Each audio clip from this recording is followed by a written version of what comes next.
aggressive in this round. But MKZ, it's not over just yet. The 1v1 situation. Can he take it all the way to the finish line? No, he can't. Starts to come through from Snake. Totson able to find one as well there. He's not going to be able to hold on to it. Totson, though, still able to find that impact from the bridge position. Gets a second kill onto HCZ. MKZ and Beck are also very, very low. Boris has to be able to respond here from the GR spawn. He's been spotted out. Here comes the double swing. Totson, he needs the ace in order to close this one out. He spotted MKZ on the shoulder, be good for a third in this round.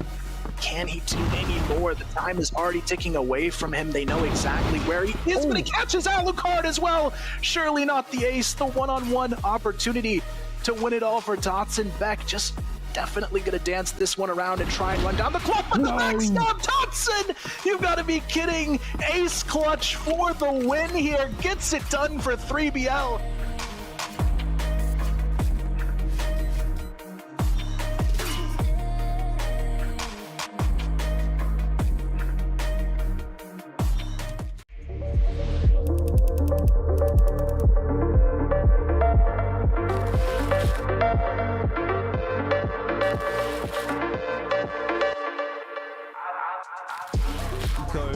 Going to push his way forward, try and open the door up and find that space for HCZ, and he's done just that and then some. Double kill. Seven has got some utility to try and work with here. He's going to try and hop his way in. It's a lovely shot on HCZ. It's now down to Alucard. You'd always want to rely on him in a clutch.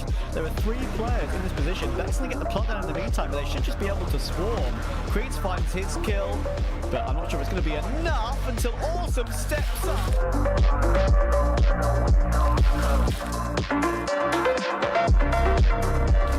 Knights stand up to the pressure. Well, it's going to be a big fight in mid. There's 4 3BL members here, and that might actually work out for Untitled.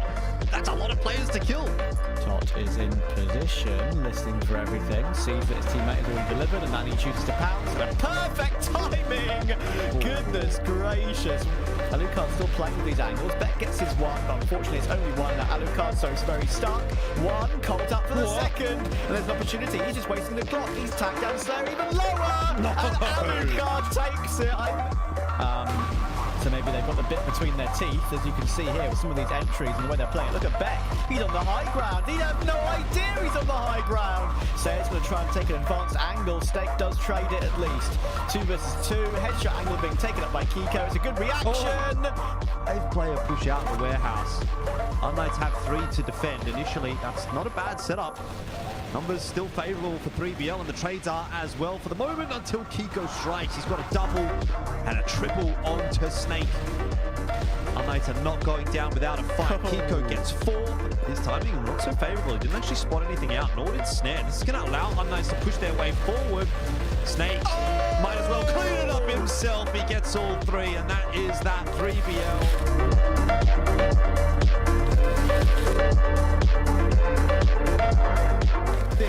On LCK right now, they're going to be stuck in what seems like a sandwich, you'd think. It's absolutely going to work out that way. Slayer finds his top one. It's going to take a real mental battle actually to come back into it now. I'm not necessarily suggesting we're at that point yet for BEYONTHESTORY, but it might actually continue to go by the wayside, right? This could be very quickly 3-0. It is going to be very quickly 3.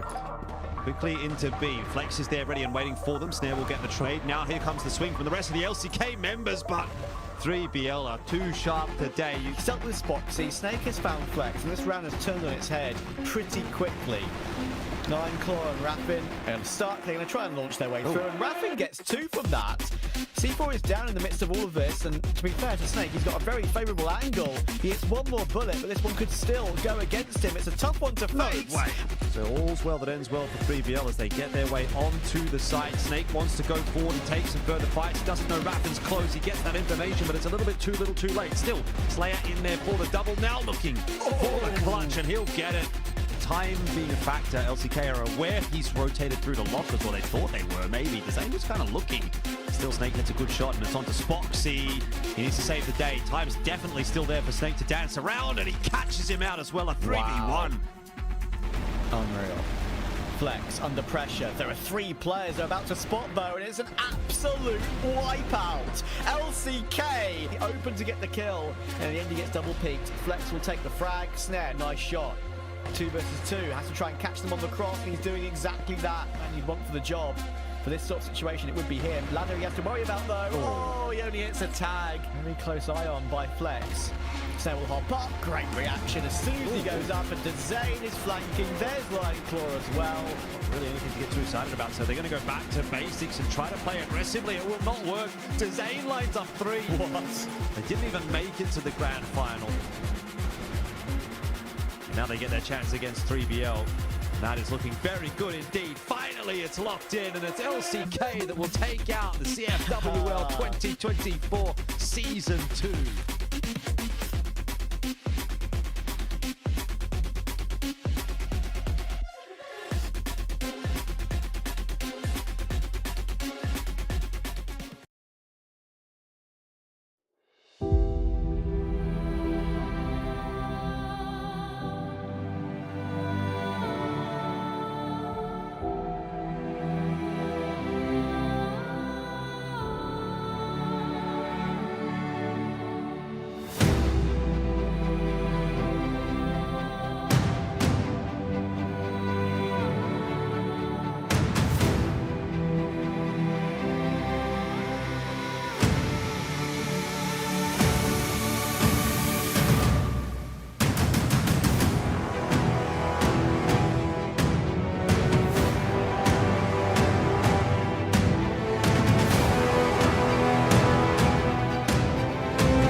So here's where it starts to feel possible. All gamers, you just can't let this happen. 3-on-1 for Shell, and he makes it look easy.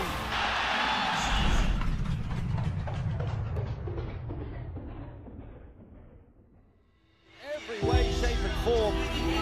That was the worst 3-on-1 I've seen from them in this event. 3 1v1s for a team that we said had the best team play.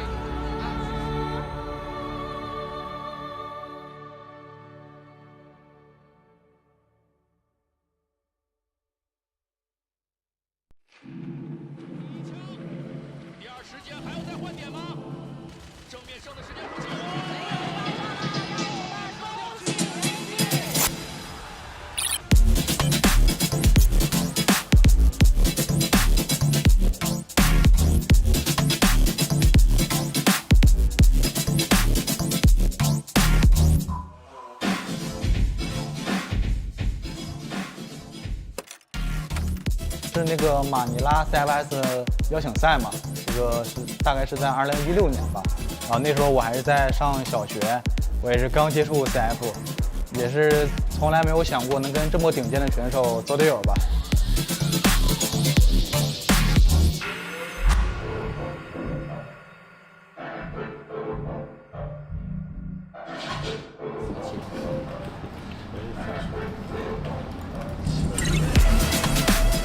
在巧合的情况下，我在打百分的时候被推荐到了 AG 试训嘛，然后后来通过了试训，来到了线下，成为了一名 AG 的青训选手。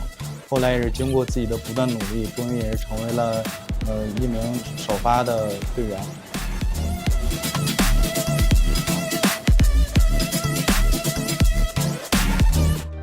最困难的时候是去年发挥不好的时候吧，那时候微博也不敢看，然后直播也不敢开，然后那时候也一直被骂吧，然后我也比较在乎外界的舆论，然后后来也是通过自己慢慢的走了出来，通过大哥们的不断帮助、不断鼓励，让我从这个困难中走了出来。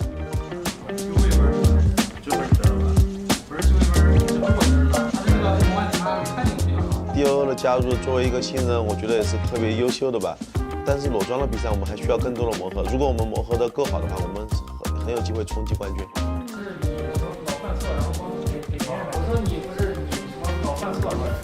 哎，还行是吧？啊。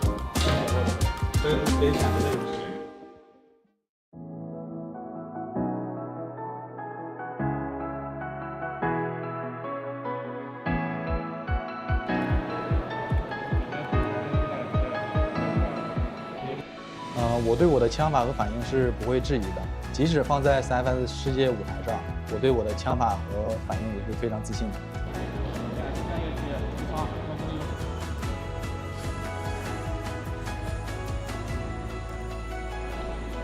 我的人生目标是成为世界顶级选手，我不是下一个70，也不是下一个绿豆，我是唯一的 DO。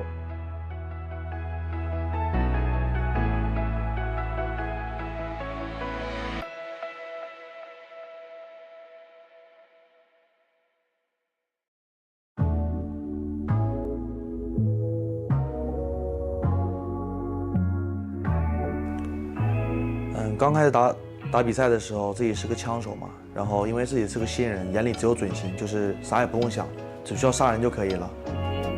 Barbecue there, Snox has been called out. They're going to be pinched from outside, taken very low, and it's still alive.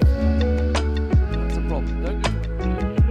然后现在呢，就负责东西比较多，自己是个副指挥，在指挥没有思路的时候，我需要去给他们提供思路，然后干的工作呢，其实平时也会增加很大的一个工作量，因为平时需要多看录像，多看对手录像，也需要多看自己录像。这样的话，其实对我自己也是个提升嘛，因为多看录像对自己是有好处的嘛。这个玩意儿其实跟我杀不杀人没有什么关系，多看录像呢也是对自己的进步。其实，在比赛中也更有利于自己发挥，让自己变得更加稳定。参加这么多届 CFS 比赛，让我印象最深刻的就是去年 CFS 总决赛吧，因为我们被很多人不看好，很多人都觉得我们不能赢，但是我们最后拿下了冠军。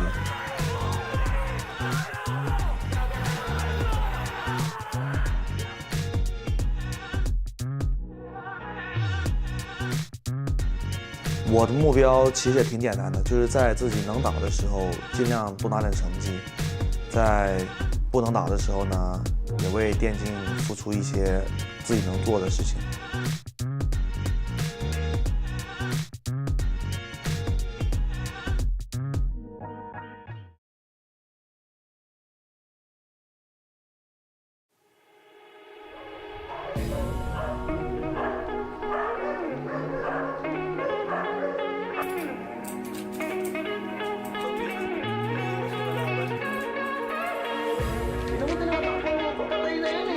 Hello, I'm Aris Alde.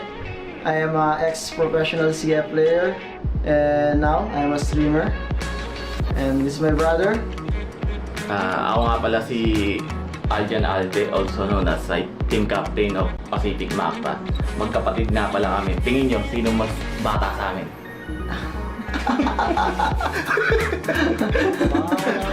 Hindi pala marunong talaga. Yun, si ZYK. Sobrang makulit at sobrang masayang bata. Ayun, siya yung naging role model sa sa paglalaro ko ng CROSSFIRE, sa pagpasok ko ng pro scene. Kasi siya talaga yung inspirasyon na nag-ano sa akin, na makapasok sa ganun. Nung panahon gusto kong maging siya. Tapos yung naging pro gamer ako, gusto kong marating yung narating niya. Yun nga, masaya kasi sumunod siya sa yapak ko. And yun lang. Nakaka-proud kasi yung dalawa kami nagkukumpit. at nakikipaglaban sa international.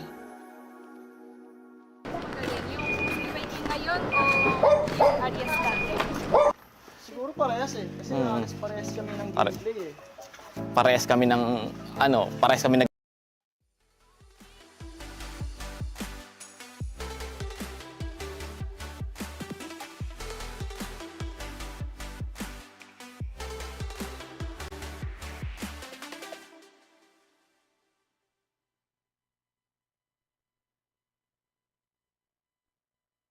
Hello, welcome back. It is the CFS Summer Championship for 2024, day number 2. We're back for another big one.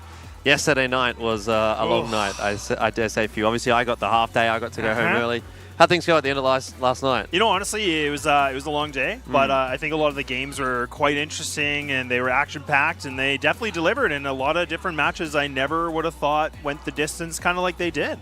Couple of responses, I guess, from the Chinese region that we got at the back end of the day. We saw, obviously, Evolution Power dropping that match up to Vasco 2-1, but then Baisha and All Gamers kind of swept the rest of the matches. So, yeah, you know, not too bad as far as the Chinese predictions are concerned. But end of the day, we've got more matches still to go as we jump into day number 2. And I guess we have to start to crack on into it and talk about how things are going at the moment. Obviously, a lot to sort of break down when it comes to these matches, because there's a lot of group stage games, right? Yeah. It is early days, obviously, when we talk about how things have been playing out, but you know, there's still a lot of opportunities for pretty much everyone involved. And speaking of, you know, if you're interested in maybe not watching the English broadcast because we suck, you can go and watch somewhere else. There's a couple of other language streams going on, as you can see there.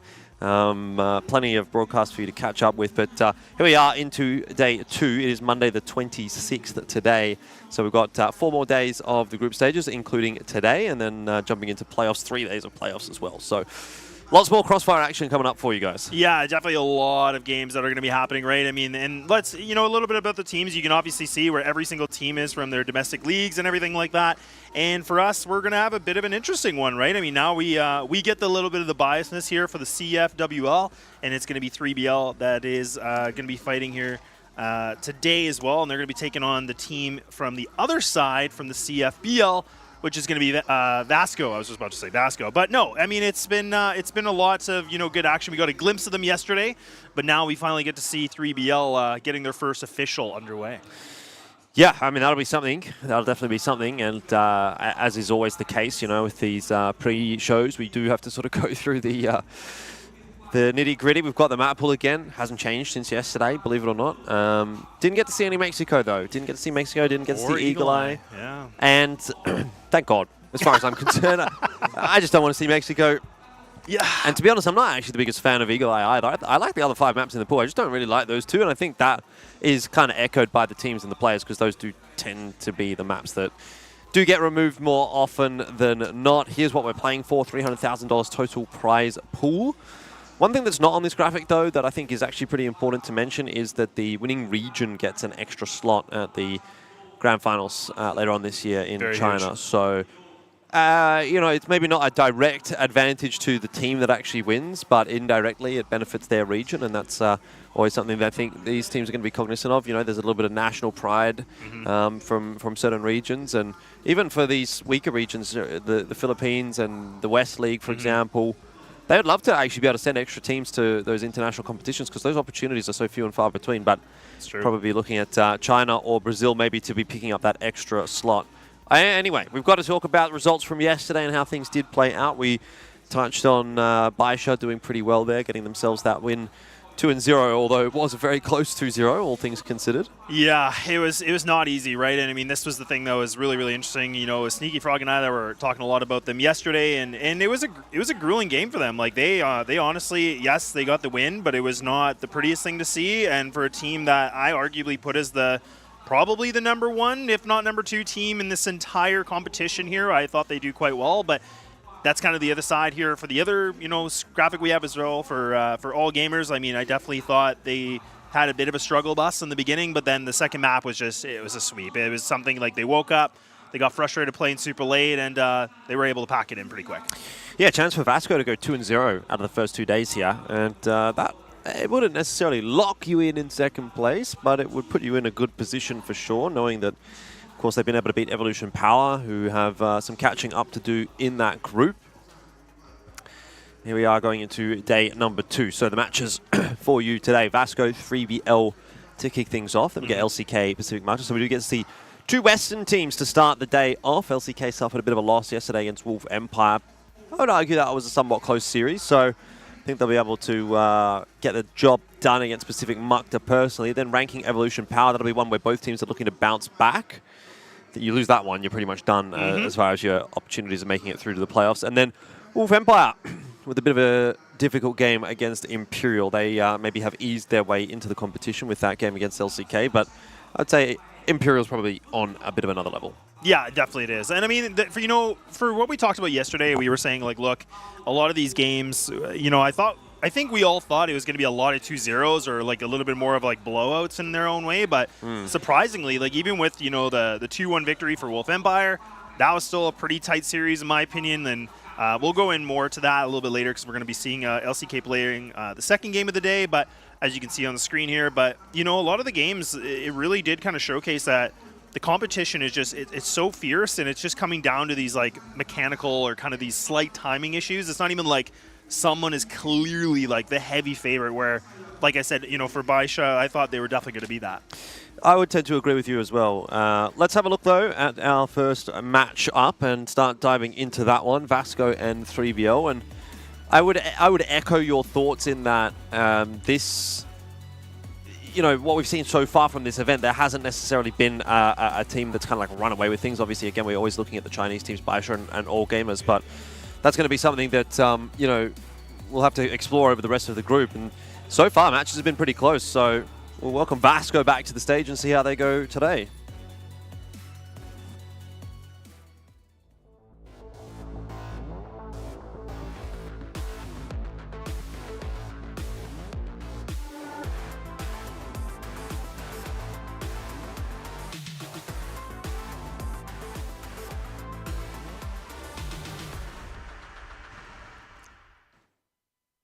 Yeah, well, Vasco, we got to see them on stage yesterday, and I thought that they played a pretty good game against LCK. Chances on the possibility of a 2-0 from them, I think, was there on port, but had to go to the third map in the end. Once they got on that third map, things looked pretty comfortable in the end, and so overall, I'd say a solid day at the office yesterday for Vasco. Yeah, it definitely was, and I mean, I'm glad you bring it up because, again, I felt like, I don't like using the term like a throw, but it definitely felt like, for the second map, it really did feel like they kind of threw that one away where I thought they could have got it done yesterday in a 2-0. But you know what? They get the job done. They were able to, push themselves in the 2-1. It was, a pretty big dominant game for a 10-4 for the first one, which was on Ankara. Then they lost on port. And then in Black Widow, they were able to get, the 10-6 victory. So really, really impressed. And obviously, MG was somebody that was a big standout player. He was like that MVP that was able to grab it. But at the same time, Silva was a guy that, he didn't have the highest amount of frags, but at the same time, like getting that and finding that one engagement, maybe two, at different times of the game, definitely made a huge difference. Yeah, well, they've already dispatched of one of those West teams. Can they do it again? They're up against 3BL today.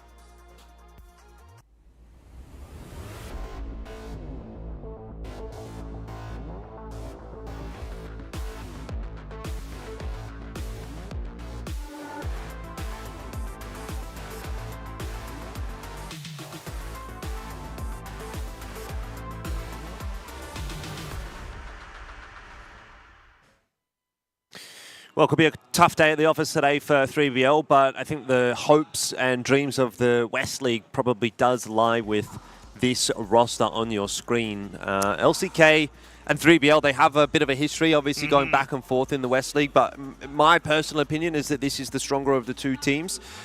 So we'll see if they're going to be able to uphold that into the bargain today, right? If LCK can have a close game that they lose against Vasco, maybe 3BL can be the team that actually can get over the line. Yeah, that's true. And it is a bit of an interesting point you bring up too, because in overall history and everything we do know about 3BL, like this is a team that has been together for an long amount of time. Obviously, with the recent addition of Slayer coming in, he was from Anubis Gaming. He made the jump over, and that was actually my first take into CROSSFIRE, and that was my first take with, you know, like Slayer, and the guy was just a menace. As you can see, I mean, he's sitting on the second in terms of overall stats, but the guy, when he just gets like the leash off him, like he is a beast. Like he is somebody that can be the playmaker. He's going to open up everything for their team. So I would agree, this team to me is probably more structured. They live in a LAN house together, or they're, you know, playing in a LAN house together. So they're doing all the right things to become a top contender, and they want to be. Like, they truly want to be competing at the international level, and they want to get back and put CFWL on the landmark here. Well, Eagle Eye in Mexico. Unlikely to be seeing those maps, I'd say, out of this series. But everything else seems like kind of fair game, honestly. I mean, Compound, both teams very happy to go toward that one. Black Widow as well, statistically, those two, again, looking pretty good. Yesterday, Vasco found themselves on Compound, Ankara, and Subbase against LCK. Wait, I'm trolling. It was against Evolution Power. Hang on, I was going to say. I don't know why I'm bringing that up. I mean, LCK obviously played against Wolf Empire, so I'm... You were there. Yeah, I was there. Look, honestly, long days. It was long days, yes, we'll just, we'll blow past that. We'll just completely roll past that one. They did not play LCK for anyone playing along at home. They played Evolution Power. Anyway, Vasco did well yesterday. And we'll see how they go again today, obviously up against 3BL. Yeah. 2-0 in the CFS 22 Grand Finals, but lots of roster changes since then, so I don't think that's a super relevant result at this point in time. Yeah, and I mean, you know, I think this is a really important graphic because I think, you know, we got to see MG playing a lot yesterday. He really was on fire. I think it was the second map where, you know, it was a little bit quiet for him, but like him being quiet was still, you know, pretty fierce and pretty dominant. So I think Snare is definitely going to have to really like show up here. I mean, again, we are talking about that international level, but I mean, in terms of overall, I'm still going to give that edge to MG here just because of what he was able to do yesterday against a pretty scary team. Like, I definitely didn't, you know, have them in my prediction of getting the win. And I mean, they took it to a 3-map series, but they did get the job done. Yeah, most definitely. Obviously, an interesting matchup here. See how close this one ends up actually being. 3BL, you know, for their own right, probably haven't had the most impressive of international runs. They would have wanted to do a little better than what they were able to do at the CFS Grand Finals last year. Have a look back at some of those results. They lost to Pacific Macta 2-0, which I don't think is a particularly threatening team. Lost to Kara House as well, which kind of has come on to be the Wolf Empire roster. And so a loss against Baisha expected. But yeah, the 3 losses that they had at the Grand Finals last year don't give me a huge amount of hope that they're going to get much done at the international stage. And so I've gone... For that Vasco prediction, you've gone for 3BL. Bit of the West bias, I suppose. It is. And you know what? Honestly, it's because I think for me, like, I'm just really excited to see what they're going to be able to do, and you know, the fact that they do have themselves a pretty good foundation. Like, I'm getting more and more excited about what they can do. Pretty disappointing in overall the league. I actually was surprised they weren't able to have themselves winning the playoffs and everything like that. But that's where we talked a lot about, you know, for LCK and everything that was kind of going on. And that history of those two teams is always back-to-back. All right, well, look, I mean, plenty to sort of chew the fat on, but hopefully we'll be jumping into games soon, and that'll be something that we kind of get our answers to, because at this point, there's only so much you can really say, you know, like you come into these events, and very rarely do we end up really even seeing these teams getting to play internationally, let alone potentially against one another in this specific matchup or that specific matchup, X and Y, whatever. So it's all theory crafting at this point in time, and I guess the biggest question that we have to ask ourselves is, you know, is 3BL ready to sort of turn up and play? Because we've already seen from Vasco that they are bringing a pretty good level to this event so far. They've already had one stage match under their belt. Maybe it's an advantage for them going into this one that they're playing their second and 3BL is playing their first, right? 3BL maybe have some stage nerves and whatnot, but see how 3BL goes as they, you know, get ready to go into the server. Yeah, and you know, I kind of made this comment, I think, to you a little bit in the green room yesterday. Is like I was really surprised about like a team like LCK where they're really loose. Flex likes to run around the map. You know, he likes to just kind of be a bit of a pest.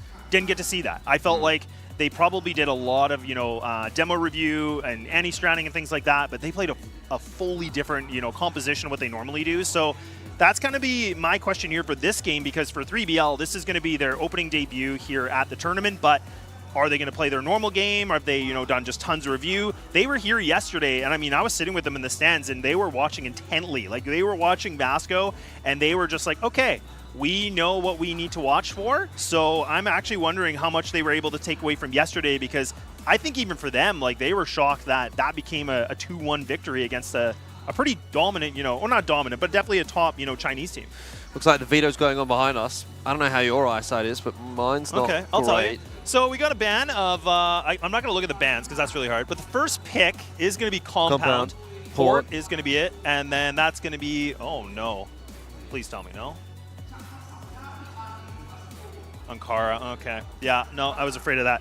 Okay, look, I'm going to be honest. I'm not, I don't love that. Okay, here we go. We finally got the videos. Thank you, production. So I was going to say, like, in terms of this, like, for a team like 3BL, my first thing was they want to play Compound. They want to play Black Widow. Probably would want to go to sub-base. These are maps where they're sitting over, well over 80% of a win rate. They're, like, essentially they have 1 loss, if not 2.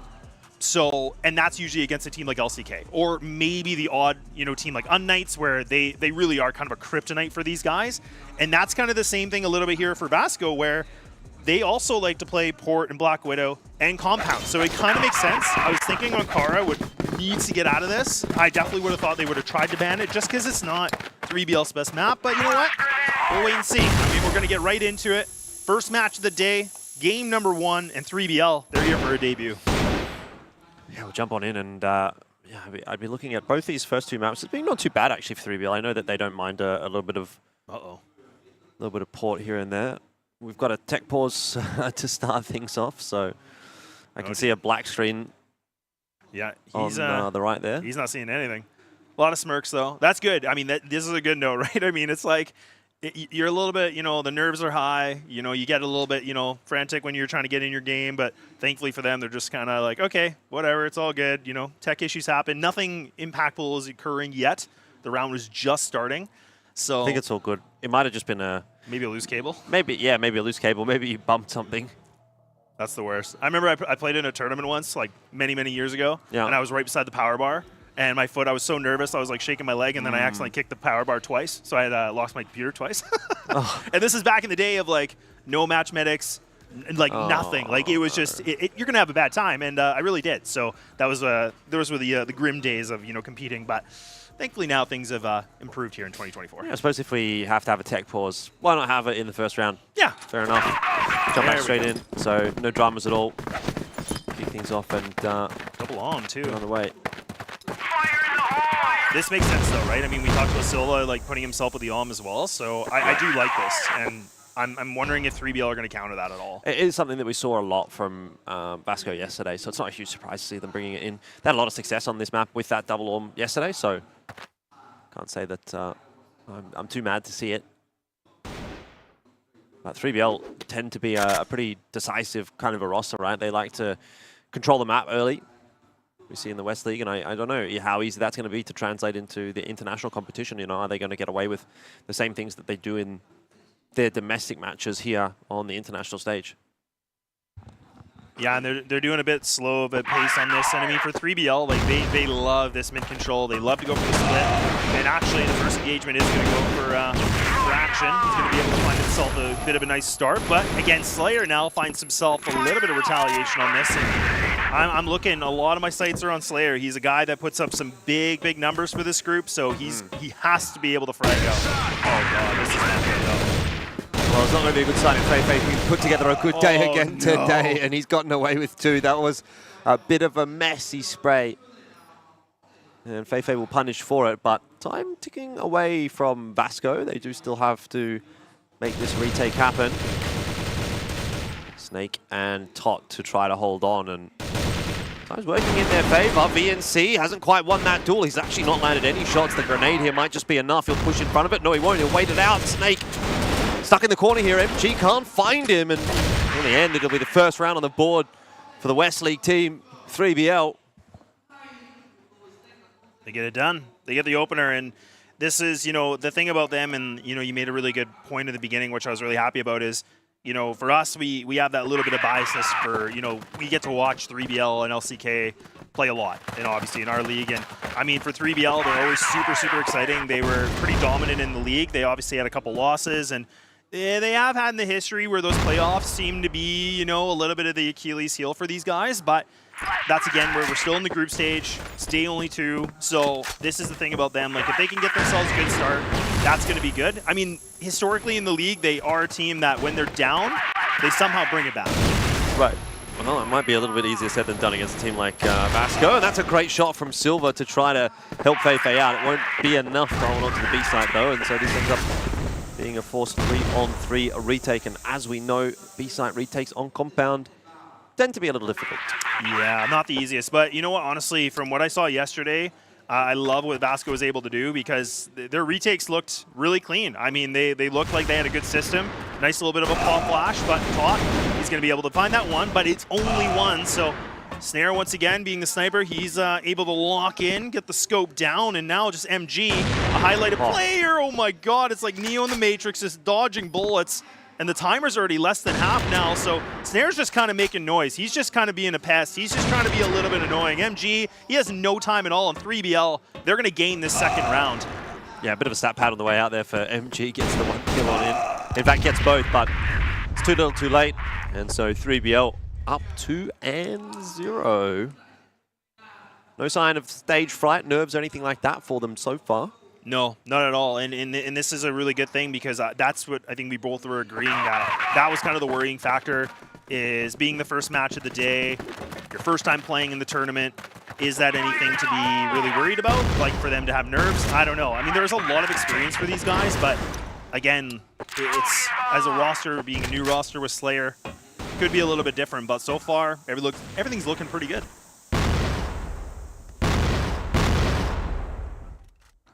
Working as intended. Take kills control pretty early on in the round, and now start to have a bit of a look in toward middle. Yeah, and I mean, for anybody that's not familiar with, 3BL, this is a team that, I kind of always dread this a little bit, and I always feel like, on the broadcasts, for us, I'm always like, man, they love to run the clock low. They take their time. They will do the tiniest steps to get map control. They just will burn it down to that last, 30 seconds, even less than that sometimes. But now they're being a little bit more in the decision-making, but they get punished with it. And Feifei, once again, someone being the IGL, he's able to get a good opener. And Horace, he's this guy that's the entry. He's the guy that goes in, guns blazing, and he's the one that's just trying to create some space. A shot missed here from Silva, and that's going to be punishing. But look at BNC! He just comes in with a dagger, and they're going to be able to get themselves back in this game with one round. Yeah, Vasco trying to hype themselves up a little bit. Few screams, few shouts, as is warranted. That's just Brazil, man. These guys are, that is the thing I love about, like, Brazilian teams. It's just the passion you see, right? Like, loud and super excited. They're very momentum-based, you know. They're riding on the good vibes, man. That's, that can be a good thing and a bad thing, but as, like, a fan, it's always fun to see, a Brazil team competing. It is very much their style. Feifei having another good map here, 5-2. Hasn't necessarily been rewarded for it thus far, but I'm sure that will come.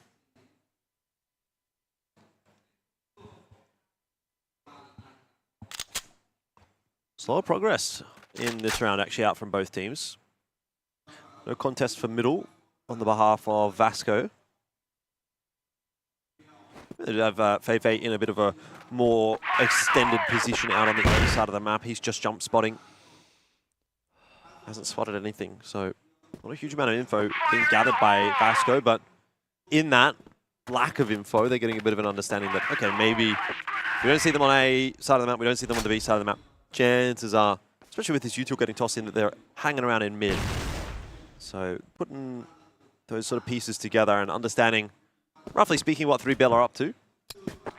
Yeah, this is the bread and butter, though, for 3BL, right? Like, they just kind of sit in mid. They just kind of make sure nobody's going to push through, like, long A, and just there's always having one lurk. Essentially a default, right? Like, these guys just kind of cement themselves in mid, kind of make a little bit of a, a line here, and then they just wait it out. And slowly, like I said, now we're finally starting to see, someone like Snare creeping himself to maybe find a little bit of maybe something, and he's burning good utility right now. But they're under a minute remaining. They finally get in this bracket control, so it's a question about what do they want to do with this? Do they want to go left or do they want to go right? And it looks like they want to try to contest against Action, but it's looking like it's the wrong door they might have picked here. Totson does finally put him down, but can they be able to find a little bit more? They have 30 seconds. They should be able to get this plant, and that is going to happen now. I'm still impressed by what's being put on offer here by 3BL so far. They're looking really competitive. Against a team which yesterday down a Chinese squad, so that's a pretty positive sign. Ooh. Nice decisive moves from Slayer.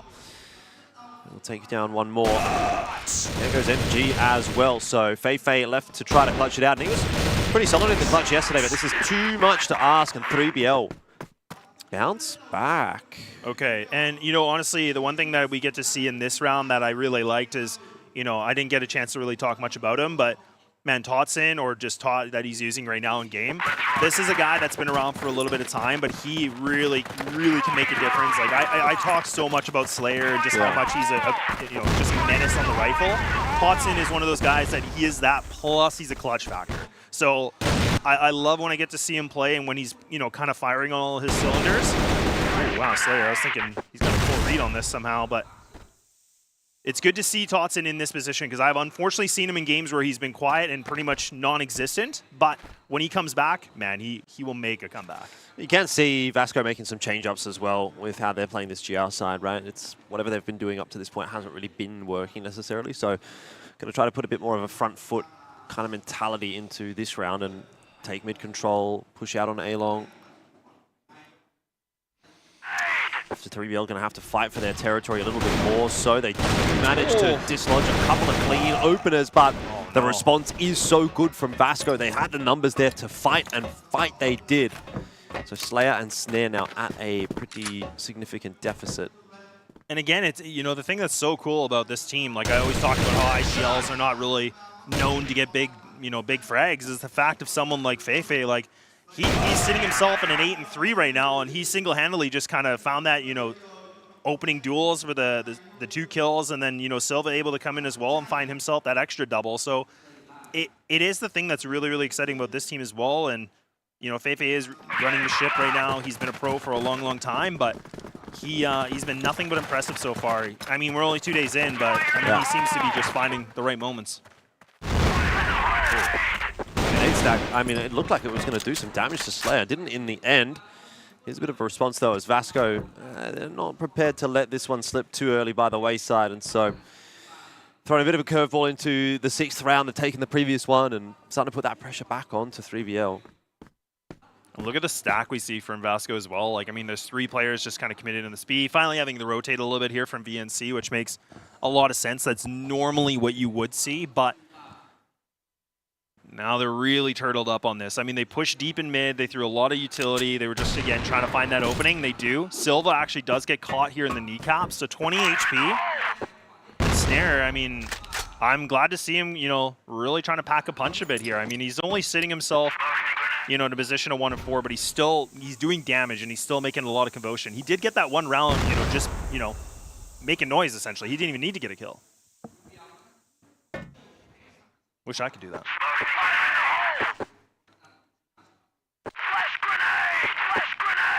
Good position from Fei, though. Or reposition, I should say.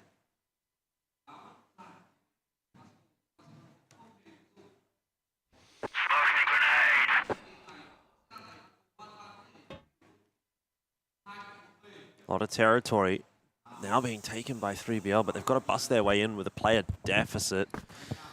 Might be able to do it. Only 2 players defending this B side at the moment, though there'll be a fast rotate in from VNC. If he has to go through that smoke to help out, he will. And Silva having already claimed the first is a good sign. That's decent damage from the side defenders, but no real inroads actually being made. Has now eventuated with a numbers advantage on the behalf of 3BL, and they'll double down on that as they get themselves one more. This will be a plant territory, and MG, he's like, how am I all of a sudden on my own having to make this retake happen? That should have been a better hold from Vasco, but 3BL get away with one. Yeah, and there it is, right? I mean, I talked a lot about Snare, and I know probably people are like, look, lads, like he's 1 and 4. He wasn't really doing anything at all. And look at that round alone. Like, he was able to find multi-kills, putting the running around, just doing what he needs to do. So I love the fact that, I mean, actually, to be honest, I feel like that round fell apart where Fei was tucked away in the corner. He had a really good position. It was a complete whiff. He wasn't able to find anything. Okay, I'm going to, you know, talk about Beetlejuice here because Snare, you know, I keep talking a lot about him, and look at him go again. Now he's putting himself in a dead even of 4 and 4. So these last 2 rounds, he's been able to find 3 kills. It's a really good looking 3BL at the moment. I mean, he's definitely causing problems, and that's a concern or a factor, but beyond that, it doesn't really seem like Vasco have a whole lot going on for them at the moment. Tot. Oh. Probably a little bit unnecessary to be dying there. Yeah, I don't love that idea. I mean, now Snare has the information, so... You don't peek this. Yeah, he needs to fall back. Like, you just play it smart. And this is a team where you and I both know, but like for anybody unsure, this is a team where like the discipline is, oh god, oh god, oh god. Usually it's there, but okay. Snare's trying to make things a little bit more interesting. And now it's down to the 1v1. This would be a brutal one to lose for 3BL, right when they're on the precipice of really sinking the boot in. Slayer watching on the other side of that smoke. He'll spot VNC out, and luckily for 3BL, he will save the day. Because that was starting to get a bit awkward. Yeah. Well, and again, I was like praising them for being disciplined, and that's really uncharacteristic for them. Like normally you see them play the better system, they fall back, they play as a unit. I don't know, maybe Snare was like, I'm feeling it, I'm gonna swing this and do it. And that's the thing, like I think there's a lot of trust on this team, but that was a situation where Slayer should have never been in a 1v1 like that. But you know, thankfully Slayer, you know, being as a monstrosity as he is with the AK as his primary, saves the day. Well, timeout for Vasco. Bit of conversing to do. Don't know that they would have expected to be at a deficit at this point. I think they would have really come into this matchup prepared to be the favorites. You know, I know I predicted as 3BL being my prediction, but I definitely didn't think that this would be a situation where Vasco is going to be in the deficit. I thought normally what we've seen is 3BL starts really slow and then they'd make this comeback. That's normally what they do. That's kind of like their thing. I don't know why, but instead it's kind of the opposite where they're like, you know what, we're going to take a lead. We're going to get ourselves a good kickstart, and now Vasco suddenly is in a deficit situation I never would have thought of.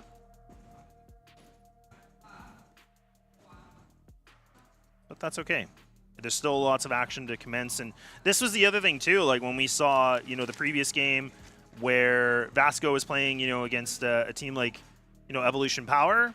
I mean, EP was literally calling timeouts within the first 3 rounds. Like it was just madness. I could not fathom what was going on.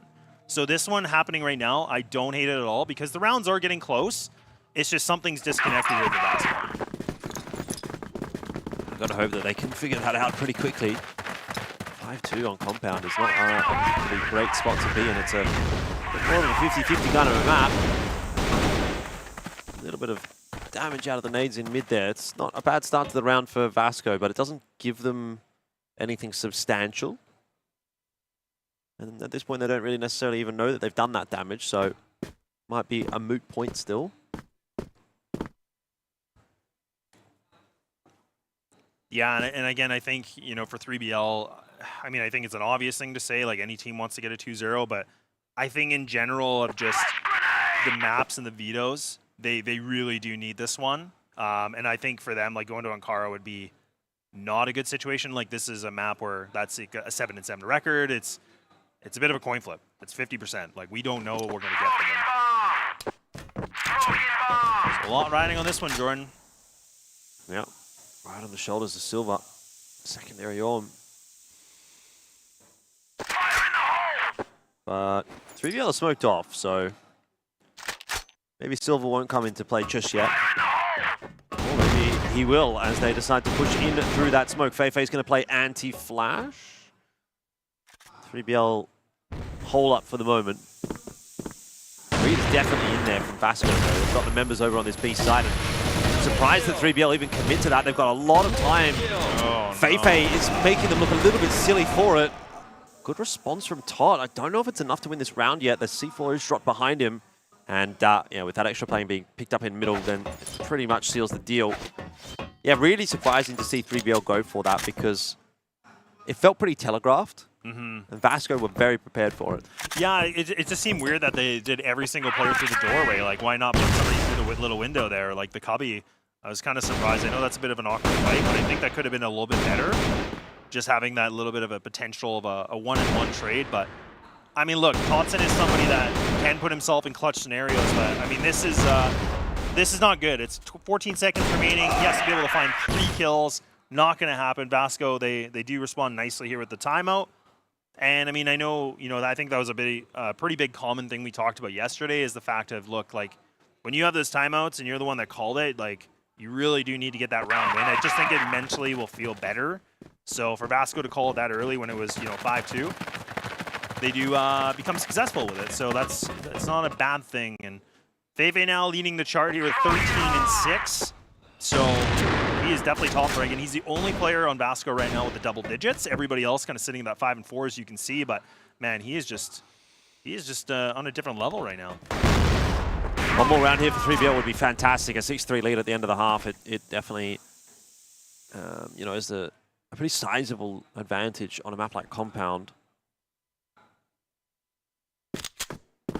I don't know. I have this element of doubt in the back of my mind when it comes to the West teams that I'm not sure they're going to be able to get it over the line, but 3BL are doing a good job of changing that narrative at the moment. It's 2 for 2. MG needs more to hold on to this side, and that's difficult, but he's got one, which makes it at least doable for Silver in the 2v1. If this was a 3v1, it feels a bit too much to ask, but 2v1, especially with a couple of low HP players, this might actually still be a round which he can swindle. Has now been spotted out, and I wasn't expecting Slayer. So 3BL, lots of noise being made. They recognize how important that round is. Get their 6th. Yeah, really impressive Blacklist side that we saw from 3BL. The side switch is going to happen, so that's going to be the 6-3 that we have. And, I mean, for them, being on a map like this, I mean, I don't even think, like, historically, this is a stronger, the stronger side. Like, I guess it is. It is by 1%. What am I saying? It's just under 60% that they normally can win on this. So this map, they're a pretty efficient, Blacklist team, but also a GR-sided team. But it's good to see them getting a little bit of that buffer here with the 3 rounds.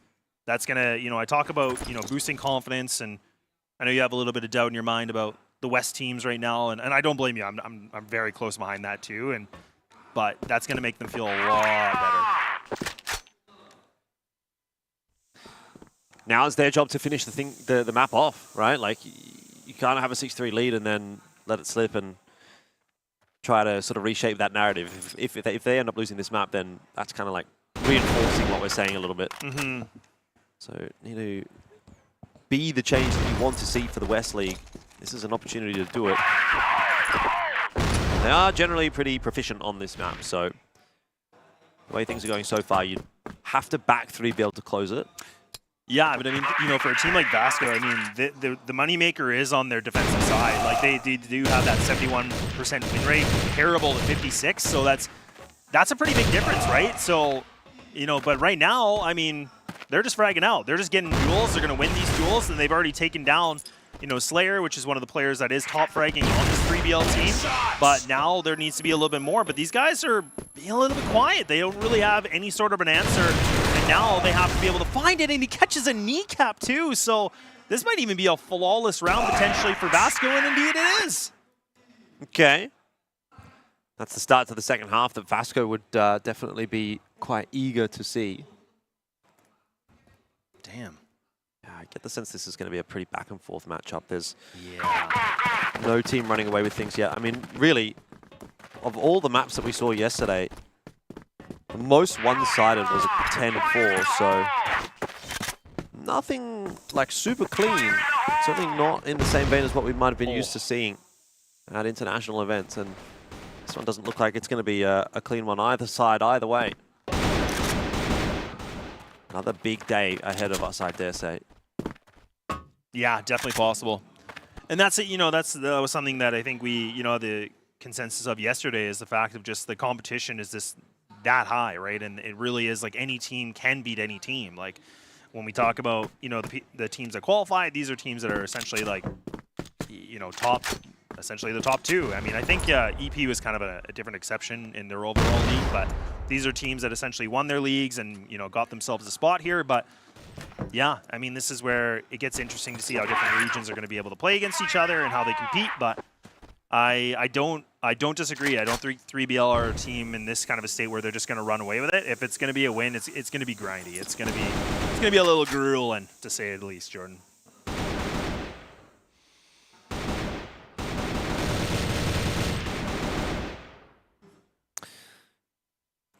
Not a whole lot going on for Vasco right now.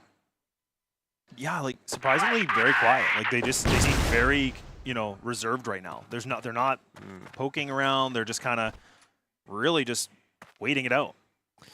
Classic of the Brazilian region and of Feifei especially as well as an IGL. Teams often sort of play like this. As the timer ticks away, they do eventually get to force their hand. Has resulted in an opening kill in this round for 3BL. Vasco's still not sure where they really want to end up by the looks of things. They've smoked off the B side, which doesn't necessarily mean that they're not going there, but they need to do some real work here, and they won't be able to. Horus are lining a couple up. It is just MG once again. He'll be dealt with, and that'll be 3BL up to 7. Good response. That's a great response. And look, like, you know, Horus has been around for quite some time too, so it's good to see him, you know, find himself a little bit of a groove there. They needed that, man, and I was thinking Slayer, that was really cheeky, like you said, smoking off the B main like that. He went for a swing. He was like, yeah, I'm gonna pop this. I'm gonna see if I can be the element of surprise. It wasn't one and done, but it was something. But then Horus, you know, thankfully was able to get that big double kill that trade things off. So this is changing it up, and now 3BL, they're gonna be the ones that are regressing onto this, but can they be able to win this engagement? My God, it's just the gloves are off. Everybody's just in a full bar fight on this one, and MG, he's going to be the one that's made this in the advantage situation despite his HP. Super winnable though for Horus, especially if he goes mid. C4's been dropped over there, so he'll be able to cut the rotation off, and he even finds the timing. He might be able to grab Action for free. See where he goes and has a look. Action watching towards pillars instead. Ball. Yeah, he's got the info. I don't know. Does he? Yeah, MG seems to be waiting for the push from Horus. I don't think Action knows, because he wouldn't be watching pillars if he would have heard that step behind him. So I actually don't think that Horus made any noise. That was just a coverage from Vasco. Good coverage, it has to be said. Yeah, I was a little bit curious about that too, because I wasn't sure if Action did here, because I was thinking he did. I'm glad you said that too, because I was like, well, I don't know if he did, but it was weird that he was just kind of watching that position. But Horus, unfortunately, you know, the difficulty of this map as well, being long range, is that you have to go against the and that was MG being alive. He was the one that was able to get that last rule, right? So it's never easy. So you're definitely at a disadvantage in terms of the range fights, but nonetheless, I mean, still 3BL, you know, I do like their creativity. You know, they tune it up a little bit. They push in B main. They tried to go through pillars. They were trying to do something different. Now they're right back to the old bread and butter. The old default.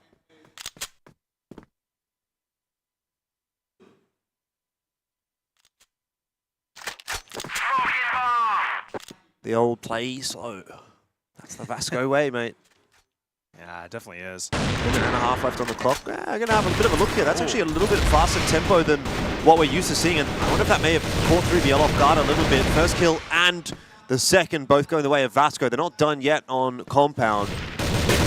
Trying to take control of that A site. Looks like they've got it. 3BL, those last remaining 3 members are kind of locked out.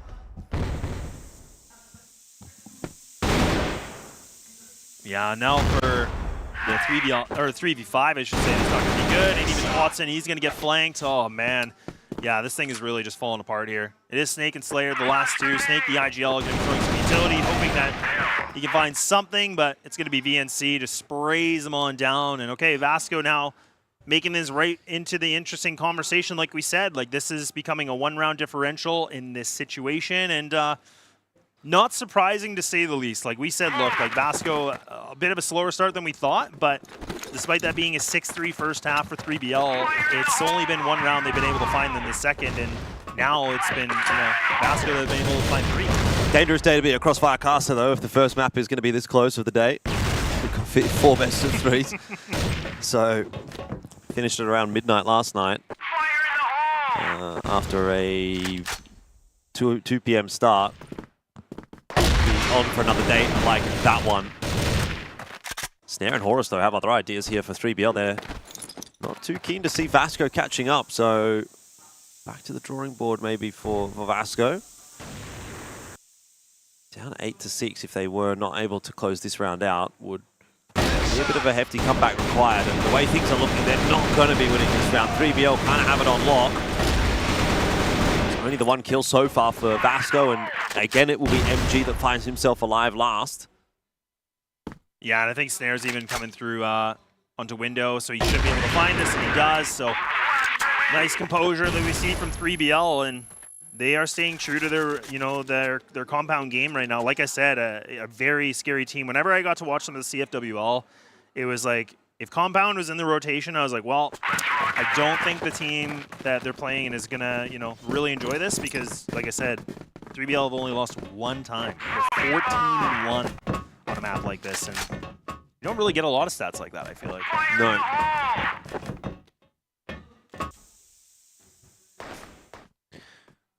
Vasco with another very similar approach, prioritizing that mid control. Hasn't honestly worked out too well for them on this Blacklist side.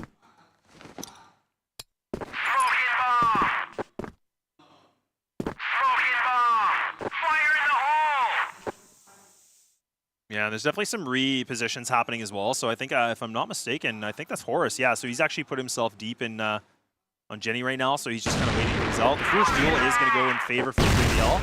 Horus does make some noise. Oh man, that pre-shot just gave it away. So they knew 100% he was there, and look at how fast they were able to get that double kill. So now they put themselves in advantage.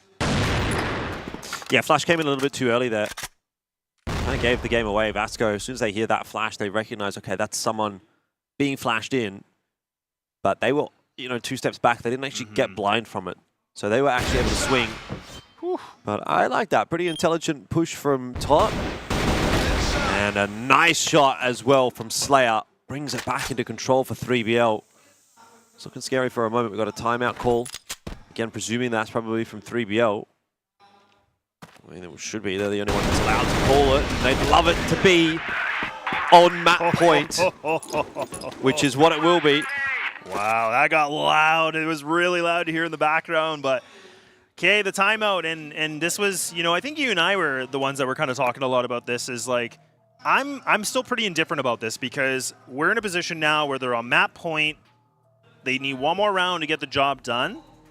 I'm not against them calling it, but I'm kind of also in this point where things are really working out for them. So I'm a little bit curious why, but maybe they just feel like they need to clear something up. Well, if you notice that call came in when the round was sort of still 50-50 kind of hanging in the balance, they weren't sure who was going to win. In fact, it might have even looked at one point like Vasco was going to be able to win that and sort of close the gap again.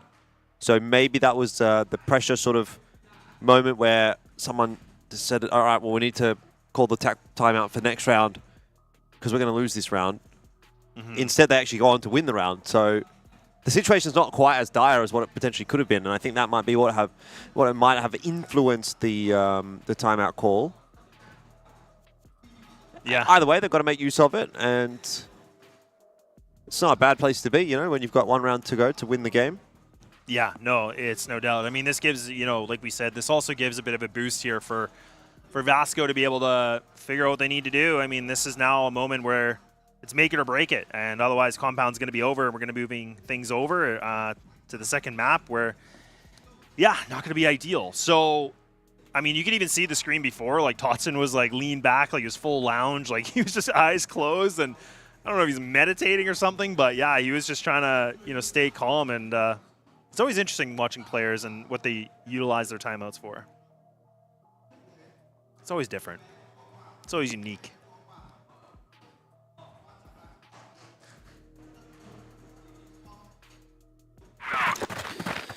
Could this be the final round of Compound? That's what 3BL will be looking for. It's been a big game from Slayer. And you highlighted him at the start of the map, Tot, as well. Stepping up nicely. Smash bows for 3BL at the moment. They're feeling confident. They do get aggressive in toward middle. Slayer. It's not going to work out for them this time around. 3BL have been dismantled by Feifei. A couple of trades back do go in response for 3BL, but numbers are better for Vasco. And I'm sure the round will slow down from here. Yeah, a lot of decisions here to be made because, even despite being the man advantage right now for Vasco, like they do need to make sure that they kind of clear their options. They got to make sure they just kind of fully scope out what they can, need to do in this. because you do have Snake that's still alive. I mean, he is the IGL, so I mean, for him, like he's had some good mentorship with like someone like Penguin, where he's definitely got a lot of history with the game as well, and he's been successful in the past with 3BL. So it's a good player to have alive here. And Snare is, despite him being 9 and 10, I mean, I still do think he's playing his role well.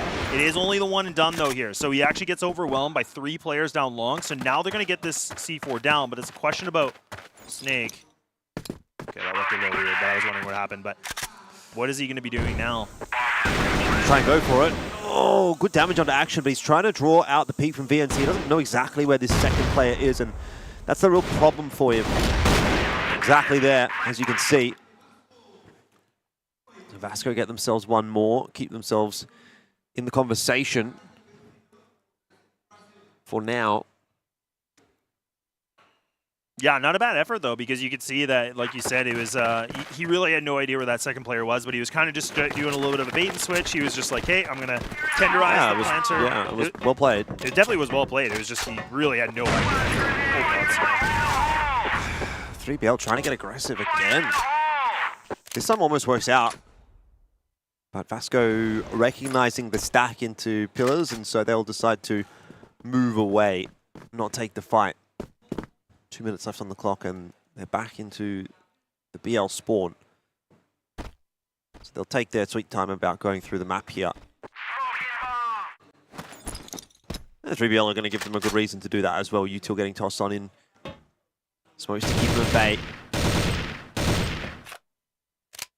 Yeah, this is a, when you have a strat like that for 3BL, and they were able to run away with that with no, cost of a life, this is good now, because for Vasco, like Feifei essentially is going to be a little bit extra cautious, wondering, are they going to try to have somebody else kind of pressing a little bit more on a pressure point maybe, and all those questions start to seep in, so it just burns time, and that's what 3BL want. They want that clock to get as low as possible, just so that maybe there's a chance that it's a time management round. I doubt it, but it definitely makes it more of an issue. Yeah, 3BL will be happy with this. Yeah. Vasco being very tentative in mid, aren't they? I'm starting to get a bit worried. Like, they don't actually have a huge amount of map control. They haven't pushed into pillars. They don't have much on A long either. So it's going to have to happen through mid. But then you're all funneling in from one direction. And 40 seconds left on the clock. This is where things often can go wrong, right? You just lose one player at an inopportune time, or C4 gets dropped at the wrong time, and that can be your round over. Look at this counter Util coming out from 3BL. They have lined this up really nicely, and it should be a 3BL round off the back of it. Horus has already struck for a couple. The numbers advantage there, and 3BL, they are locking it down. 20 seconds to go. C4 has to be retrieved, and that'll give time for 3BL to come across. It's just BNC, and that is done. 3BL will take map 1. Woo-wee, okay. Things are definitely getting a little spicy and a little bit more interesting here. The West team, able to find themselves an opener and get the map win, and I love that, because like I said, the fact that Vasco had to really evaluate everything, and they were trying to figure out, okay, what do we do, and the time was running low. Then you saw 3BL, instead of just playing passive, they actually re-aggressed, and it worked out perfectly. So that was a big statement, and this is where we talked a lot about the structure. This is where we talked a lot about 3BL as an Egyptian team, like really trying to make a scene now and really trying to, showcase what they can do. And I definitely was very, very pleased to see what we saw from them here on Compound.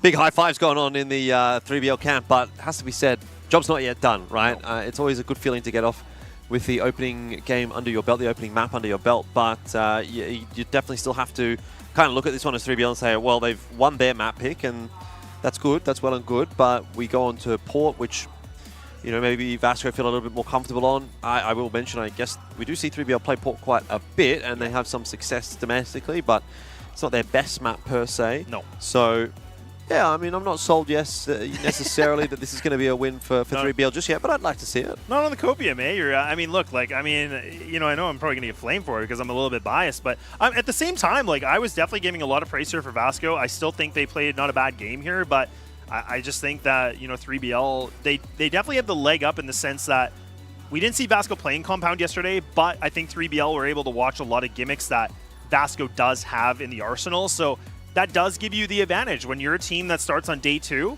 you're able to kind of sit back, study, watch what's going on. Like I said, when I was hanging out with these guys, just sitting in the stands, like they weren't talking much. Like they were definitely focused. They were watching the games, and it seemed like they were taking a ton of mental notes about, okay, I'm going to counter that some way.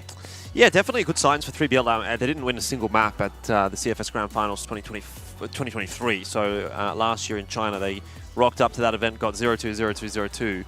And you know, it's much better to start a tournament with a map win under your belt. So maybe that brings with it some sort of worlds of change or winds of change and whatever. But yeah, we'll see obviously how this one continues to play out. I think Vasco are one of those teams that, I don't know, I don't get the sense that they sort of leave it all on the table in every single map. Do you get my meaning? Yeah. Like, they had some good maps yesterday against Evolution Power, but sort of a little bit slow on Ankara, for example. Maybe they take a little bit to wake up as well, and I don't think we've seen the best of Vasco so far today is kind of what I'm trying to get at. Yeah, no, and I agree. Like I said, I don't think Vasco played their best game on this map, but I don't think it was like they played their worst. It felt like it was just kind of this like, I don't know, maybe like a 60%, 70%. But that's kind of what, you know, I was getting very critical about on yesterday's game when they played, you know, EP, is the fact that they kind of threw away their second map where they should have got it done. And this is maybe kind of that same, you know, kind of synergy that we had from the first one, right? I mean, this is maybe where they just really weren't able to find too much, but they made a comeback, right? I mean, this is where, you know, Vasco's very much into this game. So I think for 3BL, let's hope they don't get in their own heads and get too amped. They realize like they got a little bit of a buffer with a map win, but the job ain't done yet. You got to get that. You got to get that 2-0, that 2-1. Yep, indeed. And as was the case in the first couple of games yesterday, that's an easier said than done kind of a task. A couple of close affairs between LCK and by Evolution Power up against Vasco. I mean, I think you look at this one as 3BL, and you look at what happened to LCK yesterday, and you've got to think like, okay, we now are the front-running representatives for our region. It seems at this point unlikely maybe that LCK is going to make it out of their group. I know that's wild to say off of one game, but that is a very important game for them up against Wolf Empire, unless they can potentially find an upset against Baishu, for example. So if I'm 3BL, I'm thinking, okay, if we want to get an extra slot for, you know, the West League going into the CFS Grand Finals, well, we probably have to be the ones to do that, because we at the moment are the ones that are still in a pretty good spot to run into those playoffs. But either way, take a look at the scoreboard, and it's actually pretty even sort of in terms of how things played out. You know, you have Feifei and Tot sort of towards the top end, MG and Slayer, nice little cameo. Then you've got your middle of the road player in Snare and VNC. Horus and Action kind of mirroring themselves, and Silver and Snake also kind of mirroring things there just in terms of the overall KD. But at the end of the day, 10-7, it tells a bit of a different tale. And, you know, your KD is all well and good, but it's the rounds that actually matter. Yeah. No matter how they come. Exactly. It's all about, you know, getting those rounds and converting. You know, the KD ratio is only one thing, right? I mean, I think it was a good point you brought up, like where I think it was the second round in, like MG, he wasn't able to get the defuse, but he was able to find 2 kills, right? So it's just kind of like those kind of things play a factor into this. So like, yeah, him putting it at 1.2, it doesn't mean it has the impact that costs the round or got them the round, whereas 3BL, you can see it did. And like, you look at someone like Horus, just for anybody that's kind of, you know, a little bit new to the game and understanding, he was only under a 1.0, but the guy still was able to have some massive impact with good swings. He's doing damage. He is kind of the playmaker to, you know, sacrifice himself here for his teammates to kind of excel more. So not surprising to see him sitting under a 1.0, because we know that he can do a lot. Yeah, well, you know, there's a lot to sort of break down, I guess, about that one, but hopefully we'll jump into map 2 pretty shortly here, because I think that's what we're all waiting for. You know, it's one of those series where, is there a lot to really say about this? Maybe not until we've actually seen it play out. Again, we don't get to see 3BL at these kinds of competitions too often, and Vasco, you know, they've done well domestically. They've even done pretty well internationally this year. So I think if we get to a point where 3BL actually wins this series, that's where we're now like, okay, we actually have a lot to say here, because that is a real barometer for where maybe 3BL is sitting at the moment as a team, and Vasco, are they looking potentially a little bit shaky in that case, even though yesterday they had a good result? I don't know. I feel like those are still things that are maybe a little bit too preemptive at this point in time, because we have yet to see map 2. I would be very, very surprised to see Vasco lose in a 0-2 fashion personally. Yes. So I think they've got, you know, the ability to come back into this one. I'm not counting them out just yet. Yeah, and I think for me, like, you know, I was just kind of taking a look at the notes, and like this map of Port is definitely a heavy favorite for Vasco. Like they're domestically 6-0, and where for 3BL, it's a situation where they are like their 4th best map. So it's not like it's the best one. It's not a top 3. Yeah, I know we've seen Port kind of a lot actually from 3BL, so there's that at least that you can go, okay, they do play it a fair bit. It's just that sometimes it looks a little bit neither here nor there from them. So yeah. I don't know. I mean, again, not to say that there's no world where 3BL could win this one. You look towards individuals on that roster, and pretty much anyone can show up. And if someone has a banger game, you know, that's just enough to get you over the line today against Vasco 2-0. But 9 times out of 10, it's not going to come down to that. So you're kind of like putting your fingers together and praying if that's what you're relying on to get this win. Yeah, like honestly, as much as I know I'm probably seeing a little bias here for 3BL, I just don't think it's a world where it is going to be the 2-0. If they do, I'm going to buy you dinner or something. Because like, look, like I just don't think that's possible. In a map like this, it's going to be tough. And if they do get it, I wouldn't even be surprised if it goes to a golden round. Like I do think if it's going to be a win, it's going to be the longest stretch to getting there, because it's just a map where Vasco, they're scary, man. Yeah, we'll see. I mean, I would be wondering, okay, first of all, who's starting on GR side? I know that was on the Vito graphic, but I didn't write it down, so I don't remember. But I assume, given that it is Vasco's map choice, that 3BL would choose to start on GR side. Yeah. And if that's the case and they got off to a good start, like let's aim for something like a 7-2 first half here. Sure. Put that pressure onto Vasco and really test their mettle as to whether or not they can make that comeback happen. Because, look, we saw yesterday as well for Vasco, they do crumble a little bit under the pressure. When that comeback was happening for Evolution Power on Ankara, Vasco ended up losing that map 10-8 despite having a really big start on the map. So they are a team that maybe can be affected mentally. And if you were 3BL right now and you got off to a good start on map 2, that definitely will get into the mental of this Vasco roster, who, for them, expectation at this event is we definitely have to qualify for playoffs. Like, we definitely have to be a top 4 team. Otherwise, we've underperformed. We ideally, if we want to be progressing, want to make it to the final. So there's a lot to lose for Vasco. Whereas for 3BL, it's like there's no real expectations. Like, well, people are probably just thinking, okay, well, they just get knocked out in groups. Like, if they get a map win, that's kind of good compared to the last time we saw them in China. Yeah. So they've already sort of exceeded that. So lots to lose for Vasco. I don't know if the pressure is necessarily there in the same way for 3BL. And if they can start well on this map, put those thoughts into Vasco's head, then yeah, things will get interesting. Timing for the push here from Vasco. It's looking not too bad, but the shots are even better from 3BL, and that's what really matters at the end of the day. Feifei in through middle should be traded here. Best case scenario. So we're back to 2-on-2. Yeah, the 2-2, and now it's the double S is here for 3BL to see if they're going to have enough oomph here to get the first round. You got BNC. This is, oh my god. Oh, snare! That's just filthy. And that's good too. I mean, that's a good player to take out. So now you still have MG. I mean, this is the guy, like I said, he was an MVP yesterday for day number 1 for his team. You can never count him out. Oh god. Oh god. He's going front 3-1. Yeah. Now snare, it's a question. And look at MG. He's already pre-firing. He has a good idea. Like, yeah, he's going to be right on my left. So it's down to the 1v1. And MG, he will be able to get it. Like we said, man, this is why the guy is putting up big numbers. He is so lethal. It's a painful one for 3BL. You know, talk about the ripple effect or the butterfly effect. How much of a factor does that one round play in how the rest of this map now starts to sort of shape up? Right? If that goes the way of 3BL, does the next round, does the momentum, does the game? But if it goes the way of Vasco, which we now see it has, is that, okay, well, we're back. Don't worry about it, boys. MG, nice clutch. We're back in the game. It's a nice round on the blacklist side as well. It's just a bit of a confidence settler for Vasco. Yeah, much needed. Really, really much needed. Because, I think if 3BL would have been able to find that round, yeah, that mental hurdle might be a bit bigger than just a hurdle, right? I mean, there might be a bit of a mountain here for Vasco. So I think they needed it.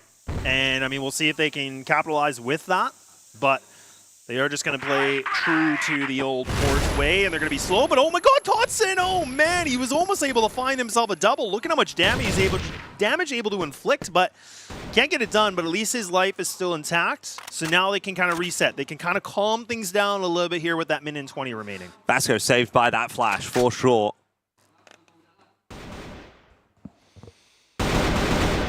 Well, they're going to set themselves up at the warehouse. Hasn't prompted too much of a response by 3BL. There's no moves being made. You've just got Snake watching middle. And then you've got the 2-2 split of the remaining defenders. Don't know that Vasco's super keen to commit to anything at the moment. C4's in mid, so it can be picked back up, and it's very much in that transitionary position. Could still go one way or the other. But back to B seems to be the name of the game. That might be the slightly more favorable of the two for 3BL right now, given that Snake is on the left side of mid rather than the right side of mid. But instead, it actually is going to be that push in through mid. And it is Snake that has to try to challenge. He'll lose his life straight away on the reswing. And now the sights are cut in half. Slayer tries to get ahead of the player, can't do it. It is Vasco that have come rampaging back into Port.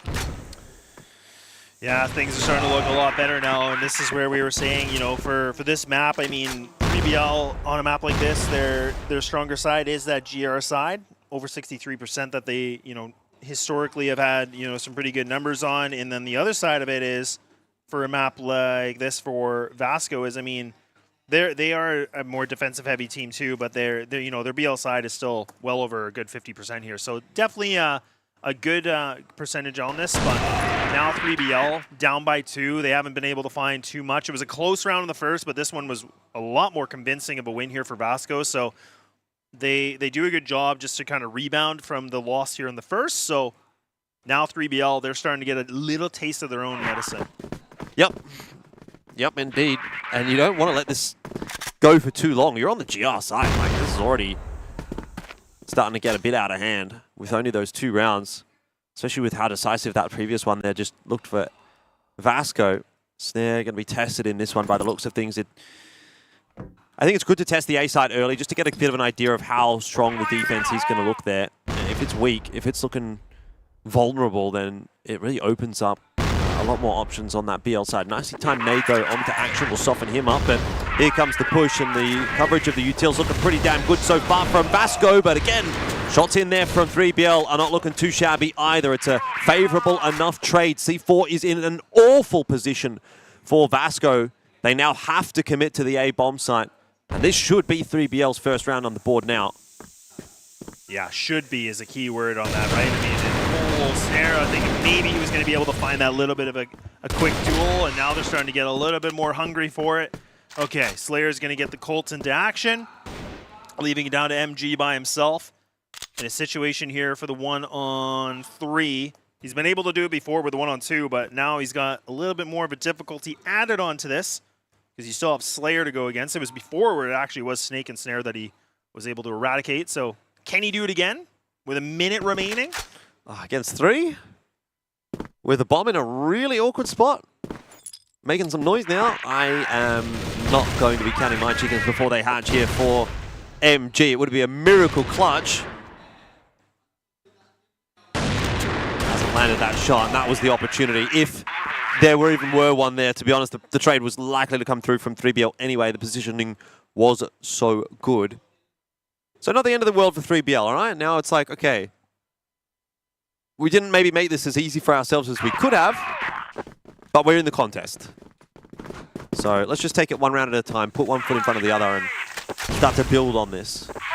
Yeah, and again, like, you know, I kind of, you know, briefly mentioned this before, but for anybody that's not familiar with a team like 3BL, this is a team that, oh my god, Slayer's able to find a double to start things off. Okay, hold on to your hat, folks. Things are looking pretty good here at 3BL. I don't know what's changed here, but now going in first gear to second gear, they found themselves an advantage here, which we haven't been able to see too much of that lately. But even Watson getting aggressive, he's had enough. That meditation he was doing in the timeout looks like it's going to pan out nicely. And now putting MG once again is the LMS. This is something that you see a lot though from the Brazilian snipers. I I feel like I don't know if it's something that comes from the sniper player themselves, as in it's just a tendency of those individuals in that region and they play that way and it results in those kind of outcomes, or if it's a setup that the team is trying to create in that, yeah, we'll have the riflers kind of be a little bit more of a sacrificial player and allow the sniper to be in that clutch position more often than not. Because, you know, when you look at teams that have done really well from Brazil, Gokun was very much one of the forefront sort of members in that respect in previous iterations of like Imperial, for example. And he very much had that style. He was very often the last player alive, clutching things out. And it seems like MG's kind of following in those footsteps. Whether that's by design or whether it's just an accident, I'm not sure, but it happens a lot more for the Brazilian teams that you'll see the sniper player alive as the last member as opposed to any other teams. So something to kind of consider. Either way, Snake this time is going to give control of mid. Need some more trades to come back on through here. Snake's done really well. How's he gotten 3 there? That's unbelievable. A 4th from Snake. He's just popped off in the round. And that might be what his default choice is going to have to be for the rest of this defensive half, because he looked a lot better stepping back, taking another angle than he did trying to challenge the initial push. That was brilliant. That was absolutely brilliant, yeah. And again, like, you know, the IGL, and that seems to just be the thing now. Like, these guys, they're still able to frag out, and he's able to, you know, put this round potentially into 3BL's hand and giving them the lead, which is going to be the first time they've been able to do in this map of Port. So, and it is going to be solidified here. So it's going to be a 3-2. Snare's going to be able to put the nail to the coffin, and this is a good comeback. And like I said, 3BL are definitely that team that when their backs are on the board, I don't know what it is, they love that pressure, and then the dream could be a reality. I mean, this is what they do in the West League, but now you're at the big stage. This is where you're at the Summer Invitational. This is not, you know, the same as playing your competitors in the West League. Now things are elevated to a whole different level, but so far, so good. So far, so good indeed. I don't know about Horus's position here. He's being covered off by Snare, to be fair, but just deciding to back it up. Don't necessarily want to see a big change up from 3BL just yet. I think it's, you know, in this particular round, now you've won a few in a row, it would be the kind of time where Vasco's thinking, okay, they might actually throw a spanner in the works here, so let's just be prepared for something. I'm kind of glad that Vasco haven't actually been given anything too early on in this round by 3BL. I think it's much better that they do play a little passive again. Save it in the back pocket for a bit later on.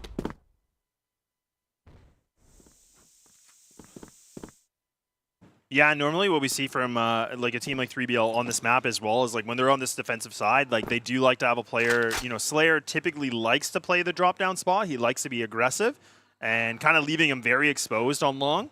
But that is usually with Snare to, you know, utilize the OM. Okay. Well, good night, Snake. I mean, that's a little awkward, a little weird, but okay. We're going to give a man advantage Vasco out of nowhere. They need all the help they can get at this point, it seems like, so see if it brings 3BL undone. They've got to be disappointed, but it might not be the end of the round just yet. Slayer does get the 1-for-1. It's probably not quite enough. We'll need to see something from Tot. He'll fall. And so, in the end, seems like it might just be a doomed round for 3BL now that they've been locked out of the B site by the smokes. No plant yet, though. Yeah, should be okay. It's going down. Get a pause after this round. Sort things out on the stage. Yeah, that's going to be 3BL. I mean, and it maybe it was like an issue, like a tech issue. I have no idea, but yeah, clearly something happened. So if, you know, 3BL do lose this round, that's going to be a really frustrating one because everything happened. So it's not like you could even restart the round, I don't think. So no, there won't be a restart. And Snare, I don't think there'll be a 1v3 either. So 3-3 is the score. We'll get a tech pause in here to just make sure everything's in tip-top shape in the server. It happens. It does happen, you know? It's important here for 3BL to not let that affect them because they're still in a position where this map is very much winnable on either side. And that can be a bit of a triggering little issue for them, but you've got to sort of just go, okay, what's in the past? You know, we need to move forward. Let's figure out what it is that we need to do to still win this map. Look, I got a lot of life experience, you know. I'm 30 years old now almost. Wow, okay. Yep. And so sometimes bad things happen in life. That's true. And you have two options in that case. You can either ruminate on the bad thing, be angry at the world, think, why did this happen to me? And that's fair. That's all valid. Yeah. You know what? Go off. Yeah. Go off, King. But does that let you achieve your goals? Exactly. No. Yeah, that is true. You're just going to be in your bedroom, kicking and screaming, punching the pillows, slamming the wall. I don't know, whatever it is the kids do these days. Instead, yep, you recognize it happened. You recognize it sucks. Yes. But let's move forward, because that's the only thing you can do. And that's my wisdom and advice for today. Hey, that is really good. You know what? If we can impart some wisdom as, boomers, I think that's really important. And I think that's a really good piece of advice, because that is true. You have two different roads you can go down, the high road or the low, and it's really up to you to make that decision. But like you said, kind of converting this back into this situation is 3BL. Let's just make sure they take the high road. Correct. Look, they don't seem to be too affected by it at the moment. They've been around a long time. They're experienced. They've dealt with situations like this before. It's better earlier in the game, too. Like, we kind of made that comment in the beginning where they just started map 1. They had to pause right away because I think it was Snare, like his monitor turned off. But thankfully, it's in the beginning. There was nothing to really impact anything. Yeah. This is the same situation, too, where we're not like in a situation of like 8-8, and it's the game could go either way. It still is like that, but there's still plenty of rounds to happen. Bro, MG is just locked in. He's not even looking anywhere but his monitor. Yeah, he's gaming. Hand on his mouse. Where do you sit in terms of the keyboard positioning? Are you a horizontal or a vertical gamer? No, I'm never going to understand the full tilt. Yeah, I never will understand that. Maybe like a slight one, maybe. But that is all, like, maybe what MG's doing, I would maybe do, maybe a bit less than that, personally. Yeah. But, I mean, back in the day, when I used to play, it's like your desks were very small. You had no room, so the vertical thing was a thing. You had to do it. And that is kind of why we see a lot of players doing that. So I hated it. But I always try to find a way of how do I make it not just a full line, how do I make it kind of like an angle? Yep. Yeah, so. Did you go for the 10 keyless? Oh, of course. Yeah? Yeah, of course. You got to. I don't know why. I'm just not a fan of minis. I don't like it. I got big fingers. I'm a big guy. I feel like I'm just slamming, all the buttons. So it's just, I like the 10 keyless. It feels always good. It's still light. You're not hitting your mouse on it. And things look pretty good. What about you? What are we rocking here? I was always someone who did have the numpad up till my most recent keyboard purchase. And then I went 10 keyless. And I did miss it a little bit. Like I had the numpad for, the Excel spreadsheet, doing my invoices and whatnot, did that. But got used to it eventually. And definitely appreciate the extra mouse space. Yes. When I'm playing games. So it's a bit of column A, bit of column B. I will, you know what they need is like one which has a removable numpad. That you can just that's next like level. snap on. That would be pretty cool. Yeah, any peripheral companies that are listening, look, we just gave you a really good business idea here, so you are welcome. So we'll call it the Elfish guy. That's so cringe. Hey, I like it though. Good product placement right there. All right, well, we'll jump back in game here. Obviously, everything's all sorted. We're at 3-3. And another important round ahead for both teams can really swing the rest of this half. It's kind of hanging in the balance. Could go either way. Yeah, I'm going to get this short control a little bit. BNC just throwing some flashes, some nades. And like I said, this is where Slayer normally likes to be underneath there. Like he likes to play the very close angle. He likes to be able to find somebody off guard. So that might even be some good preparation here from Vasco, just realizing what they've done in the CFWL. But now things are nice and slow and steady here, which is not unexpected here for both these teams. But it does look like Vasco want to go for this B main control. They are going to try to fight for it. And Slayer is, instead of being very aggressive on the angle, he's going to be very passive on this. So this is a new position for him. A switcheroo, if you will. Well, good start for 3BL. I like the high-low setup. Where's the swing here from Snake? The flash, was it a flash that got tossed in? Maybe a nade might have even done the damage. Either way, there's just numbers there for 3BL. They've got it done. Decisive approach, and again, MG, the last man standing. I don't really want to be seeing Tot kind of jiggle this. if I'm being honest. Just keep your head down. Don't give up the body. Make life even more difficult for MG. So 20 seconds left to play. It feels like a pretty impossible clutch, but why is it always MG? Yeah, I mean, maybe it is a clutch factor. I'm definitely going to have to do some homework after about, you know, his clutch abilities. I mean, he's shown that he can do it. I mean, that's the thing, but I mean, now he might get a free plant. 3BL, I don't know if I love this. They let it happen. I agree.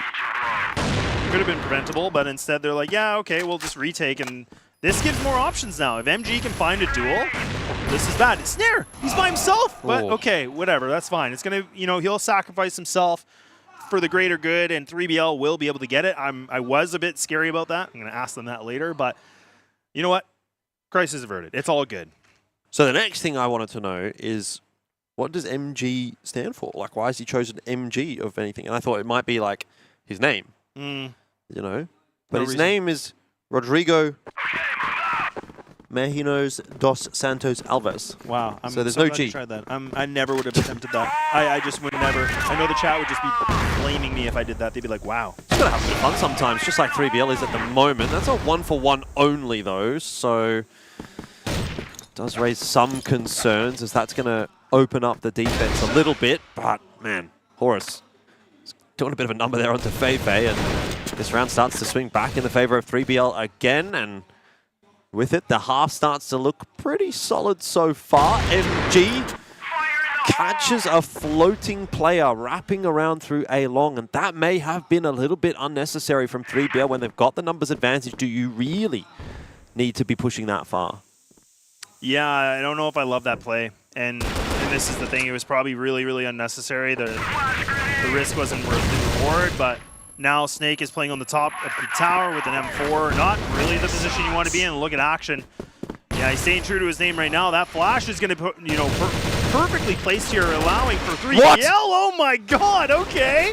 He's going to get a little bit more aggro with the Colt, and now these players are wounded, but MG, he's also wounded down to 13. It's MG again. Why not? This might be like the 4th or 5th round in a row that he's had the chance to try and clutch. This one, though, does feel very doable. He's got C4 in hand. He's got 2 low HP players. He's going to get a safe plan on B. Excuse me if I'm a little bit concerned about this one for 3BL. I think it's warranted, and I don't disagree with you at all, because this is, you know, if there's going to be a round that he's going to clutch, it definitely will. It should be this one, just considering the position he's going to be in. And now he can get the post plan. He's got some time here to go for a position that he chooses. Oh, and he's, ooh, a little cheeky devil. Oh, this might work out very well for him. If the retake would have come in through GR side, it could have been a bad choice, but seeing as it's coming from Warehouse, as long as he hits the first shot, which he has, trade hasn't quite come through there from Snake. It's a favorable duel still. Rifle versus Orm, and the shot missed. He got the shot off, but that's why it's more favorable to have a rifle in that situation when both players are low. Defuse through for 3BL. They are on their way to a very solid first half, but they do still need this 6th. I think a 6-3, that's acceptable on port. 5-4. I don't know. That one's still sort of teetering on the precipice of maybe not quite being enough, in my opinion. Yeah, and I mean, I actually just was looking back because, I mean, we were in the bird's eye view here for Vasco, and you could see, you know, just the body language of MG, like he was kind of shaking around in his chair, and you could tell he was just kind of boiling from that, knowing he should have had it, right? And that's the thing where it was just right there in the palm of his hand, but not able to be true. But 3BL, like you said, this is, you know, we talk about rounds needed. This one is definitely it, giving them that little bit of comfort going in for the BL side, where that's going to be more difficult against a team like Vasco. So we will have to see if that is going to be true. But and 3BL switching things up a little bit now, like the 2 players playing on bridge a little bit, now just kind of pressing differently. I don't mind this though, and here we go. Putting a lot of faith in the shot from Snare. If it doesn't connect, Horus is just a dead man in a position like this. But it can be a really valuable position where you can double down. It's not likely to necessarily be checked by the players dropping out from connector, but in the end it might not come into play as rotation's gone back over toward B. Very much hanging in the balance at the moment. The information is somewhat lacking for 3BL, and Slayer's kind of the only one here on B. It's perhaps even a little bit of an over-rotation from 3BL into mid. Horus does win his duel over on A-Long, and he sees that there's nothing else there, so that's going to start to inform the rotates of 3BL. Now Slayer taking some contact. He's going to wrap back into the site. And all of a sudden, 3BL have a very good understanding of where the majority of Vasco are standing. Yeah, look at that from top. That's a great position as well. Strong reposition from him. They might not even clear that. Like, they might not even expect that. They're going to, like, look just the close corner like that. They're never going to expect him to be this far deep. I mean, with 40 seconds on the clock, it's going to be hard to clear out angles like that one, but VNC might have his spider sense tingling, and he does indeed clear it. Brings it back to 4-on-4, but time now a factor for Vasco. He's going to go hunting for information. Bit of an overstep in that situation, but at least it sets Snake up for success. He needs the help. Horus has come across. Bomb is committed to B. This is going to be a B hit. Somehow Snake alive. The spam through the box not connecting. Feifei down. Horus doubling down. And 3BL are pulling off a miracle round. This one looked like an absolute disaster, but they've won it. There's no way for VNC to win it from here. And 3BL get the 6-3 lead at the half. That one was a very spicy round. Wow, it really, really was. And again, it's these situations where, you know, it just seems so questionable about, you know, Slayer was going for that big swing. I was thinking, oh goodness, that nerve is kicking in, where we talked about it for these guys playing on an international level. I was thinking this might fall apart really quickly, but thank goodness, you know, for 3BL fans, and, you know, Horus was able to just lock it down when needed, and they do get that 6-3. It was a bit more of an effort they needed to put into that, but the time does go against Vasco. But now things are switched. Now 3BL are going to be on the attack, and Horus, once again, he's going to gallop his way into the site, but they don't check! They don't check the damn corner, and VNC takes him down with the bomb. Yeah, critical mistake from 3BL. They just got a little bit too early. Oh, no. It was the perfect start, but it's fallen apart. And Slayer, well, he won't clutch that one, so good response from Vasco. Horus, he wanted to pick the pace up, but the spacing from 3BL just wasn't really there for it. It needed to be a 1-for-1 trade, worst case scenario. Ended up being 2-for-0. If there was a third player there, it might have been okay for 3BL, but that third player was way too slow coming in through the warehouse, so 3BL gave up that first round pretty damn quickly in the end. Yeah, it was just, I think they got a little bit too excited on that, right? Winning that first fight, they were able to get themselves a little bit of something, but I would have liked them just to slow it down a bit more, but, you know, it is them kind of switching things up. Well, we'll see if that's going to go against them later into this game, but a very, very well, you know, hold here from Vasco, the fact they were able to just put up the barricade, not letting anybody through. But we will see what will change up onto this one. Vasco playing a very similar setup that we saw from 3BL. Just having the one player here in B main, just kind of going for the jiggles. And I believe that's Silva that actually is just kind of on the outskirts of Bridge. So MG playing on the railing this time, on the far deep left-hand side. And Feifei close on by as well. So he's going to be that first point of contact here to support the sniper. Chance this goes wrong for MG with an angle held like that. If there's going to be a big wide swing, maybe someone gets out in front of him. 1-for-1 on Feifei. Not too bad on either side, but MG's the one that they really need to try to find a way to dislodge, and they have not been able to do so. Up onto the site now goes Snake. He can't get it done. Up the stairs is Snare, but it's too little too late. There's way too many members to deal with, and Vasco are looking very decisive on this GR side. That's why I'm saying, like, you know, you need to get 6 rounds. You need to get 7 rounds on the GR side of Port, because the tables do turn when you head into the second half, and you can already tell that they have. Yeah, you definitely can. And I mean, that was the thing. Like, 3BL were able to throw some really, really good utility into that. Everybody was flashed, and they had that moment, but they had to capitalize on it, and they didn't. And that was the problem there. But that's on the other side of the coin. That's where Vasco were able to, you know, despite all that pressure, despite all the nuisance that was occurring, they were able to keep themselves well composed in a very, you know, awful situation. So 1 round of a differential here for them to bring things back to a tie game, which would be huge for Vasco, just because this GR side for them is obviously the, you know, the breadwinner. This is the one that they like. So it's about 3BL, you know, seeing what they can push the boundary on their BL side. I think it very much puts the ball back into Vasco's court if they end up at 6-6 here. You were saying 3BL, if they're going to get it done, it's going to be a close game. It's going to be, you know, maybe even into Golden Point on Port, and getting that sense as well that getting rounds in this second half for 3BL is going to be a bit of a grind. So I think if they can get this one here, maintain the lead, that's obviously really going to keep them in the discussion. But as soon as this flips, I don't know if I see them coming back from a deficit on this half. Sort of spotted a couple out, but not too many connections. Yeah, 2 players on the GR spawn right now, just kind of putting a little bit more focus here from Vasco watching in the mid. 3BL now with under that minute. Like I said, this is a team that likes to really think about their options. Snake is trying to think what's the best course of action here. What would Penguin do? He's probably thinking.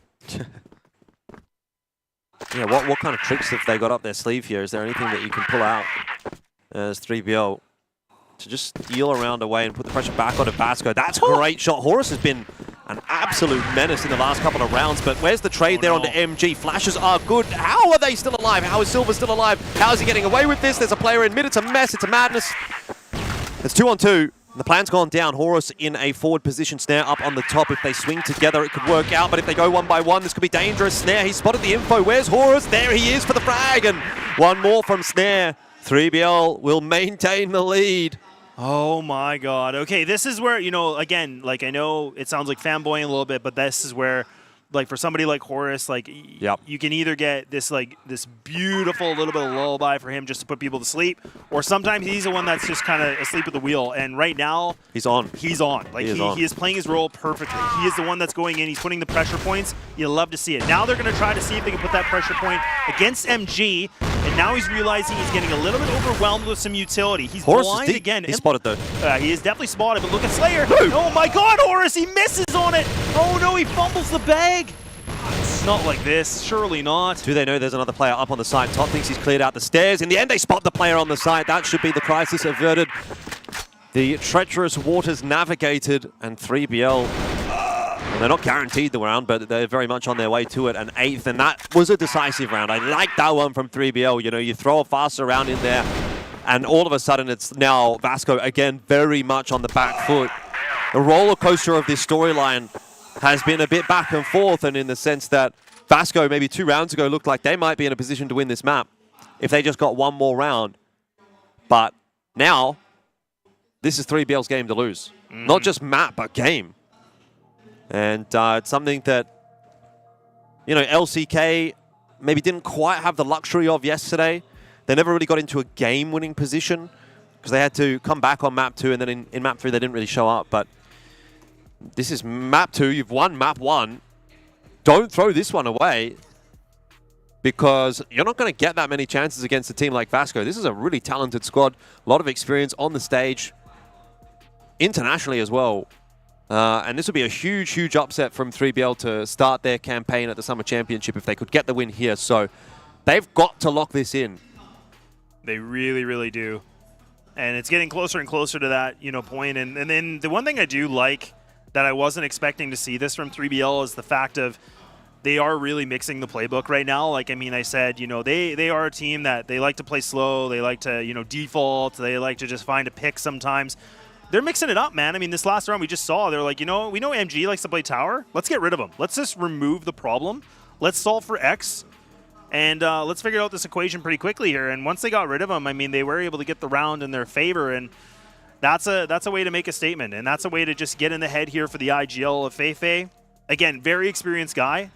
You know, but again, that is going to be very nerve-wracking for this kind of a situation. But I couldn't agree with you more here, Jordan. I mean, this is a situation for 3BL. Like, they really are on the cusp of finding the 2-0. It's absolutely critical in this. So it's their game to lose if they fumble this. But this is where Vasco, I dear hope that there was a good conversation in this.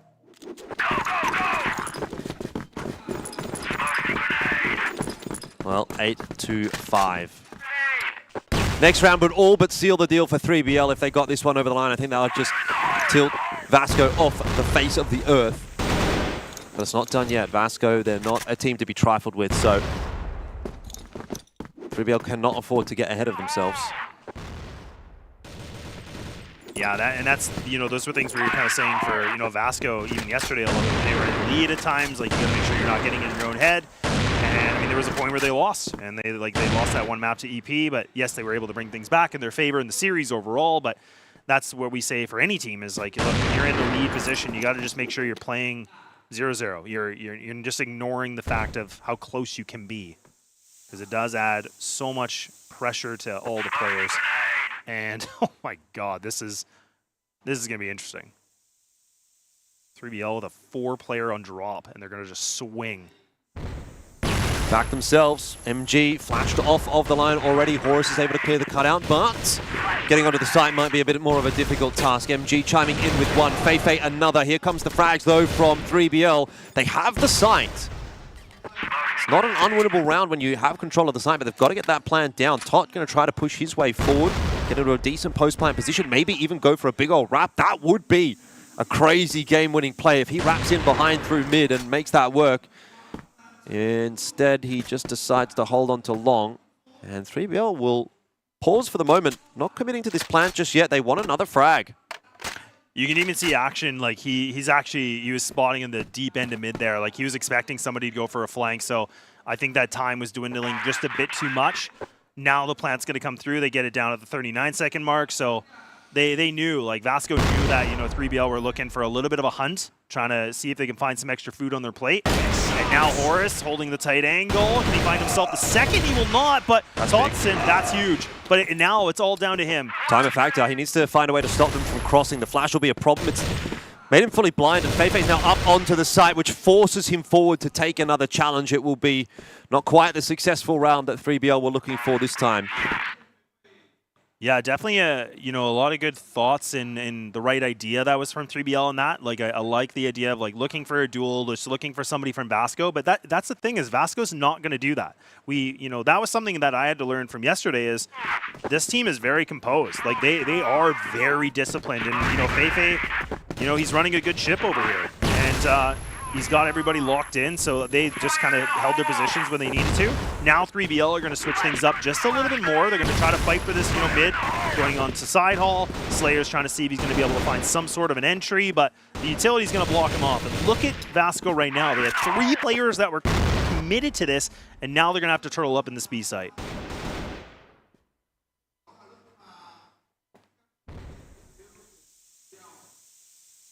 Action slows down. We're in the eye of the storm now. Yeah, just hit the E-brake, man. They all stopped. 3BL have warehouse control, so hitting the B site definitely an option at this point.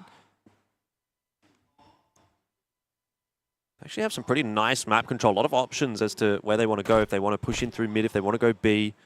Rotation over to A is definitely open as well. Haven't really made any inroads just yet. Oh, Vasco. Thinking about getting aggressive potentially over the mid-bridge there, but they weren't spotted out. It's going to be a mid-push. Oh, already losing 2 players like that's not a good sign at all. Where's the trade packs through from 3BL? Absolutely nowhere. Vasco locking it down, and Feifei around behind should be grabbing snare here quite comfortably. So the wheels have sort of fallen off a little bit for 3BL.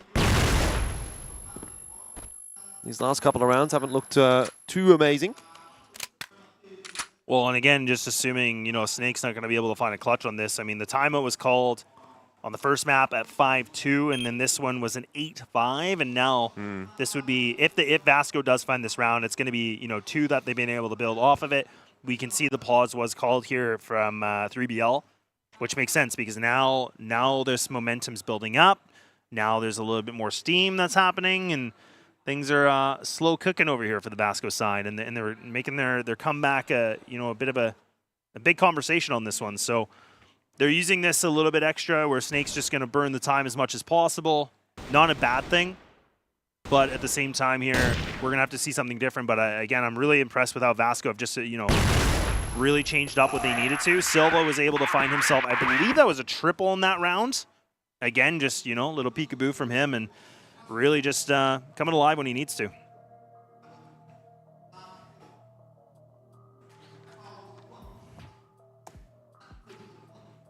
All right, big moment now for 3BL. Timeout comes through. It's got to be the difference maker.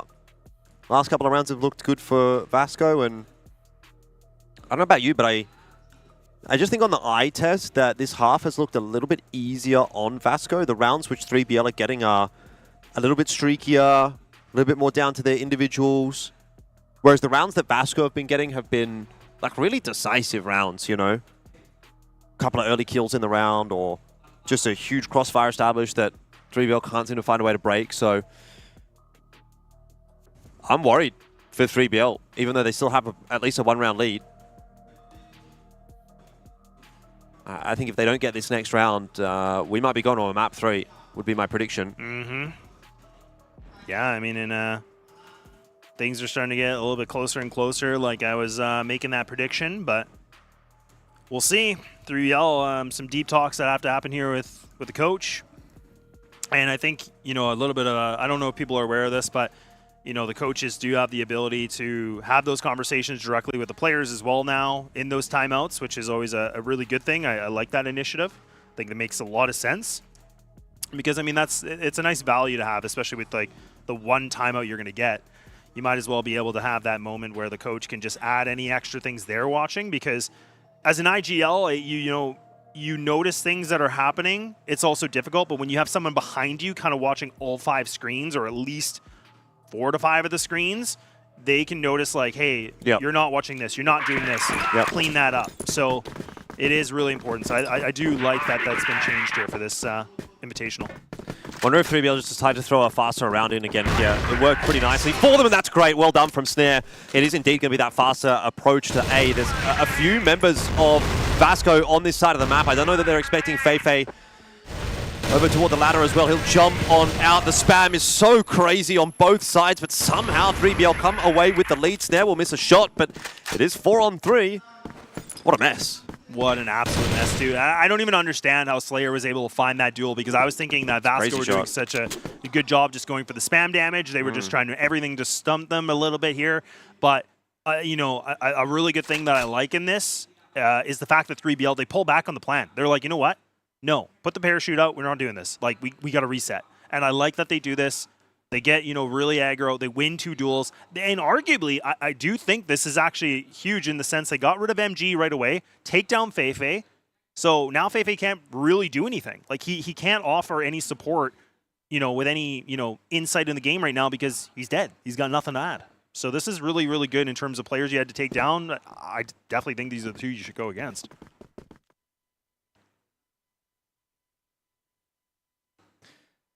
Just action on this side of the map. Maybe a bit of an unorthodox position to be holding in a circumstance like this, but if 3BL can at least clear him 1-for-1, which they don't, it's a 2-for-1, so he's done really well. Again, a little bit of an off angle, right? So as long as you can hit your first shot cleanly, you're actually in with a pretty good chance there. Maybe swings the round back in the favor of Vasco just a little bit. The walk into B is definitely an option for 3BL, but they seem hesitant to do it, and instead they're pausing up, and Vasco's rotating over B. The call is go A. That is a very good call to be making right now as 3BL, but they have to go quickly because Vasco are in B and they're already clearing it out. So they're going to be recognizing that there's nothing actually happening over here. So they're going to be on their way back to A, perhaps a little earlier than 3BL might be expecting. Timing looks okay for 3BL, though, to get that plant down and find themselves in a post-plant position. Snake's going to be the big player here. He's the guy with HP. So where does he end up deciding to set up? They have managed to get Slayer off the site onto long. And again, I wouldn't really half mind seeing him go for a big flank here, but because he certainly had the time. But instead, he's just going to watch the cross. All with a long angle, fair enough. First shots are going to come through from Snake. One player has crossed. Information maybe came through a little bit too late, but a good shot in from Slayer. Problem is, C4 is not planted for him. He's going to have to get up the boxes quickly, and he doesn't get there in time. Just a bit too deep, and the little tiny moments are becoming big problems for 3BL. Action not getting traded. Oh, man. Snake playing a little too far away.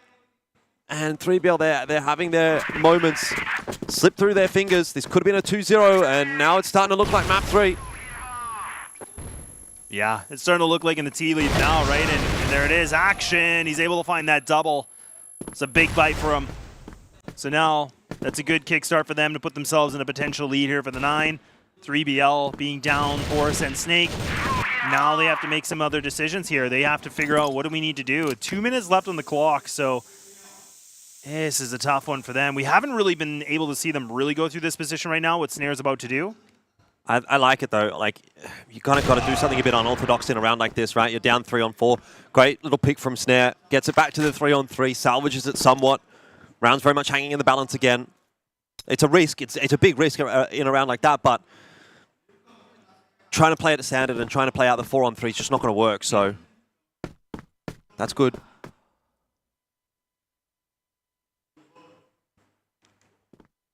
Back to the even Stevens here with a 3-and-3. So, oh man, this thing is so much tension on this, man. You can just cut it with a damn knife. But MG playing the off angle on the low end of the ground here. So or actually on the top of the box, my apologies. And actually, oh my God, Snare actually is able to win this fight. So now Feifei's taking critical damage too. I mean, he's got to be less than 50. He's pretty sitting at that 30. And look at Slayer. Slayer's still just trying to press forward onto this. It's a huge round by Snare so far. Just got to make sure it's locked in. Don't give up this free kill onto VNC, who now has a difficult task ahead of him. But 2 critical frags from Snare might just give 3BL the opportunity at a 10-8 victory on Port. Nade over the top. Is it going to be enough to deal with Snare? Oh, not quite. He's still alive, and that is the saving grace for 3BL. Meanwhile, Tot has pushed his way forward, but he's been spotted out, I think, by VNC. Either way, another kill for Snare, and they know how big that is. What a huge round from Snare. Man, this guy's like a cat. He's got 9 lives. Like, he's getting spammed, and then he was running away, and then the nade just came right at his feet. 2 HP, and he readjusts for the swing. Oh my goodness. Okay, well, now the series point on their hands, or potentially the overtime. And now we have to see if Vasco is going to be able to dig deep onto this, and anything they add up their sleeves, they're going to have to use it now if they want to keep themselves into this game. Otherwise, I would probably say this is a big upset. I mean, I never would have put myself, you know, on the bingo card for a 2-0 for 3BL in their favor. No, I mean, I would not have either. I obviously predicted for Vasco. I thought, if anything, it's going to be Vasco 2-0 today, but 3BL have put in the work by the looks of things and see if they can be rewarded for it. It's a heavy A setup from 3BL and from Vasco. You'd say that's beneficial, of course, for Vasco if this ends up being the push from 3BL. The call could be ill-fated, but if they decide to go B, they've got the time to do it. C4's not committed, though Tot kind of is. I don't think going A works out well for 3BL here. It's a gamble stack from Vasco for sure.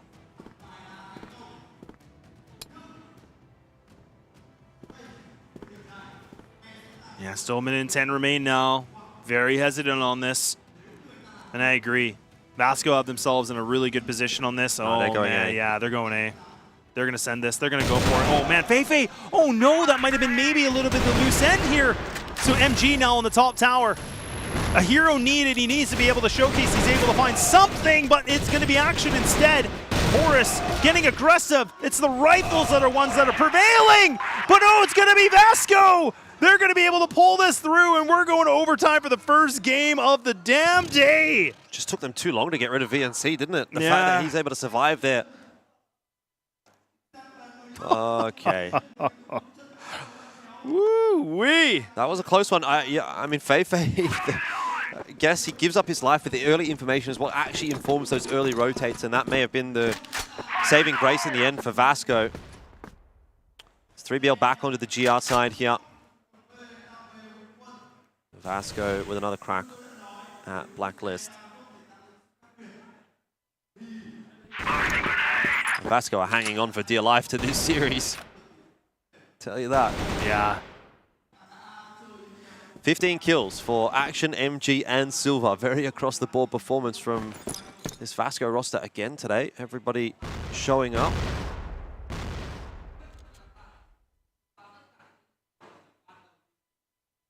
Yeah, with the side switch here too. So for 3BL, they definitely going to be able to have to do a little bit better. I mean, they had a 6-3 in the first half originally, I mean, which isn't bad. There was some rounds that were very labored, so we'll have to see if it can be a little bit different.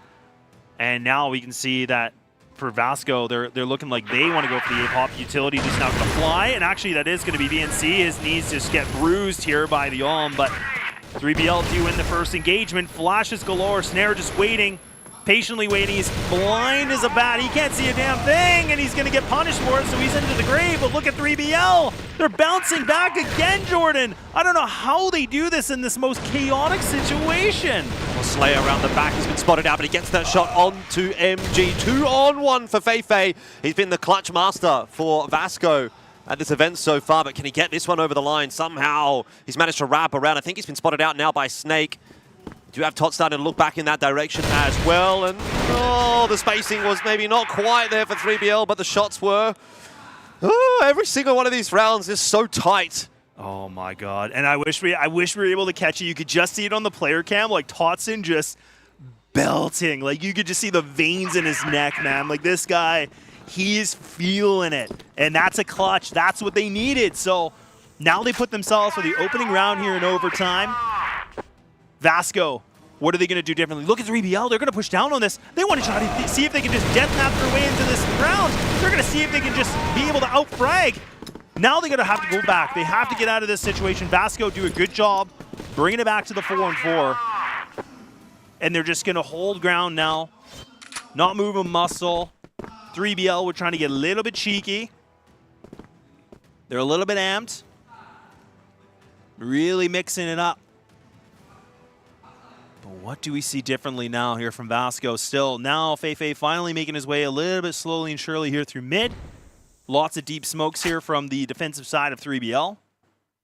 That C4 just on the outskirts of B main. And we'll see what happens a little bit more. 4-on-4.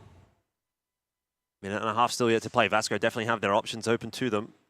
Starting to look for some control of that warehouse, and they'll be getting that for free. There's no one pushing forward from 3BL, on that side of the map at least. Defense a little bit spread. You actually have two players focused on mid from 3BL, and only the one over toward B, so B looking a little bit weak right now. The only caveat being that it is Slayer that's holding on to the B side of the map.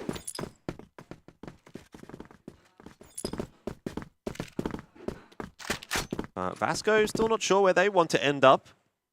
Looks like it might be back toward the A side of the map where Snare is going to be waiting. And his numbers aren't fantastic for this map, but his impact has been good. Here's another round where he's going to be asked for a lot of impact. Yeah, let's see if we get the litter. Okay. Okay, now he's looking for a little bit more, maybe a little overzealous on that one. And that might bite them now. You can't do that against a team like Vasco. And it's all down to Slayer. A guy that's lethal with the rifle. Now he puts himself in a situation of a 1v1. Action is able to get the C4 down. Look at him. He's going to go toe-to-toe with him with a pistol. And right back at it again for a tie game. Yeah, very much an overextension from Snare on top of the site. He could have just waited patiently. He got that numbers advantage. Play for your teammates to come across and help you out. Was there no util that could have been tossed in to help him? He wanted to make the hero play and just got his head bobbed off. Better to just keep it down and play the 4-on-3. In the end, not the end of the world, but again, bearing in mind 3BL are on the GR side, so you do want to be seeing them get the advantage out of this half. So they want to be going 2-on-1, getting this last round of the first half of OT. Snake, he's going to be in a dangerous position here. Head down for a second there, but in the end, Vasco don't push their way forward.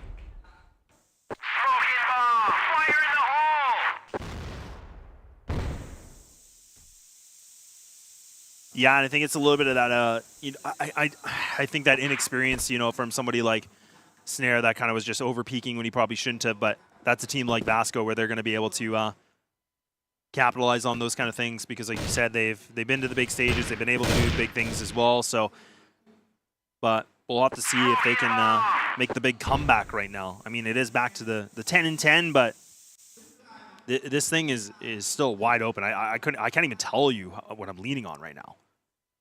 Yeah, I mean, I don't know. It feels like it's possible to go either way for sure. Slayer with a big job to do this time around. And MG will lose his life early on in the piece. Another opening kill. But again, another bit of an overextension. I don't know that you need to be challenging that a second time when you've got two players so close by. Could you not just fall back off of that opening pick, call a rotator across the beat, bolster that defense? Instead, you give up the advantage now, and it's actually 4-on-3 favoring Vasco, who are playing just a little bit more patiently, but Snake's position might not have been expected. Still, the duel will be won by Silver, and just like the sand in the hourglass, it is sifting away from 3BL. So it was another good start to a round, and they've let it slip. They really did, and I think that's where, you know, I just kind of made that previous comment about, you know, Vasco are a team that they're not going to make a lot of those big mistakes, and they're going to take full advantage of it, and they do. And 3BL were trying to get a little bit, you know, more fraggy. They were just trying to look for duels. Pretty unnecessary, I think, in that round, but Vasco, you know, react, and that's something I've been really happy to see with this group so far, is like through all the adversity they have, they really are maintaining, you know, I say composure a lot, but I think it is. Like, I mean, that round, they only lost one player. They kept 4 alive, for goodness sakes. Not well, important for 3BL to start it on the front foot here in the second half.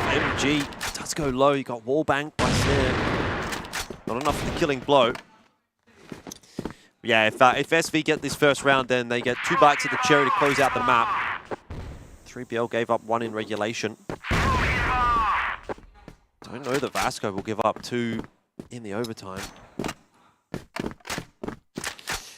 Yeah, it's hard to say, because, I mean, even, you know, Vasco now have themselves in this 1-round lead, and you know, I was hoping, you know, for 3BL, like, it's, you know, we were saying, you know, the GR side, they needed to put themselves in a lead going into the blacklist side, so making themselves a little harder, and that's something I talked about in the pre-show, where I said, you know, 3BL are a team where it's never an easy road. Sometimes it's the most grueling way to get a victory, but if they find it, I mean, man, oh man, that's going to be a sweet victory for them.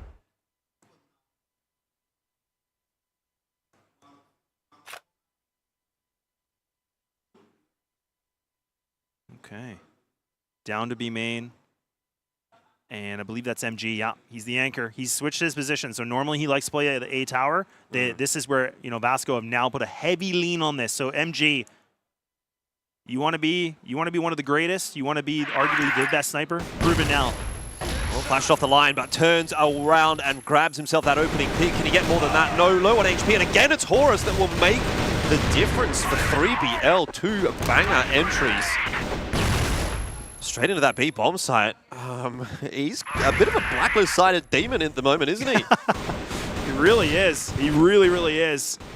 And I mean, what a read. What an absolute read right now from 3BL. But look, it ain't over yet. You still have Feifei. You still have action to go against here. Snake, he's just kind of jump spotting here. He's just looking for the information. He over peeks it. Bro, how does he win that?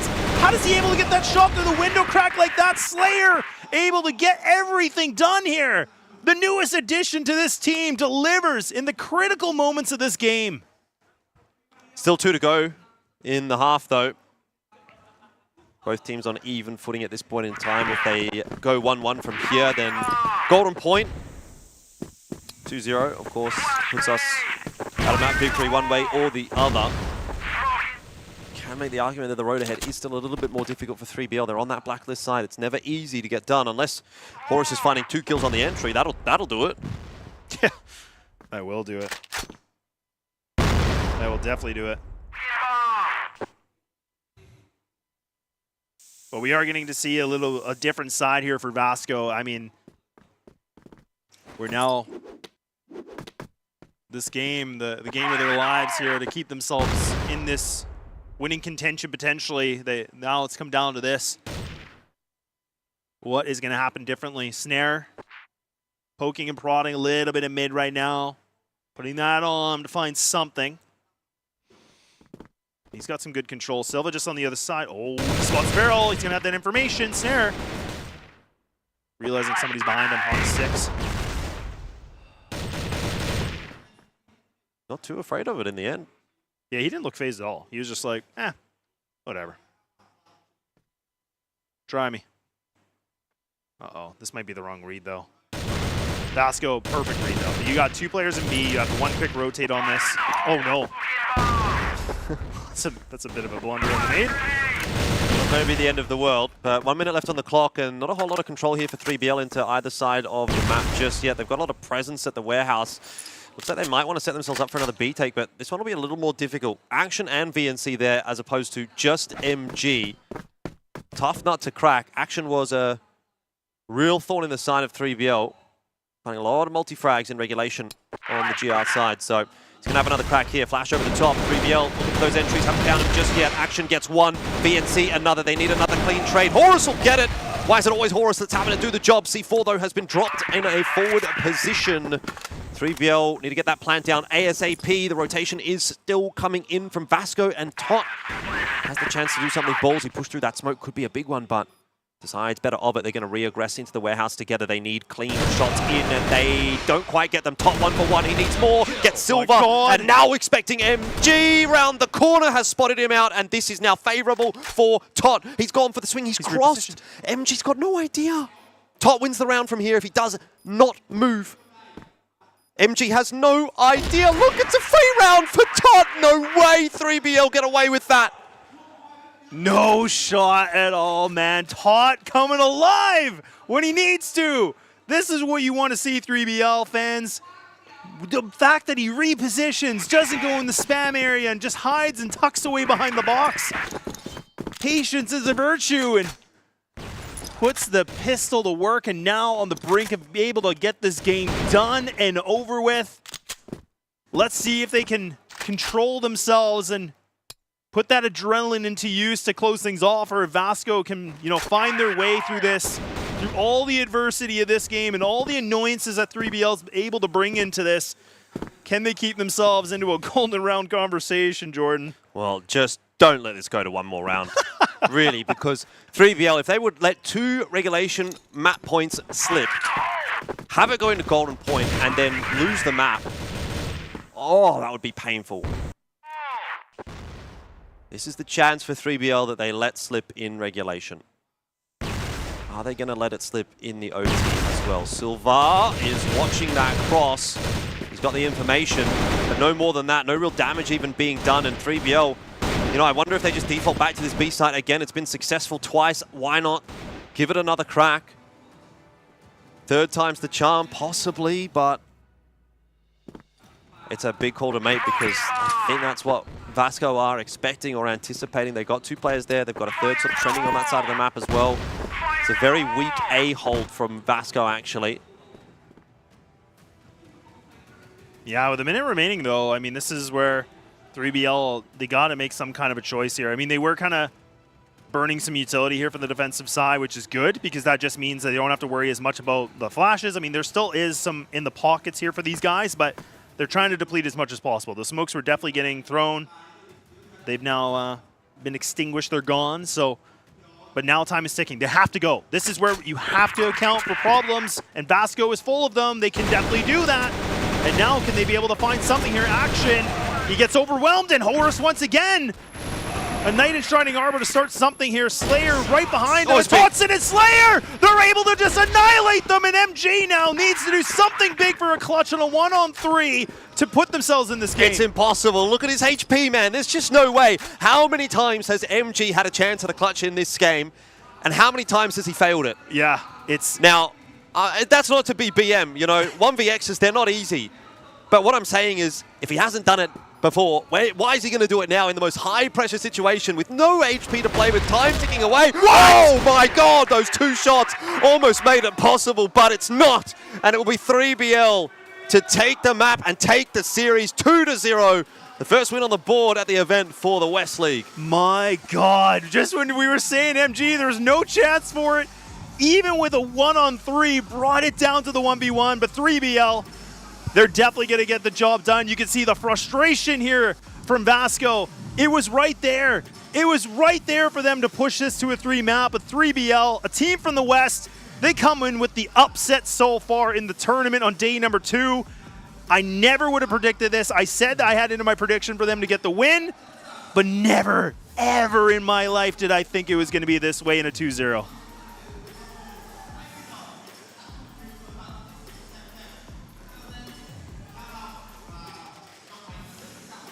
Yeah, I mean, you can see the devastation on the faces of Vasco even.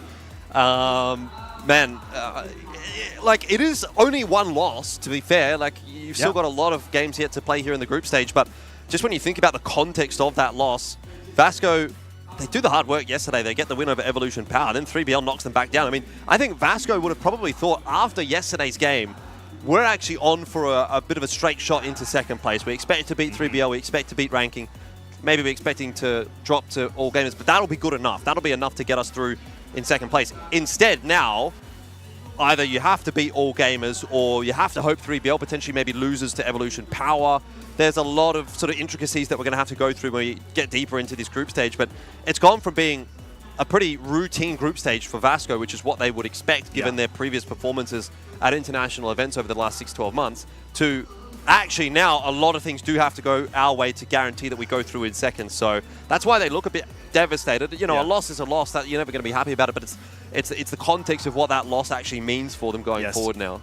Yeah, honestly, that's a really good summary, Jordan, because it's, they still have their tournament life, that they're still in this. It's not like they're out. It just means that the path is going to be a lot harder. But again, you have to put a note here that they probably were, putting in their heads like, yeah, we're gonna probably run over this team. We're probably gonna get this win. We're gonna be able to have ourselves the 2-0. We're gonna be sitting very pretty on top of the throne here for the group stage. But 3BL, a very different plan. And honestly, just to recap from what we talked about in the pre-show, I was a bit skeptical. Like, I was still very much in the favor. I wanted them to get this win, but I was nervous just considering how the season ended for them. They didn't do the greatest in playoffs. They kind of fumbled the bag a little bit. But I love that, with that time that they had from then to now, it looks like there's so much improvements. They've been in the workshop, and they've just been sharpening all the tools here. Yeah, it'd be a big win, of course, for the fans from the CFWL who aren't necessarily used to seeing successes on international stages. I go back to the CFS Grand Finals. I'm pretty sure none of the West teams got themselves a win at that event. Kungana, I know, did get themselves a win, but they came through from the North America qualifier rather than from the West qualifier. But more importantly, kind of looking back at the Invitational last year, the Summer Championship, it was pretty dire. It was GV back then that were playing. They lost to Baisha. They lost to Ranking. No, they beat Ranking, so they did actually have some success there. Okay, there's fair enough. There have been some smatterings of victories here and there at the international events that we've seen the West League team play at, but that one honestly feels like kind of the biggest one to me. I think at the Grand Finals, probably not much to really speak to there. A win against Ranking last year at the Summer Invitational. Look, I don't put a whole lot of stock in that personally. I think GV were okay at that event, but Ranking didn't really seem like a particularly competitive team, to be quite honest with you. At that event, I don't think they had a great run. They didn't do very well for themselves at all.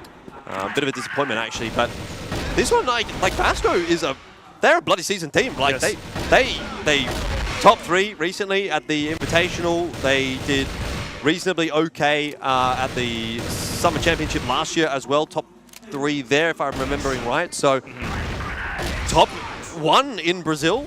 Like, this is a good squad. This is a seasoned squad. There's veterans on this roster, and 3BL have just sort of wiped the floor with them 2-0. And it wasn't easy, but they've got the win.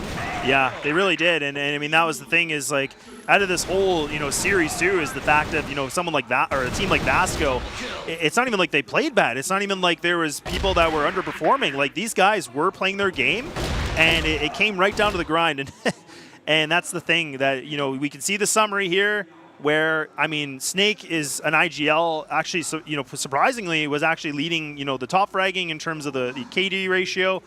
Everybody else, pretty much sitting themselves, the 1.0, 1.0. I'm a little bit surprised about Tot. Like, I really do think, again, that whole conversation about he might not have been just popping off, but he definitely got those moments when he needed to. He came in with that big clutch against MG. Those kind of rounds can just be pivotal. That can change everything around, and it completely did. But look at how well everybody played from Vasco. Every single player, or 4 to 5 players, I should say, were at a 1.0 or plus. Feifei a little bit more quieter in terms of his fragging abilities, but I think the calling was immenseful. I think he was able to still do his role, and unfortunately, it just wasn't enough here, where they just lost it near the end there on Port. But Man, that might be game of the day. The game of the day, I don't know. I mean, this is only the first one, Jordan, so that's kind of the crazy part here too. Yeah, I mean, great map actually on both sides. Like, no one really went missing for Vasco either, to be fair. Everybody sort of showed up in that game, and what I appreciated about that one was it didn't really feel like it was a map that was dictated by mistakes on either side. It just felt like both teams were kind of throwing it all at the wall and hoping something stuck. There wasn't. Okay, there was a couple of moments for sure, but at least, especially when we got deep into the map, when we got into the OT, it really felt like it was all guns blazing, everyone doing everything right, and it was just a true battle of who's better at this point in time, not who's making more mistakes. And in the end today, that was 3BL, which leaves Vasco a little bit stunned, I dare say, and the Brazilian CROSSFIRE community are certainly going to be left reeling. I mean, you just have to go back and look at the prediction graphic that we had at the start of that, and I think there was 2, maybe 3 predictions for 3BL, and then everybody else from the commentary team globally predicted for Vasco. So yeah, pat yourself on the back for that one. You got that one right, but got to give a shout out to Slayer for the MVP performance as well. Yeah, and I think rightfully so. I mean, Slayer, you know, on map 1, he was putting himself on his KD ratio where he was at the 1.31, and actually it was Tot that was actually leading that before. But I think when we talk about fragging, we talk about getting the space, we talk about finding trades, Slayer played what he had to do. And this is the thing, what I said this when I first started in CROSSFIRE, and I said for 3BL, they were missing a piece, all respect. They found Slayer from a team like Anubis. They get him, they poach him, they take him, they groom him, and look at what he's done. He comes in, international, MVP, and what a way to do it against the best Brazilian team in the world, so, or in their domestic area, I should say. But I mean, again, still a top team in the world, and that is a great way for him to get himself feeling pretty good moving forward in this tournament. Yeah, I mean, great stuff on the stage, but it's only the first port of call for 3BL. You know, like it's a great result. There's no doubt about that. I don't want to take anything away from that, diminish it, but you know, you get 1 or 2 wins on the international stage, and that's one thing, and that's a success for the West League. But is there a world where we now start to think about a West League team actually making it into the top 4, into the playoffs, and is that a realistic conversation at this point in time? I mean, if you look, I will say, if you can beat Vasco on the stage and you can do it 2-0, you can pretty much beat anyone in this group. Yes. Maybe the exception being all gamers, but I think anything else is on the table here for 3BL. That's a great showing. It's just a case of whether or not they're going to be able to do it on a consistent basis. And you know, you can see down there behind us, an interview getting set up on the stage. Very, very interested to actually see what is going to be said in that interview, because you know, I want to know what the goal is for 3BL at this event. I'm sure it's not just, hey, let's go and win one game. Like, winning one game, that's better than what that is better than what they got done at the grand finals last year. So credit where it's due. It's already a good start, but that's not the ultimate goal for them.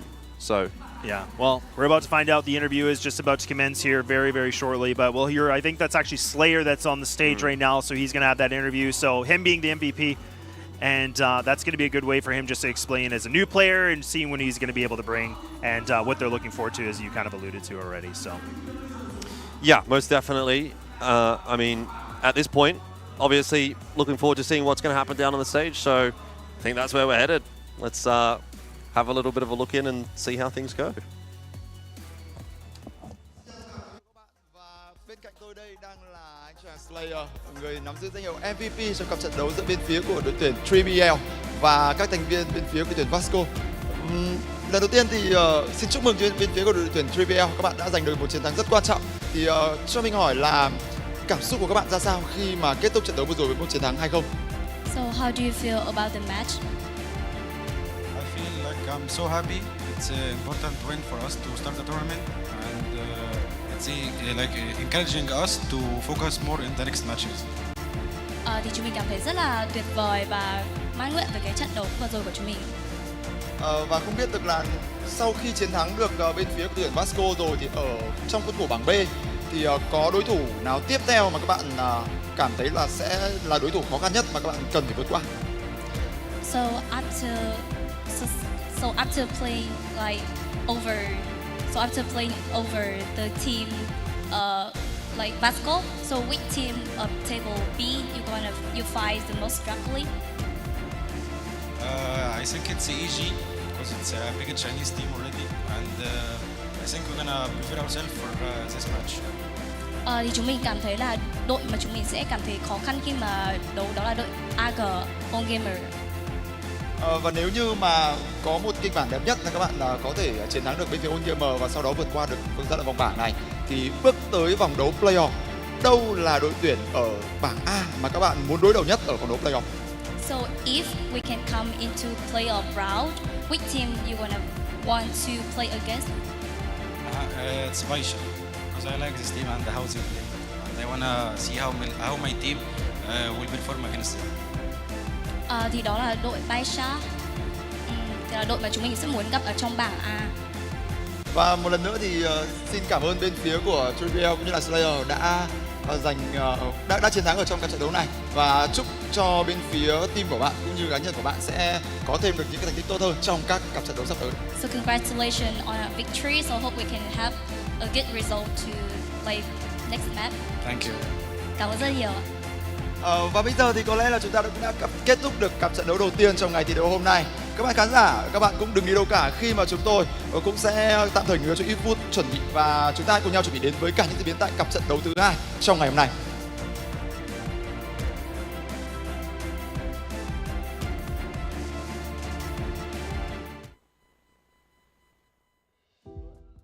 后来也是通过自己慢慢的走了出来，通过大哥们的不断帮助、不断鼓励，让我从这个困难中走了出来。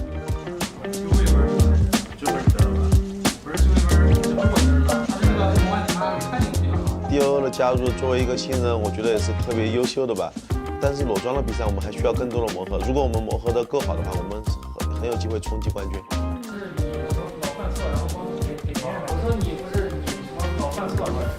哎，还行是吧？啊？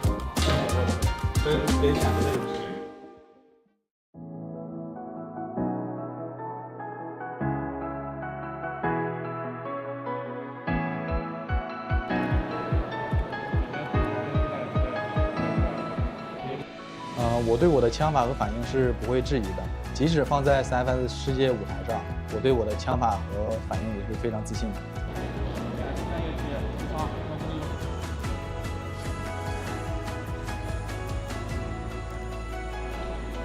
我的人生目标是成为世界顶尖选手。我不是下一个70，也不是下一个绿豆，我是唯一的 DO。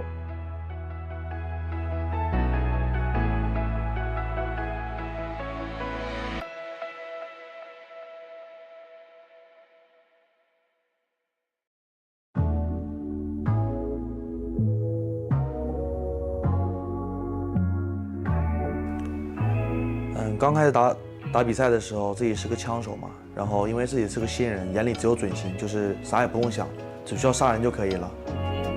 Barbecue there, Snox has been called out. They're going to be pinched from outside, taken very low, and ends in alive. That's a problem, don't you? 然后现在呢，就负责东西比较多，是自己是个副指挥，在指挥没有思路的时候，我需要去给他们提供思路。然后干的工作呢，其实平时也会增加很大的一个工作量，因为平时需要多看录像，多看对手录像，也需要多看自己录像。这样的话，其实对我自己也是个提升嘛，因为多看录像对自己是有好处的嘛。这个玩意儿其实跟我杀不杀人没有什么关系，多看录像呢也是对自己的进步。其实，在比赛中也更有利于自己发挥，让自己变得更加稳定。参加这么多届 CFS 比赛，让我印象最深刻的就是去年 CFS 总决赛吧，因为我们被很多人不看好，很多人都觉得我们不能赢，但是我们最后拿下了冠军。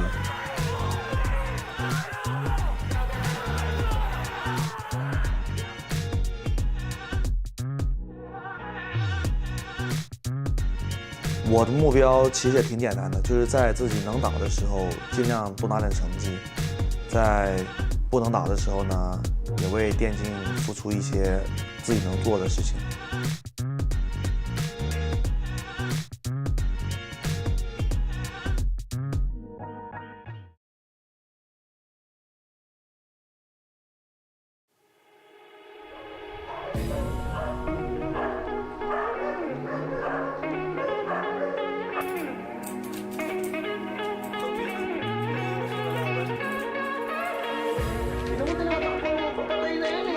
Hello, I'm Aris Alde.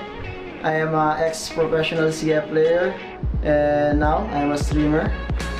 And this is my brother. Ako nga pala si Aljan Alde, also known as team captain of Pacific Macta. Magkapatid nga pala kami. Tingin nyo, sino mas bata sa amin?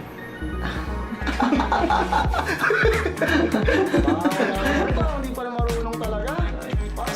Yan, si ZYK. Sobrang makulit at sobrang masayang bata. Ayun, siya yung naging role model sa sa paglalaro ko ng CROSSFIRE, sa pagpasok ko ng pro scene. Kasi siya talaga yung inspirasyon na nag-ano sa akin, na makapasok sa ganun. Nung panahon gusto kong maging siya. Tapos yung naging pro gamer ako, gusto kong marating yung narating niya. Yun nga, masaya kasi sumunod siya sa yapak ko. And yun lang. Nakaka-proud kasi yung dalawa kami nagkukumpit at nakikipaglaban sa international.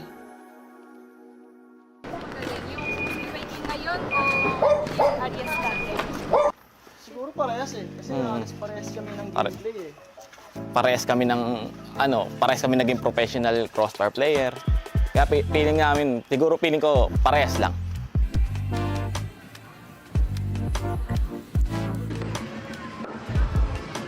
Reason kaya gusto kong maging professional gamer kasi gusto kong ipagmalaki ako ng mga kaibigan ko, pamilya ko, na may kilala silang professional gamer sa CROSSFIRE.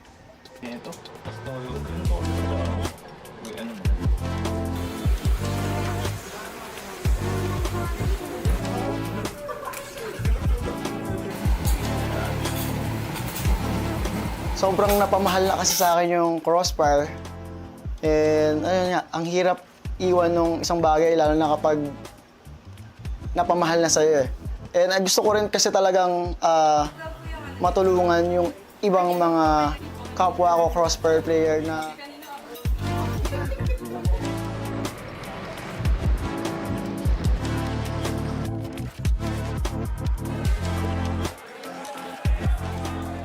sa mga sumusuporta sa amin sa team ko, maraming salamat. Pagpatuloy nyo lang na suportahan kami, mas gagalingan pa namin sa mga susunod na laban namin sa international o dito sa Pinas.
Hello CrossFIRE Esports fans, this is the CFS HQ.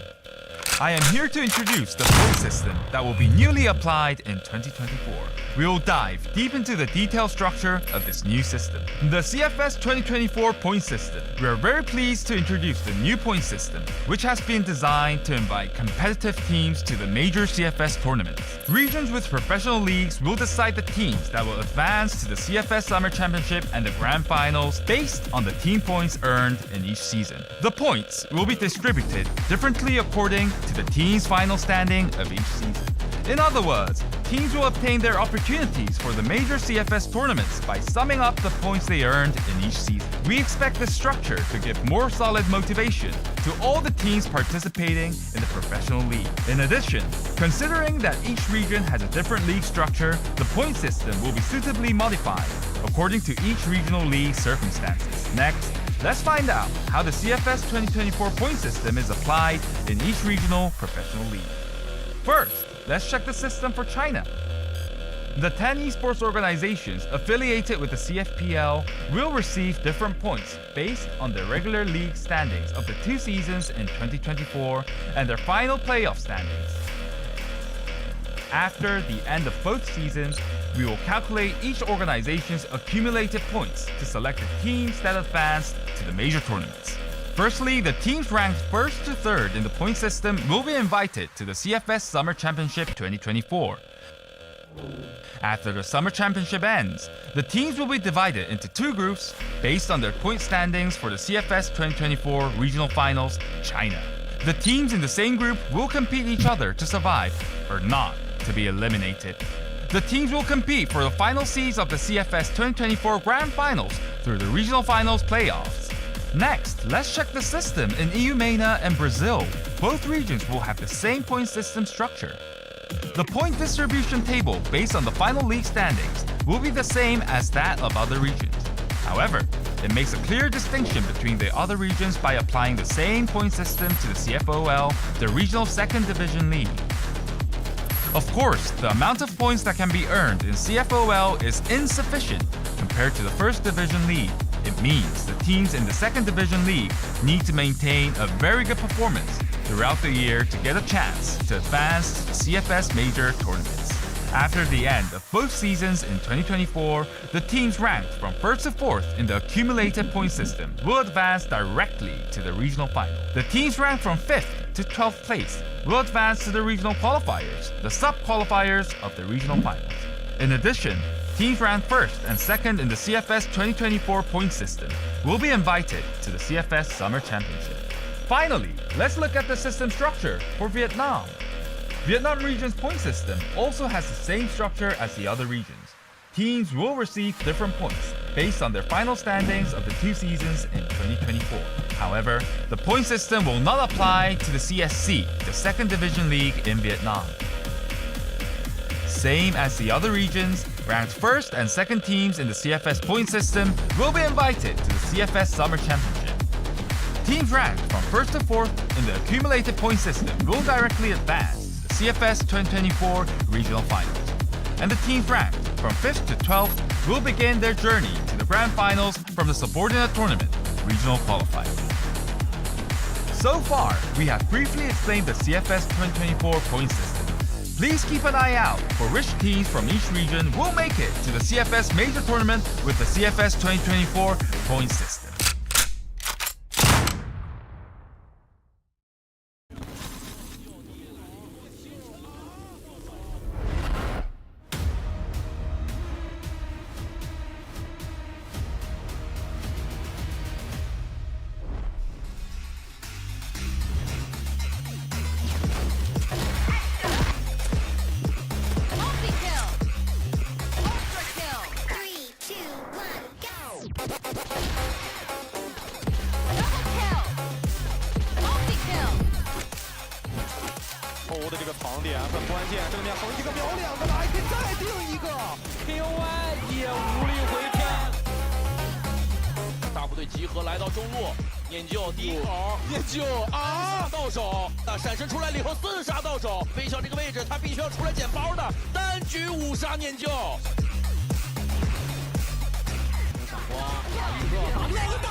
贴墙的。有人动钳子，能拆得掉吗？嘉伟单局5杀。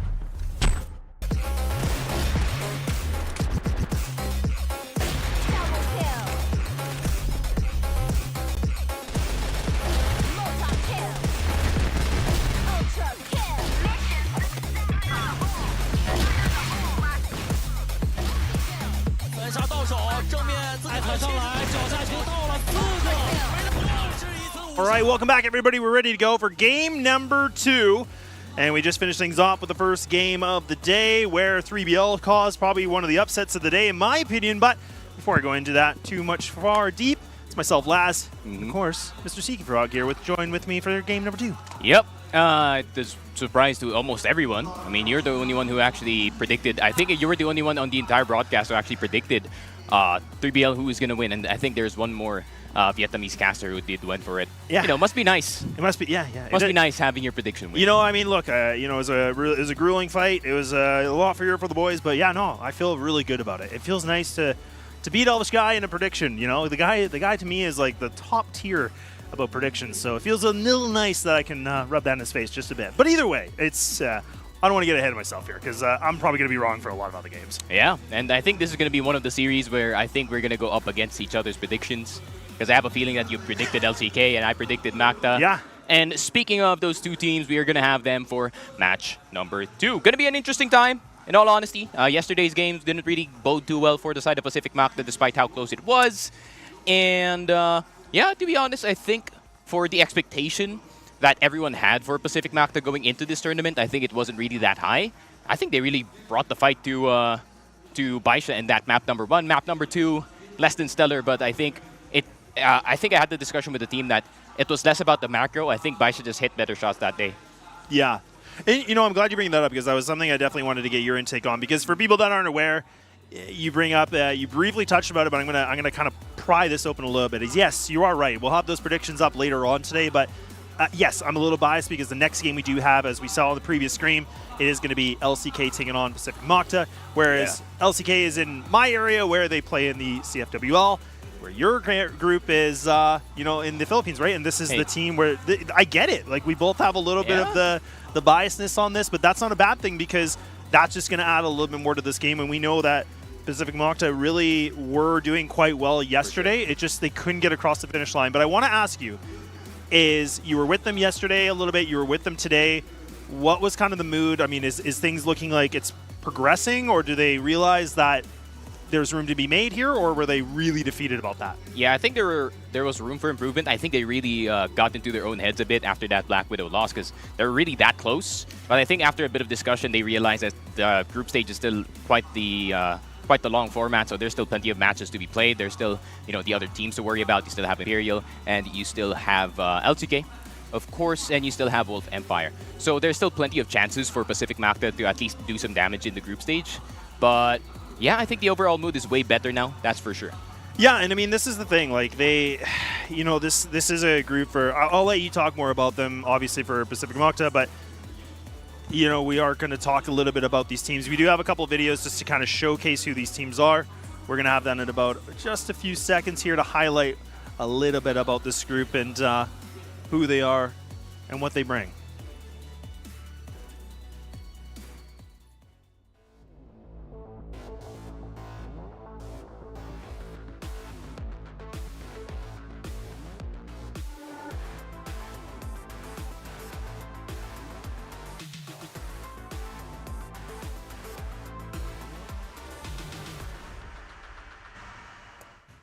Well, I guess it's my turn to talk a little bit about LCK. I mean, I'm going to let you get your intake on this too, because we were both actually sitting in the stands yesterday watching them play their first game. But, you know, for people that aren't aware, this was a team that did win the league here for the CFWL. This is a newly constructed team in the sense of, you know, kind of taking different players from different teams in the sense. And they've had some mixed results, you know, historically with different rosters. But more recently, this is where they have had, you know, just this last season, in the second season here for 2024, they came first place, where in the first season they came third. So this is where we've seen pretty good leaps of improvement already. Yeah, for sure. I was actually a little bit less less hype about LCK, considering I was actually a huge fan of the two players from the old roster, Dane and Real. Yeah. And Dane had a really good showing in last year's tournament, despite placing 10th in CFS 2023. He really showed what he was made of. But I think maybe the formula wasn't right for LCK. Maybe they wanted to see if they can do something different, maybe with Raffin and SportsE here coming into the roster. And yeah, it resulted in a first-place finish in CFWL. So that's already a step in the right direction for a team that has had not the best results in the other seasons. You know, they have 5th in CFWL Season 2, last year 6th, 4th, 4th. And yeah, I guess the team has found their stride in this one. But yeah, we're going to have the team introductions here for Pacific Macta now.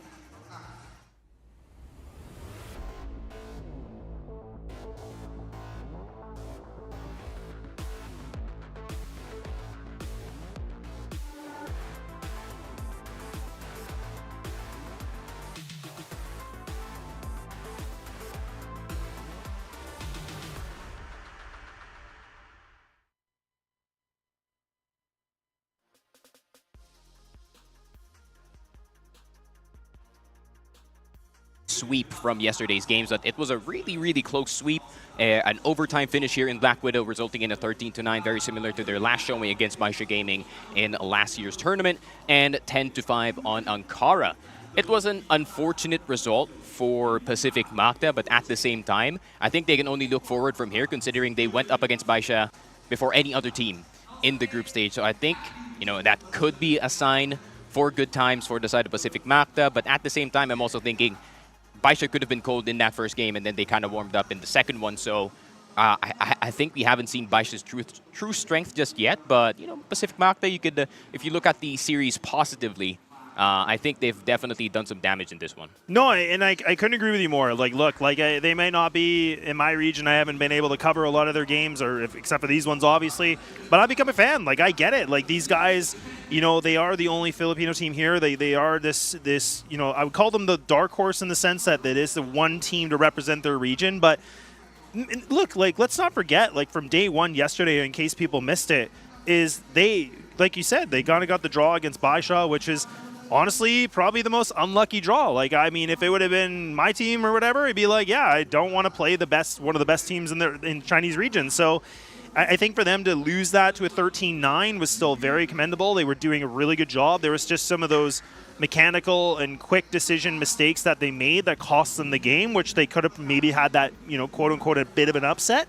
But, you know, they were able to, you know, kind of showcase not bad against a pretty dominant force of Baisha. Yeah, for sure. I think I've gotten some confidence in this series, especially up against LCK. I think LCK, yeah, for sure, they're a really good team. But at the same time, I think I do see some holes in their play that Pacific Macta can definitely exploit. But at the same time, it is day-to-day here for some of the teams. Like, for example, we already saw 3BL with the upset against Vasco Esports, where we all expected Vasco to win, but then 3BL pulled it out in map 1 and 2. The one that I'm most surprised about is 3BL winning Port, because that's a map that Vasco really loves back home, and surprisingly, they just outplayed them, especially in overtime, just surprising the team. I mean, Action was distraught after the game. He wasn't even plugging out his mouse or keyboard. He was looking at the ceiling, thinking about what happened, and VNC not having the best of games as well. So maybe there's hope for the side of LCK that one of the players on Pacific Macta is going to have a bad day, and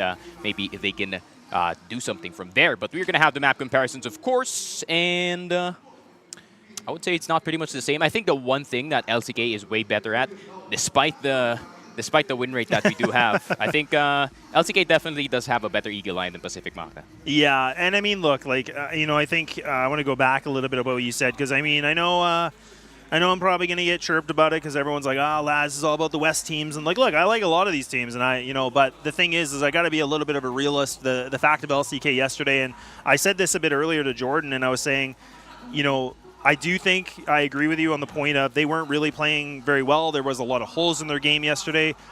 Again, I think for a team like this where they haven't really been able to have a lot of international experience as a group here, adding like SportsE, you know, from different teams, I think that did cost them. And I think we got to see a lot of those nerves, a lot of mistakes that they probably shouldn't have had. But, I mean, let's not also forget that against a team like Wolf Empire, they did go the distance. They went to a 3-map series, which, I mean, you could argue about that too, because Ice Cube was just... Yeah, he popped off. God, man, he was just a truck. Like, he was just bulldozing everybody. So, I mean, they were able to push through that and go to a 3rd map. Not bad, but, I mean, I really hope today this will be a refresh for these guys. Yeah, you can kind of use the same logic from Ice Cube with Revenge as well, right? They're 2 players who really heavily rely on momentum. I mean, you give Ice Cube, you know, an inch, he goes a mile. That could be the same on for a Revenge as well. But I think LCK is going to look to deny them some early momentum in this series, and it's going to try and see if they can bog them down at the beginning of this one. But we do have the key players, of course, Aldrin and Design, the riflers for both teams. And I've been actually impressed by Design's play in the CFWL finals especially.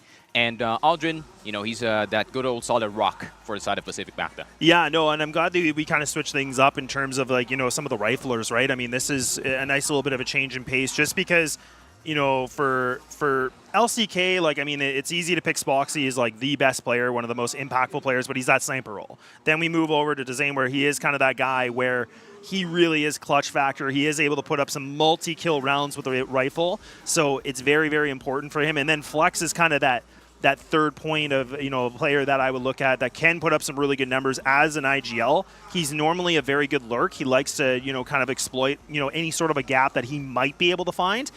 But we did notice that was a bit of a flaw yesterday in their game plan. But we'll see if they're able to watch, you know, what happened yesterday, because I think for them, like, they're probably realizing, you know what, Pacific Macta is definitely, you know, going to pack a really big punch. And if they're going to play remotely the same way they did yesterday, I mean, this could be a short road here for LCK potentially. Yeah, for sure. I think LCK just got to keep their heads together in this one. And of course, I think the predictions are pretty much predictable for us here. Yeah. Neo, who is unfortunately at the hotel suffering at the moment. He did predict the boys on Pacific Macta to win. Hope you get better soon, buddy. I know you're watching right now.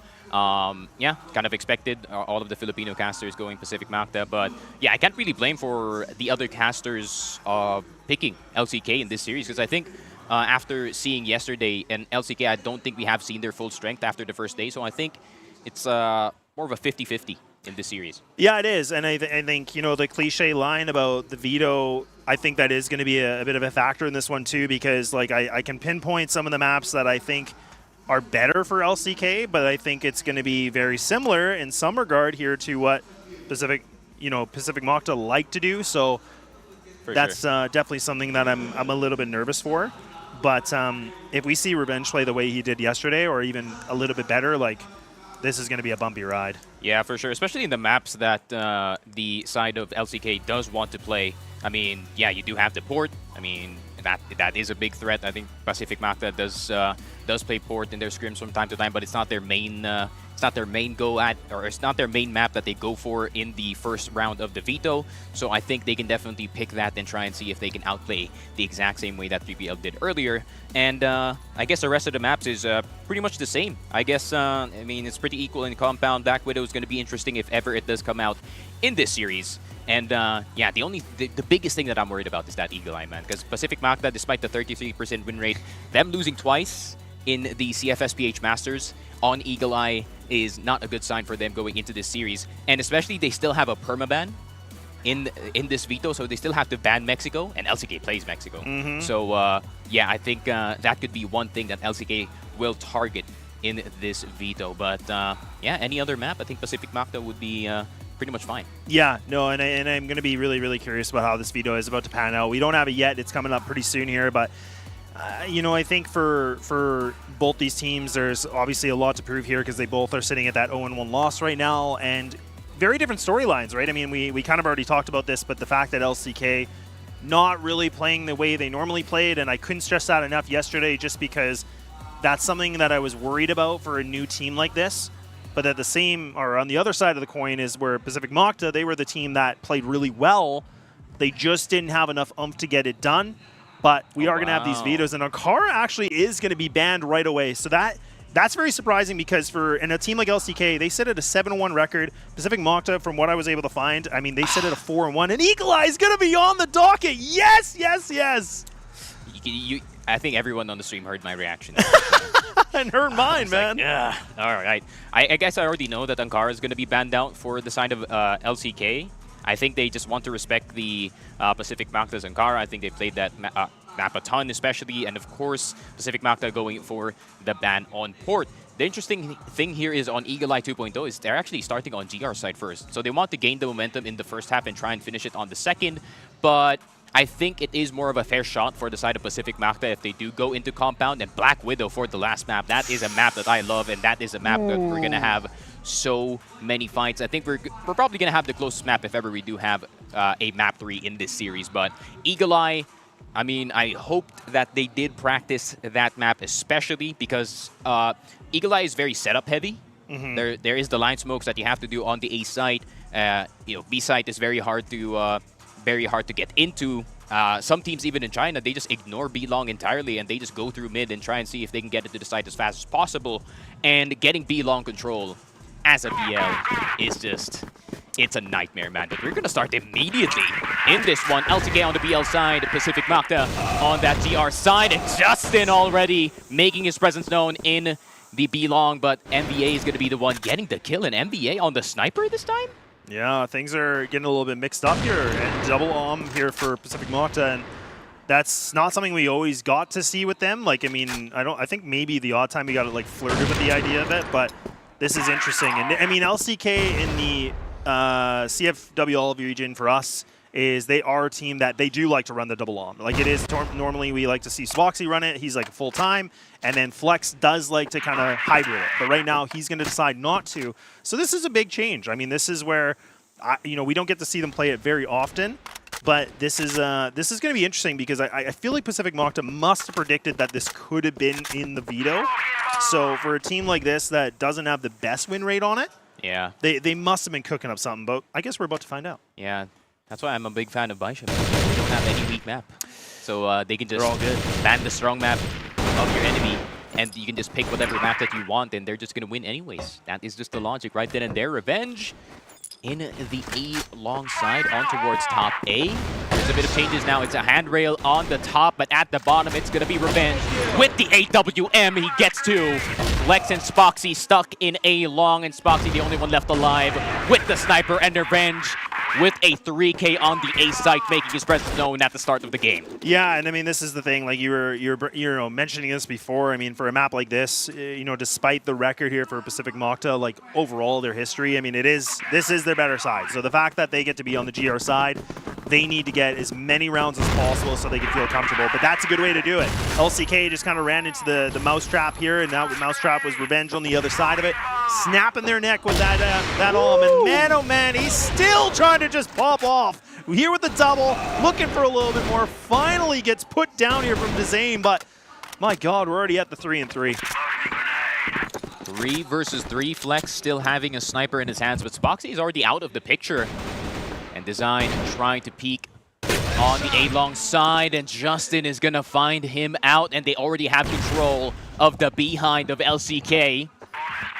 Raffin still has control of House A, though, and top A is still occupied, but the nades are going to start to fly in. Taking stock of the nades on both sides. There is still an HE in the hands of Justin, a flash on MBA, and another nade on Aldrin, and they're going to start throwing it onto the side. Raffin still crawling inside, but it gets cleared on House A anyways, and there it is. Justin wanting a good start in this map, and especially Justin. When you let this kid get all the frags, he's going to heat up so well, and as an attacker, he's going to be a threat, especially on that B-long side. And if there's no presence on B-long, he's going to push that every time. Oh, yeah. Bet your bottom dollar he is. And, I mean, this is already a really, really good start for them. And I felt like, I don't know if this is going to be the wrong take, but I'll ask you. I mean, it kind of feels like, I don't want to say they're streaky, Pacific Macta, but it kind of feels like they really do run on that momentum pretty hard. Like, if the rounds are starting to go in their favor, it feels like the freight train is just going to make the one-way express, to get themselves a done and dusted map. I don't know. Is that too far-fetched to say? Not really. Okay, good. It's realistic. Okay, well, just making sure. Just making sure. Look, you're the inside guy. You know everything. Like, The insider. He's the insider. He knows all the secrets. Yeah. Oh, but I I kind of like this defense from the side of Pacific Macta. If you don't want to give B side, you just kind of try and see if you can reinforce mid, and Flex is looking at the wrong direction. Aldrin face-to-face with the enemy, and he also gets Lion Claw design. And he already knows that Justin is going to go for the push, but Justin wins anyways. The M4 through the box.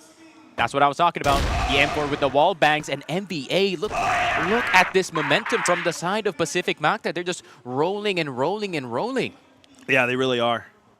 And it is going to be the first time out going to be called, and actually very early on, but it is going to be LCK. And honestly, I think, I criticized this a lot on day one with, a team like, EP, but I think in this kind of a situation where it's 3 rounds that have been going for Pacific Macta the way they are, like it's been dominant. Like they're not even close. They're not even 1v1s. They're not 2v2s.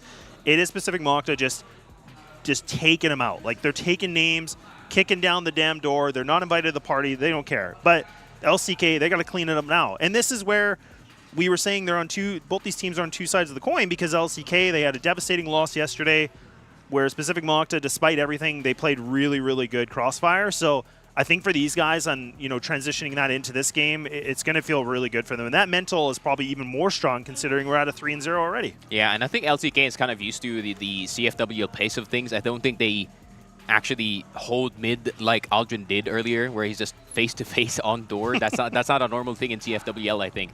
So, yeah, I think they're kind of got caught off guard by the pace of Pacific Macta and how aggressive they're holding their angles in this map. And yeah, I mean, Pacific Macta with a good start, but I think the biggest problem for Pacific Macta is if they don't get a big lead in the first half, because they kind of struggle on BL on this map. So the objective of picking GR in the first half is them just trying to see if they can gain the advantage first, and then they're going to try to see if they can spot the mistake from LCK. It's more about LCK messing up that second half more than them having a strat going into this BL side. Now, I'm surprised that a timeout has actually been put out by the side of LCK, because they haven't tried any executes yet. No, and they haven't, but I kind of wonder if they realize, like, look, we just gonna, like, it could just be slowing the momentum down, right? I mean, these guys from Pacific Macta really are just coming in, they're winning the fights, they're getting really fraggy, and it might just be a good way to cool things off. It could be as simple as that, or it could be even more complicated. We have no idea, but speculation can just really seep in when you talk about timeouts, but we'll see if it pans out. A lot of the teams so far, from day one into so far now into day 2, timeouts have been good, but it's Revenge once again, man. He's sitting at a 7-1 scoreline right now, and he's closer and closer to dropping into double digits. Yeah, he's been enjoying his position here in top 8. It's very similar to the PH Masters when they actually played Eagle Eye. He was just absolutely wrecking everyone from that top side. And this actually gives the opportunity for Pacific Macta to stack B more, because they're so confident that Revenge can just hold A by himself, maybe with a bit of help from ZYK's already all the way pushed up on A long. So they kind of have a rough idea of what LCK wants to do as the nades finally rain in onto B side, and someone is in cable car. One person is right next to the metal pole, and Justin is going to climb up. Spoxy with the angle, but does not spot Aldrin on the bridge side. And LCK is going to slow down once again. They're going to retreat from this position, and it's not looking good. They're going to try and see if they can circle back on the A side, but look at ZYK's position, man. He can catch someone off guard, but no. Aldrin is like, nah, I'm going to follow you guys. Yeah, and Aldrin was one of those guys, that, in overall stats, like he was one of the top, KD ratio guys. Like I think he was sitting at a 2-0 before yesterday. So to see him just kind of doing what he was doing, the glimpse of it from yesterday right now is great. And now it's going to be a 4-0. Revenge he's on a tear, man. He really is. Like the Band-Aid's not even on. He just ripped that damn thing off, and he's coming for blood. Yeah, for sure. And just like how I said earlier, I mean, Revenge is a very momentum-heavy player. And once you give him like 8 or 9 kills, especially in the first 4 rounds, he's probably going to try and look for bigger plays in this map to further dominate LCK's BL side.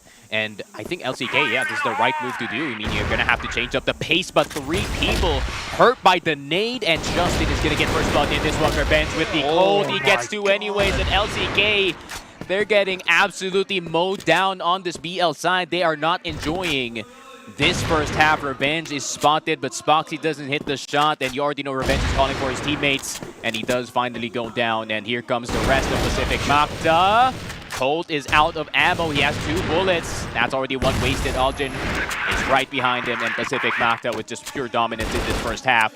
And yeah, that timeout didn't really do anything. Yeah, I didn't do anything at all. And actually, I think this is one of the first times, if I'm not mistaken, where the timeout is kind of just backfired. So this is a tough pill to swallow right now for LCK fans. I mean, this is where they're down by 5 now. They haven't been able to have any sort of a close round. That maybe this last round we just saw was Spoxy just kind of running around, maybe. But that was specific Macta just being cheeky and just trying to, you know, frag out a little bit. And this is where we talk about confidence builds up. You know, you start to just, you know, really feel it. We are starting to see them really, really feel it right now. So it was a good question. We talked about if they're going to be able to transition what they did yesterday with EP into this game, and so far, so good. Yeah, this is Justin's favorite thing to do in Eagle Eye as well. Just keep on harassing the players in the bypass side, and especially with the changes on Eagle Eye 2.0 with that double box being metal instead of wood, you can just stay there the entire time and just apply pressure on the LCK side. And now they have cut off the B site, and the rest of Pacific Macta can apply pressure on other sides of the map as well. But they do not have to. I think they want them to go on the A side. But no, Justin, he's just going to keep on going. Flex is on 1 HP. No help just yet from the teammates, and that is the M4 through the box and into the head of the enemy. And it's a 4v4. It's a better situation than LCK had in that last one, with MVA is getting a bit frisky, and they really want to destroy whatever confidence LCK has, but it might actually be Pacific Macta being overconfident. It might be, and this is where, you know, I talk about, I think I brought this up on yesterday, and the very early part of it is like, when you have a team that starts to really build these rounds and your opponents don't even get anything on the scoreboard, that's when you have to make sure that discipline still remains intact, right? I mean, it's a hard thing to do, because if you're feeling it, you're like, look, let me just go around, let me frag, let me just take him out, I'm better, I know I'm better. But we've seen all in the history books of CROSSFIRE where that can be a problem. It is a thing where teams have lost games where they kind of do that. We'll have to see if that's going to be the case. LCK going to test Revenge now. Oh, Spoxy. Oh, God, Spoxy. I was thinking maybe he's going to get the shot. Revenge, look at this. He's just having a field day right now. He only gets himself this one, but now Aldrin, okay, hang on. Now ZYK, the IGL, he's up for the task of the clutch. Yeah, and he's already wrapped around in towards the long side. He can actually climb up on tower if he does want to try and deny this plant, but I don't think you can deny this type of plant from tower, as he can just crouch down. ZYK already finding himself in the A-long position on towards Metal Box, but he has to worry about spawn. Raffin got the damage in, 1v1. Spoxy, low HP as well, and I think he has a rough idea of where Spoxy is, but he's just spotting just in case. Spoxy doesn't have to move, and he peeks wide anyways, and LCK finally around on the board for the boys from Turkey. Oh. And there we go, 1-5, and I feel you, brother. That was me yesterday. You know, the thing I always get like concerned with no matter what the team is like, you have the 2-on-1 advantage, and Raffin was just still committed to the fight. Like, there was no reason for him to do that. So I think that's where, you know, the frustration might be built up a little bit here, and those decision-making things could be a little bit lackluster right now. But now they're going to be able to find themselves 3. There we go. Okay, maybe they just needed to get around to the board to start really, you know, feel a little bit better about something here. Yeah, one round. There's plenty of momentum to get back into this game. It's that type of game. But LCK just going to go for the full plant on the A side. I like that they finally start to use the smokes, because the line smoke has got to be one of the most important smokes that you have to put down, especially on Eagle Eye. Flex spotting a player in towards tower, and MVA can only get an accessory kill here on design. So 2-5, LCK. All right, they're getting back into the game. It's getting interesting. Yeah, it is. And I mean, the one thing we didn't get to touch base on too is, like I was saying, you know, that typically LCK for the CFWL, like this team they normally like to run the double on, but actually in that round, Flex was the one that did pick it up. This round, he's going to go back to the AK. So now you can just see Pacific Macta. They're starting to put a little bit more pressure on this. They're going to have mid control for theirs, but it's a question of LCK. You can already see now they're going towards B. They're going to be committed to this. But this is all about timing, because right now I think ZYK, he's in the back lines right now. He might be able to find something through the trenches. Oh my God, they walk past each other, and ZYK, he's not able to get this double. A trade is there, but now it's just Trade City, man. This is back at 2-3-3. Yeah, and look at who is right behind enemy lines here. Flex can catch Revenge off guard, and that he does. And now it is Pacific Macta in a sandwich. Aldrin is just going to clear the back line to take off that top red, and Justin's going to go down in cable car. Aldrin is going to go the route of second mid instead, in towards bridge, in towards hotel. But if he can catch Raffin first, he can make it an even 1v1 here. Yeah, and Raffin's low. Like, he's really, really low in the HP. So, I mean, if he overextends this, this is going to be a problem. He's just kind of going for the plant right now. A little bit of a jiggle. Spoxy getting spotted, but Raffin going to be able to help his buddy. So, okay, look, I talked about the timeout. Didn't work out very well, but something happened after losing a couple more. And here we are. We're talking about a 5-3 that is on the board, and I don't know how we're here. I really don't, but... Maybe the timeout buff kicked in late. Yeah, maybe it was just a delayed reaction. I'm not sure. Yeah.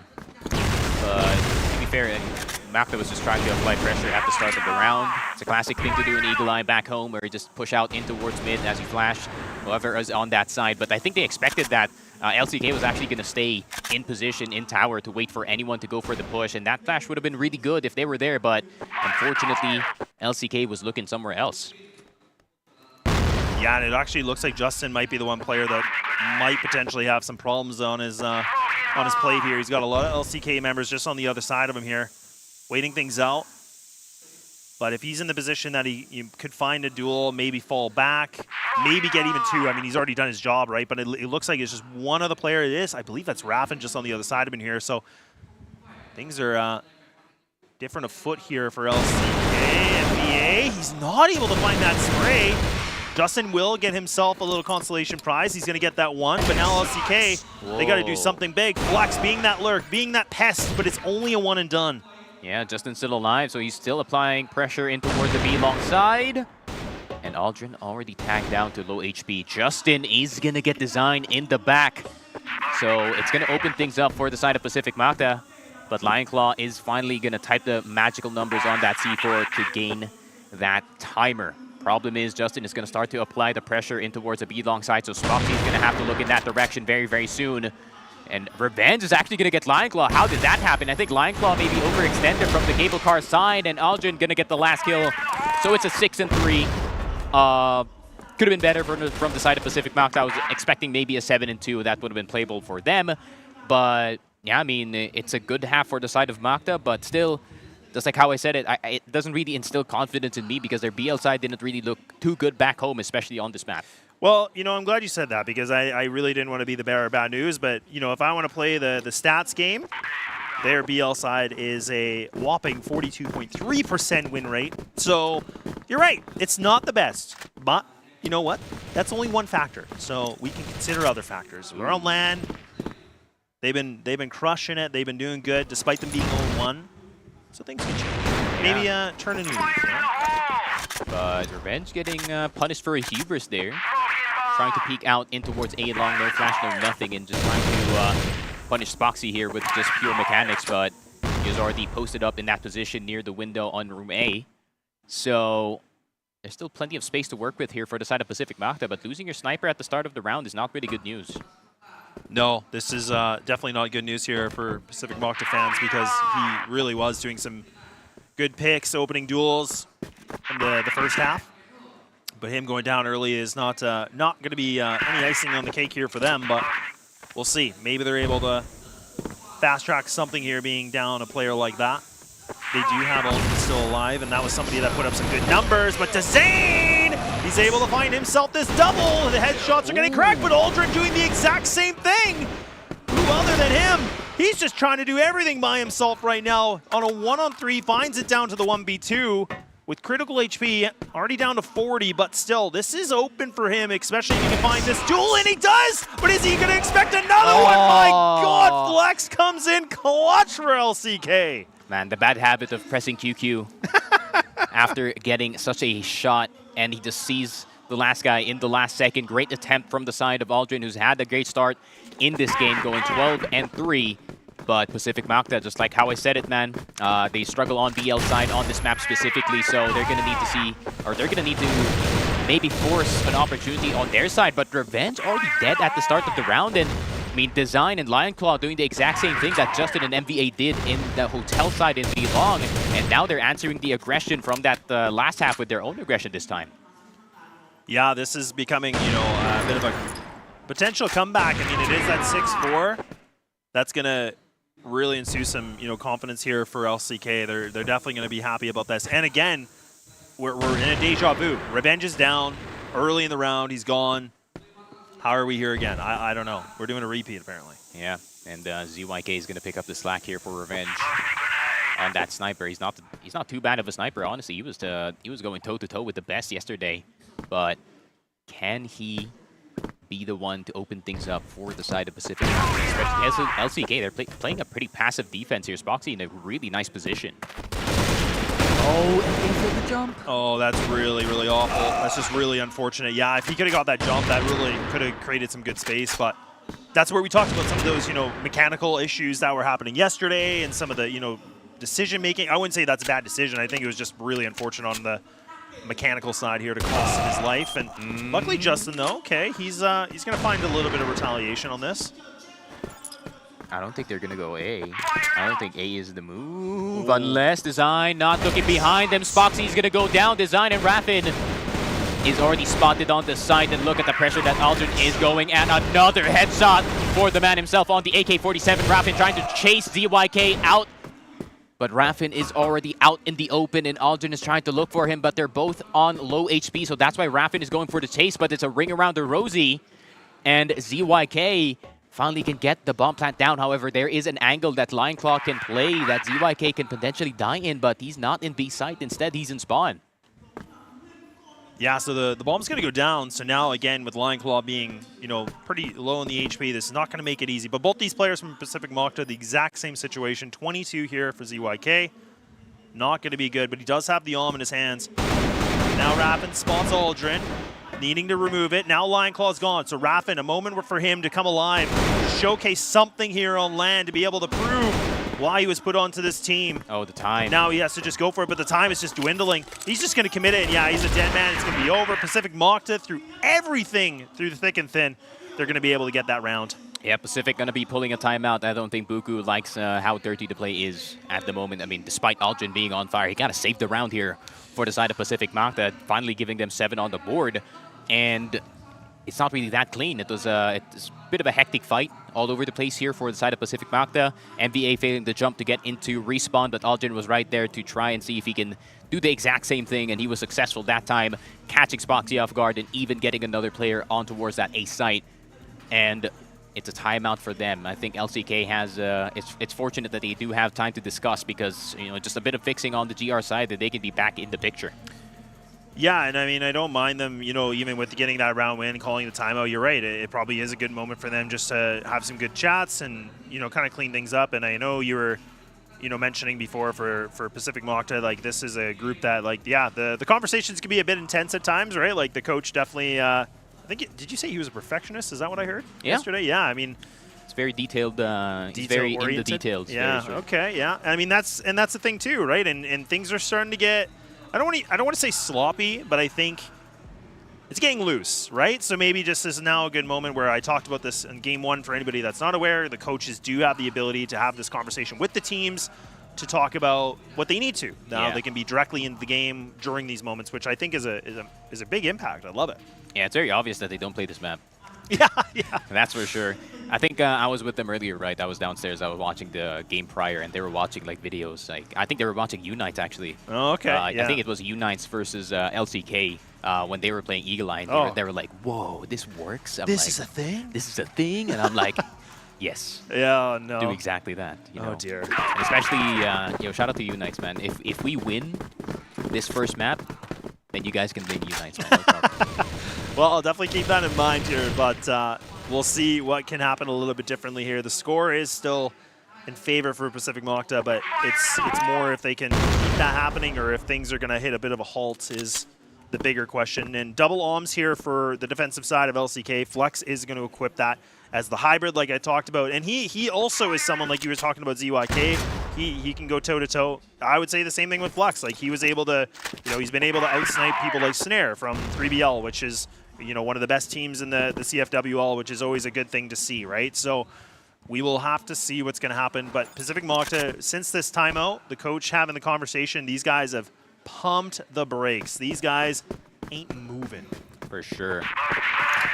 And this is the lineups that I was actually talking about. The wall screens on the A side. Finally, someone's using it, but no, they're going to go into B side instead. Justin, can he get into spawn? Flex is getting chased down, and that is one of the snipers finally down. And this is what MVA was trying earlier.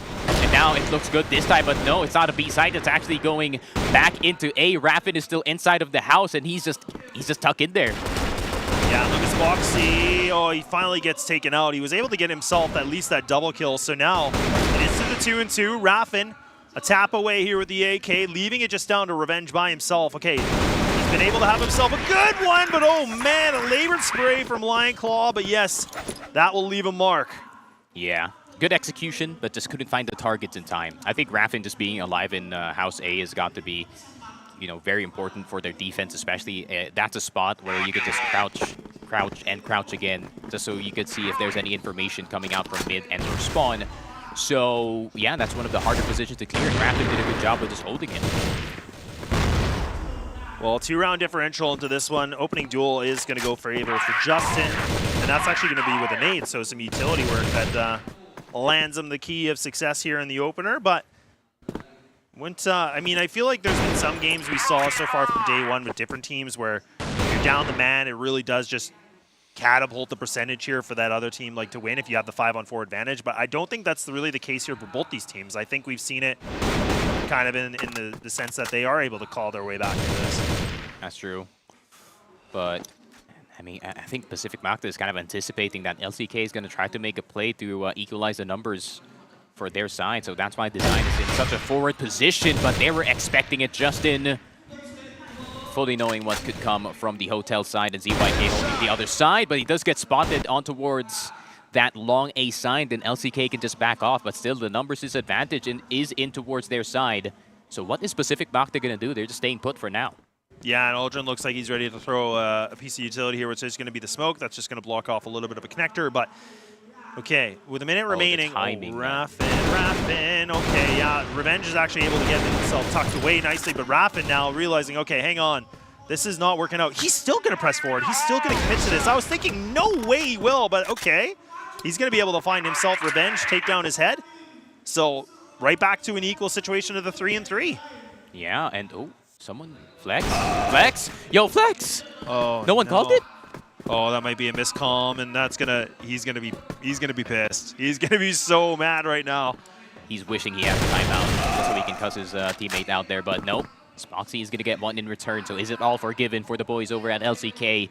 A 2v2 retake in the works. Justin holding that spawn side. Aldrin coming in from Hotel, and he just tanks the bullets of Raffin there from the backside, and he is gonna possibly wrap all the way around the bridge, and oh, there we go. That's that Eagle Eye 2.0, baby. There's a window there now. There is a window there now, my friend. And 8-5. And if Pacific Macta can close this out, that is them dodging a bullet in this first map. Yeah, and honestly, you know, I think it's easy to kind of pinpoint on this, but I'm not saying Flex would have been able to necessarily do anything in that situation. Maybe he could have. But the fact that somebody clearly didn't communicate, hey, this is open, this is a gap right now, maybe that changes something. But OMs are just going to be galore here. They're going to go back and forth for both these sides. Oh, Flex. No one saw Raffin. Oh, look at Raffin. Hello, peekaboo. Raffin, please. Okay, yeah, he's going to get that one too. I like this. He's kicking it up a notch. He is stuck though. So Aldrin's just going to hold this for now. Nah, they're just going to leave him probably. This is rough, like Pacific Macta. I think being in a 3v4 on Eagle Eye is not really it. So I think NDA is going to try to go aggressive, maybe get some spawn control, get it off the hands of Design, and try and see if they can pinch one of the players out. Yeah, look at Lion Claw too, just playing the bridge, and Design still trying to see what he can do with this. He's in a bit of a tight spot, but I think he spots it now. Now they're just kind of doing a ring around the rosy. He will be the one that wins it. So now it's down to Justin and Aldrin. So Justin needs to do something big here for a big spray, not able to make this connection. Lion Claw now gets himself a bit of a field day with a multi-kill. He was a little bit quiet here from day one, but now we're starting to see him picking up a little bit of slack, and that's what we wanted to see from a player like him. Yeah, I mean, Lion Claw is going to be one of those key players that can really bring you back in Eagle Eye especially. And if he can, you know, kind of work this hotel side with Flex, then they can definitely gain some distance. So Revenge already spawned one, so they already know that they're going to go aggressive. But ZYK getting punished again the exact same way. Someone just peeked mid, and he's dead once again. So someone has to keep a mental reminder that LCK is now starting to get a bit more confident. They're now peeking through that door in towards that mid side. And maybe they can punish it in the next few rounds. But, oh, triple nade. Lion Claw getting absolutely nuked in the hotel side. And is it going to do anything realistically? It's still hard to get hotel control in a 4v4, but hey, it's something. Man, it really is something, and I like that coordination from them, like simple yet super effective, because we have seen that LCK have really pushed themselves, you know, deep in that position before. So I like that they're just like, hey, you know what? Let's make a quick decision on this. Just burn our utility and get this easy frag, and they do. So now we're, instead of it being a man advantage for LCK, we're right back to, like you said, the 4-on-4. Just kidding. Flux is going to get a little connection here with the Yalm. Now he's getting a little bit more on his own adventure. Man, it's a battle of the Omni IGLs in Eagle Eye at the moment. So it's ZYK Flex, but oh, MVA. Okay, that's a good opening just to equalize things up. And Revenge is in a really good position. So if they can enter the B site, they already know that cable car is clear because of that tower. But can they get into the site quicker, though? They might need Revenge to come with them here. But Rapid is going to get killed instead. So they're going to wrap back down on towards site. What a miss by Flex. If that hit, they could confirm this B site, but Flex might be a little too late, and Flex is forced to go on the A site because of that pickoff by Revenge, and Revenge instead just filing through mid, and there's still a player on towards second mid. Spoxy goes down. Yeah, same thing we've seen before, and it's Revenge that's able to come around, get the double, the boomstick, just taking down their heads. So, okay, through all that adversity now, Pacific Macta are putting themselves, you know, in now this great position where they're up 9. They just need one more to get done. If you know, for LCK, it's there we go. It's about 3.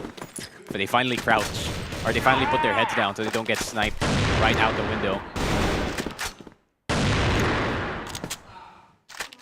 Yeah, same old default. Same old default. Yeah, really nothing changed. And I think you were kind of mentioning this, like, you know, the fact that, you know, for Pacific Macta, like, they're watching old games of, you know, LCK taking on Untitled is like, that's kind of their review of this is like, yeah, like they're obviously going to be a bit lacked on this considering their record on it is not the greatest for them. But hey, I mean, despite that, I mean, they're in a great position here to find themselves the opening map win. Yeah.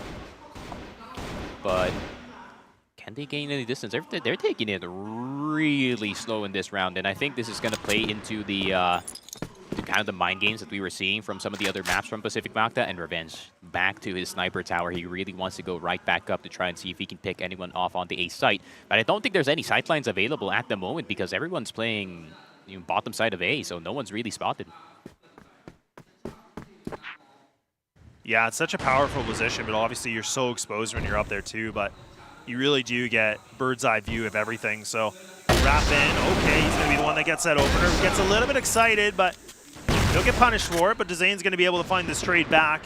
And now they're going to actually regress to this doorway. Oh my god, Flexo! No! He's trying everything, but Aldrin just eradicates them all. Now Lion Claw needing everything desperately to find this 1-on-2 to keep them alive in this game. Otherwise, this thing is going to be done and dusted, and we are going to be moving things over to Compound. Does Lion Claw have it in him? He has so many angles to clear, so many different things of information he has to look for. And Pacific Macta, all they have to do is just be composed and wait things out, and that's exactly what they're going to do. Thanks, Pietro.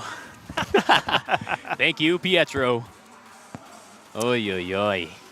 And that was a map that I'm actually nervous about for Pacific Macta. But they played it really well. I think it was better than what they showed in CFSPH Masters. Maybe would also want to have a quick shout out to SGJ for kind of bringing it to Pacific Macta back in CFSPH Masters, where they were the best team back home on that map. So I think they kind of learned a thing or two from that team as well. So they dodged a bullet. They dodged a bullet for now. Eagle Eye, the map that I'm most nervous about, other than Mexico, honestly. But, I mean, yeah, I mean, that's a good start to the series, man. It's a really, really good start. Look, and I mean, this was the thing we were saying about for Pacific Macta and, you know, a lot of the fans is that it was nothing but a big opening show here against our top team yesterday. They weren't able to get the victory, but they were able to find themselves in some really good notes. For potentially getting, you know, an upset on that, but they weren't able to. But in here, at least they can kind of use that, convert it with a win here, take down LCK. I feel like it was pretty dominant. I feel like there was a couple rounds that felt a bit, tight, but I really do think they were really in control of this, and they were kind of on the smooth waters. Yeah, starting GR was worth it, I think, for the side of Pacific Macta. You usually see teams start on BL and then they're going to try to finish off on the second half, but I think Macta was like, all right, we need to get some early momentum here on Eagle Eye. We don't really play this map a lot, and once we get into BL, we have some confidence here, and despite Zeke getting picked off by Spoxy like 2 rounds in a row, they still got the job done. Yeah, and I mean, again, the thing we talked about in the bit of the pre-show was that I personally wanted to see Revenge kind of putting it up, from the scale where he was at, maybe like a 4 to 10, I would say, and I mean that in the nicest way. I wanted to see him go up another 1 or 2. I think we got that. I think we got to see him probably even more than that. I would say he was probably pushing, in the near that, 8 or 9. Like, the guy was able to find a lot of openers with the AWM. He was allowed to get multi-kills. It was an AWM paradise. Like, the guy was just... he was enjoying himself for it. Yeah, as much as we love to talk about Revenge, man, let's talk about Aldrin. Yeah. that he was on demon time in Eagle Eye, especially. I mean, 16 kills the last time I saw him, and I think 13 of those were headshots. So he was definitely on fire on that AK-47, and especially when Aldrin has that AK-47 and he's rolling, he's got the momentum going, he's gonna just hit headshots left and right. He's a scary sight to see. He's a scary man to fight against. And LCK, they just couldn't keep up. Yeah, and I'm going to be curious once we kind of get the stats up in a bit here, because I do think that was a really tight race, because you have the one hand where Revenge was able to get a lot of impact in the first half, with the AWM playing on the GR side, and then it was Aldrin that I feel like more the Blacklist side was more where he could showcase himself better. He was able to put that AK to work. He was able to just kind of run around, get these multi-kills. So, yeah, the two of them hand in hand were definitely a lethal team. These guys were the 1-2 combination you need, and I mean, that's where Revenge is typically statistically one of those guys that has better stats, but Aldrin is a close behind, and this is some of the highlights that we get to see, and this is what I was just talking about, is Revenge is just look at him. Like, he's just running around, he's getting, at least 2 around. That's everything you could ask for in your sniper. And LCK realized 5 rounds later, hey guys, we can take B side, and everything started working for them. And yeah, I mean, Revenge absolutely dominant in the first half. He's defending A almost by himself. He does have a bit of help here from ZYK from time to time, but Aldrin was also starting to heat up in the second half this time. If Revenge was actually on fire in the first half, Aldrin kind of picked up the slack here on the second. And it was a nice attempt from the side of LCK to kind of come back in this game. Flex was hitting some shots. Spoxy was spotting out some players, but unfortunately, I think Pacific Macta, he's got the handle of things after this particular round. Yeah, and I mean, it definitely was one of those things where I think Aldrin, if I'm not mistaken, like, he was one point he was sitting at like 21. Here we go, we're finally going to get it. And okay, yeah, holy Murphy, yeah, 3.14. Okay, so clearly took the throne. He said, look, Revenge, you're a beast with the sniper, but I'm even more nasty with a rifle. Yeah. And I think that is the highest stats that we have seen, I think, so far here for the 2 days we've been here. So that was against a team like LCK, I think this couldn't have been a better showcase for a team like Pacific Macta, just because I was a little bit worried for this map for them, but honestly, I think their preparation and studying did really well. Yeah, I think they're in a bit of a hurry as well, because I kind of heard from their conversation, they're like, yo, let's hit the pool later. Yeah, so the motivation's there, right? I think you were talking about going in the jacuzzi or whatever. You're like, these guys want to get back. They want to, get into the pool, everything. And now they're like, you know what? We're the second game of the day. We can probably get this thing done. Let's just get a quick 2-0. Let's go celebrate, have some food, and do whatever you need to do. And they're definitely on the road to it now, because the next map is going to be Compound, which... That's a Macta special. That's a Macta special, my friend. So, yeah, Pacific Macta is definitely going to enjoy that particular map. I mean, Compound from time and time again has proven that Pacific Macta, they defended really well on this map. I think BL could have had some better looks from their side, but I think if they can get the handle on BL early, they can definitely just dominate the rest of the GR side. So, LCK definitely at a disadvantage in map number 2. I'm not counting them out just yet.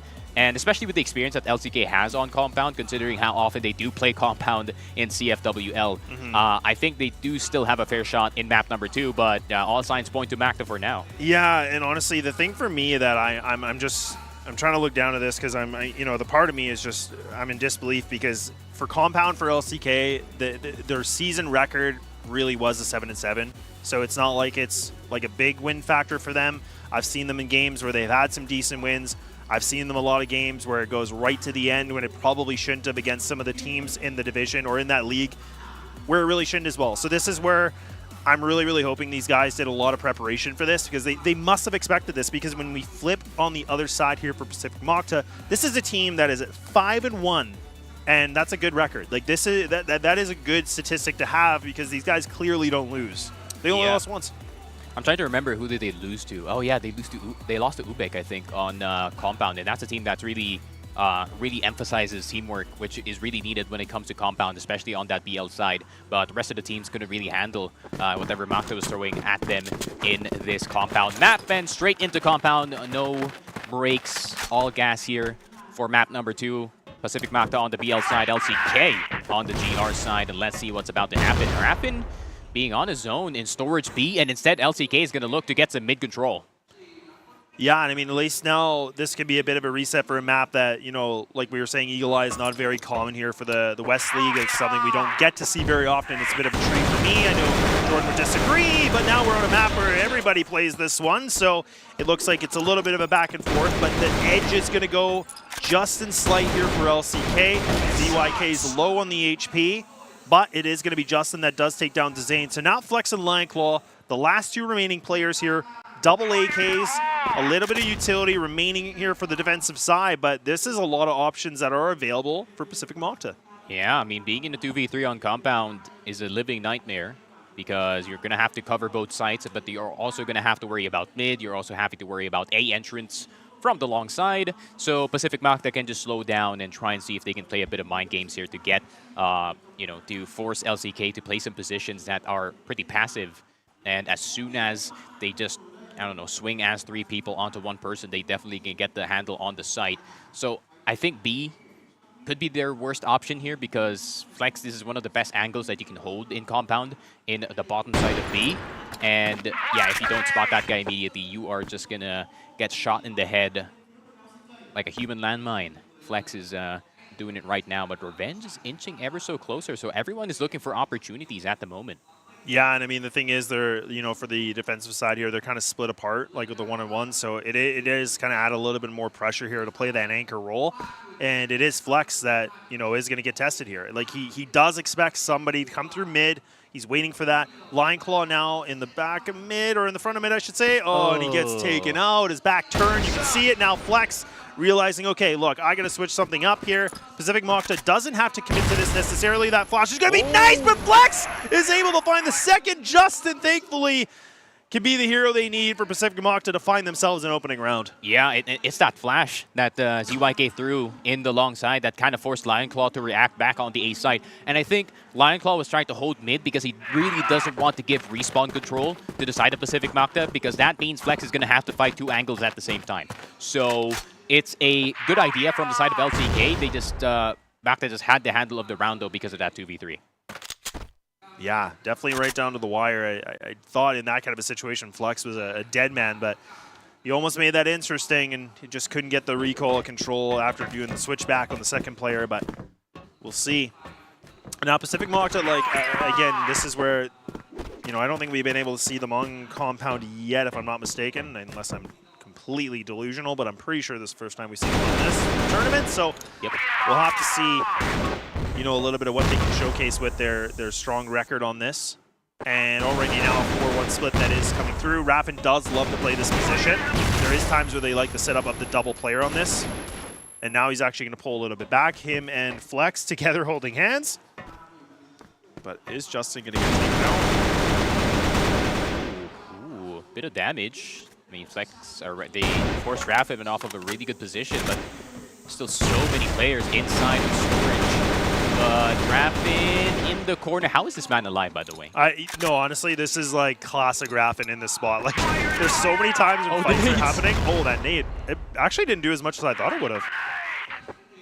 That would have been funny if they could kill both of them, but oh, well, oh no, NBA trying to go in, but Design and Flex at the same time holding some really good angles in storage. Justin, I think he needs to get this kill on Flex just to get the numbers right back on him, but he might have to back off because there's still 2 people right in front of him, and Spoxy spots out Revenge on tower. And it went from bad to worse for the side of Pacific Macta. Now they have to face a 2v4. Yeah, this is a good note here for any LCK fans, and I mean, this is where they might be able to find themselves a bounce back. But again, let's not forget who's alive right now. We have Justin, that's been clutch from yesterday. We have Aldrin that put up monstrosity of numbers. And, okay, there he is. He's going to be able to get a trade. Now he's got 3 more to go. 17 seconds. Not liking these odds, but these are nice headshots he's going to be able to find, but he can get this plant down. The question is LCK going to swing this? Yeah, they're going to definitely do that. And okay, good move from them. They don't let the plant happen. I like that they make the quick decision and they pounce on it. Yeah, no time for Aldrin to put that C4 down. And that's a really good response for Pacific Macta, who's been hitting that B site again and again and again to just put 3 people there. And yeah, just forced the fight into war storage. And Raffin doing a really good job of just living.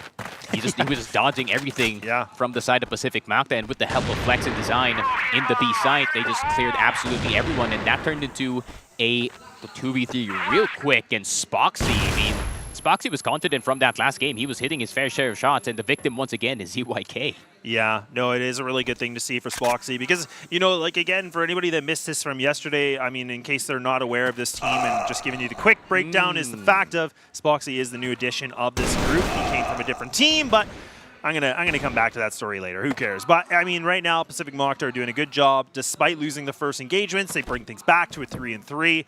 And there is a player deep, and I think that's Zayn, if I'm not mistaken. He's actually pushed all the way through mid. They might pull back on this. This is good info, though. I mean, at least that pressure is there, but Pacific Macta, they still have C4 control. They can have a little bit of a reset. Yeah, for sure. I think going into Catwalk B is not really the move, considering multiple Macta members were already spotted in the B site. But they're going to have to spread out because they have 0 information whether or not they're going to go back into A. But it's a really good hold, though, for now, at least on the A site. But I don't think A site is going to be the one hit. So if Flex misses, especially in this position, this is a B site wide open. Yeah, and Flex does like to put himself in some really, really interesting positions at times. So we'll see if that's going to pan out for him. 56 seconds remaining here on the timer. So Pacific Macta really, really, really evaluating their options. Kind of going, you know what do I want to do here? Which door do I want to pick?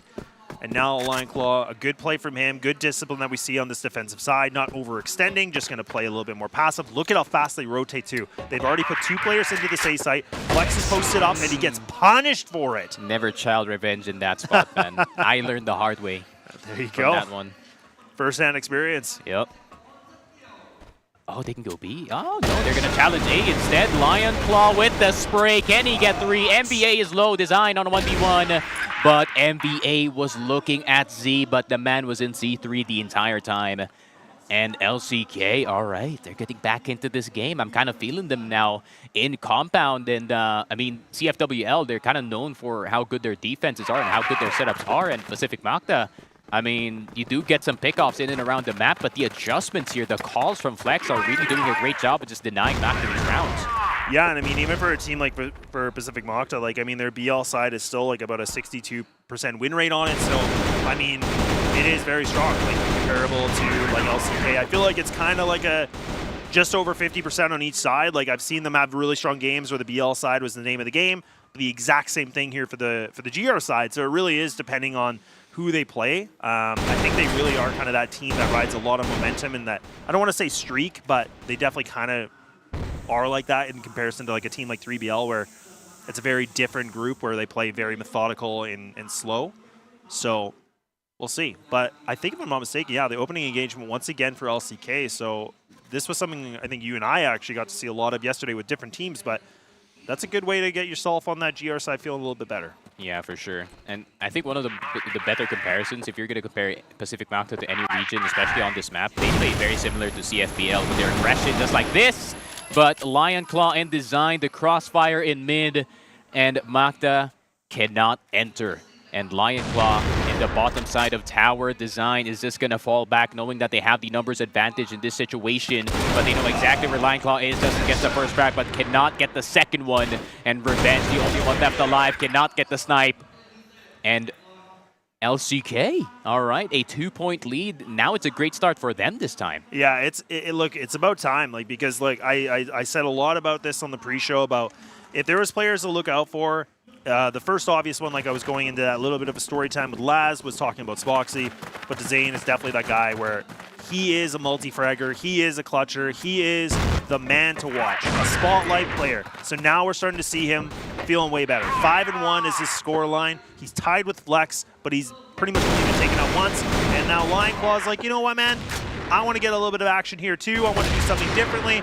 We see Zane get a little bit over-aggressive on that, but at least they find themselves two. They take down Aldrin, ZYK, NBA, they're gone. They're finito. Now leaving it Revenge to Justin, and it's just Revenge! Oh my god! He takes out 3! Taparinos, and now this table has completely been flipped over, and Raffin has to come up clutch. And that's why the Colt in the hands of Revenge is so dangerous, especially 2 headshots instantly just like that. And I was thinking that, okay, LCK is just going to take this round. They're committing the rest of the players in the B side so they can just get the numbers back in their way. But Raffin is going to take out Revenge, who's just trying to cross back in towards the mid side. But Raffin does have the read of where Justin is going, though. 1v1 situation. Raffin cannot get the last player. Justin already having his crosshair on the angle. And Macta finally getting around on the board. Oh man, it's times like this that I wish we had like a quick replay that we could just showcase this again, because I mean now we have to wait until the end of the game, but man, that's the thing about Revenge that like man, I'm gonna get him to sign like my mouse pad or something, because like he is so scary. Like the fact that in that position against the pillars, he's just running around one tapping people with a Colt like that. Like it's just, oh man, that is just chaotic. Yeah, you're definitely not going to be the first guy getting his mouse pad signed by Revenge. I mean, but rightfully so, man. Yeah, if you get your mouse pad signed by Revenge, the value of that mouse pad does go up. Oh man, it's what a cool thing to see from a player like that. And we talked about him a lot in the beginning, where we said it's obvious we want to see him be able to run around and do what he can do and feel comfortable. That is, I think that's just going to help them, you know, kind of continue on in this game, just considering how close it is, right? And that's why the timeout was called. And this is where the conversation's already happening, because I think things are getting a little bit too tight here for Pacific Macta.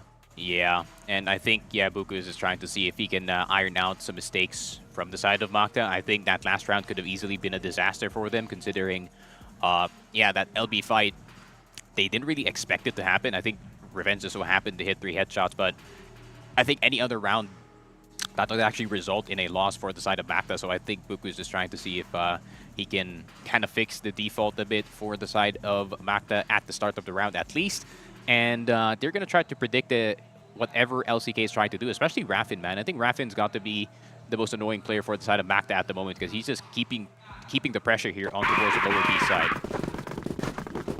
Well, at least for Pacific Macta, they're only down by 1 right now, so 3-2 is going to be the scoreline in this second game. And like we said, Pacific Macta were able to have a pretty dominant win here with a 10-6 on Eagle Eye, but it's going to be a big thing to see.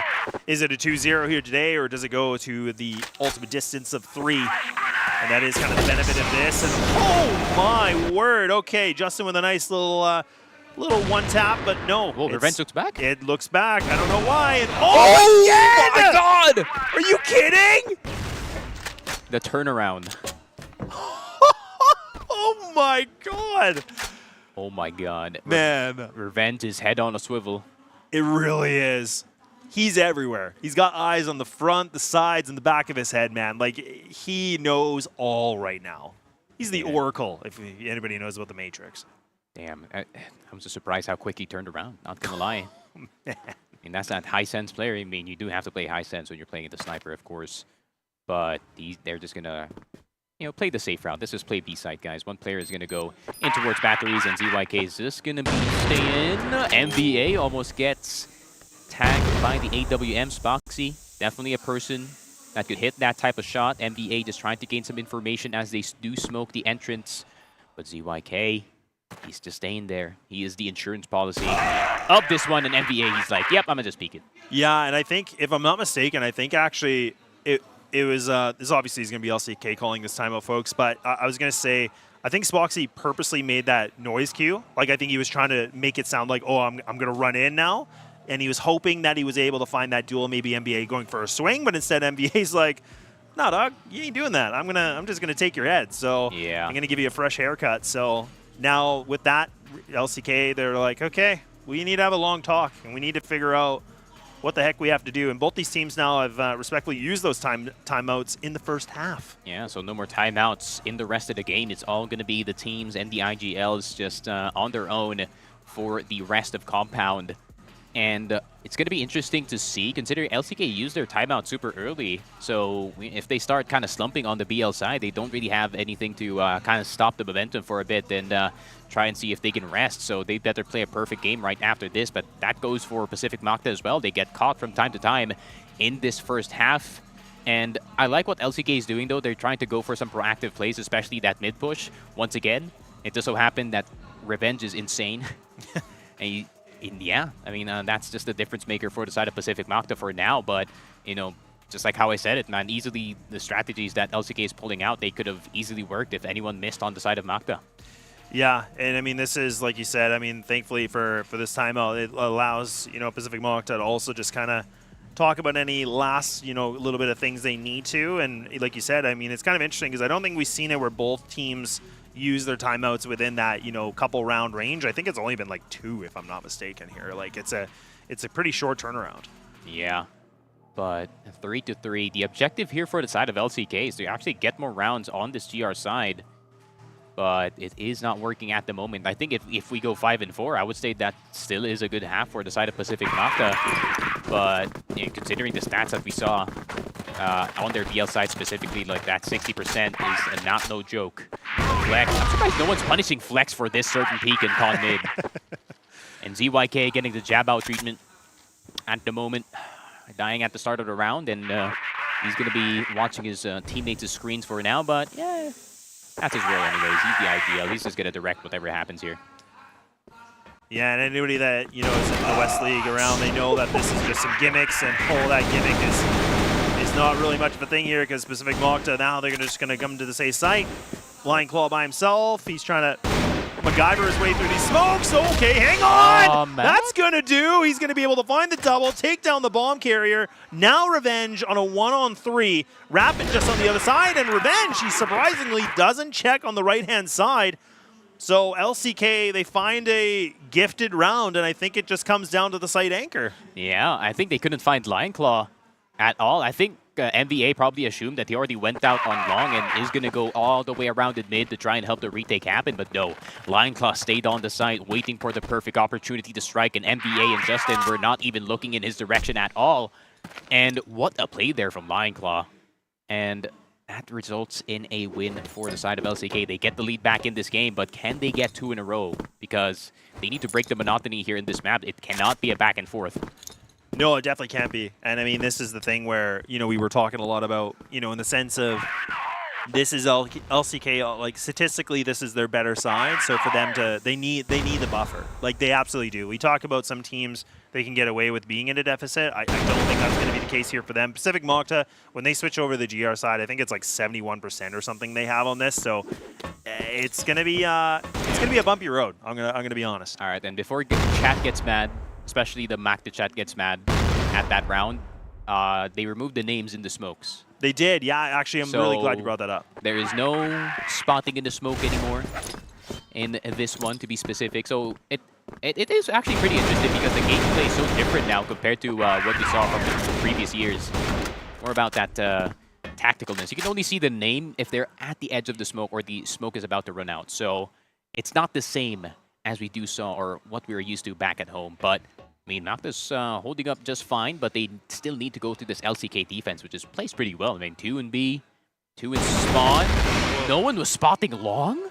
That is a gap. Again, like just some really, really weird decisions and kind of lack of communication here from LCK. And like someone like Swoxy just gets his 6 just gets taken out here. So now we see the man advantage for Pacific Macta. They're actually just going to use that as a little bit of a ruse. And now we need to see this crossfire, and it's not looking good. And now Flex, a tough position to be in. He needs to be able to find this, and it is 1 kill, but now he's just trying to buy some time, and his teammates are thankfully able to help him. They got his back, but it's down to the 2v2 here. Is it going to be enough? Does Pacific Macta have the time? And there's only 20 seconds. And Dezane with a run and gun, and yes, indeed, they will. I don't know how they did it. It's a rabbit out of the hat, and Pacific Macta are going to be able to find another round. That's classic ZYK right there. He's like a berserker, man. He just taunts. He just taunts as much as possible to give Aldrin some space to work with in this site. And Pacific Macta, I mean, the back and forth benefits them more than it benefits LCK. And whoever gets this last round is going to be a happy man, that is for sure. I wouldn't say LCK is too happy about this one. Spoxy now got the mid side. ZYK finally getting some revenge, but it's not going to be Flex. Instead, it's Design. And I think LCK has to back off here. This is not the safe position to play in. And Spoxy just going on forward, but he has to be careful from that room A position that is on his left side. Yeah, and this is one of those things where LCK, they just got to let it go. Like, I mean, they're still really trying to press on the pressure point right now, and I do agree with you. I think this is a moment where you're on that defense, you got to reset, because now you can see Flex, he's going to anchor in this A site, but you already have 2 players from Pacific Macta that are coming onto the long A side. Bomb's not committed to it yet, but, I mean, we saw it before, like, they got a free kill. Like, they just walked and took down Spoxy, so we need to see LCK kind of reset here. Otherwise, Pacific Macta, they're just going to have a bit of an opening that is just too easy. Yeah, I felt a disappointment in ZYK, though, that he didn't get the kill on Flex. That would have been, he would have been like, yes, finally. But the head-to-head record at the moment is 0-2.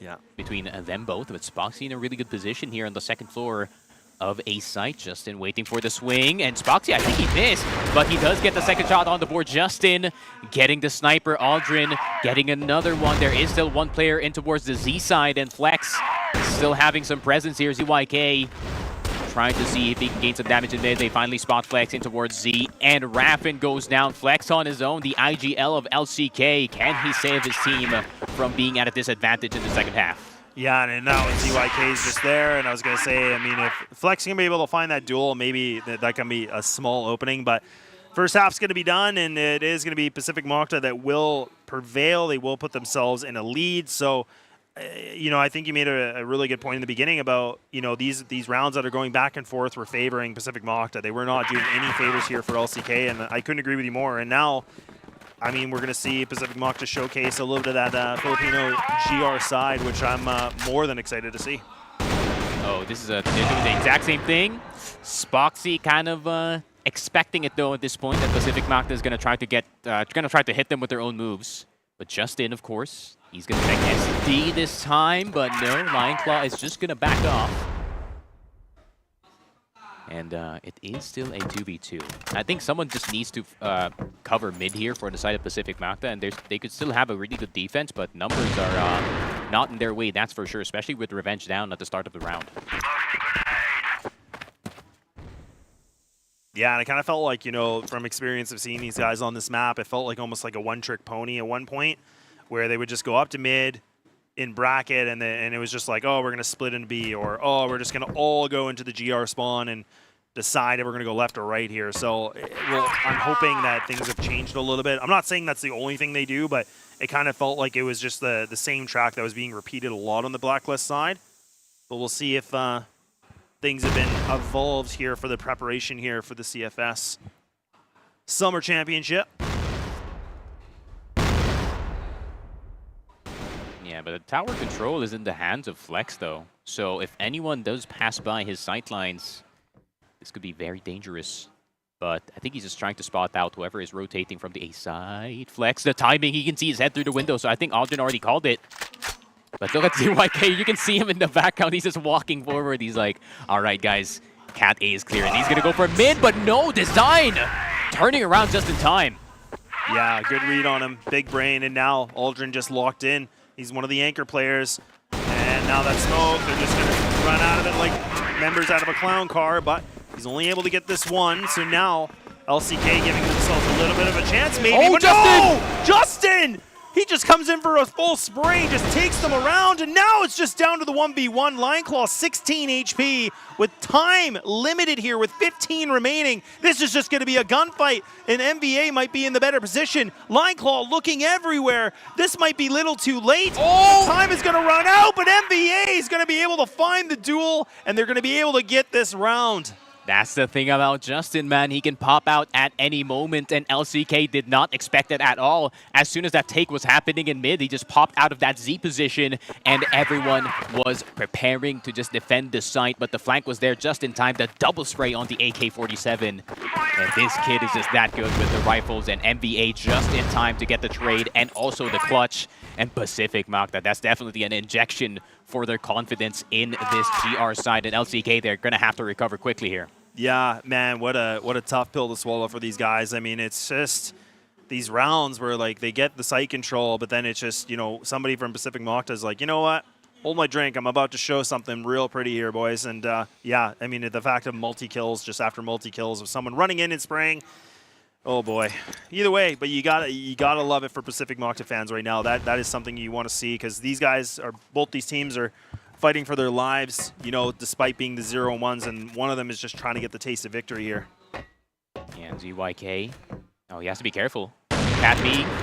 Oh, good thing the player from the backside of LB actually peeked first, so he has a clue, and he could get out just in time. But this could be similar to what Vasco's doing, where they just fake a bit of that LB control and get back into curve to try and get that A site again, which it did work the first day. But the second day, 3BL was like, we watched your back, so we know what's happening here, so we know how to counter it.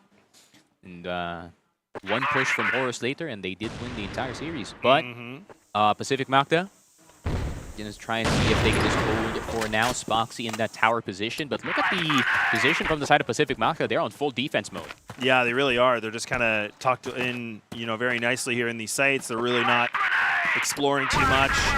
Now NBA might be the one player. Oh, actually, surprisingly, a shot missed here from ZYK. And okay, Justin does get himself that too. Justin still posted up in the site, just trying to tuck himself in. He's just trying to make sure he can stay alive. Flex is trying to have a hard time finding these shots, but he will finally get it. Now Revenge. Look, I'm never going to count him out. Despite this site being one of the hardest to retake on, I mean, it's Revenge. That's true. Does spot Flex, he sees the hand.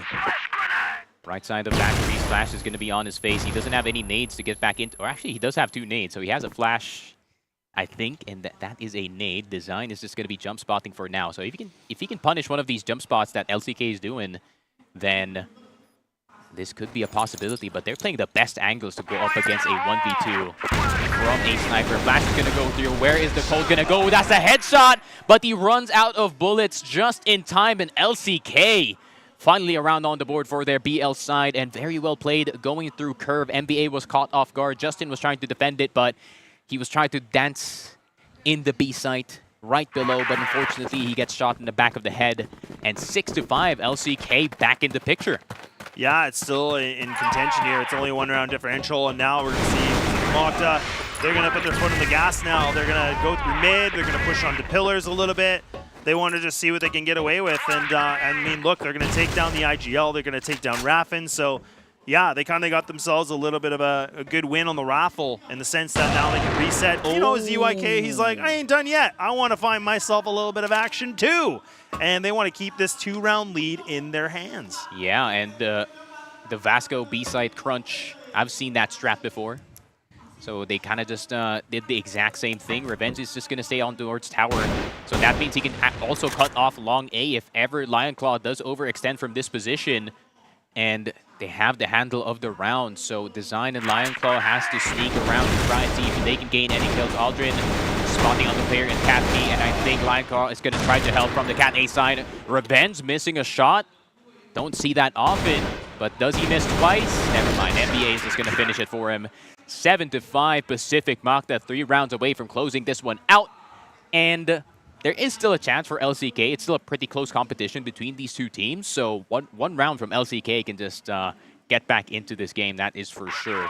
But I mean, they used their timeouts in the first half, both of them actually. So if LCK loses control, they can't really have like a mental reset whatsoever. No, not at all. They just kind of have to roll with the punches and just see what they can do with it. And that's a very, very good point you bring up. And I mean, you know, it's funny because LCK are, you know, a team that they're going to have to figure out something differently now. Being down by 2. Oh my God, Dezane, I was surprised he survived that. But this is definitely becoming one of those things where MVA is really showing up a lot differently than he did before. Like I know he's only 10-9 right now, but I think he's still finding some really good impact in this game. Where look at the score though. Oh, everyone's on 10. That is.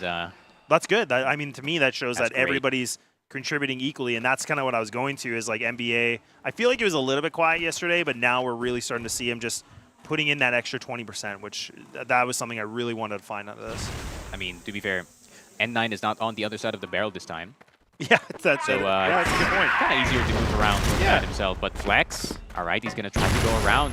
What kind of take is this? So they're going to take... Oh, I think I know why they want to go for this take, because you know what happened to Justin in that last round. So instead, Aldrin going to be the first fight in this ace site, and that is 2 players down already. And what a hold from Flex. Gets a double kill. And what a well-played round for the side of LCK, but Revenge... Is he going to get anything here? The Colt is already out, and Flex with the last bullet of the AK-47 spray gets the headshot. And that is such a smart play from the side of LCK. That was a problem with their prior A-side take. They couldn't really clear. We call it CR, bathroom, even though there's no toilet in it for some reason. But yeah, they cleared CR, and then... Yeah, I mean, the Justin problem just suddenly disappears for them, and Flex just holding the spawn side, making sure no one rotate from B.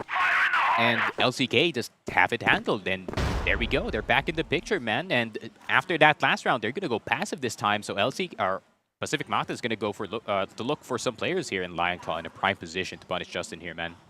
Yeah, this is a good little bit of a boost. Oh, no, he drops down! Oh, no! I don't know if that's a misclick or a misplay from him, but... He got greedy. Oh, God, I thought he was going to have that dead to rights. He got greedy. He saw the tip of the AK, and he thought he had to jump there.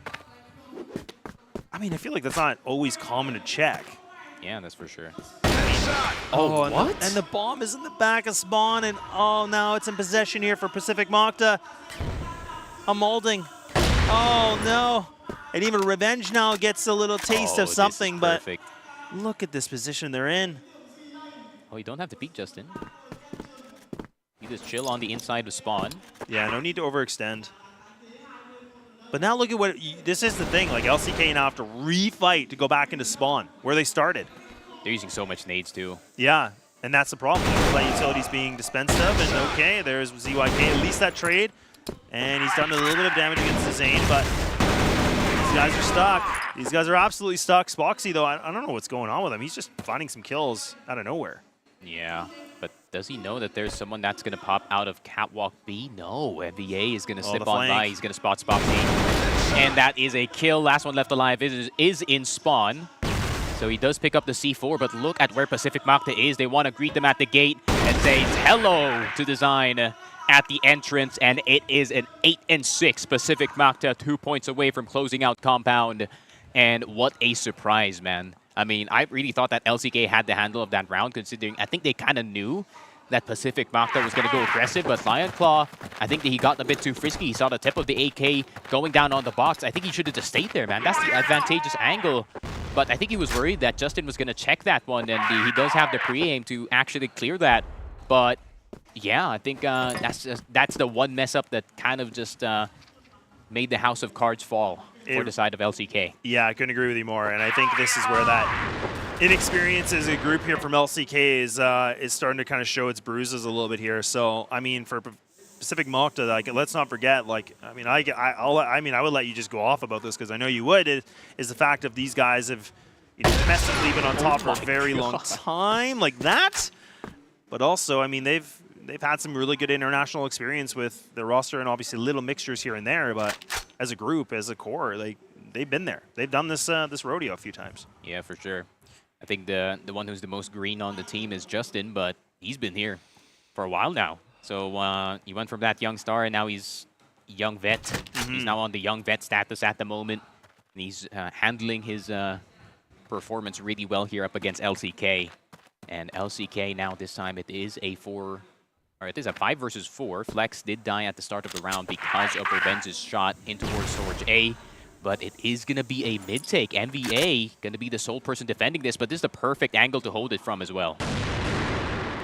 Yeah, and Olgin just kind of still stuck in spawn here, waiting for a bit of the crossover, and this is a good read because this is what LCK like to do. Revenge. Oh, the timing. That timing was everything, man. Oh, Aldrin. You need get these shots. And okay, Raffin's going to be the one that does it.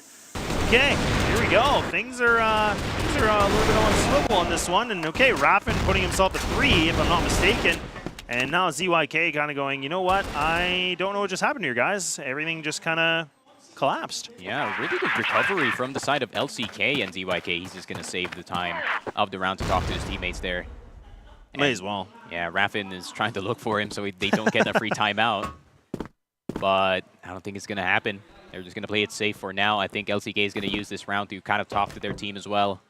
But yeah, kind of just fell apart. One missed shot later, and they're inside of the A site. And that's just how close the margins are for the side of Macta and LCK are. So, yeah, I mean, one missed shot. The entire site just goes in the way of LCK, and it was just only damage from some of the other players. No kills whatsoever for their side. Yeah, and even I think that timing, I think that was Revenge, if I'm not mistaken. Like, he kind of turned at the wrong second, and that's where we talked about some of the missed timings, and those are kind of the differences at this level, right? Like, playing in the Summer Championship, like, all these teams can definitely beat each other. It's just, it comes down to mechanical things, or it can be timing things, and that was a situation where LCK, they count their lucky stars, man, because that gave them a round to be 1-round differential. I feel like they expected the rest of the squad from LCK to go from the entrance from mid on towards that A site instead of long. But the thing is with taking this A site, you can just leave someone on the long side, then they can punish whoever is on that second floor. But yeah, I mean, I think Pacific Macta might have just had the wrong read in that round, which kind of sucks for them because they had a 5v4 at the start of the round, but you know, LCK, they found their way back just in time with a few missed shots from the side of Macta. But I think they're going to change it up this time. Not much focus in towards this A site. Instead, they're actually going to try and see if Revenge can spot someone in towards long. He already tried to kill Design from this exact angle, but if he can kill Flex again and just back off, that's another 5v4 for them. Man, he's hungry for it. You can just see him. He's like, I want to find that name. Where's that name? But like you said, it's been updated, it's been changed. It's a good change, I think. I might get a lot of flame for that, but I like it. It's a good change. Okay, good. I was gonna say, I really think that's I'm just saying some clans in PH are gonna get a lot weaker. Oh no, yeah, that's for sure. It's gonna be a big adjustment for sure for a lot of teams. So you guys know who you are. Yeah, we're not gonna say names here, but you know who you are. Okay, 1:05. LCK. Ooh, damn. Oh, wow. Uh-oh. Wow. That's a hold if I've seen one. Yeah, it's a 2v1 though. MVA with the 8K. Oh, it's a 2v2. Not 2v2. tall enough to see the bottom of the screen at the moment, but Revenge, he is going to take that storage B control for now. Design has to be careful if he pops his head at the wrong time. And this is going to be bad news for him, that's for sure. But for now, I think he's just going to switch to the AK-47. So both of them are going to run rifles for now. MVA has the flash. Revenge has the smoke. So let's see what they can do. Yeah, I mean, this is both of them doing this together. Some good nades. Dezane's going to be blind. Flex now trying to see what he can do. And okay, it is going to work out nicely. That nice little bit of a combination from these two guys. They give themselves a lifeline, and they're still in this game. But man, just when you think Pacific Macta have it down, it just feels like something kind of slips underneath them, right? Like the rug is just pulled, and now all of a sudden we're having a 2-round lead. We're talking about a tie game at 8-8. Yeah, that just getting grip control despite having a crossfire there. Both ZYK and Algin going down, and that opens up the rest of the site for the side of LCK. And just like how I said it, B site is one of the most difficult sites to retake, especially when the enemy has that batteries control, or whatever you call it, servers? Yeah, servers, batteries. Yeah, we usually say servers, yeah. Hey, look, it's okay. I just noticed that. Why do we call that batteries? Those are really big batteries, man. I don't know why. There's always like names for certain spots of maps where you're like, why is this the thing? Like, why do we call it that? And it just sticks, you know? It's just something that is memorable. I don't know. You gotta love it. I think the funniest call out that we do have back home, I think it's on Ankara. It's called Kuya Will. Oh. And he's like a game show guy back home. And I don't know why it's called that, but it's just so happy to call that. It's a stone right next to, or it's that little gap right next to spawn near the GR side that you can just tuck yourself into and try to see if you can catch anyone off guard. So Revenge, though, in a prime position, but he has to be careful just in case anyone surprises him from that side, but I don't think he's going to be surprised. He's just looking straight in towards that Cat B side. Problem is, the rest of LCK is coming from long. The problem with taking long is you have to go through this very tiny entrance, and a single rifle could end this entire execute. Yeah, it really could. And I mean, this is the thing, is like, it is a bit of a choke point because you also have all these players that are here. Revenge is close on by for the rotate, like you said, so this is not good. This is not a good thing, but they have never done this yet. And yeah, it's collapsing. It's collapsing, and Pacific Macta just put up the defensive wall and say, not today, LCK. They should be able to find themselves this 9th round unless we see the impossible here of a Lion Claw at minimal HP, and it's not meant to be. And now we see map and series point in the docket here. Yeah, really good call from ZYK. He's like, all right, they went B last time. All right, they're probably going to go A, so let's just stack A this time. And just like I was saying, even if you have like only 2 people on the A site, if you go through that entrance and you don't get 2 kills immediately, you're not going to get A site, that's for sure. So LCK, a bit of a risky play, especially knowing how important the last round is. Yeah, I mean, it's a risk that has to be taken, I guess, but it's called a risk for a reason. It definitely is, but now it's all down to this. The 1 round to get this thing done with the first 2-0 of the day. Oh, wait. No, just kidding. 2nd of the day. Wow, I just almost played myself there. But okay, let's reset that. 1 round to get another 2-0, or maybe we push to overtime. There, much better, right? It is the last one for you. It is. That is technically true, yes. Jordan's going to join me the next 2 series. Yes. As we do grind it out, but Revenge, I have no idea how Revenge gets into tower again and again here. I wanted to ask you that, but I was like, you know, I'm going to wait until after the game. Oh, he unscoped. Oh, that hurts. Uh-oh. I felt the pain. Oh, boy. Okay. Who's going to step up now? Who is going to deliver? Macta's going to play the guessing game this time. There's like, all right, we're going to keep stacking A, I guess, but I think Justin is just going to go back in towards spawn to make sure that other entrance in B side is not going to be available for the side of LCK. But I like what LCK is doing. They're slowing down. They got the first pick. That means, you know, the defense is kind of spread compared to the usual, and they're going to go for long once again. So it's an A split, I think. Yeah, looking like they're going to do the 3-2 on this, and not a bad idea. A has not really been that great for them, but they seem like they want to go for it. That's what they want to do. MBA's got a pretty good read on this. You can see him, his spotty senses are tingling. It's a matter if he's going to be able to hit these shots, though. This is going to be really, really important. His teammates are close. They have to get these shots. Oh, they're going for a full retake. Well, I mean, if it's any chance, I mean, it's better than a 3v5. Okay. Post-plant situation here for LCK. They got to make sure they don't overextend on themselves. They have the number advantage, though. This is the good thing for them. But Pacific Macta have been able to prove that they don't really care what the number is. Yeah, they're waiting for ZYK, I think. Oh, the flash is going to go through. C4 is on halftime, but let's see if Pacific Macta gets back into the side. They're going to need to hit some really nice shots. Flex in towards the long side. Aldrin is the first one down. ZYK gets some kills. Lion Claw getting just in, but ZYK coming from the long side. He does get Spoxy. ZYK, can he do anything about it? Nope. It is going to be overtime here on Compound. Might have stood up a bit too early. I had hope. That would have been nice. Oh, that's, you know, those. I'm glad you said it, because I was like, I was gonna call you and be like, yeah, he was expecting this to go for Pacific Macta, and he was ready to go. He was standing up. My inner bias showed for a second there, man. And that's okay. Look, we said that in the beginning. We were both like, hey, look, we're both on different sides here, because it's from our different areas. So, I mean, look, I get it. I would have done the exact same thing. I was trying so hard to contain myself. I was like, okay, let's see. Guys, you're going to see the less biased later. Oh my god, NBA. That's a way to get it. Yep. Revenge gets legged, I think. So, I don't know. Spoxy got some damage, but still not a kill just yet. And despite being on low HP, as long as you have that sniper, it's going to be fine. No, NBA picked up the sniper as well. He's like, all right, I'm low HP. Shout out to Bogdan. Oh, man. The cultural impact, even in CROSSFIRE. Yeah. His presence is known. His presence is known. I can't wait to read the chat later, and someone's going to be like, yeah, I know what you're talking about. I know that reference. I know that reference. Oh, boy.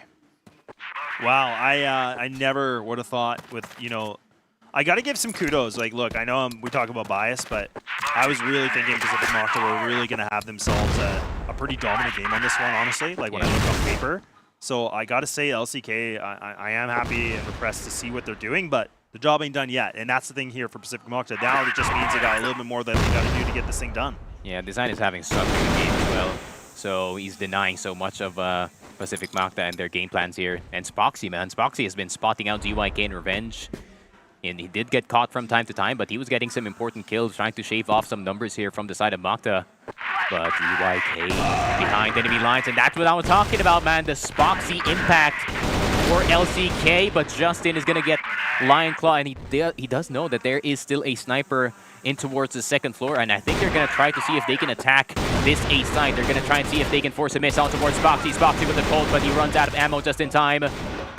But are they just going to walk around? They're going to try to bait out whoever is on that B side. MVA with the most important hold of his life. But oh, SpoxY lives in the pillar. And MVA dies as well. Revenge is going to have to get Design. They're slowly losing control of this round. And someone has to be the hero for the side of Pacific Macta. And Revenge goes down. It has to be Justin. It has to be the AK. With the headshot, he gets 2, but he cannot get 3. The kid almost does it again, but LCK, they draw first blood in overtime. Oh, man. And this is what you were saying. What'd you say? It was he's the you said the vet. The young vet? The young vet. Yeah, the young vet. And, oh, man, he almost made that happen. And I can't even believe. Okay, for me, I think the difference in that for LCK was the fact that SpoxY pushed out and won that pistol fight when he shouldn't have. Like, there was a flank coming in, and he took down a rifler. Like, that never should happen 9 times out of 10. For sure. SpoxY is making all the difference now for the side of LCK. Design is having himself a field day as well, just like how I said earlier. And Flex, man, stepping up to the plate, 15 and 14. He's been sniping from time to time, and he's been getting ZYK, I think, like 3 times. And just like how I said it, ZYK is getting the jab out treatment at the start of the game. So if we can see the exact same thing, LCK might just pull through, especially if they have the more favorable side in this second half, or rather in this overtime in the first half. So LCK, if they want to have a big chance of winning this map, maybe they want to get a clean overtime, but still, the Macta BL side is pretty hard to predict. Oh, that flash is not in. Yeah, it didn't work at all. Now it's a double bit of a player here. There's a nice little bit of a crossfire they got. But now, do they want to commit it? Oh, that nade. Oh, that's going to open it up. They know where Rapid is. Yeah, they definitely do. Now he needs to come alive. No, not at all. He's going to get swallowed up. And they don't have to commit. Honestly, there's still a minute on the clock. So Algin is going to do a bit of exploring in the map. So he's going to go long A this time. And look at the rotations from the side of LCK. They're going to double up in the B side, and I think they're just going to leave the old reliable. SpoxY here, ZYK, how did you find that? That man was in the smoke, and I think that was just pure game knowledge, pure game sense. SpoxY stuck in the middle of nowhere, and Lion Claw, the only one left alive, finally getting ZYK, and the information is theirs.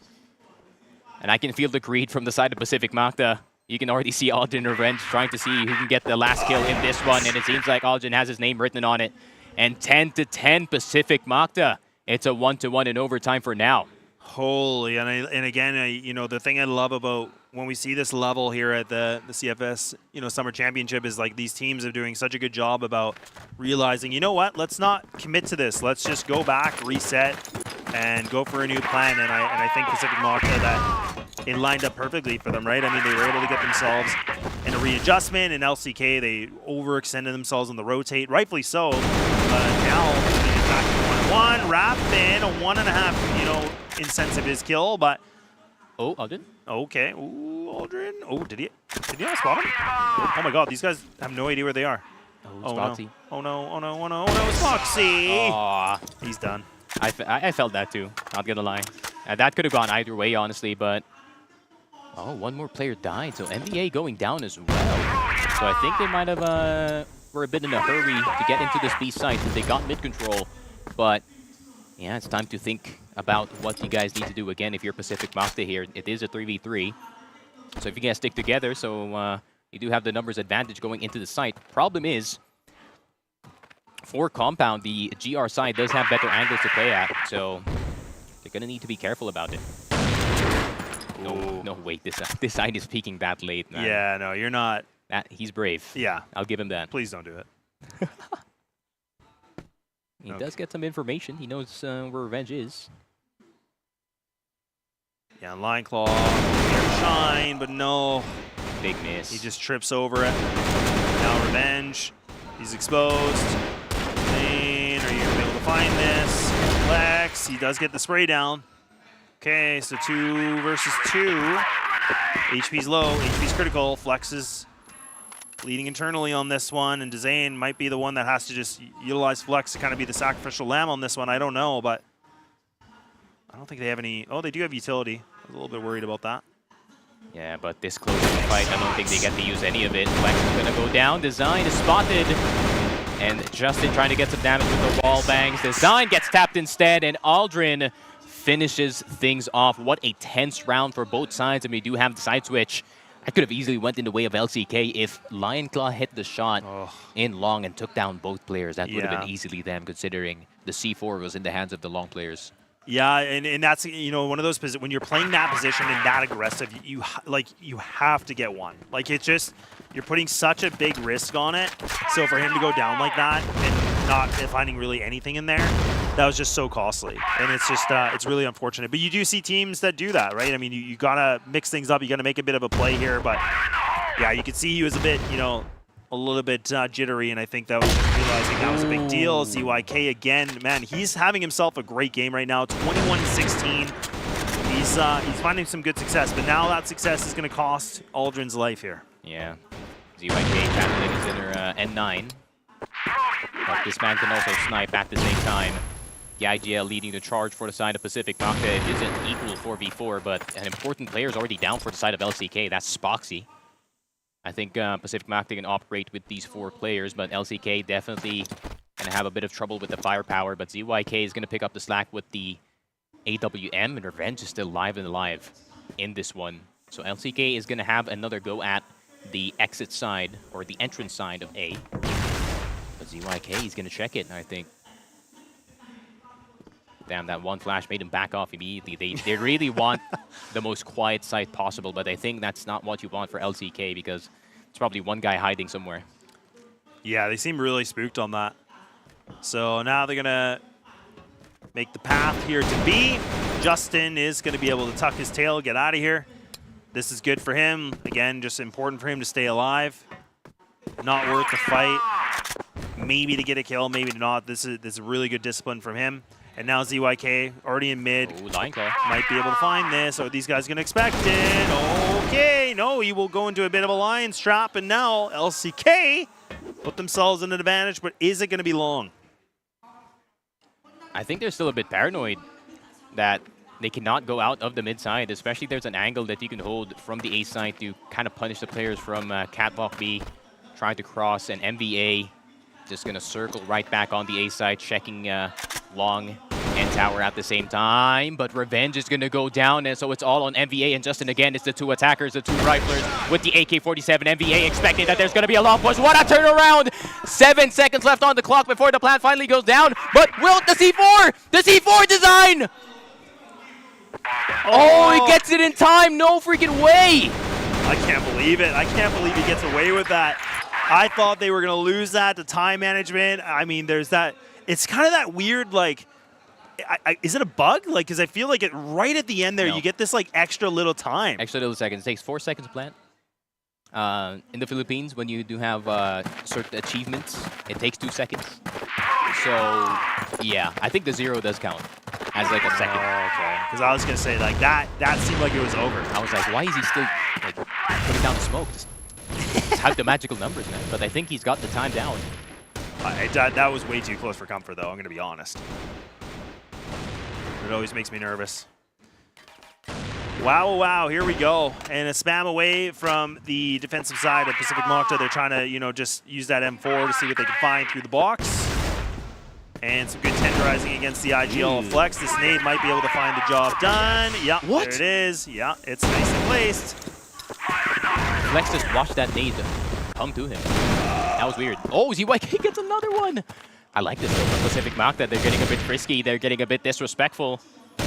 And this plays into the hands of their playstyle and the playstyle that they do prefer. And 4v3, Raffin's barely breathing as well.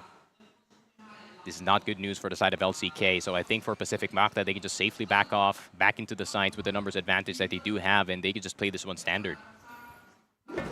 Yeah, that was a big switch up that we saw from Pacific Macta. Like, we haven't ever seen them like utilize the M4 like that to go for a spam through the box. Like, I did like that. That was actually a bit cheeky.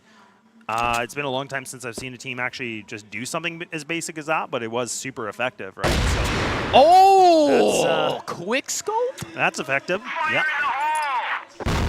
Yep, that's revenge. Yeah, that's revenge for you. Yep. I think if he gets a positive KD, because there's two modes of revenge. There's Uncle Revenge, and then there's Daddy Revenge, man. Oh my god, this is such a dangerous angle to hold. Spoxy on 1 HP. Can he survive this? No, he cannot. Aldrin is already in the B site, so good delay from the side of Revenge. But Aldrin, can he hold this? One-tap Spoxy! No freaking way, and Lion Claw stuck fighting two players. He does get the player on the entrance side, and the Pacific Macta finally get 12 on the board. And one more point, then Macta can go swimming right after this. Yeah, they definitely can, but they can't get their hopes up yet. I mean, this is where we saw that LCK, man, they're clawing they always call themselves back in this game, and it's been proven a couple times here now, right? I mean, Pacific Macta have been on the brink of ending this, but they fall short. But maybe not now. Look at what they're doing. Look at what they're doing. And it's just a blender. It's a full fight. Everybody's just looking for the knockout punch, and it's going to be Pacific Macta that comes out on top in that engagement. And look at MVA.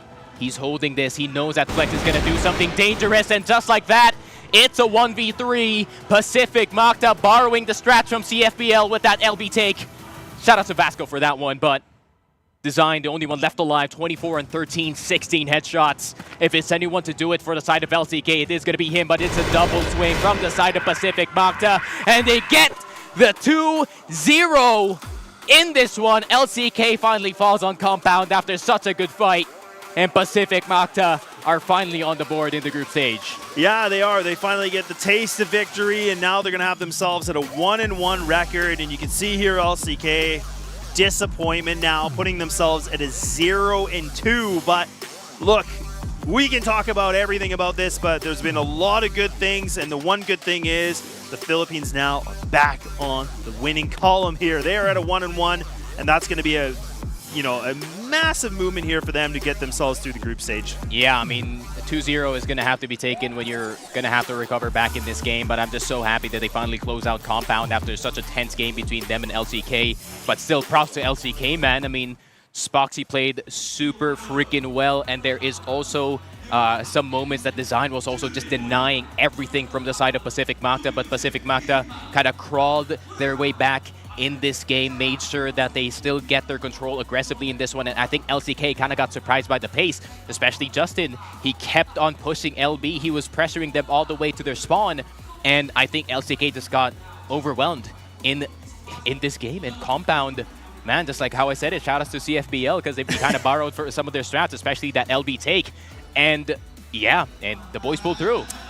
Yeah, the boys definitely pulled through here. So I mean, for all the fans here for Pacific Macta, they're definitely going to be cheering. And I mean, the job's not done yet, but at least in this moment, they can have that taste of victory. They can have themselves feeling a lot better as they progress through here in the tournament. But man, oh man, I mean, again, like it was a tough fight. I didn't think Compound would go into that deep of an overtime situation, but I think we're starting to see more of the elevation here for Pacific Macta, right? I mean, they were able to push through on day one. They almost, had that overtime, and things fell apart. But now things are just looking like it's getting better, better, and better. And this only just adds better for a team when they get later in the group stage, because now they can feel a little bit better about themselves. That obviously the conversations they had from yesterday today, it panned out well for them. Yeah, definitely. And yeah, still props to LCK, man. Gave them trouble in Compound. Had some moments in the first map as well. So I think, some of the other teams cannot look over LCK in this group stage, especially, I mean, if you're Wolf Empire and Imperial, still have to be careful, because especially for Imperial, they also play Compound. And since, they kind of got a preview of what a CFBL Compound looks like, maybe they can use what they learned from Pacific Macta against the Imperial squad. Problem is, It's a different IGL. It's the Animals. It's called the Animal for a reason. And this guy can, I don't know, he's a macro master, man. His mind is just an enigma, just like N9. So I wish LCK can recover in this group because they're such an interesting team, man. For a team that is as new as them, especially Spoxy, this is his first international tournament, if I'm not mistaken, and he's performing really, really well. Yeah, he is, and I'm glad you bring it up, right? Because I think that was the biggest thing for LCK, where coming into this, like, you know, a lot of us here for CFWL, like the commentators and the talent, we were all saying, like, look, they were able to win the league. Yes, they came first, but they are a new team. They have a lot of history of being in like 4th, 5th, 3rd place in the previous season, came first last season here. So for them to be a new team like this, coming to an international stage like this with their new reformed roster of someone like Spoxy, it is good things we're seeing. They obviously just have the inexperience as a group. So these are all learning things. These are all the stepping stones they need to be competing. But that's where you said, look, like they really gave the money and the run for the money here for Pacific Macta on a map that they are good on. Like this is a winning column map for them. Yes, they got the win, but it was not easy. Yeah, I think I would recommend for the side of LCK, if ever they go back to the hotel and go back into their practice rooms and they start scrimming again, I think they should scrim BBL. I think that's the perfect like comparison that we could have here because Vasco, yeah, they did get beat on compound, but you know, 3BL is having better sets, better defenses. Their offense was also pretty impressive as well. So I think if they do, you know, get some reps in with their fellow CFWLC, they could definitely get some experience and maybe try and see if they can gain compound from the other teams. But at the same time, it's just heroic performances for some of the other players. NBA, Justin, and Revenge going on in. It did not really tell the numbers for Revenge because he was dying a lot because he was taking a lot of risks for the team. But the rest of the team finally stepped up from the side of Pacific Macta. And you know, Aldrin, he kind of tapered off a bit in this game, but then by the time that the OT has come, this is what happened. They were put in a blender in LV. Yeah, ain't that the truth? And look, we're going to get these stats that are going to be pulled up here. So 13-11 in victory for Pacific Macta for anybody that just got here. But yeah, ZYK. Oh, his ego is going to be so huge. Oh, yeah.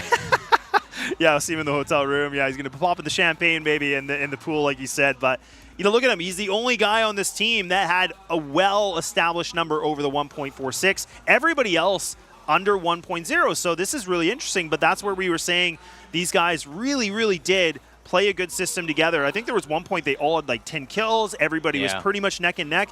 That's kind of the cohesion we want to see from an experienced team like these guys, where they've been to many international tournaments. They've been on top of their league for God knows how long. So a very different side here. Yeah, that's kind of the ideal scoreboard that you want to see if you are ZYK. Everyone is fragging out at the same time. You know, everyone's on 10. That means everyone is in the same picture.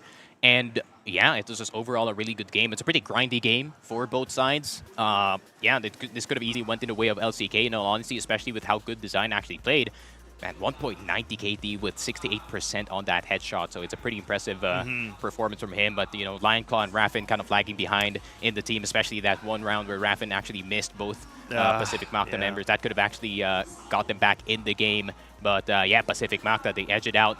And Compound, Eagle Eye was a bit easier, surprisingly, for the side of Pacific Macta. And it was actually Compound, one of the maps that they do play very often, that they had a hard time. So maybe Pacific Macta, yeah, you can walk away 2-0 and, you know, you can go swimming after this, but it's back to the practice room right after that and to try and see if they can improve their Compound. Especially, if I'm not mistaken, if I heard it as well, Vasco's trying to release some steam after their 0-2 earlier. So I think Macta's definitely going to be probably suffering, because they've been losing a lot of scrims to Vasco, in all honesty, because I think Vasco's just taking out their anger on Pacific Macta, but they don't mind. They're learning a lot. But Aldrin is the MVP in this one. 1.94 KD in both games, 1.6k damage. And look at that headshot, 80% headshot. Yeah, that's not a bad stat at all. He's definitely the headhunter. And yeah, I mean, honestly, from what we saw yesterday and just how well he was playing, I think he just kind of stepped up his game when he needed to here. Obviously, being the MVP is kind of that, you know, a little bit of a trophy for him to recognize that he did, because he was somebody that put up some really, really big numbers yesterday. Today, maybe not in terms of like skyrocketing in the frag department, but he was getting a 1.94 KD overall, which is that's a really impressive number against a team like LCK. Yeah, I mean, if Aldrin's on fire, just like how I said it, you give him a bit of momentum, he can definitely take the next level for his squad. And the statistic that I'm impressed the most is 1 kill per round. So he's killing at least 1 player from the side of LCK every single time. And we're going to see some highlights from the man himself. And look at the precision from Aldrin on that AK-47, especially on Eagle Eye, man. Yeah. He was on fire. Yeah, this was the map where, like you said, it was, you know, this was definitely an easier one for them. I was kind of hopeful for LCK that the limited amount of games they've had on it, they were 4-0, you know, in CFWL. And, I mean, but it just clearly wasn't enough. But I think for Pacific Mountain, they definitely looked like they had the right game plan, the right execution, and they definitely were very, very scared to play against. And they just made it like a walk in the park, no doubt. As much as I was scared of it, that Compound was that close, I'm just happy that I think everyone in the group is pretty, you know, it's pretty competitive in CFS Summer. It's not like last year when one team just destroys the other and, you know, the Chinese teams are just going to dominate all the way. It's actually, the other teams actually competing pretty equal for both sides. So I'm pretty happy how the competition's turning out because we're really having some good games and, you know, maybe the crowd is enjoying it at the moment. Yeah, definitely. And look, we are just getting ready to go here for an interview, so we are going to let them have a conversation with the winners, and we will see you later here for that 3rd game in the series. We'll see you in a bit. Andrin và Andrin, bạn có thể cho tôi biết được bạn đang có những cái biểu cảm nghĩ như thế nào về trận thắng đầu tiên của mình không? Andrin, can you explain your feeling about your first win? Can I ask you? Masaya syempre kasi nanalo rin kami. We feel happy because we got our first win here at this tournament. Trả lời rất nhanh gọn đến từ Andrin đó là Andrin đang cảm thấy rất vui vì đã thắng được một trận đầu tiên. Và Andrin nghĩ cái phần trăm cơ hội của Pacific Macta đến được vòng playoff là bao nhiêu phần trăm? And how many percent Pacific Macta can join into the playoff? Tingin ko siguro mga 70% na makapasok sa playoffs. I'd say that we had a 70% chance to go to the playoffs. Vâng, rất tự tin Andrin đã trả lời là 70% Pacific Macta sẽ tham gia được vòng phỏng vấn playoff. Và một câu hỏi cuối cùng là Andrin có lời nào muốn nhắn nhủ cho các khán giả Philippines đang theo dõi mình ở quê nhà được không? Do you have any word for Philippine viewer now watching you in Vietnam? Hello sa mga viewers namin dyan sa Pilipinas, sa mga sumusuporta sa Pacific Macta, pati kay Ma'am Bunch. Hello po sa inyo. Nood lang kayo, gagawin namin lahat para manalo. We would like to say hi to our fans back in the Philippines, especially to Miss Bunch of Pacific, and just watch us as we go to this tournament. Vâng, gửi lời chào đến, chỉ đơn giản là gửi lời chào đến các fan của Pacific Macta tại khu nước nhà Philippines thôi. Cùng với đấy là sẽ tiếp tục tin tưởng và cổ vũ Pacific Macta trên những chặng đường tiếp theo. Đó là một câu trả lời màn phỏng vấn phải nói là rất là gọn gàng đến từ Andrin, MVP của trận đấu thứ 2 chúng ta. Và màn phỏng vấn đã kết thúc, chúng ta hãy cùng nghỉ ngơi ít phút trước khi trận đấu thứ 3 có tín hiệu được bắt đầu.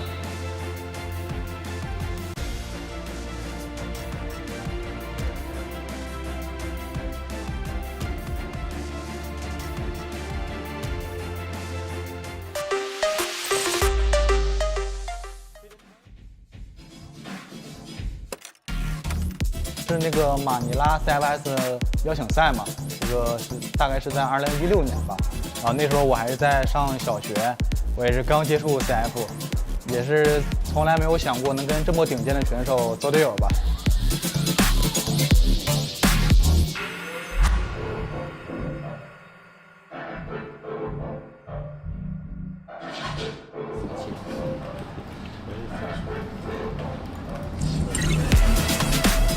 在巧合的情况下，我在打百分的时候被推荐到了 AG 试训嘛，然后后来通过了试训，来到了线下，成为了一名 AG 的青训选手。后来也是经过自己的不断努力，终于也是成为了一名首发的队员。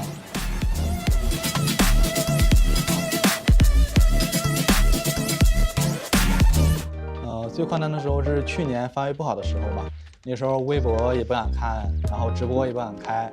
然后那时候也是一直被骂吧，然后我也比较在乎外界的舆论，然后后来也是通过自己慢慢的走了出来，通过大哥们的不断帮助、不断鼓励，让我从这个困难中走了出来。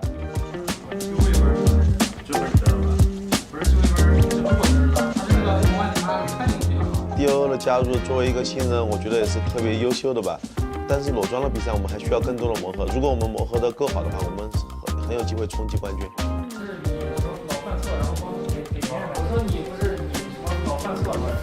哎，还行是吧？啊？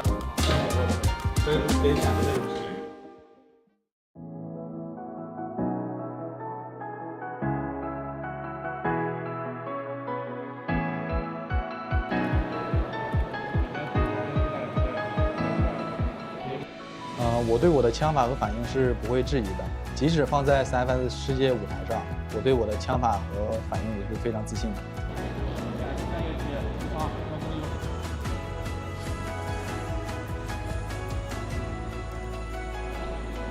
我的人生目标是成为世界顶尖选手。我不是下一个70，也不是下一个绿豆，我是唯一的 DO。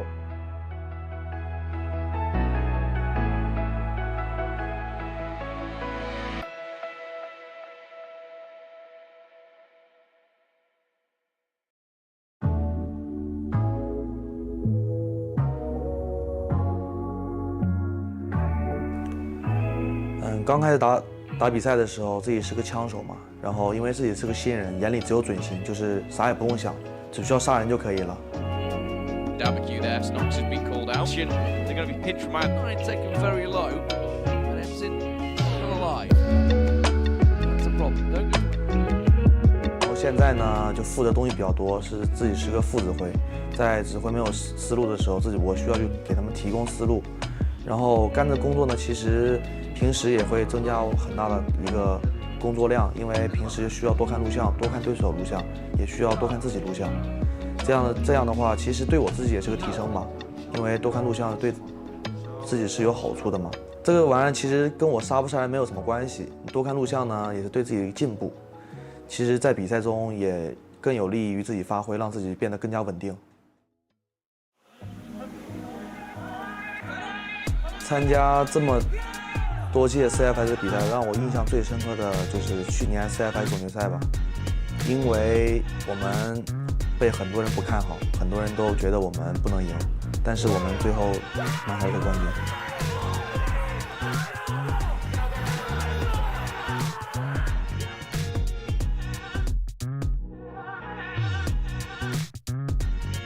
我的目标其实也挺简单的，就是在自己能打的时候尽量多拿点成绩，在不能打的时候呢，也为电竞付出一些自己能做的事情。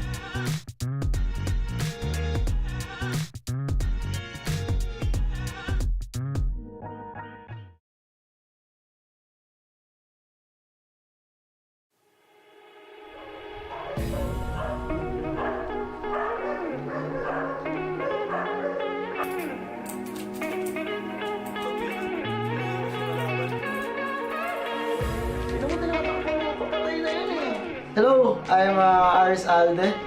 I am an ex-professional CF player and now I'm a streamer. And this is my brother. Ako nga pala si Aljan Alde, also known as team captain of Pacific Macta. Magkapatid nga pala kami. Tingin nyo, sino mas bata sa amin?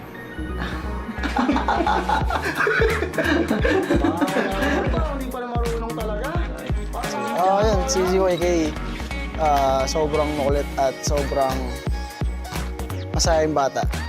Ayun, siya yung naging role model sa sa paglalaro ng CROSSFIRE, sa pagpasok ko ng pro scene. Kasi siya talaga yung inspirasyon na nag-ano sa akin, na makapasok sa ganun. Nung panahon gusto kong maging siya. Tapos nung naging pro gamer ako, gusto kong marating yung narating niya. Yun nga, masaya kasi sumunod siya sa yapak ko. And yun lang. Nakaka-proud kasi yung dalawa kami nagkukumpit at nakikipaglaban sa international.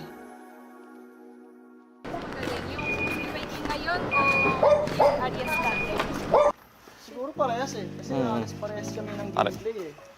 Parehas kami naging professional crossfire player. Kaya feeling ko parehas lang.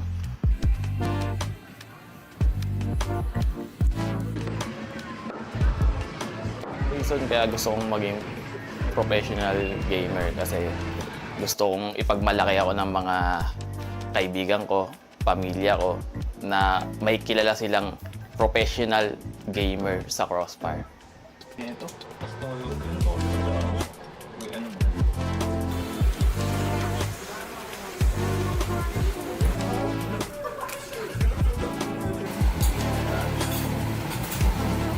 Sobrang napamahal na kasi sa akin yung CROSSFIRE. And ayun nga, ang hirap iwan ng isang bagay lalo na kapag napamahal na sa'yo eh. And gusto ko rin kasi talagang matulungan yung ibang mga kapwa ko CROSSFIRE player na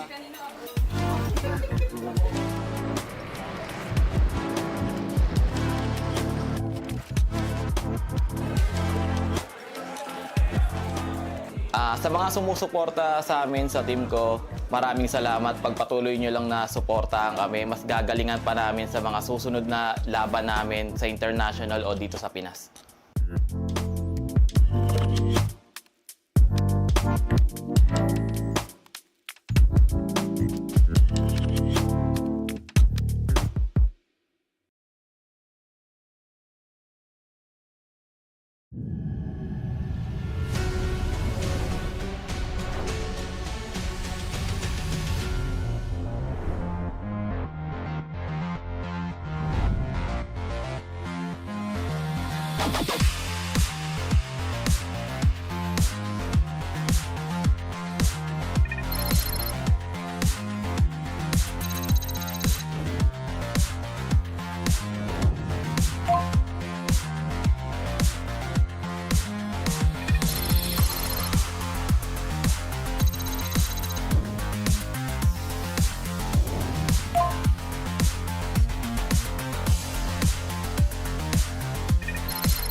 Hello CrossFire Esports fans, this is the CFS HQ. I am here to introduce the point system that will be newly applied in 2024. We will dive deep into the detailed structure of this new system. The CFS 2024 point system. We are very pleased to introduce the new point system, which has been designed to invite competitive teams to the major CFS tournaments. Regions with professional leagues will decide the teams that will advance to the CFS Summer Championship and the Grand Finals based on the team points earned in each season. The points will be distributed differently according to the team's final standing of each season.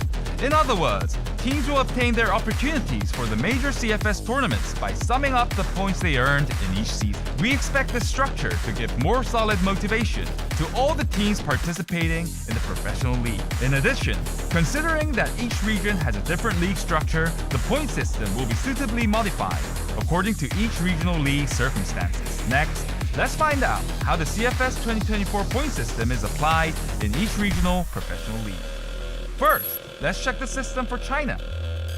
The 10 esports organizations affiliated with the CFPL will receive different points based on their regular league standings of the 2 seasons in 2024 and their final playoff standings. After the end of both seasons, we will calculate each organization's accumulated points to select the teams that advance to the major tournaments. Firstly, the teams ranked 1st to 3rd in the point system will be invited to the CFS Summer Championship 2024.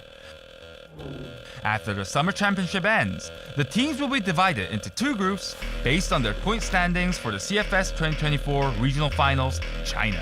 The teams in the same group will compete each other to survive, or not to be eliminated. The teams will compete for the final seeds of the CFS 2024 Grand Finals through the Regional Finals playoffs. Next, let's check the system in EU MENA and Brazil. Both regions will have the same point system structure. The point distribution table based on the final league standings will be the same as that of other regions. However, it makes a clear distinction between the other regions by applying the same point system to the CFOL, the regional 2nd division league. Of course, the amount of points that can be earned in CFOL is insufficient compared to the 1st division league. It means the teams in the 2nd division league need to maintain a very good performance throughout the year to get a chance to advance to the CFS major tournaments. After the end of both seasons in 2024, the teams ranked from 1st to 4th in the accumulated point system will advance directly to the regional final. The teams ranked from 5th to 12th place will advance to the regional qualifiers, the sub-qualifiers of the regional finals. In addition, teams ranked 1st and 2nd in the CFS 2024 point system will be invited to the CFS Summer Championship. Finally, let's look at the system structure for Vietnam. Vietnam region's point system also has the same structure as the other regions. Teams will receive different points based on their final standings of the 2 seasons in 2024. However, the point system will not apply to the CSC, the 2nd division league in Vietnam. Same as the other regions, ranked 1st and 2nd teams in the CFS point system will be invited to the CFS Summer Championship. Teams ranked from 1st to 4th in the accumulated point system will directly advance to the CFS 2024 Regional Finals. And the teams ranked from 5th to 12th will begin their journey to the Grand Finals from the subordinate tournament, Regional Qualifier. So far, we have briefly explained the CFS 2024 point system. Please keep an eye out for which teams from each region will make it to the CFS major tournament with the CFS 2024 point system.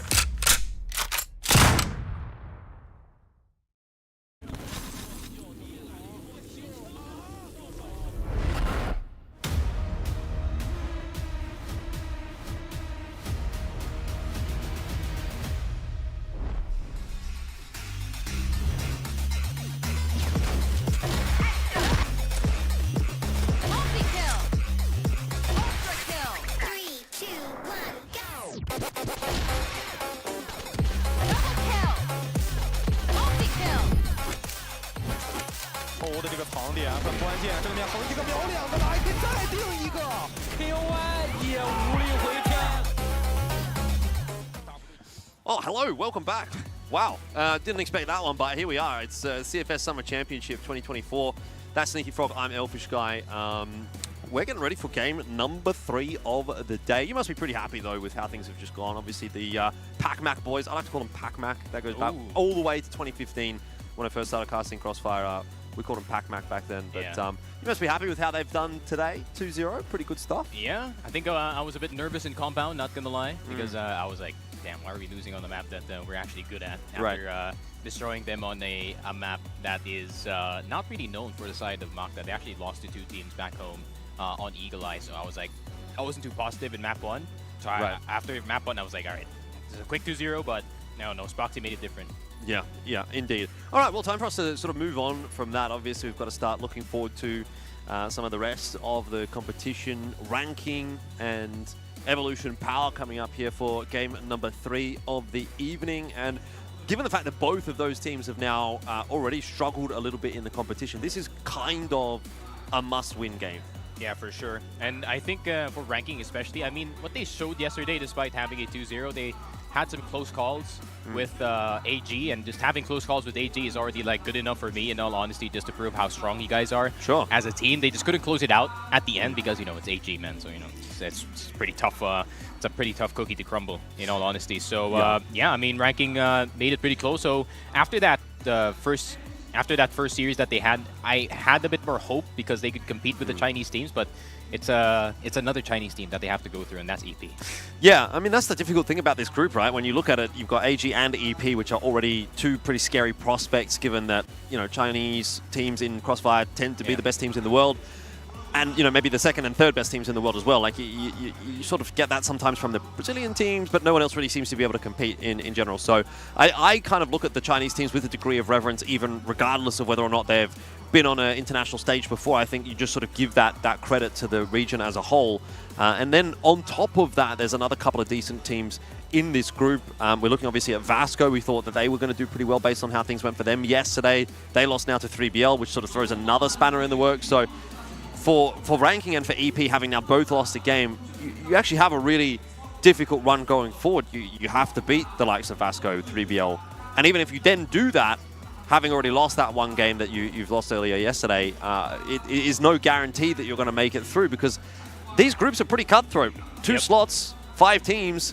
It really gives you barely any wiggle room. You basically can be afforded maybe 1 loss in the group stage. If you do any further than that, then you're probably going to be in pretty big trouble. So yeah, especially like some of the other teams that we didn't really expect to be that explosive. Like, no offense to 3BL, but I didn't think that they would actually win. No, I mean, I agree. Win in that first series, and I was like, all right, I guess the competition, it just gets better and better for their group especially. So it's going to be quite the close game between them if ever we are going to see that squad once again playing. But we're going to shift focus again back into Evolution Power. Not going to lie, Evolution Power, man, just like how I predicted yesterday, I kind of predicted that Vasco was going to win that series, just because Vasco, I think that they've had experience with the top 2 the top 2 Chinese teams, Baisha and AG. And what I said yesterday, I was like, there's such a huge gap between Baisha and AG and the rest of the CFPL teams that it's not really a surefire win for the EP squad if ever they go up against one of these teams, man. Yeah, I mean, I'm starting to come around to that as an argument as well. You know, like I said, I typically come into these kinds of events with a degree of reverence for the Chinese teams, but I watched X-Rock last year at the CFS Grand Finals, and now from what I've seen from Evolution Power, I don't know, like that, like you say, I think there maybe is a bit of a gap that does form between number 1, number 2, and then the rest of the competition. But that's something for Evolution Power now to try to make amends for. You know, the loss yesterday, I think, against Vasco, maybe that could have been predictable. Brazil, quite a solid region, generally speaking, but a loss today against ranking would really, that would be bad news, definitely. I mean, I already was having a bit of a chat to some of the guys out the back there, and they were telling me that, yeah, the Chinese community a bit up in arms about how things have gone for Evolution Power. There's this, you know, sort of chain logic going on right now on the Chinese community forums. We'll talk about that in just a little bit, of course, but Evolution Power, we've got to welcome them over into the stage.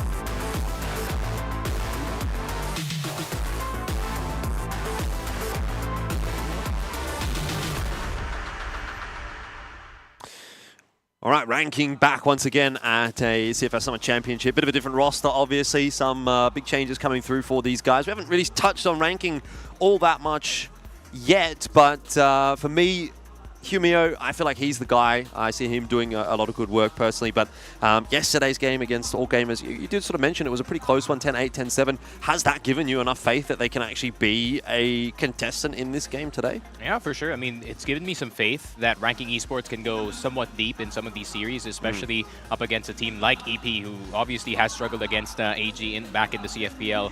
But yeah, Ranking Esports, I mean, despite the new roster that they had, yesterday's games, I was actually impressed Yeah, Himeo had a good game, but he wasn't really the explosive Himeo that we're kind of used to seeing Sure. in the international tournament. It was actually Ductuan and PM, the two new members for the side of ranking. PM, who was replacing Ice Cube from last year, and Ductuan just being the sixth man, and he just got slotted into ranking because they just needed another player. So both of them are performing really impressive. But problem is, I mean, can they keep it consistent going into this game? And also LDX is having a better year considering, I think it was kind of forced on the old Carrot House roster, his position, because I think Carrot House has run out of players and there's just like, all right, LDX, you go play. Right. And it wasn't really his position. I mean, him being in ranking and him being in his more natural position of IGL, I think he's gotten a lot more better results for ranking, but it still couldn't result in a first place finish because, of course, you know, Wolf Empire and CFBL is so hard to beat. Yeah, indeed. Well, on the other side of the coin, we've already touched on it a little bit, but Evolution Power coming in with a lot to speak to, and they've got a big job to do today.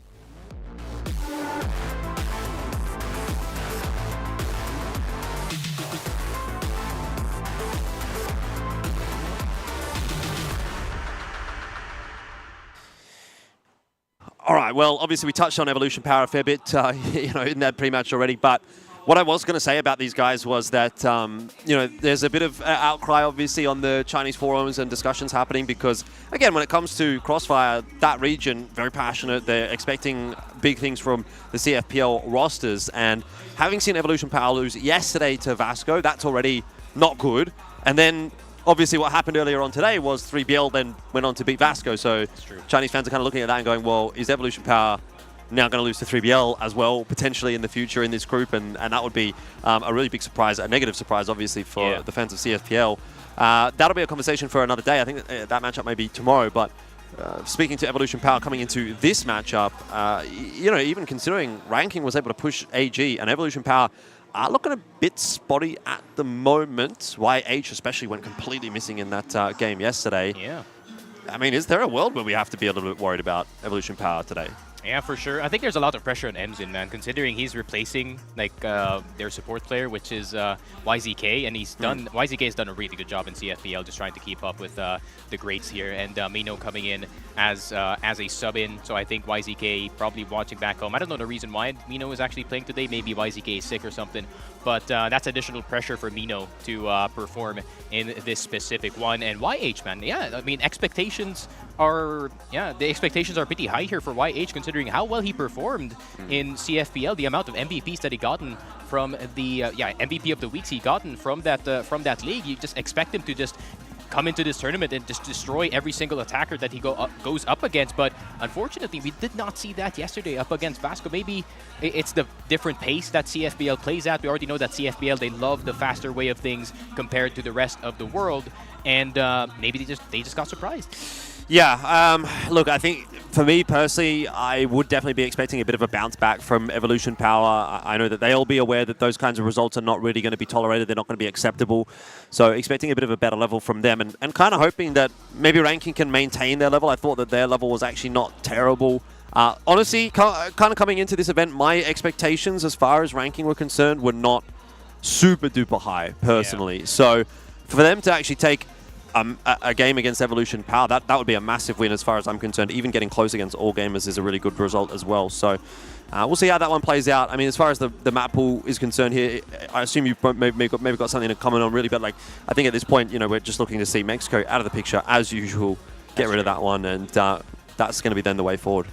Yeah, the problem with ranking having Mexico as their permaban, that means it opened things up for Evolution Power to get that Eagle Eye first pick, and we already know, as the kids say, Evolution Power is an Eagle Eye merchant, so they do love going back to that map. It is where their comfort lies, and especially with key players like this, you know, Nevis actually performed really well yesterday, but Zay, of course, one of the most aggressive players in the entirety of CFPL. He goes forward no matter what, and I think it kind of resulted in him getting the spotlight instead of YH, because they're also kind of playing the same role, but Zay got more positive results compared to his friend on the other side of the PC. But, you know, Evolution Power, I mean, today is a new day. Maybe they kind of talked it out, maybe played some scrims, maybe saw what was wrong from yesterday. And I think the benefit of having Mino, despite his less than stellar performance yesterday, is he's also another brain that they could go to. It's not just, it's not just Mino who's kind of leading the charge. They can also go to Emzin. And Emzin's role in CFPL is like when EP just starts like heavily losing their games, they just slot Emzin in and they're like, all right, do your thing. Do your thing. Fix the thing. Honestly, we saw a little bit of that actually yesterday as well. There was a couple of rounds where Emzin was like, well, I'm just going to take this round and do what I want. That's true. And hope that it works. And sometimes it did work. But anyway, look, predictions still looking pretty favorable for Evolution Power. It doesn't look like the loss yesterday has really convinced too many people that they're going to drop here today against ranking. And again, when we look at the Vietnamese predictions, there may be some inherent bias involved there. So let's just hey man, I predicted Macta, so well, yeah, again, that would be your bias, and that's your prerogative. And to be fair, they did uphold their end of the bargain. Whereas for me, I've actually had a shocking run. I think I've only got a couple of predictions right so far. The last two of yesterday evening, I got 3BL wrong, I got Pacific Macta wrong, so I'm 0 for 2 today. Yep. See if ranking gets the upset here as well. I would consider ranking winning here an upset. Is that fair? Yeah, I think that's fair. I mean, being the second seed of CFBL, a region that's really not known for their international results, with the exception of last year's CFS where they got top 4, but you know, the expectations are at an all-time low here for ranking, considering, you know, the status of the team playing in the shadow of Wolf Empire, who went 32-0 in CFBL. And yeah, I can't really blame everyone for having low expectations for the side of ranking. That's why we were really surprised on yesterday's games. I mean, when the expectations are at an all-time low, anything can surprise us at this point. Here's the thing, though. I've seen Vietnamese teams for a while now, and I don't know if you get this same vibe from them, but I do think, just in general, the region itself sort of breeds some pretty sharp players. Like, they're always pretty switched on in the individual aim department, the clutch department, that kind of thing. I personally don't feel that they play a particularly... I don't want to word this in a very negative way, but I don't think that they're thinking about the game quite as much as some of the other regions are. I think their style, personally, relies a little bit too much on individuals having good form, having good results, and that might work when you have a team like Wolf Empire, for example, or when you have Humio and Ice Cube in the previous iterations of this roster, and Ice Cube's kind of popping off and hard carrying games individually. But when I look at this ranking now, am I going to see someone that's going to be able to do that on a consistent enough basis, especially against Chinese teams, for example? I don't know necessarily. Or is there a fallback from ranking? So where are we sitting with that? I mean, are you on the same train of thought as me? Do you sort of get that same vibe from the Vietnamese region? Yeah, I would say this is probably... Maybe Wolf Empire, I do have a less of a vibe from them. I think they're definitely one of the more, you know, elite teams coming out of CFBL. But ranking, yeah, I could definitely... get on that vibe as well, because I think ranking really relies on just outnumbering whoever's in the side. They love doing the 5-man plays for some reason, and it really showed in Ankara yesterday, which worked against the AG, but the AG kind of slowly adjusted accordingly, and it started to not work. And I think when all things fails, they go back to the individuals, and that's the matter of consistency for the side of ranking. It's not going to be every time that Doktuan is going to have 20 kills. It's not going to be every time that PM is going to be getting some important pickoffs, especially with a sniper like First, who is not really similar to the snipers like Du and Xiao. He's not much of an ego-y kind of guy. He's more of the guy that is in the backline most of the time, guarding the flank for the side of EP. So and maybe it is going to be a different puzzle to solve for the side of ranking esports, but yeah, I mean, I really just don't see them fully taking over this series. I think they're going to be playing catch-up the entire time. Yeah, I mean, look, I would tend to agree. Obviously, I've lent towards Evolution Power, but my vibe for, like, even for the rest of this evening is that we could actually get some pretty close games.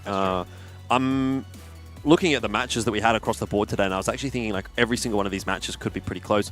We were, I would say, actually quite lucky to even have 2-0 so far, because both of those second maps have gone to OT.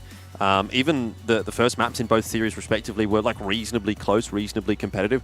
Honestly, the event so far, there hasn't... I don't think there's really been a blowout, you know? And if you would compare that to previous Summer Champs events, like... I was telling you guys... Summer Champs last year. Summer Champs last year. Every single group stage match was a 2-0, and some of them were, like, incredibly one-sided. I'll go back and have a look. Like, there's a 10-5, 10-2, Baisha versus GV. I mean, it's Baisha at their best. Baisha versus ranking was 10-5, 10-1. You know, there's those kinds of results. 10-1 again in there for AG. Like, where are these kinds of games? Where are these kinds of results? We're not really kind of getting that. I think that was the year when Gokun was still actually Correct. in Imperial, and they had that really close series against Baisha Gaming. That's right, yeah. And yeah, as much as I'm kind of sad that we don't see Gokun in the Summer Championship, I think this is one of the better Summer Championships in terms of the level of competition. For sure, everyone is almost at that level. They're just right outside the range of AG and Baisha at the moment. Right, and I mean, I think that's a testament to some of the quote-unquote maybe weaker regions, like consolidating talent or building talent up a little bit. That's true. I would say in the case of Vietnam, it's about consolidating talent. Like, this is the first time that we've seen a team where they've really had all of their top-level players on the same team as opposed to sort of spread over a couple of teams. And there's obviously a lot of excitement around Wolf Empire. I would say as well, coming from the West League, you know, I obviously cover West League quite a lot. There's been some consistency now starting to come through from that region as well in the cases of obviously 3BL and LCK winning a couple of seasons, or top twoing a couple of seasons back to back. And there's even still a couple of teams beyond that are able to sort of challenge. Unknights are doing pretty well for themselves. Yep. Obviously GV/Encore, whatever that core you want to call them. They're always a reasonable shout in terms of being a competitive team that can challenge you. So I think you look at that and say, well, at least now the West region is starting to go from almost irrelevant in some previous years, like they were always just a bit of a write-off, to, yeah, I mean, the result that we saw from 3BL today is kind of like a gauntlet being thrown down at the rest of the regions. Pacific Macta as well. Look, for me personally, I've never really felt in the modern era of CROSSFIRE that they've been a super big threat. I've sort of considered them maybe best case scenario to be like an upset team, if you will. Like, they'll take a series here or there, or take a map here or there, but I don't necessarily see them going like super deep in a tournament. But to see them, you know, kind of at their best today, a lot of good clutches coming out from a couple of the individuals there.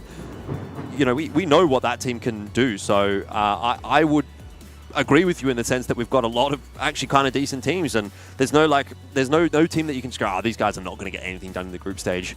Yeah. For me, I don't know if we've got a bit of time to fill right here, actually, because there's a tech issue on the stage.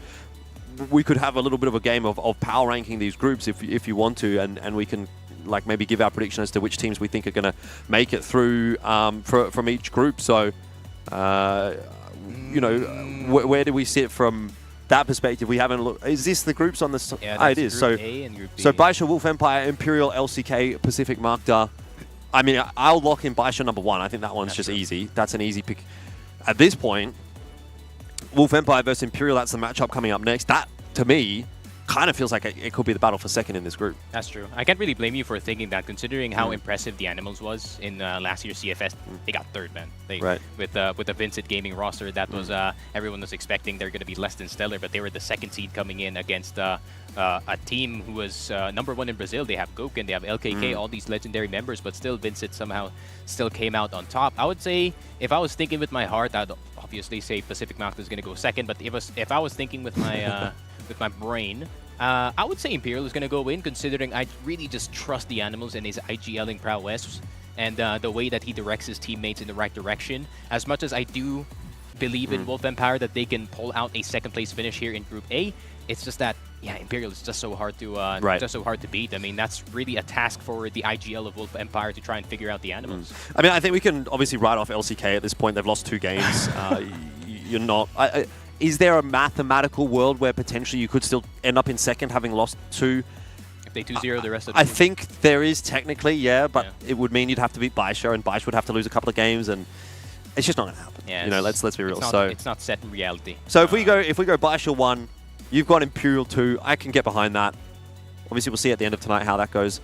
Wolf Empire, I think, slots in third there, personally, above Pacific Macta and LCK at the bottom, I would say. So for me, that's like how that would rank out for that group.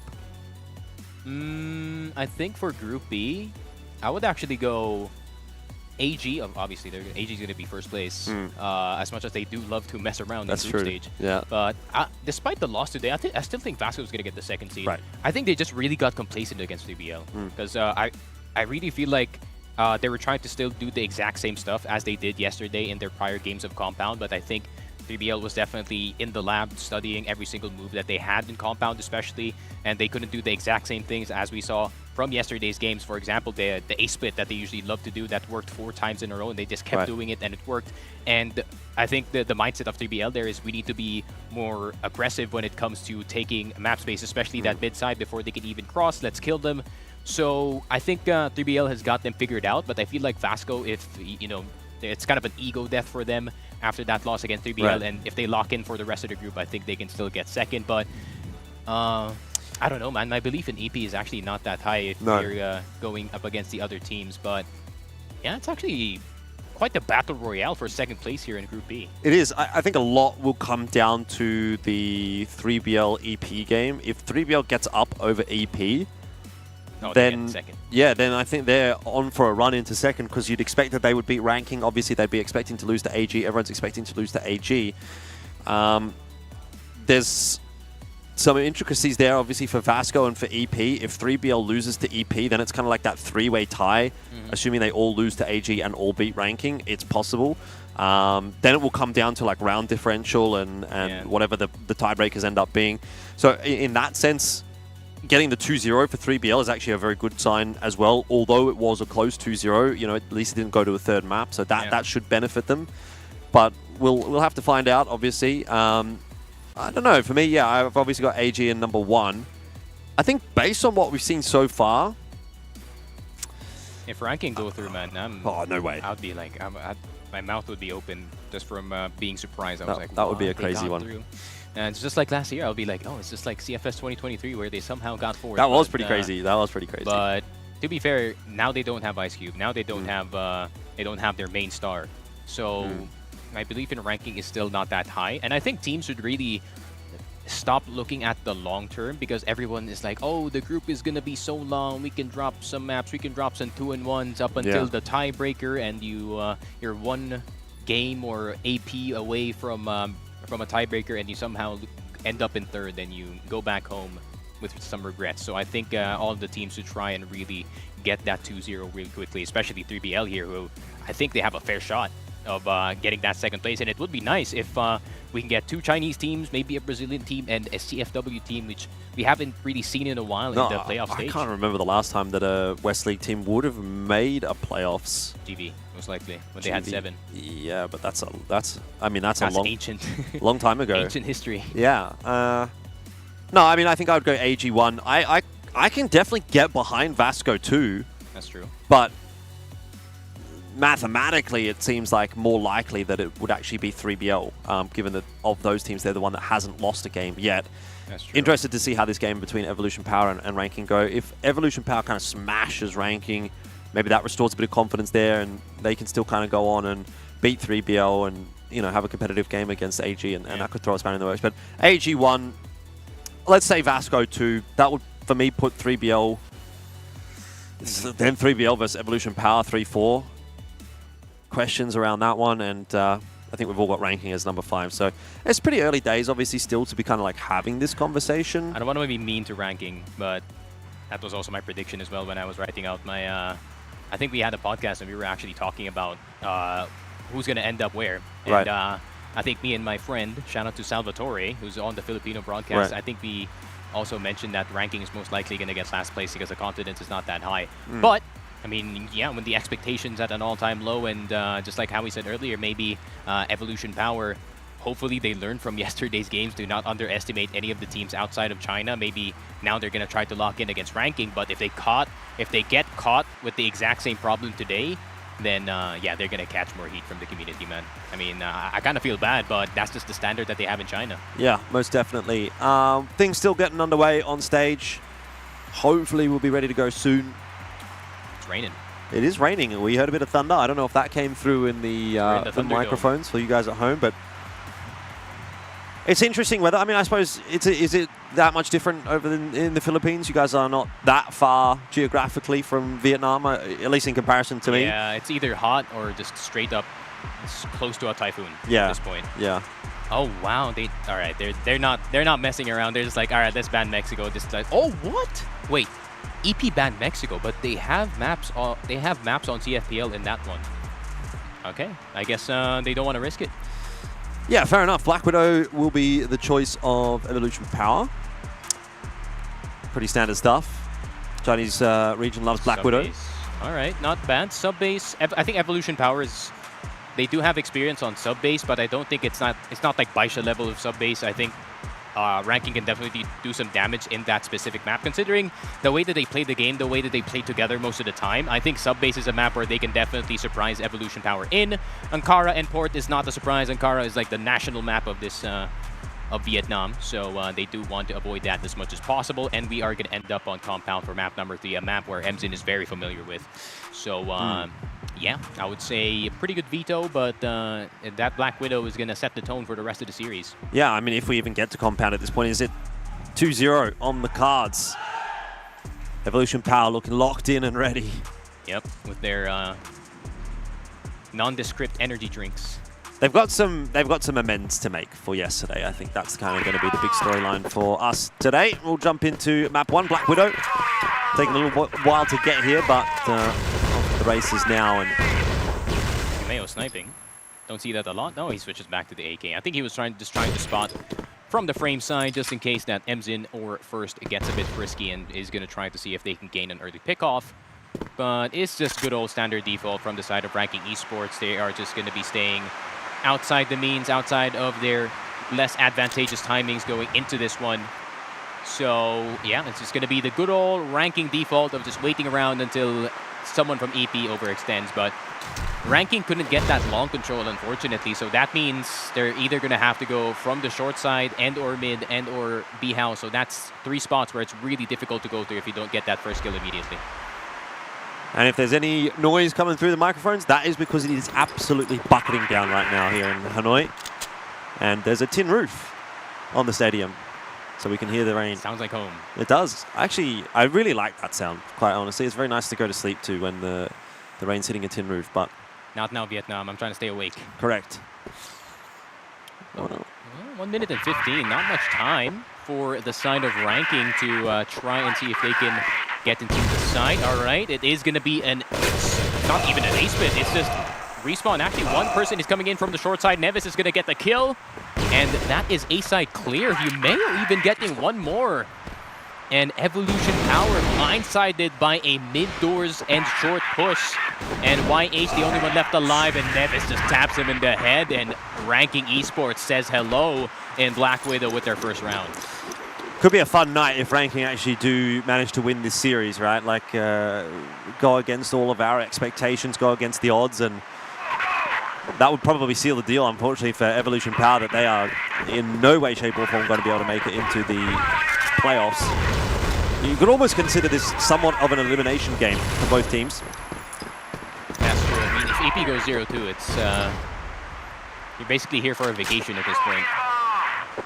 But Ranking Esports not going to get too frisky once again. They're just going to go full default. LDX is actually going to be the one checking these corners, especially the short side, but he has to be careful. MZin is holding that bridge side, but he does cross very safely. But most likely EP has got them, has probably communicated that he's already pushed up all the way in short, and they're going to back off because of it. It's been a pretty slow-paced Blacklist side from Ranking so far. I wonder if they're expecting some kind of aggression from Evolution Power. Not getting it. They're doing the opposite of yesterday. They started off pretty fast, and then they went slow against AG. So I think now they're going to go slow, and then they're going to go fast right after. Just to try and offset whatever EP studied from yesterday's games. Another minute 15 left on the clock, and that's when we'll start to see some moving and shaking happening. Seems like that's kind of like the point that Ranking have decided is the go signal. And once again, back up in towards the A site. Not much time for the side of Ranking to get into this, but 50 seconds. I mean, YH, if he can get the handle of it, but he's going to be fully blind. The sniper not going to hit twice for First. And Humeo, Nevis, LDX ducks one into the site immediately. And Ranking Esports, another A control. And this is just classic Ranking. This is not like unfamiliar territory that they're pulling out in Black Widow. They're just going in as 5. even pulling out some splits from time to time, and they're just outnumbering whoever's on site. Gotta say, that is some very disappointing looking stuff from Evolution Power, like some just egregious missed shots that you need to be hitting if you're going to be competitive at an event like this. Like, I know we come into this one without huge expectations necessarily for ranking, but like these guys are still sharp, they're still good players, so you give them an opportunity to crack a shot or two, and they're going to do that. Evolution Power kind of need to have a long, hard look at themselves. It's not looking like they've showed up to this game thus far, and that nade stack just didn't quite go deep enough, but a bit of a tickle on the Zay. Maybe a faster round out here from ranking so far, at least in terms of the map control that they've taken. And it looks like they'll want to charge their way into the box room. This time, Emson's going to be tested, but did not expect Humeo out through the doorway. Trades in at least from Zay. A little bit of better stuff from Evolution Power, but LDX off the bridge catches another. YH goes down. Evolution Power just don't seem to be getting themselves in a great read, and they're just not winning their duels. Yep, and Zay, the only one left alive for the squad at this very moment. PM gonna get that shot with the AWM, and once again, another disappointing round for the side of Evolution Power. And Nevis, oh, that's an instant timeout. That's a really early timeout. The only timeout that EP is gonna have this entire Black Widow as well. Same thing we saw them doing yesterday when they were playing against Vasco. When they would go down early in rounds, it was like 3-0 every time they would call the TAC timeout. So that seems to be their game plan, whatever. But as you say, it is very early, and it doesn't leave you with anything deeper into the game. So sure, you might make a bit of a comeback here. Something's leaking? Yeah, I was going to say, is there a bit of rain dripping on the table? Seems to be okay, at least on the Evolution Power side of the coin. Yeah, lots of conversations to be had. Coach is not happy at all. He's like, he has not seen the improvement from yesterday's games that we expected. Is it even more of a regression, if anything? Yeah. And since ranking had such an impressive showing against AG, maybe this is the level that we were looking for the side of ranking esports. I mean, they did have a competitive game twice against AG, and now they're showing how good they are up against EP, who's kind of struggling at the moment at the start of Black Widow.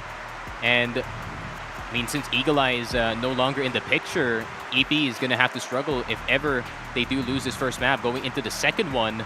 I mean, ranking esports, they're going to have all the confidence, but fortunately for the side of EP, I mean, good thing Ankara is gone, because I feel like if this went to Ankara and EP is playing like this, I think it's going to be a team getting possibly swept, unfortunately.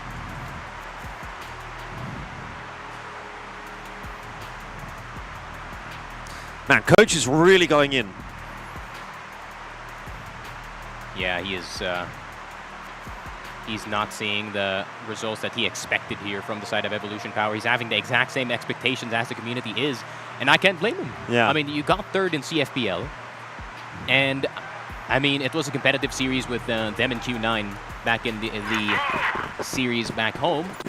But yeah, I mean, EP, they're gonna need to lock in. I mean, here we go. It's the classic move from YH and Mino trying to take the hut in towards alongside. YH is just gonna keep on going and try to occupy that position, and they're just gonna back off right then and there. And fortunately for the side of EP, most of the ranking members are on the A side, and look at the numbers for their side. Honestly, it seems as though for ranking, the mentality here is kind of, if it ain't broke, don't fix it.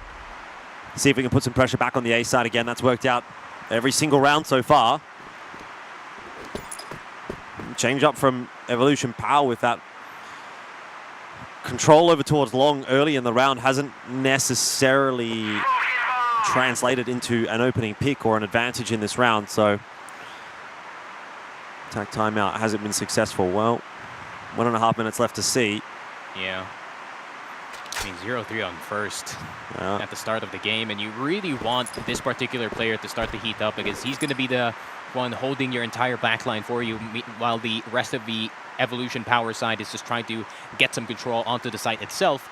But I mean, if he cannot, you know, show up in this game, then Humeo is going to have a field day flanking this team every time. Most definitely. I would argue that this has actually ended up being probably the slowest round out of ranking thus far. They had a little bit of early aggression up towards A short, but besides that, really waiting patiently. Down below a minute now. Normally they've been moving at about a minute 15, minute 10. That's when they've been starting to throw their util, have a bit of a look in, but this time around taking their time about it. Emzen holding the long angle. It's going to be challenged by Ductuan. Oh, what a miss. Misses the shot, and this is what I'm talking about. Just some wayward shots from Evolution Power in these first 4 rounds of the map, and that is a big reason why things are starting to come unstuck. Cheeky from Nevis. Oh, what a check from Zay. I thought Zay was just going to stay there the entire time. He was in a bad spot for an M4, but Mino going to get one in return. Some life in the side of Evolution Power. PM going to get one in return. That's going to be first. Emzen with the sniper finally coming alive, but PM is looking in his direction. What a shot from Emzen. As soon as the crowd came up, got that shot going. And there we go. Evolution Power finally around on the board, led by the man Emzen himself. And, I mean, a round is a round for the side of EP. I mean, at least they can tell themselves that they can try and see if they can get back into this game. But Evolution Power, they're going to fight long once again. Long Hodge is not going to be occupied. Nevis and Ductuan going out in towards the long side. And First and Mino going to have to back off. I don't know if Humio may have spotted First out for a second there behind the box, but I mean, he did not spot him, but what I'm saying is I think he might have actually been able to. Little butt poking around, but not to be. Still, you got that opening frag for Ranking, so they're not disappointed with that. Happy to just take it slow from here. It's a pretty good response from Ranking, right? First round on the board for Evolution Power, sure, but Ranking instantly, a bit of a quicker play, catch him off guard, and if they were to push this one over the line, go to 4-1, then it's a statement round for sure. Evolution Power will lose Emzen, and the trades are coming through courtesy of LDX. Very nice stuff. That's a fantastic round from him. And the second or third time on the map that we've seen them just drop off of the bridge and cause havoc. Jeez. I mean, LDX, he didn't even let that guy come out of B. He was just like, hey, you're going to stay there, and we're going to have this site to ourselves. Ranking Esports, this BL is really giving them so much benefit, and EP is just the struggles continue despite Emzen still around in that last time. Ranking getting back into it, not letting EP start a streak whatsoever. So they're going to go back to whatever worked in the prior rounds by just going slow once again, feeling out what the defense is like for the side of Evolution Power. But so far, LDX actually leading the charge for the side of Ranking. The IGL doing work. Yeah, it starts to raise some questions for Evolution Power, certainly. Look at yesterday's performance and say, was that maybe not an anomaly? Was that more true to form for Evolution Power at this event? They're being dismantled right now by Ranking. They lost yesterday to Vasco, and I don't know, this is one of those death spirals that can happen pretty quick at an event, right? If Evolution Power get dominated here by Ranking, then tournament over, but box room push, that's not worked out for Ranking at all. Nice crossfire between Zay and YH, and they're able to lock that round down and just keep things in the discussion for Evolution Power for another round longer. PM will try and do what he can, but that's pretty wishful thinking, though. He's doing a damn good job of it so far, and Evolution Power did give him a couple of 1v1s, but in the end, round 4 EP. Yeah, classic First coming in from the back line, just coming in for the flank.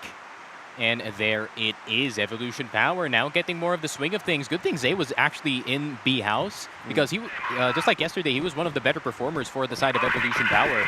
So him just getting 3 headshots, just making sure, or just telling his team, hey guys, you can rely on me despite you guys not having the best of games. You can just come to me if you do want a stronger defense, or at least some play to happen in and around the map. And Ranking Esports, they're going to have to reconvene once again and try and figure out how to get this 5th point. Because once they get 5, I mean, it's guaranteed that they're going to have the lead before the half is over.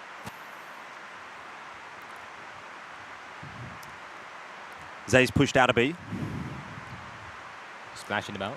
Yeah, look, I'm usually not really a big fan of this position. Feels like a bit of a one and done. But with the assisting smoke coming across from Evolution Power, he looks a little bit safer. Yeah. A bit more comfortable. That's an angle you want to play with a teammate.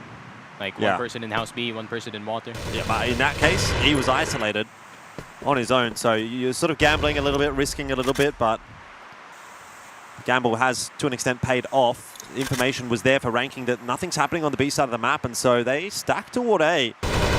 Ready and waiting for ranking, and YH through the smoke's going to grab himself one. In the meanwhile, Minnow did go down. YH can't get away with another one there, surely. Wait, that was as well? How did he go through? I mean, they just didn't notice that Long was actually wide open. Emzin. He spotted. Oh. They're not going to challenge it. Never mind. PM. He can definitely take out Emzin, but I think they're just going to respect him. They're not going to peek him at all. That's fine.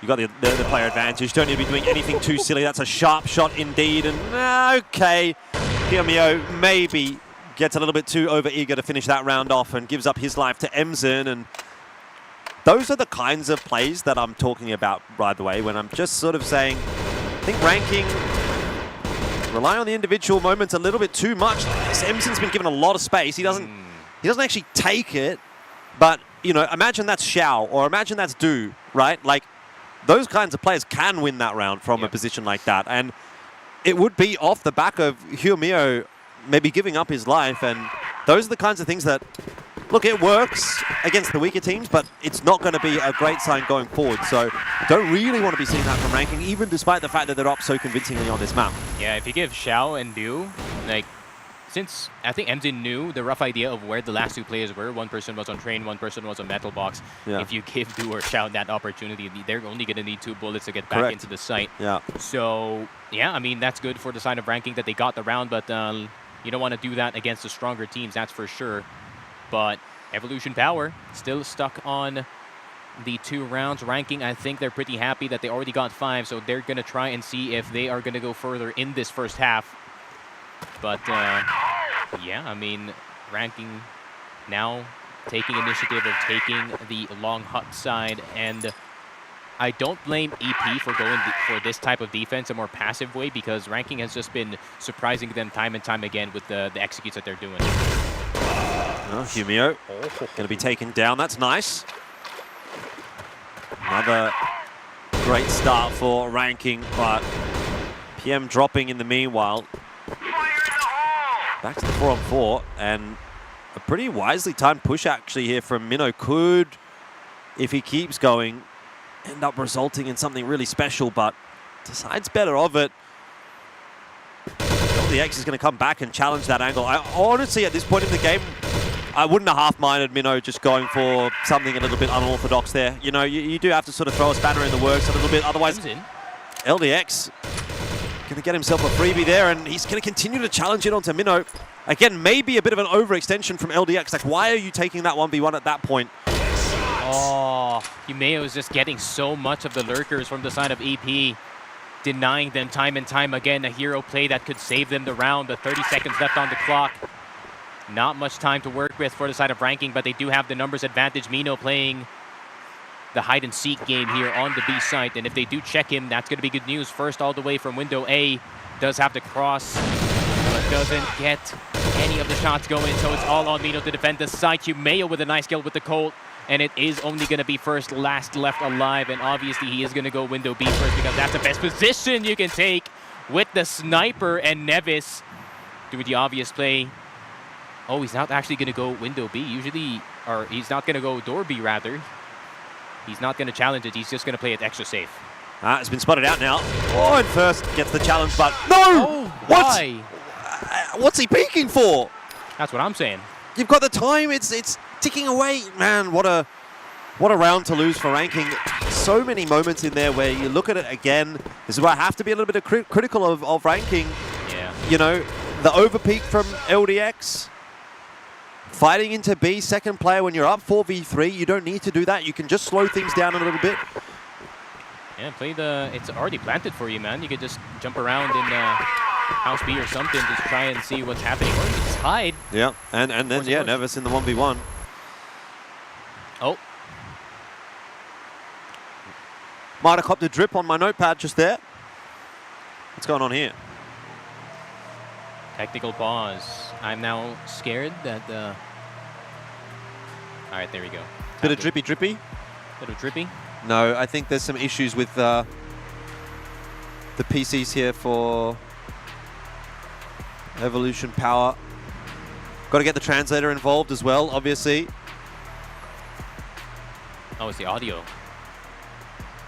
Maybe, but I actually don't know if it is. I think the issue there is that normally the players would just turn around and talk to the admin, right? But because actually it's quite loud in here now with the rain hitting the roof, I don't know if they can hear properly, so they're actually putting the earphone in to hear them. That would be my assumption.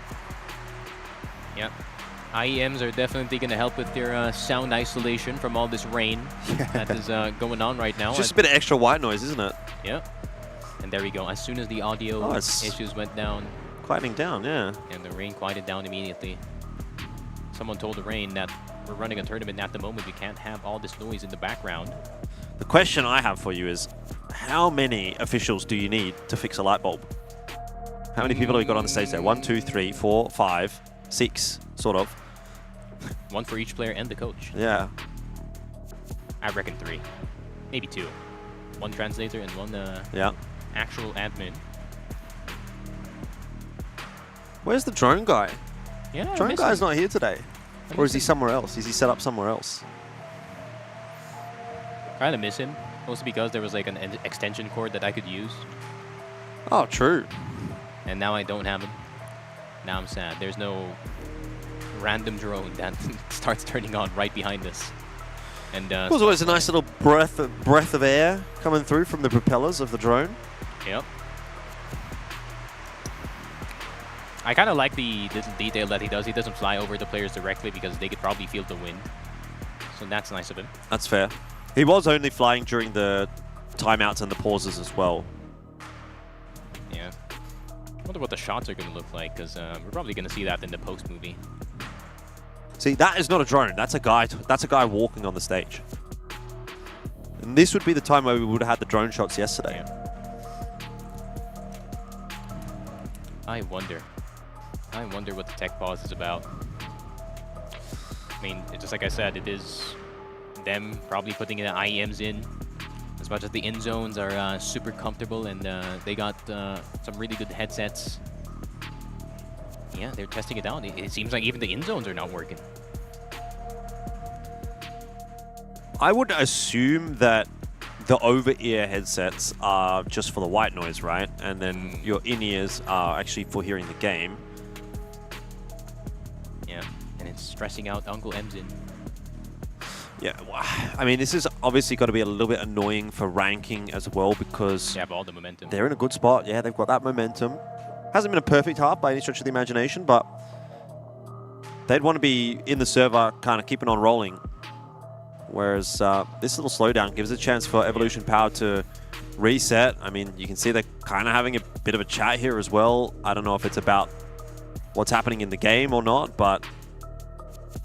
Yeah. Especially now that ranking has all the power, since they're the only team that has a timeout in this in this game. So hopefully this does get sorted out quick, because Himeo, he was definitely stepping up from yesterday's games, because he was not the, just like how I said it, he was not carrying. He was not, you know, top fragging like usual. It's not like the usual Himeo scoreline when he has 20 and the rest of the squad has like 8 or 7. Yeah. Yeah, now he's we're seeing the normal Himeo this time. And if we can see that type of Himeo and Ductuan from yesterday's games and PM hitting his shots, PM actually has killed first a couple of times here, is out-sniping him in this tournament. So yeah, it's been pretty interesting so far. That's also one of the things that disappointed me coming into this tournament. I know First is a good sniper. You know, he is more of the passive sniper compared to what we are used to seeing for some of the star armors that we do have in this tournament. You know, about that ego, they want to jump peek, they want to be in your face. First is more of kind of a laid-back kind of guy. Tell you what, I could be a laid-back kind of guy right now. If we had a nice gamer chair, I'd be laying back. That is true. That's how I usually cast, honestly. Yeah, it's a vibe, for sure. The good news is the rain has stopped at least. Yeah. I think it might have been sorted, but they're going to take their sweet time, man. These things happen. Happens. Had a bit of a lucky day with regard to the tech pauses yesterday. Tended to go pretty smoothly. Not quite the same case today so far. Yeah. This is like the second technical pause. This is the second technical pause in the entire day, because I think the first technical pause was from that first game with Vasco and yeah, I think it was, no, it's not Vasco. Yeah, BBL and Vasco from earlier's game. I think because I think one of the players randomly died in bridge, and I think maybe there's a sort of maybe something you step on and then you get damage for 20, and then you know, you die. That happens in compound as well. It's annoying, but it happens. Box on Mexico where it happens as well. Yep, and that's why I played the entry, so I don't have to touch any of those spots. Sure. All I have to do is go in.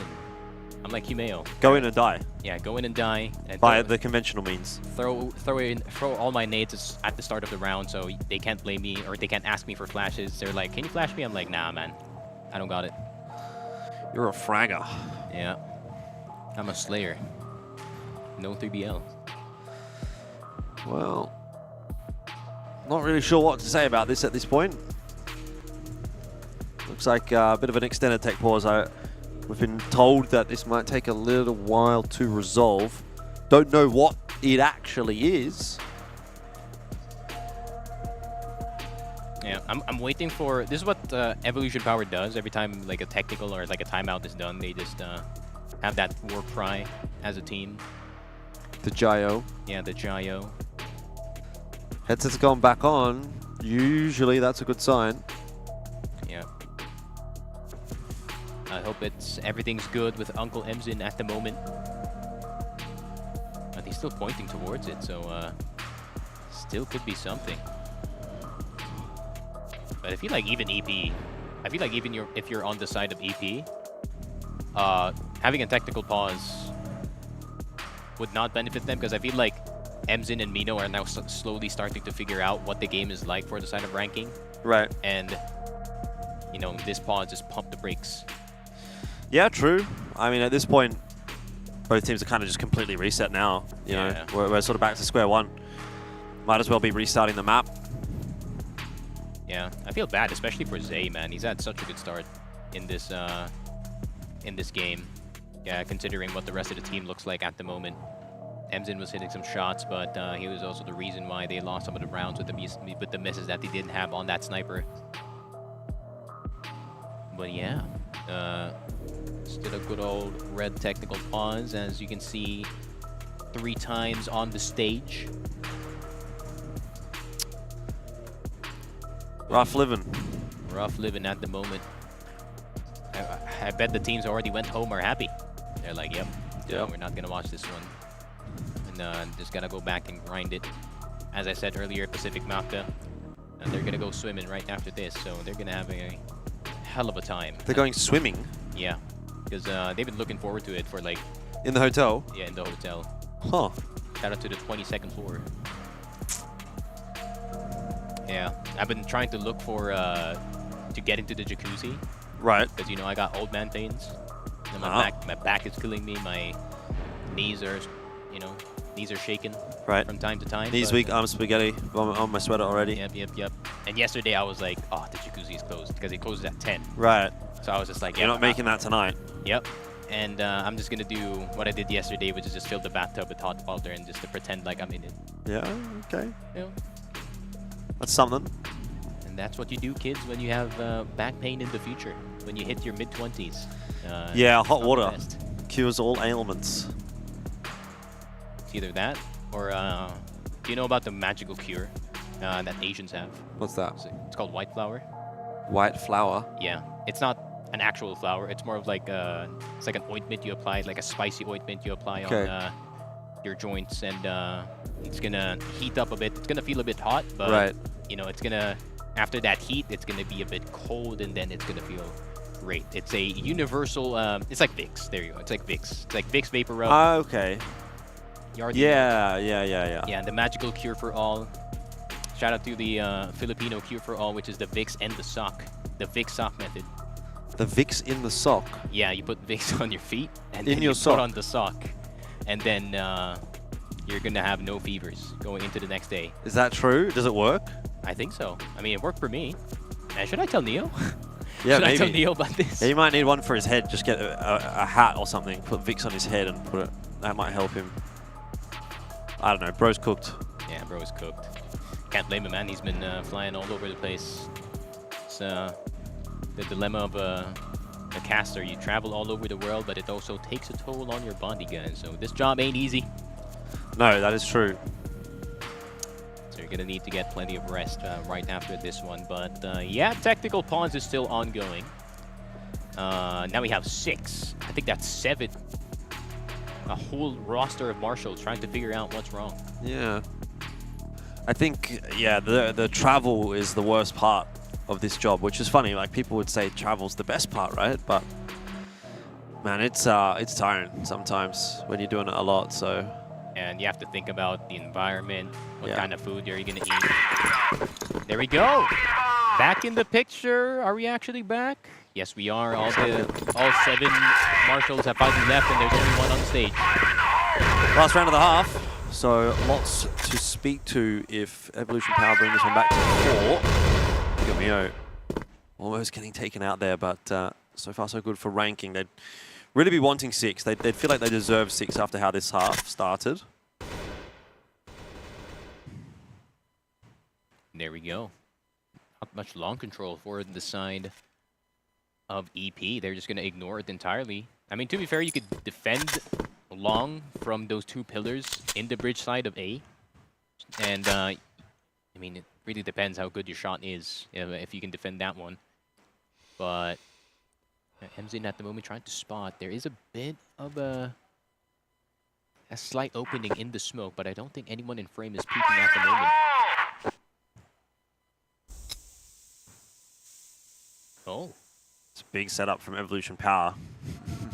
Yeah, I think LDX is going to move first, actually. There we go. It's going to toss it back. That's going to cause a rotation. Is it? They're not biting it. Around the corner first. He's gotten 2 somehow. That's a good one. LDX looking for the trade. Is in the end going to get the helping hand from Nevis to find it. It is back to the 3-on-3, but LDX is very low. And ranking aren't too sure that they want to commit to the A side. If they would just walk up short. They would be able to get a plant for free. You know, you leave PM down on long. Someone on A. There's exactly no one on A. Maybe first could cause a bit of a ruckus, shoot them through the floorboards, but actually, this should be a free site for now. Zay's rotated across to the window, and the timing looks pretty good. The shot in from PM does not connect, and it's fallen apart a little bit for ranking. Evolution Power get themselves the 4th round and kind of salvage that first half, honestly. Dude, Zay has been saving Evolution Power time and time again. I mean, we kept talking about how disappointing their performance was. I mean, Zay was one of those players who was trying to drag them out of this rut, and he's doing the exact same thing today. As we do have the side switch, Evolution Power finally get to go at it on the BL side. Ranking Esports now on the BR. PM on the sniper, no double sniper setup now.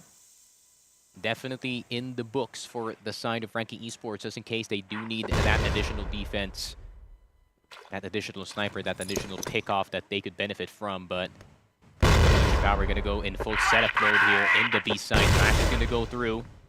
It's only going to blind Nevis for now. But Ranking Esports playing some very nice positions, but they're also assuming that someone is actually going to come out from the mid side. And here we go. That is the execute coming in. Evolution Power. Smoke on the B door. Nevis on the underside of the stairs. Yumeo playing the bait scenario here. Y8 is going to look at him first, but he's going to check Nevis anyways. Yumeo is safe. Duck1 and Nevis doing most of the work here on the B side. Nevis still, how is he alive? 17 HP, even a nade landing on the site. But he is not affected by it at all. And look at all the flashes being tossed inside of B house, and they could only see white. For now, you know, though, starts to push his way forward. He may catch Nevis here if he's not careful. Emzen will be shot in the back by LDX. It is ranking that always do like to be active around the map, and it's worked out in this instance. They're trapped. Yeah, they're trapped, man. They can't really go anywhere. I mean, you already have someone in short, watching range. they can confirm if they backed off or not. First and Mino have no choice but to fight whoever is inside the side. He is head out of Metal Box, but somehow, some way, he is still alive. PM with the help of Ductuan. Ductuan with a double kill.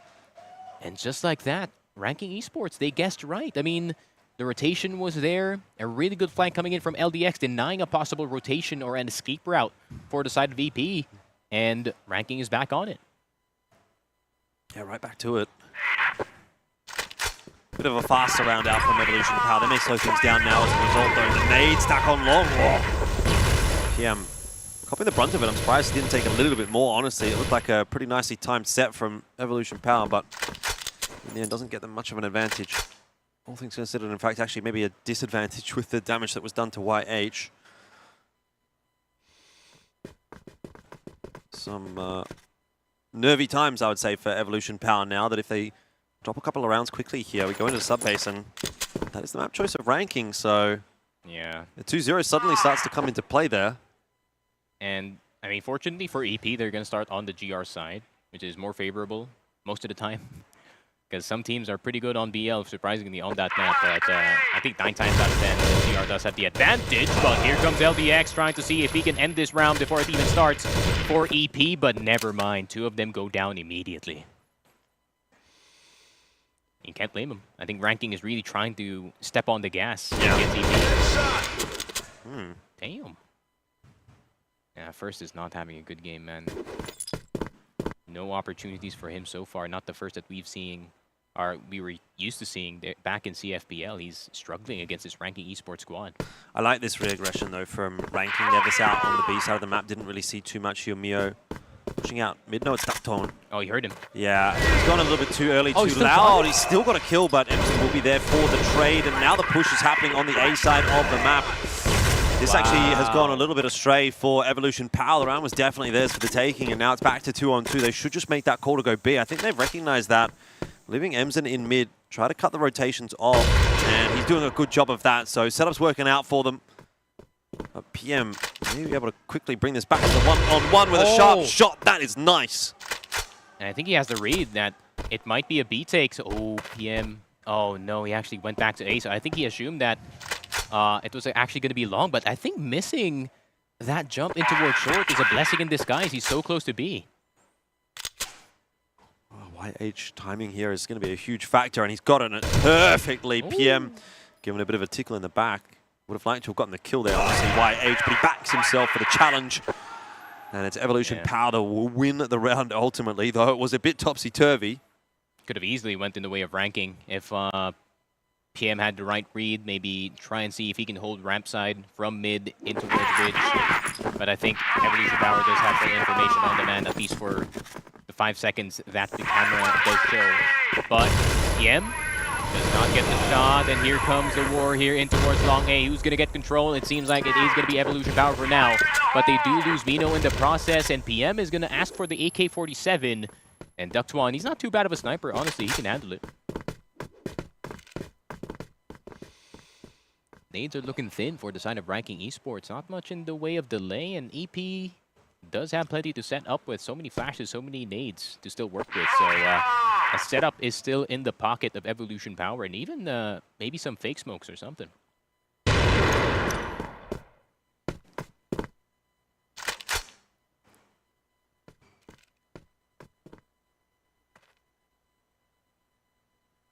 Yep, and it's good old silence all over the map. Yeah, patience a virtue for both teams. No one's really trying to overextend here. I think both of them realize that anyone dies at the 3v4, and either side would have the disadvantage, less people to work with, especially for if you lose a member right now and you're on GR, you're going to be spread out in terms of defense, man. Sure. Game's really hanging in the balance as well, isn't it? Like, it's these sort of next 2-3 rounds that could really dictate which way this goes, whether or not Evolution Power stays in the fight or if Ranking kind of runs away with things. For the most part, it has felt like Evolution Power have hung on. What happens if Evolution Power gets ahead? Emson has been pretty effective with that orb in hand, even on the blacklist side, so good to see that. Bit of a return to form from yesterday. Mio at the window, watched by First for a second, but timing may not actually be favorable for Evolution Power here. Zay's having a look for sure. First is going to lose his life to Nevis, and that is now going to put Emson and Zay both under pressure. It's an awkward spot to be in. Unfavorable duels. That worked? Yeah, I don't know. I was like, what? How does that work? How does Nevis get the kill on the stairs player? I think the stairs player was so locked in towards long that he didn't notice that Nevis was already right below him. Yeah, first was sort of back and forth on long.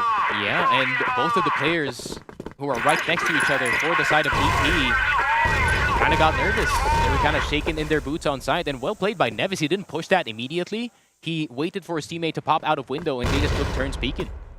Well played from the side of Ranking Esports. They're playing to their strengths, man, and that is their trading and their double peaks. And it's been pretty impressive so far, Ranking. If you can get a win, if you can get a dub, to be fair, I think even if Ranking gets a singular map win from the side of EP, this is less than their chances of getting out of the groups, man. Oh yeah, would be definitely less than ideal for Evolution Power. The way things are going at the moment, though, you have to question if Evolution Power is even going to win this matchup if they lose map number 1. So, be a conversation we can have if we do see Ranking convert here on Black Widow, but they're on their way to it for sure. Has been by no means clean. For sure. But job done is job done at the end of the day. Box room control there for Ranking. It's going to be a B hit. There's no doubt about that. Evolution Power have got something to worry about with that third extra player coming across, sort of watching mid, but more of a fast rotator into B. Ranking have the defense set up for this B hit. Evolution Power going to try and make it happen anyway. Still 2 players on site. Yeah, you have to deal with. Good shots by Zay, and finally they clear Humeo on towards a metal box. And it is a bomb plant for the side of Evolution Power. I think PM is just going to take his sweet time with this round. I don't think it's winnable, and he realizes it early. He's just going to use the rest of the bomb timer to just try and talk to his teammates what went wrong in that last round, because it's not really about the setup. They just missed, in all honesty. Yeah. Setup was fine. Setup was perfect, dare I say. About as good as you can really hope for. Yeah. I think the main idea there was Nevis is going to take first contact, as he's probably the one safest from the entire downpour of players in B site. And then Ductwan pops his head out of under the stairs. And Humeo is going to be the last player popping out, as Metal Box is a place that, in a panic, players don't usually clear. But 6-7.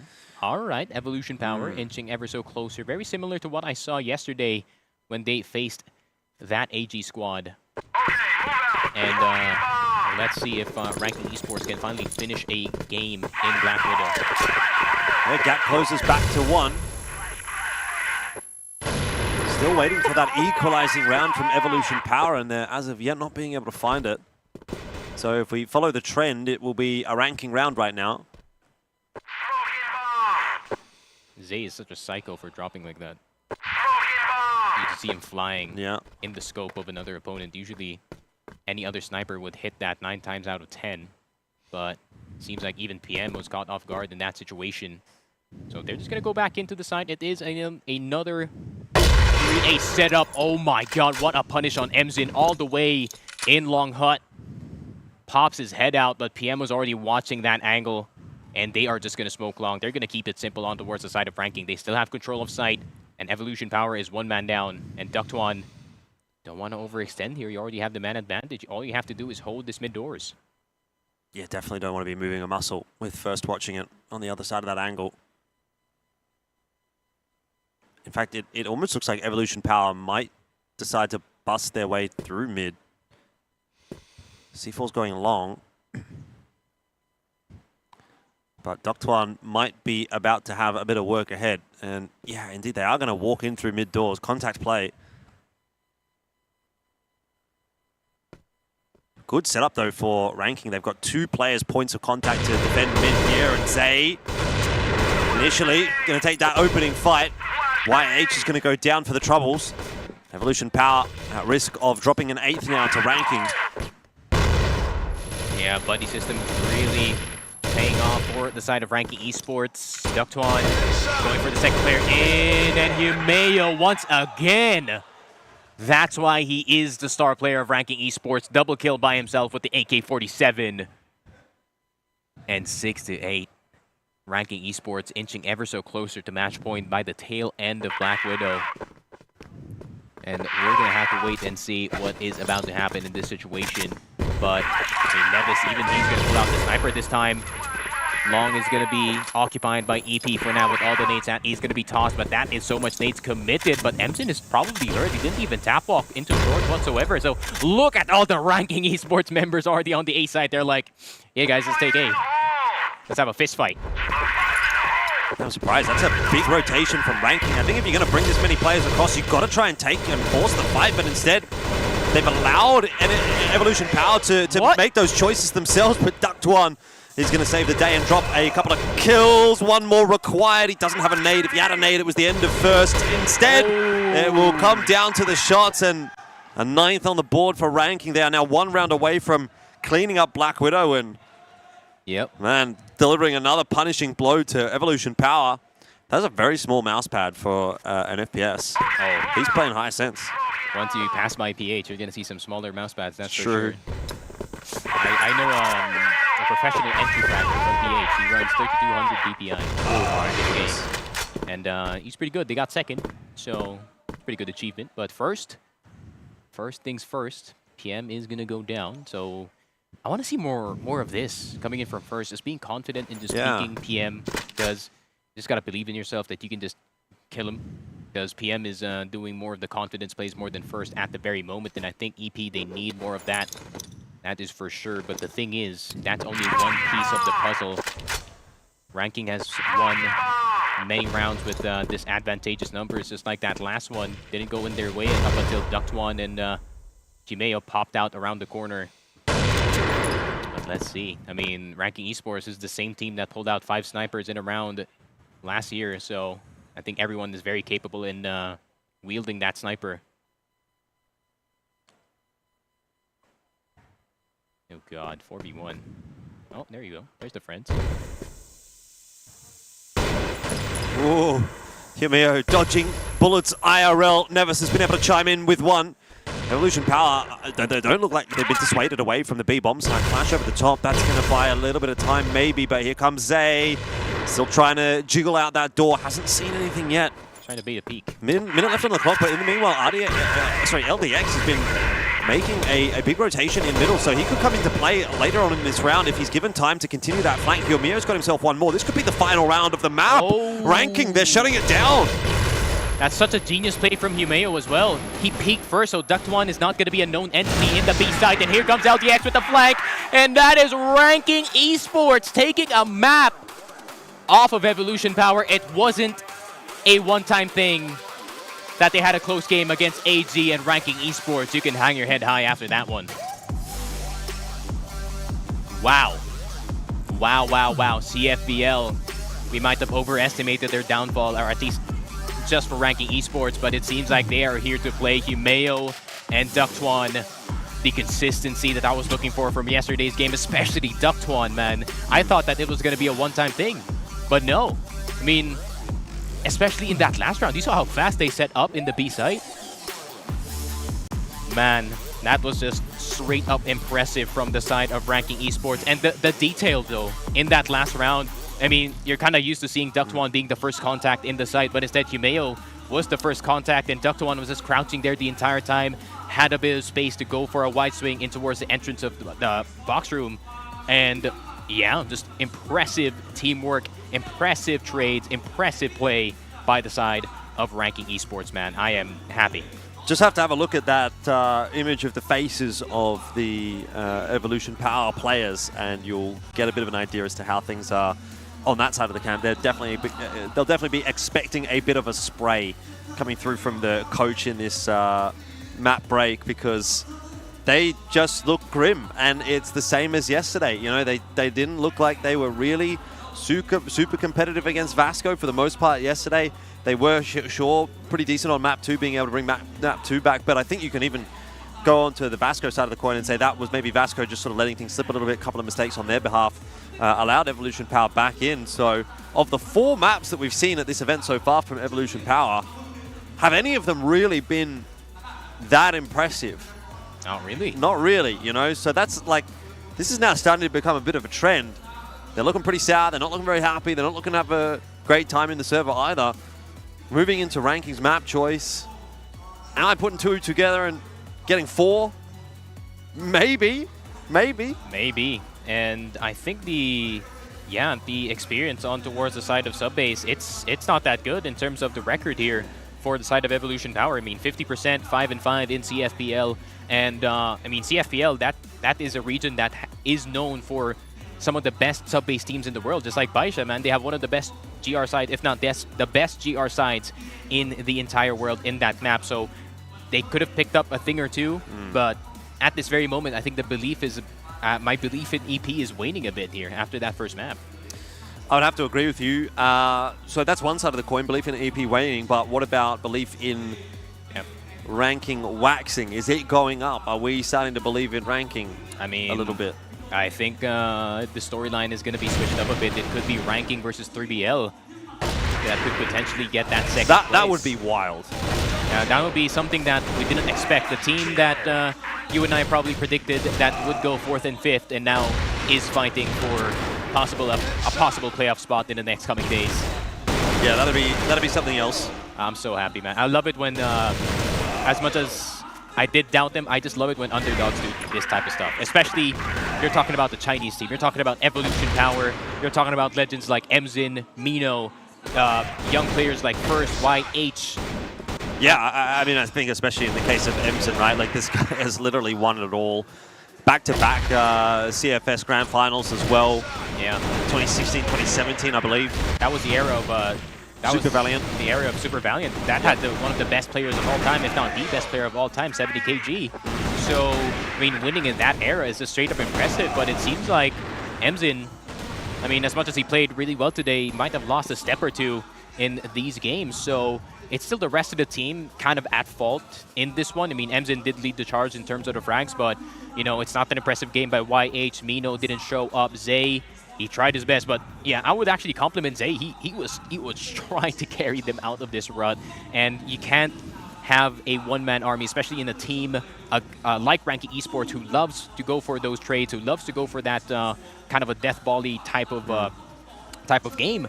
And yeah, I mean, it seems like Evolution Power is missing in action in this tournament. Yeah, I mean, no one going above a 1.0 KD, though, is a pretty egregious sign. Like, yeah, sure, you can say Emson's leading from the front, but even he's like 0.92, which is nothing impressive at all. And everyone on the behalf of ranking actually having a pretty decent game there. You know, obviously, I was highlighting Hyomio going into that game. We didn't really see him popping off yesterday, but today, that is Hyomio at his best, and he's always been a bit of a win condition for this ranking roster. When he is playing well, they have the ability to win, and I think we go back to the Grand Finals last year for ranking and the deep run that they made. The catalysts for that were Ice Cube and Hyomio, in my opinion. And when those two were firing, they were a team that could actually beat some of the best in the world. And look, I don't know that we're at that point just yet. I would definitely not be putting Evolution Power on that pedestal right now, but if you've got this ability kind of coming together from, you know, maybe your more experienced members in Hyomio and Nevis on a stage like this, then yeah, recipe for success today. And going into Subbase, you've got to be looking at this as a ranking favored series now. They've got 2 bites at the cherries, one of which is their map choice. So you couldn't ask for a better opportunity to beat a Chinese team. That is for sure, and especially the scrim tendencies, right? Usually scrim the team that is opposite of your group. You really don't want to scrim the teams that is in your group. And the teams that are on the other side of the groups, I mean, Imperial is a good sub-base team. Macta is a good sub-base team.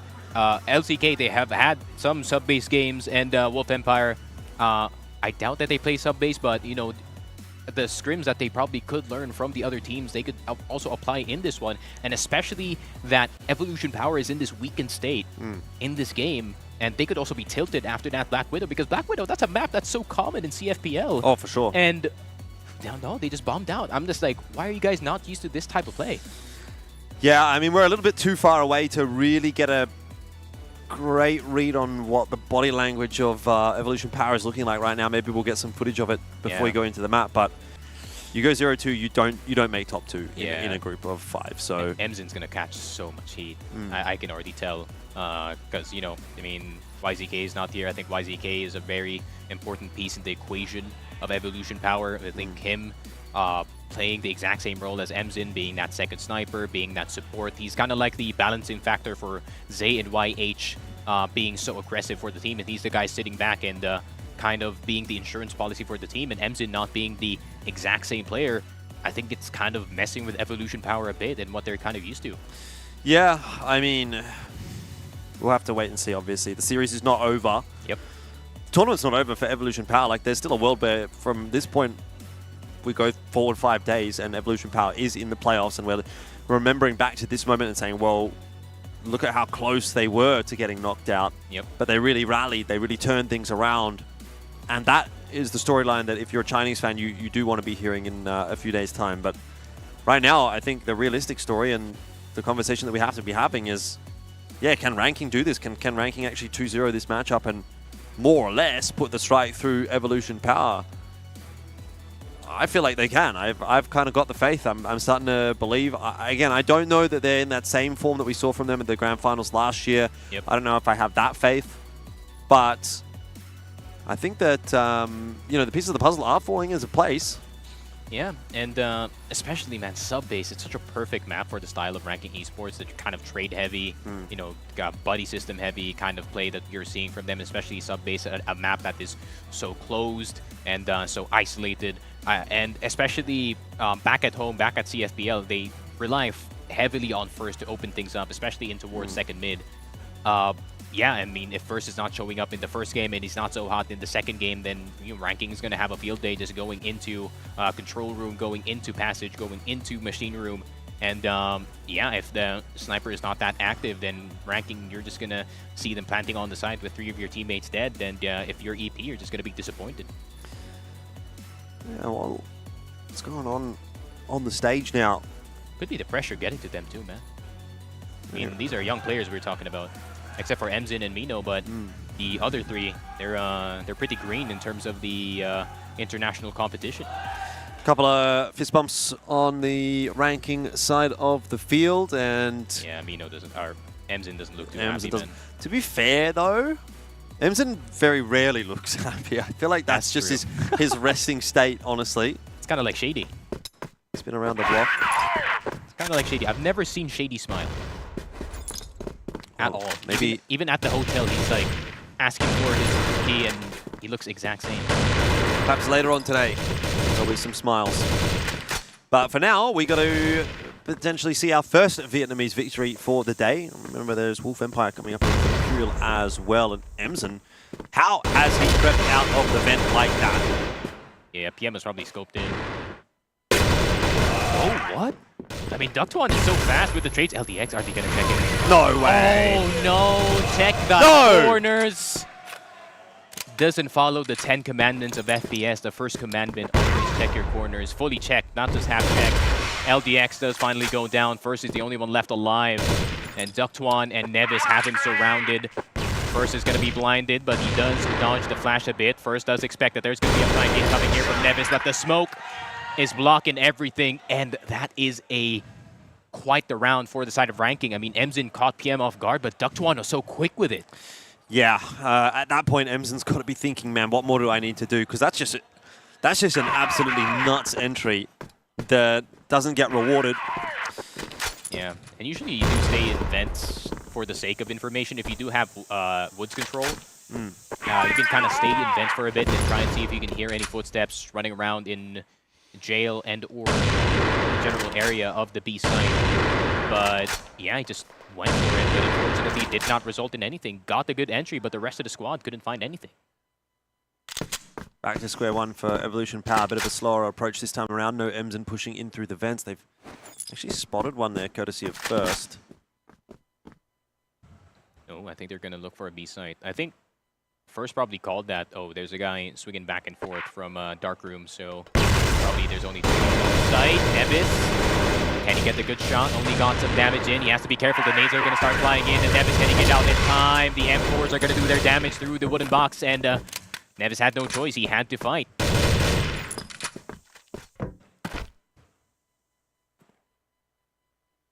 They just back off. I mean, that's the way you want to go. You just pick him off one by one here in sub base. Don't want to overextend, especially the angles are so dangerous for the BL side.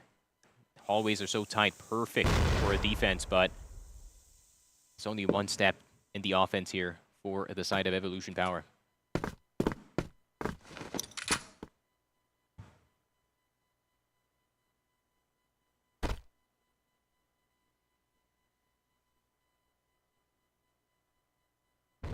Slow and steady approach. But Emsen getting quite a lot of space in locker room. That one making the push. It's not worked out. Timing a little bit awry. Shots not connecting. It's going to put the pressure on the rest of the ranking members who are now making that early rotate over to B, but they don't necessarily need to be doing that because the push is going back over to A. This is the difficulty when you're down 3 on 5 on the GR side. You need to be making some riskier rotates, and in this case, it may not work out. They've allowed YH to creep out on A. Huamio's come back across, but again, in the meanwhile, another player goes down. This round's just sort of fallen apart for ranking, and nothing Huamio's going to be able to do about it. I think really once you get to the locker room and you get the handle here in Passage, it's really just easy to get into the B site. I mean, you're having to deal with 2 angles at the same time, and especially there's only 2 players, I think, initially defending here, and others were kind of a late rotation.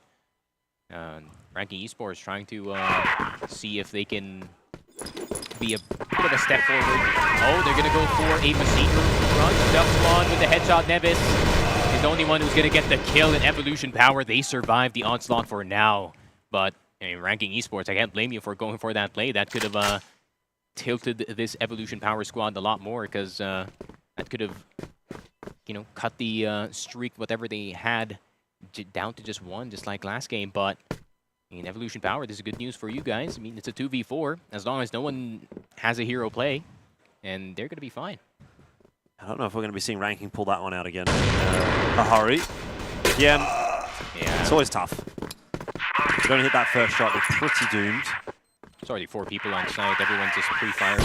Yeah. Pre-firing your skull. Once again, Huamio, and can't pull it off this time, so bit of a better response for Evolution Power, but it is early days here on Subbase. They are on the blacklist side as well, so expecting them to do a little better in this first half. Yeah, Ranking Esports kind of struggling to read what's going on the offensive side of things. They're going to do the classic ranking thing of if one man can't do it, maybe 2. Oh, he spots him. That's brutal for PM. He's been trying to get this pick on first for a while now. A few different change-ups for Ranking, and none of them really sticking at the moment. Evolution Power come tooling back in the map too. That's a nice nade though onto the feet of first. But obviously not enough to equalize the numbers.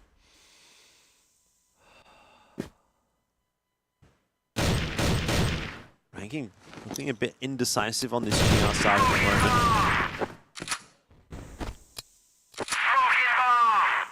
Taking their sweet time. Don't have to be in a hurry, especially when you're in a 4v5.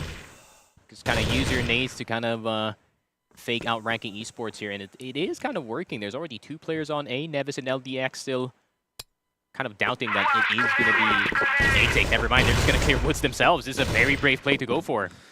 Brave, maybe one word. Crazy might be another one. Nevis, though, in for a second, actually, with the help of LDX. Oh, YH is stuck. They've brought it back to 3 on 3. And they, yeah, as you say, want to try and chase down YH. They catch up to him first. Is not there for the trade. And the problem is YH was holding on to the C4, which means... Look at the LDX, man. Ranking have control of it. If there's one thing that's constant throughout FPS games, the IGL is always the most aggressive. Honestly, I don't know if I like this setup. Like, that's a 1v1 that's been given away.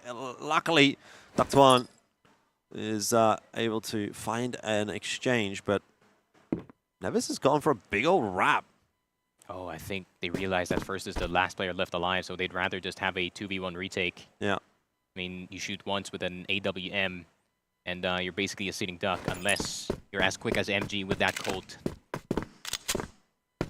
He's going to elect to go toward B. Not a bad call. Yeah, could play Dark Room. He does have options like Dark Room, second floor, rafters, if you know how to do the parkour.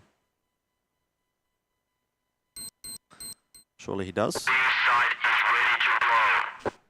Oh no, he's just going to stay in missile, I think. Guys, we're retaking the wrong side. Thank you. Quickly recognizing that one, and oh no, first allow them out.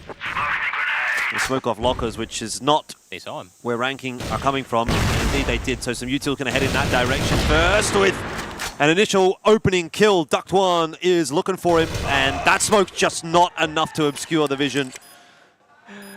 Man, I think that smoke is a really bad decision, honestly. I think they saw where it was thrown from, right? And that's why Nevis actually sent it. Needed to throw it a bit earlier if he was going to do it at all. That's a really funny visual, though. Someone just flying at you and just getting no-scoped out of nowhere, but Duct One closing things out.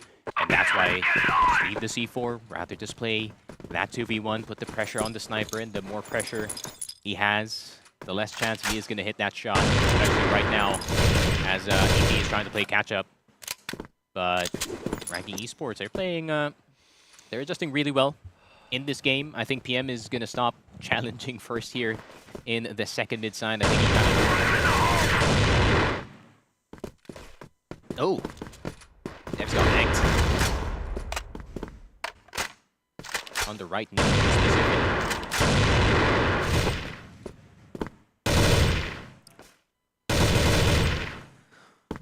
Bit of spam from ranking, but no connection just yet. Though I will take it if I'm ranking here that they haven't lost a player early on in the round. It's been something that's been ailing them a little bit. They've been forced into some awkward mid-round plays as a result in the last couple of rounds, and some of them have worked. But better case scenario would be just to keep the 5 players online for as long as possible. Yeah, especially the angles that you have to play here on some base. But EP, all right, they're going to try to crawl in towards vents, and they're just going to get out. I don't think it's going to work. Nevis! All right, Nevis is the only person that challenges the sniper just like that. Comes out of woods, but he has to be there. Emzin is in vents, and Emzin still a bit hesitant to go try and see if he can drop down in towards second mid. But yeah, I think the defense is still pretty robust from the side of ranking. Granted, they don't have locker rooms control. They're still PM, live alive. Duct One. One. YH is going to go down now as well. This is a fantastic hold from ranking so far. PM missing the shot, though, with the Orm has opened the door back on up, and ranking didn't quite rotate across fast enough first. His position is going to be an awkward one. Nevis giving away his position, and that'll be a free kill for first. So now it's on to LDX. This was such a good start for ranking, but they've let the round slip, and it's on to LDX to try to clutch. Has he been spotted out? Certainly now has. Information will go over to Minnow, and the connections aren't quite there for LDX. He knows it's going to be a tough cross. Yeah, well played from Minnow, man. He got 2 kills from the second floor.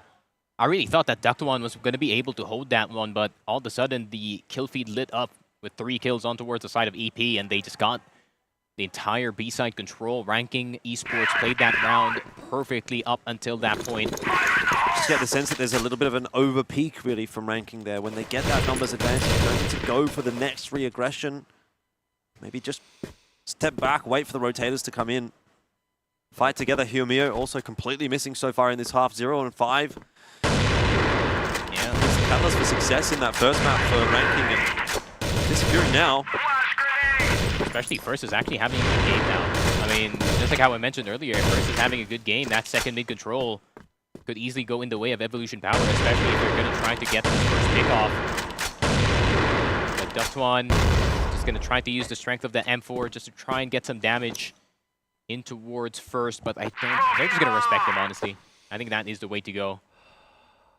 They can just give him a false sense of security here in second mid, and they're going to try to take it and maybe kind of trap him there, but instead, Evolution Power, they are going to go in towards Passage instead. 2 players on the inside First, and Zay and YH, but I don't think they're going to go into that site just yet.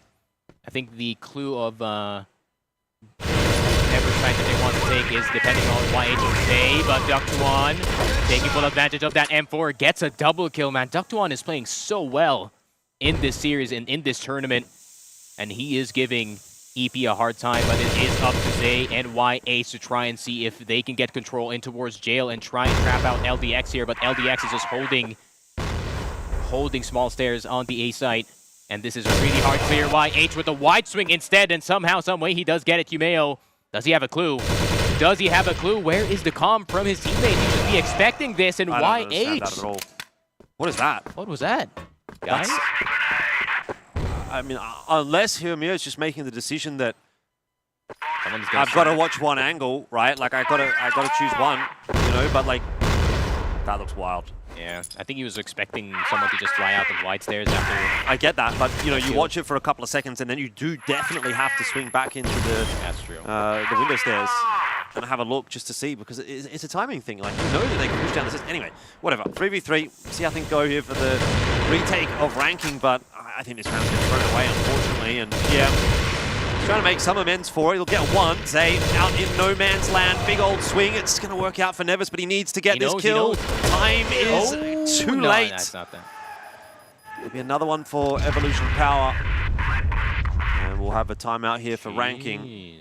Getting this much rounds in the first half of Subbase, especially on that BL side, is not a sign for good times here for the side of ranking esports. They're now starting to get what they want in terms of the map control, and this is the first time out in the entire series for the side of ranking esports.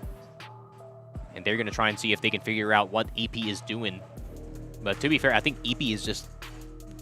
they're just feeling everything out. They're just not really committing at the start of the round. First, he's just wall banging the second mid, trying to see if he can gain some damage from some of the players.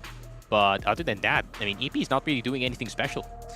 I agree. Honestly, it at this point kind of feels like ranking have gone a little cold. That would be 0 for 6 as well for Hiromir, if I'm reading it right. So I think that's a pretty concerning prospect, and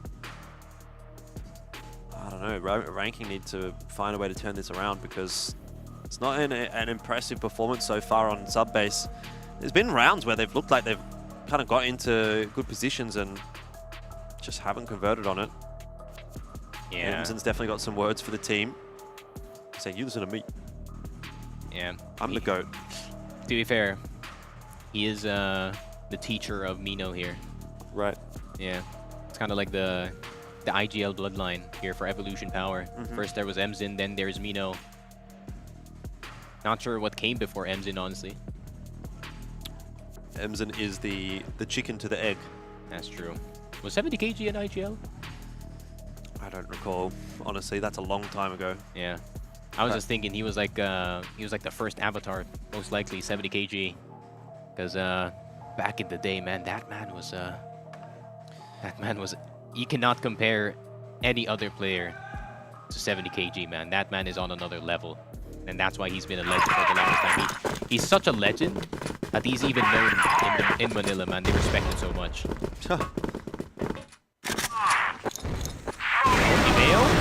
All right, bit of an awkward position here in towards the stairs. Nevis is now stuck in towards Cola.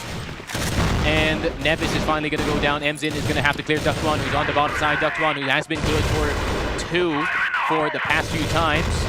But Zay is playing it careful this time.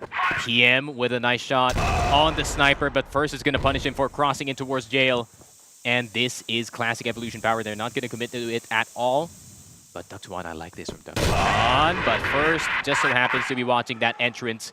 And that is one of the faster rounds in this game. Yep. Now it's a case of trying to salvage the half if you're ranking. And then backing yourself on the blacklist side of Subbase, which, you know, you can definitely get a lot done on blacklist side of Subbase. That's true. So it doesn't hugely concern me yet unless ranking gets no more out of this half. If they can get back up to 4, like, game's on. Yeah. But Hugh finally gets his first kill of the map, and can that maybe be a bit of a catalyst for something for ranking? Yep. I mean, you don't want Humeo to be quiet, man, if you're ranking esports.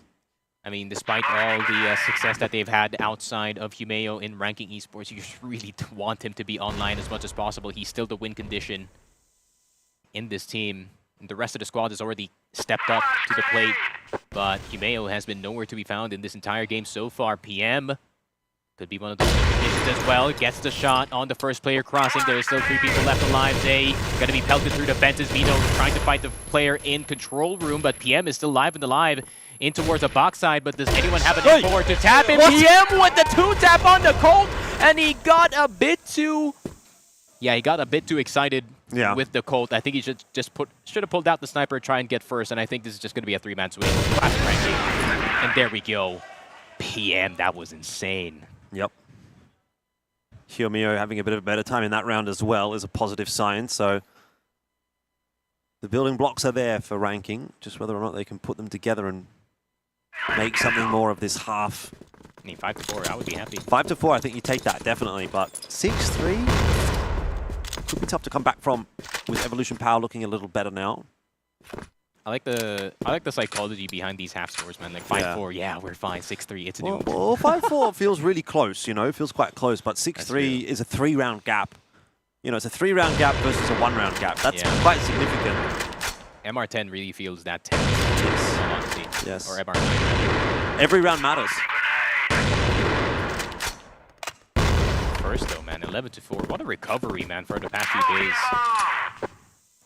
I haven't seen this type of first in the past 3 maps that we have had, but it's nice that we're seeing him recover slowly in this series because they really need him to be online, especially when it comes to that defense, man. He's going to be the one who's anchoring the defense in the B site. So, I mean, if he can keep up this kind of pace, then ranking esports might be in a bit of trouble, and we might be seeing compound, but still, that's too early to say. We're only in the first half of the game.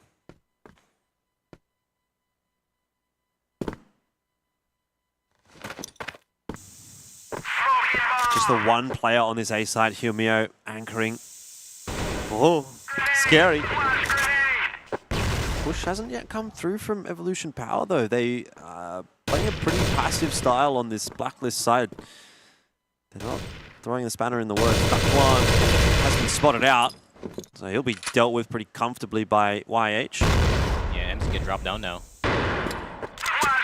Oh, never mind. And PM and Nevis chiming in with one. PM's position is also a bit of a crazy one here. Minno's going to try and clear that one out. It looks like PM not aware of it.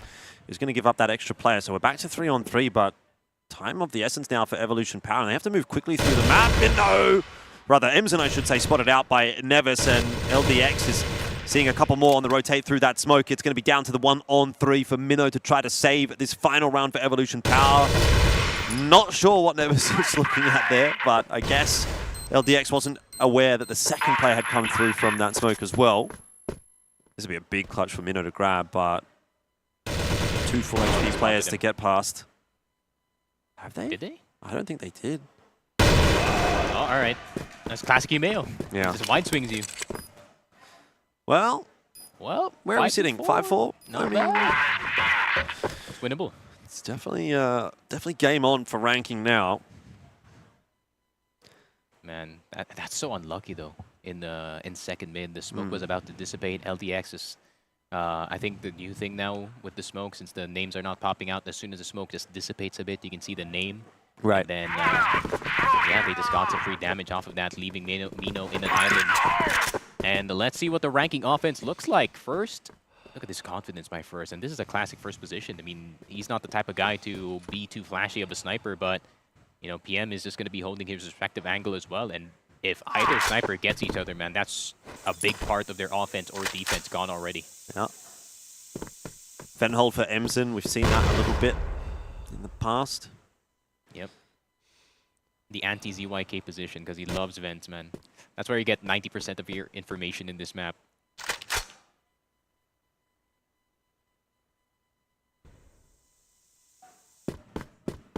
Just a bit of strolling around for the side of ranking. I think they're just trying to melt down the clock a bit here. Oh, this is a sure death. Yeah. No trade. I mean, it's difficult to trade that as well. Because if you're gonna sacrifice a player for that vent position, you better be taking the vent position and doing something with it. But Ductwan not able to. Emson's gonna really have his impact on this round early on in the piece, and the rest of ranking are kind of just having to brawl their way into the A site now, which is never gonna feel good. Yep. They have just given up that round for free. I don't know about you, man, but I'm never really a fan of the vent push on the BL side. It just feels like such a risky play. For sure. I think you only do that if you can confirm that no one is in vents. If someone else is taking... If you have control of woods, you can definitely play vents. But not like that, man. To be fair, I saw crazier things. Vasco had like a 3-man vent play the other day, and that somehow worked. I am convinced that FFA just started guessing halfway in that other sub-base game, and it somehow worked. Call it guessing or intuition. Ooh. The mad genius. Similar sorts of meanings, I guess, but different energy. Well, let's see what ranking you've got for us here on this BL side, because if they drop the first couple of rounds of the half, then it becomes a pretty monumental task to come back into this one. But so far, I'm not really convinced by what I'm seeing.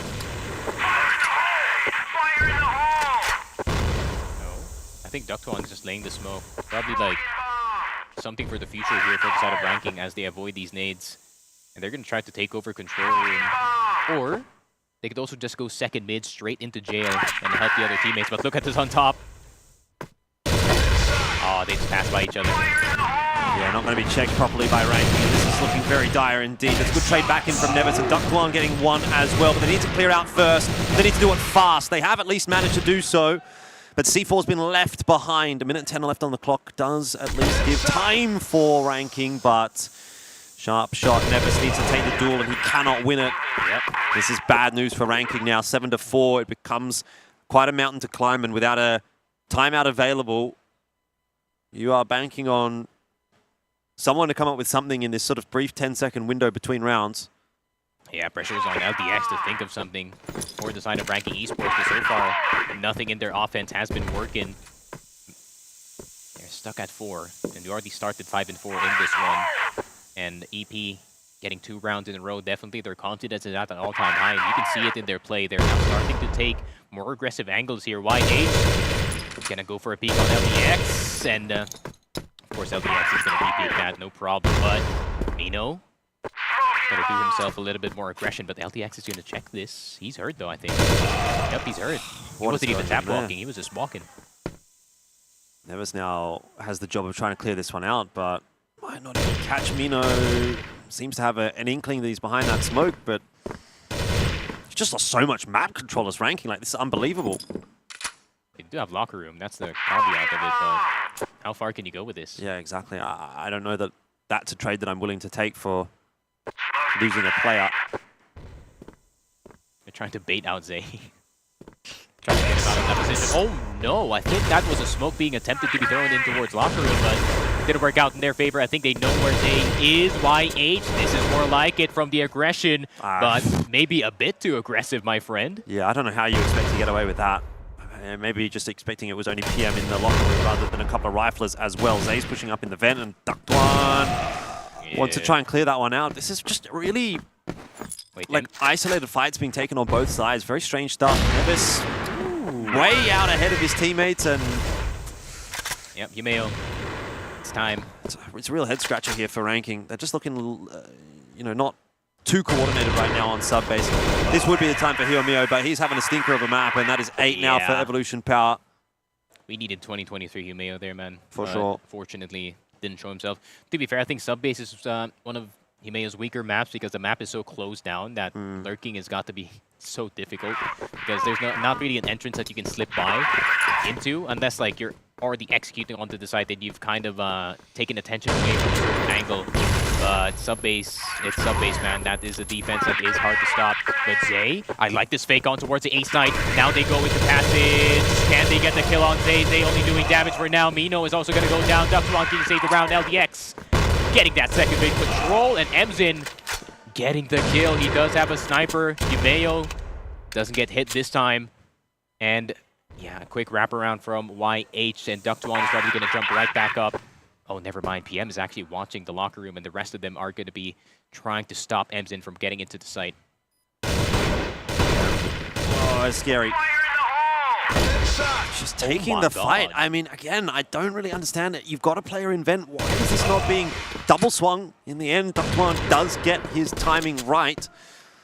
But ranking are still just not quite looking like they're the team that's as coordinated as they need to beat Evolution Power. Tap on the defuse from Emzin will draw out the peak from Ductuan, who survives, and from there should win the round. He will get the kill onto Emzin.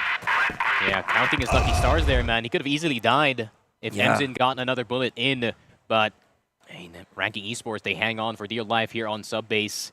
And MZin knows they almost won that round just by the skin of their teeth. I just have no faith in Ranking at the moment. They are looking all over the place. I'd like to see them just go back to basics, you know. Let's just group up, try and hit a site, trade down. Let the fundamentals play out. I kind of want to see PM just rocking the M4 now. Yeah. Like a five-man full rifle rush. I can get behind it. Up. Especially on the A side, there's only 2 people guarding it. But it's pretty hard to quietly execute A side considering how the map is structured. But Ductuan and LDX, they're going to spawn in towards second mid. Not much attention for the side of EP in control room. Instead, they're going to shift focus in towards the B side. I mean, Zay's going to be having the job of holding the entire force of second mid from the side of Ranking Esports, and they finally decide to go A this time.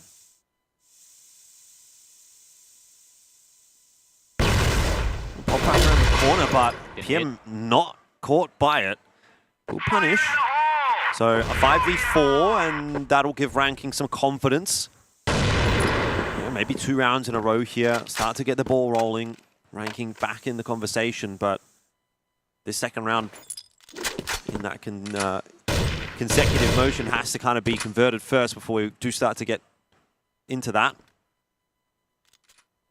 Pretty hefty deficit to come back from still for Ranking, but they're not out of it yet. Still, MZin is looking really threatening on this map, and yeah, it's again just Ranking kind of like stalling out and allowing Evolution Power to find themselves another pick and get back into the round. Re-aggression from Minnow as well, and Ranking were not prepared for that. There was no trade. C4's been lost. It has to be retrieved. LDX now has to pull something out of the hat. Hyomio is going to push his way down the stairs. It's all happening all over the map right now. If they make this entry work, which they don't, so it's irrelevant, but LDX was in a good spot to cut off rotates. Evolution Power are going to win this map, and Ranking are going to be forced to go through to map 3. Ranking Esports, what we thought was an impressive Black Widow performance. Now sub-base is a different story. As much as we do believe in Himeo, he's nowhere to be found in this sub-base map. I'm surprised that he hasn't taken the reins on the entry just yet, because if I was 3-11, I would be throwing my body in towards any site just to give my team a bit of space, but it's not his role. First is going to get Ductuan, though. Very key player for the side of Ranking Esports. Himeo's already found himself all the way down in stairs. PM with a really nice trade, but Himeo, can you get Nino? The only piece of the puzzle down on the A side, and the only thing that they have to worry about is control room. MZin, right then and there, he misses his first shot. Right side on towards control room. I don't think they have HE nades anymore, so they... Oh, never mind. Himeo does have one. Is MZin going to eat it? No, he misses the window. C4 still in rotation to the site. Ranking are definitely taking their sweet time about this round. In fact, it could still go wrong if they lose that C4 on the cross. PM has made it at least. Plant's going to go down. LDX still wanting to push in and somehow has caught them off guard. Hyomio doing a nice shot. LDX another one, and Ranking are still in the fight. But still in this. Pretty ways off of it. And now having to have a flawless finish to the half. 3 rounds in a row, especially up against EP. Feels wishful thinking right now, doesn't it? Yep. Plus then OT. Yeah. It's going to take, like, Himeo coming back alive in this game to get back into this one, man. Yeah, 4 kills for the map is just crazy. Massive drop off from him. Couldn't be me. I would have had 3. But PM? Oh, he's really trying. This is such a dangerous angle for PM specifically, because if you move to the right at the wrong time, First is going to have a wide open angle on you, and that's your sniper gone at the start of the round. But Zay... Alright, they're going to get control room. Just going to check vent, just in case. They already know how effective the vent play is after MZin's antics in the first round. I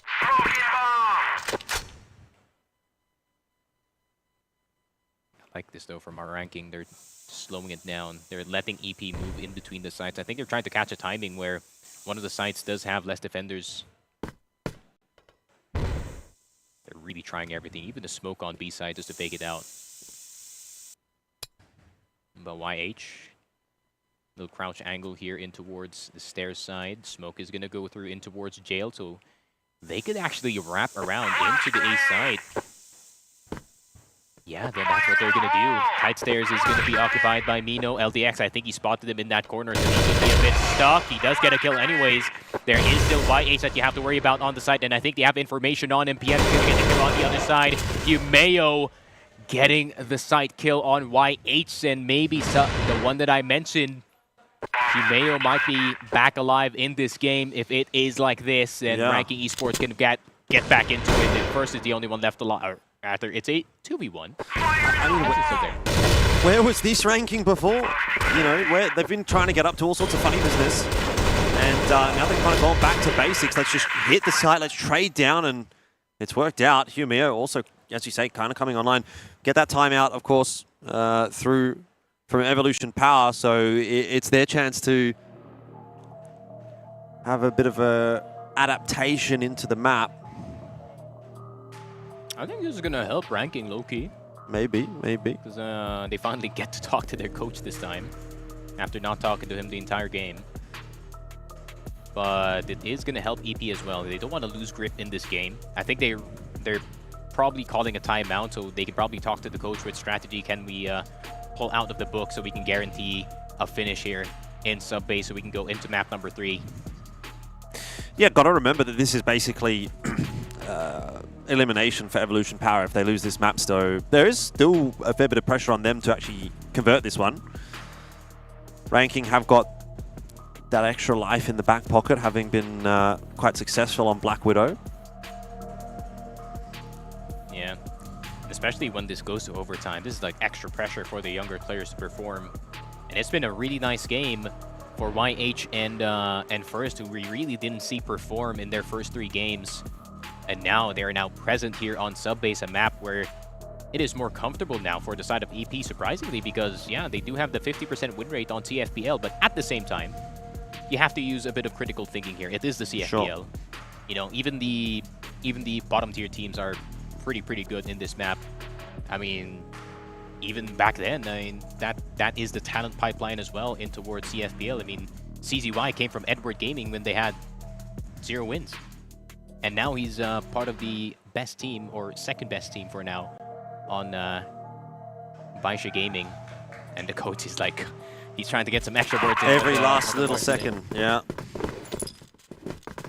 2 rounds required in a row for Rankin to push this one through to overtime. It would be the 3rd map 2 overtime of the day in a row.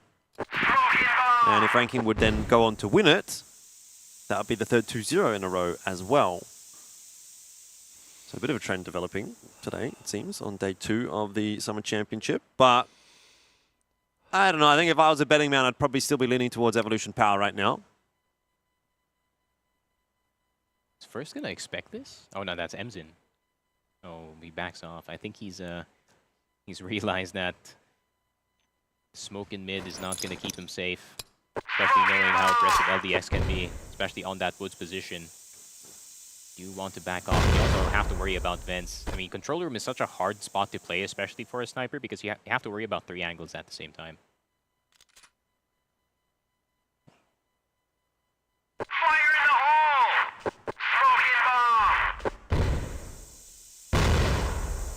Patience, a virtue for Ranking at the moment. Don't know if I like that. Looked really good when they were playing a little bit quicker in the last couple of rounds. Now they're going to default back to that slower style, and that's where things, I think, start to get a little bit too tricky here. Maybe it's going to be down to LDX finding a timing into wood, but it's going to be smoked off again. No, it's a B split. I don't think now's the time to do it, though. No, with 3 players on B already. Yep. Unless LDX actually goes first. It's up to LDX, really, isn't it? It's all on his timing, but he's actually gone back around the back, and in the end, it's just going to be a good old-fashioned hit. Hyumeo, though, you talked about him coming online. There's one entry from him. Neves still fighting. Zay's going to drop one. This is looking bad for Ranking. Emson missing a shot. Didn't even shoot. This is still very awkward for Ranking, though. They're the meat in the sandwich. They are going to plant that C4, but holding off this retake is going to be very difficult with Emson still holding on to Locker's control. I think they have to kill Emson, man. They have to kill Emson. But they're going to get Locker's control. They need something to at least play against. But yeah, they do get one player. Now Darkroom is an available spot. LDX, he knows both of them are there, and M4 was actually shooting in LR. Good recognition there from LDX that the last two players left alive is in that locker room side. And I think shooting that M4 was a bad idea. Yeah, because 100%. Emson was there. He had a sniper, so that's just logic right there. Oh, there's an M4 shooting. There's two people there. LDX knew for sure. I think you're 100% on the money there. That's a good call. Really big clutch for ranking. Man. Crazy round, and now we're down to the last round of regulation. Can they do it? Can they force it through to the OT? And obviously from there, can they still look to close it out and win? That's obviously still a bit of a task, but ranking taking it one round at a time, and that's all they can really focus on at this point in time. Emerson waiting for the push in. This time PM will finally win one of those fights through the wood doors. I mean, the light at the end of the tunnel is suddenly getting brighter here for the side of ranking. Yep. Seemed like the tunnel had collapsed at one point, but they're digging their way out. LDX is the man with the shovel at the moment, leading the charge. I mean, debatably, Hiomio coming right back into it as well. He was 0-7 at one point. The revival of Himeo in sub-base. So he's gone 1-1 since then.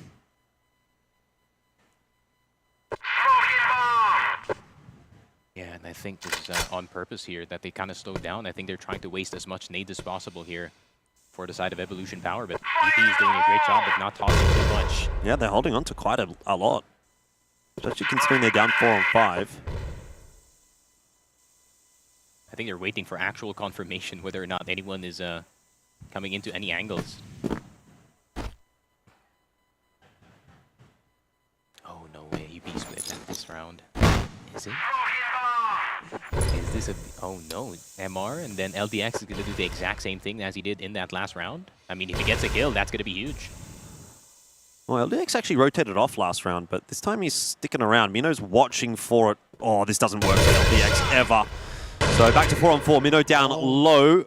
Doktuan on his way in as well, and ranking looking to hit their entry. So far, no shots connecting. It's scary. It's worrying. Mino taking the challenge in from jail with Doktuan. He's going to be able to help out Pim and get the double kill. Zay in the 1-on-2. It's a bit nasty. It's a little bit crazy. The grenades over the top. He's going back and forth, but it's Ranking's chance. They can push this one through to the OT. Nevis and PM, they get it done, and Ranking, Balls of Steel, have pushed it through to 9-9. Yeah, they better give Doktuan a bonus after this game, man. The amount of times Doktuan has saved Ranking Esports in this game is actually insane. And this is the newer kid. This is one of the newer players on the side of Ranking. He was the 6th man of Ranking Esports, but apparently the missing piece of this team was sitting on the sidelines the entire time. Doktuan having himself a hell of a game, 13-13. His stats don't look like it, but it's more about the impact that he did in this map. And Ranking has finally made it. They can kind of breathe easy a bit. It's no longer a point up until the next map comes. They got themselves a bit of breathing space here, and they're now back on the side of GR. Whew. Yeah. What a game. Man, I can't stop smiling. Hey, the thing is though, like let's just hold our horses here. They haven't won the map yet, you know what I mean? Like, I don't want to curse it. I think that's what Ranking have to be aware of as well. Like, they're obviously pumped up at the moment, but it's not done. The job is, it's barely even begun. Like, you've really only played the tutorial map right now. The job's not finished. Exactly. And you want to jump straight into the PvE? Evolution Power getting straight in through middle, and what is going on here? Ranking, come on, what are you guys watching? There's a huge hole in the defense. Nevis now isolated. 1v1 duels are going to be taken for him, but Hiomio coming online again. That's a good sign until he's dropped, and that's a bit of a flat round, honestly, from Ranking. I got to be honest that they allow Evolution Power to kind of just waltz into the B site like that. Yeah, Doktuan is still in locker room though, so he's denying so much space from the side of Ranking Esports here, or from the side. Ain't that a close affair? I have no idea, but EP gets the round anyways, but that should not have been that close, that is for sure. And Evolution Power, they take first blood in overtime, but it was damn close. That retake could have gone either way if Mino was not in the right spot. If he got spotted earlier, So would make for a good story, though. it would, but if Ranking's going to win this map, I think they need to front run a little bit from the second half. Or into the second half. Definitely don't want to be down 11-9. You know, I think coming back from that is a real tough ask. So, pretty important round ahead here. Just in terms of the momentum and the mental fortitude that Ranking are going to have to play with if they drop another round. And again, similar approach, but very nicely timed grenade. Ranking kind of have an understanding, but that's a great entry from YH. And again, Ranking are down a member. And Evolution Power continue to look really threatening. The team who's playing, honestly, but Ductuan managed to do multiple miracles for the side of Ranking Esports. Can he do it again? Does get first as well. So now it is a 1v3. This is one of the hardest spots to get into the A site, which is the very tight stairs. And 11-9 Evolution Power. They take 2 in a row in the start of overtime. A 1v5 is never possible. Never say never, I guess, but yeah, it's very improbable. It's just not going to happen, even if you hit those 2 nice opening shots. So last round of the half, Ranking need to win it.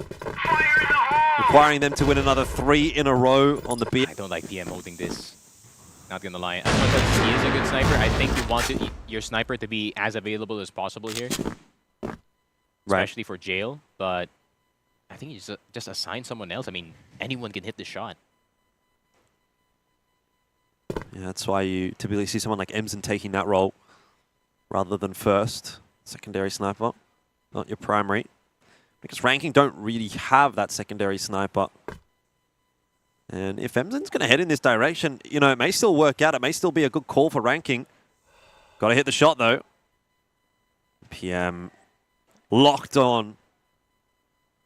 Don't blink. Emsen going to get a taste of his own medicine here. He's been spotted. The gun barrel did just pop around the corner for a second. Is he trying to bait the shot? I think he might have heard the Ranking Esports side because everyone was yelling all of a sudden as soon as they saw the tip. Maybe.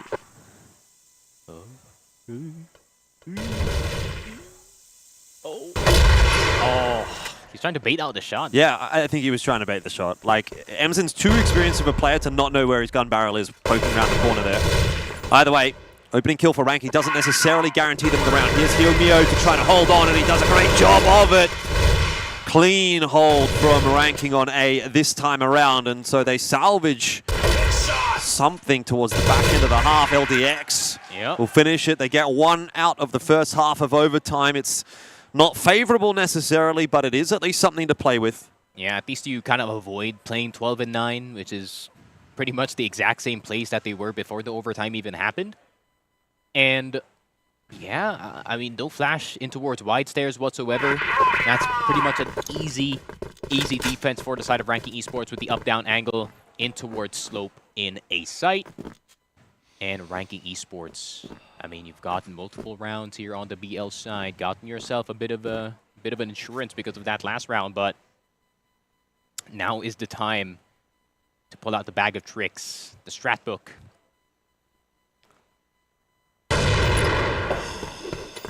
Raises his ear. Good tag. Emsen down low. I mean, if nothing else, it is an advantage. What? To the cheers of the people scattered around the stadium. I mean, Wolf Empire is cheering their butts off. Yeah. But you can't blame them, man. You're going to be happy as well if you're seeing your boys going playing this well up against a Chinese team. This has been knocking Evolution Power out of the tournament, pretty much. That's true. First team eliminated. Not actually, but technically. Yeah. Well, not technically. Yep. I don't see any chickens. Not just yet. Not that type of game.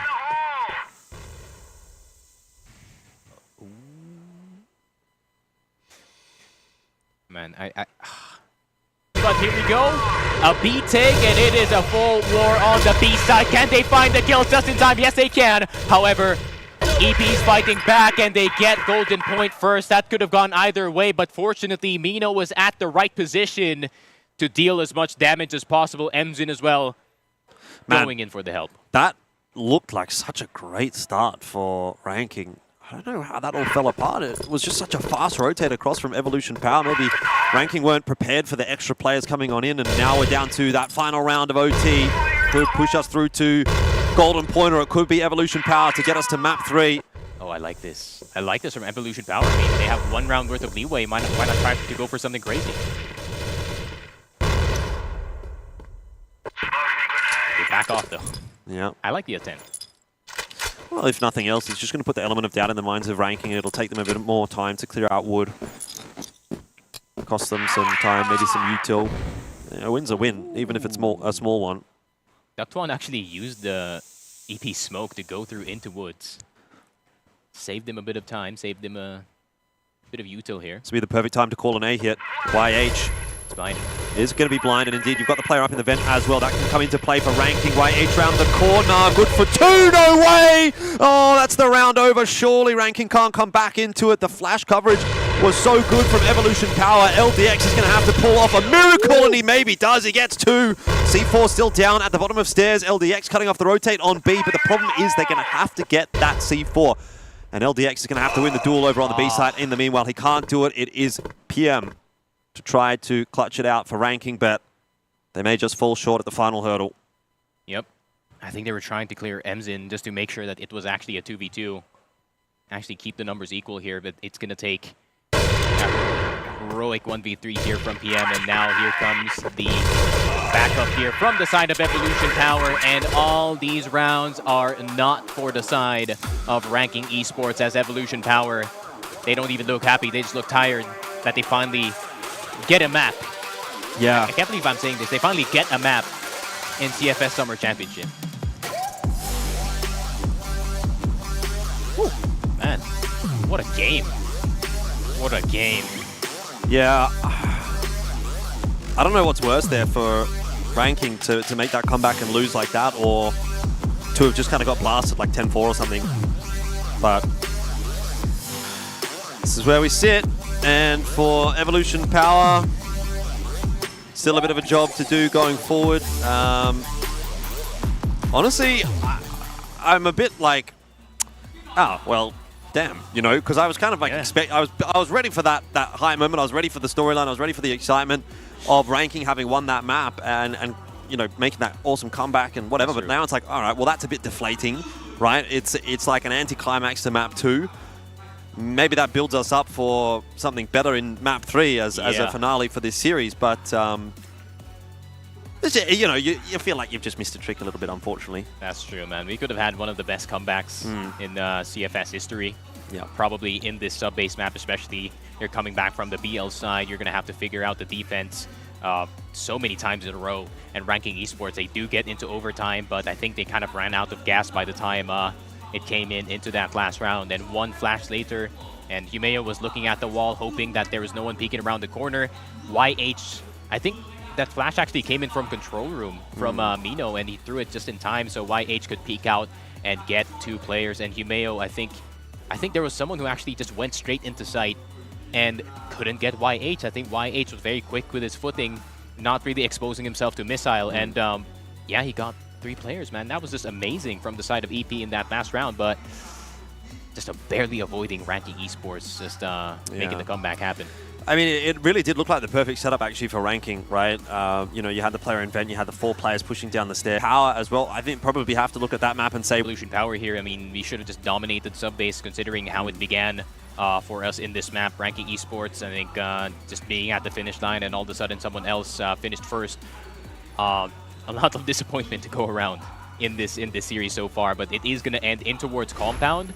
Going to be an interesting third map considering it does... 有人动钳子，能拆得掉吗？嘉伟单局5杀。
There it is. Ranking Esports going to pull it through at the end of the finish line.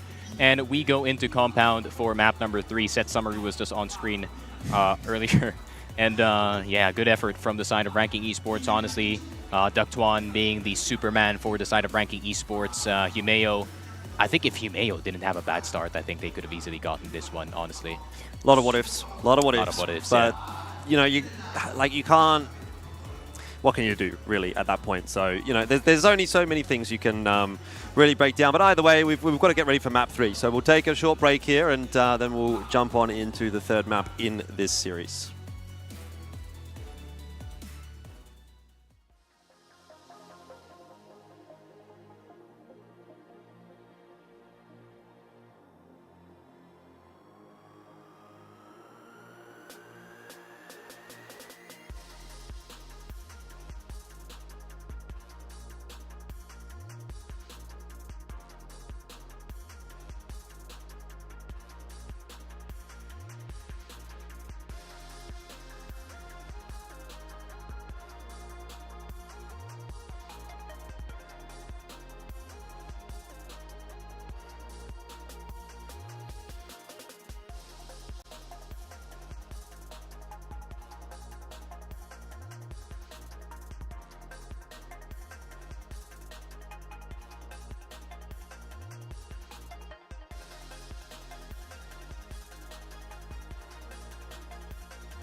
back on in. It is time, or more or less time, for map 3 between Ranking and Evolution Power. There was a world where we might have even potentially been done there in 2 if Ranking had their way, but Evolution Power did just hang on, and that was kind of something that I was saying in that first half of the OT. I was sort of feeling like I'm getting the vibe that Evolution Power is just hanging on here. Yeah. And if Ranking actually gets above them, if they're able to front run, then I think Ranking could have closed that out. But the fact that they had to keep like just trying to answer what Evolution Power was throwing down, they didn't obviously have enough in the end. So that is true. That forces us through to a third map here, and I'm hearing some cheers from the stage. So that might mean we're pretty ready to get underway with map 3. It is going to be Compound. So look, I don't know who. At this point, I've got no idea. I'm just throwing my hands up in the air and say stuff it. Let's take a look at the stats. Compound for Evolution Power, not too stellar, 9-7 here in CFPL. And I assume that Ranking doesn't play that much Compound, but I think with the style of play, I think they could comfortably play Compound. Not gonna lie, this is a map where teamwork and training really does shine through. And if you do that very well, then you're gonna have the handle in this particular map. Taking a look at the team data, 7-5. So both of these teams are less than stellar on Compound. Going to be interesting to see what is going to be happening here. Maybe a slow and steady start to this one for Ranking. Just a bit of a mental reset for them. Probably going to be required, because that's a painful loss in that last map. And it's only been a few minutes since that occurred. Straight back in the server. All you can say is, hey, we almost did it. We almost swept Evolution Power here, so I think this is positives, I guess, for the side of Ranking. Is like, all right, let's try to cap it off here on Compound. We almost gotten there, but this is a map that both of us are pretty much inexperienced on, so I think either team does have a fair shot. Well, who would you say has the firepower advantage on paper, do you think? Depends. Is Yume awake? Yeah, exactly. That's I mean, a good if Yume question. is awake, then Ranking can definitely pull through, because Ductuan is having a hell of a tournament so far. Yeah. So if Yumeo is present, then Ranking can definitely outpower EP at the moment. But first is already awake. Emzin as well has been dragged in. And speaking of the Devil Man, he's still on towards the side. Emzin barely survives that onslaught.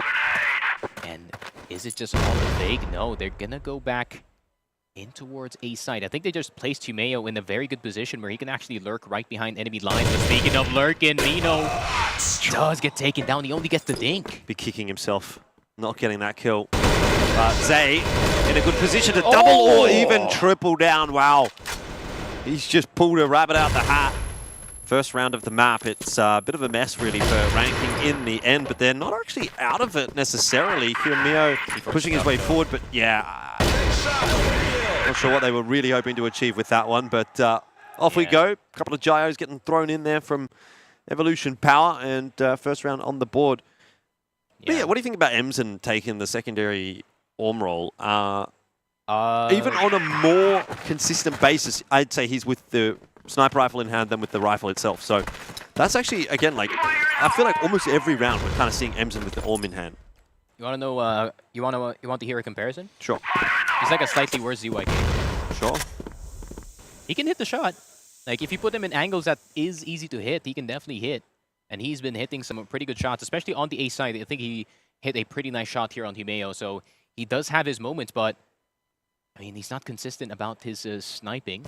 But at the moment, Evolution Power, I mean, all he has to do is spot for now, because Zay, if he's producing rounds just like that, and this is what I actually expect from Zay, as soon as anyone from Evolution Power dies or gets hurt, he's going to look for aggression on the other side of the map and see if anyone is there.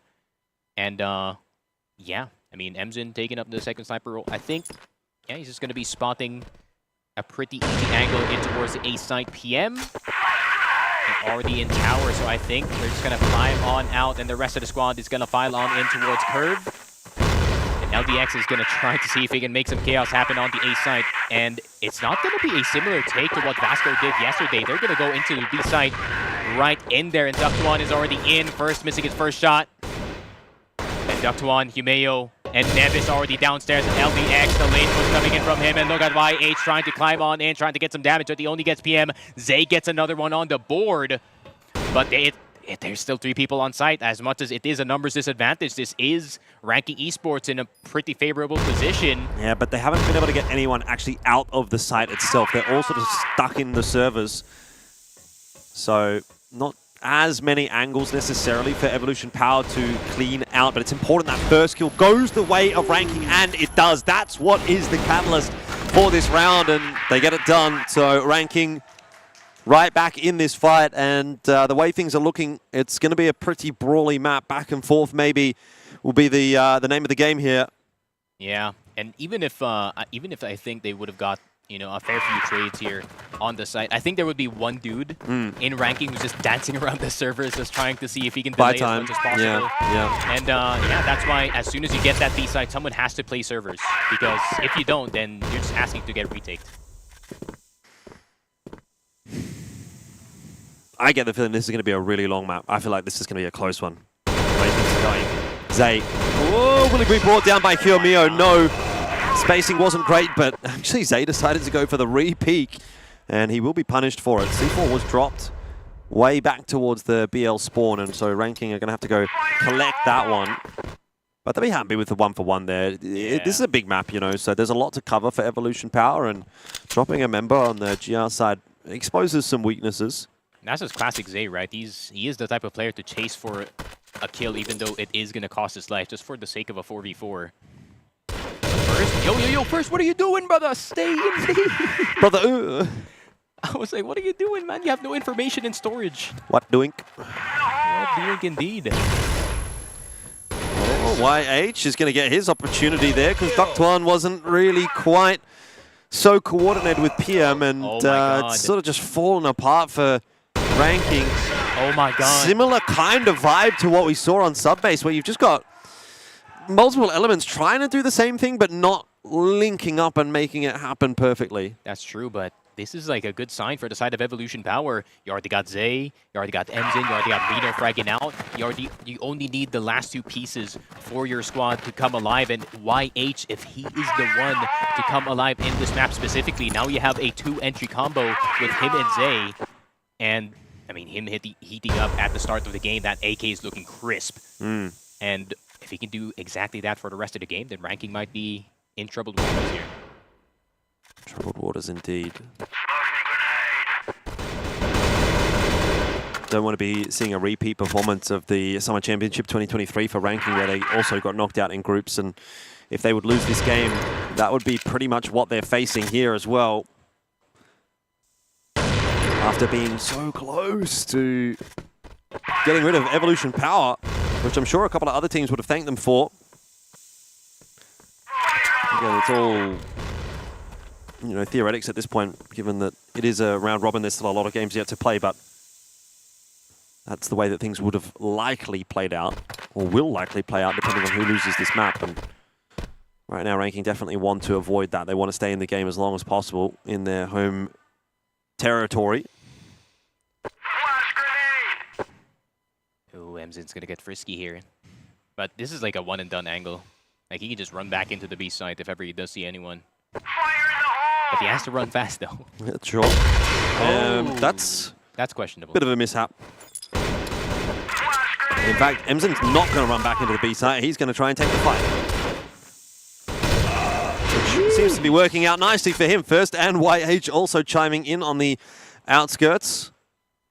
And Evolution Power are stamping their foot down on this map already, and that's it's going to prompt a very early pause. Where was this? The first 2 maps of their tournament, even including Subbase, they weren't this present in the map, and it seems like maybe it is another thing that you have to use critical thinking for. They have experience on Compound in CFBL, and for the side of ranking, they have experience in Compound, but in CFBL.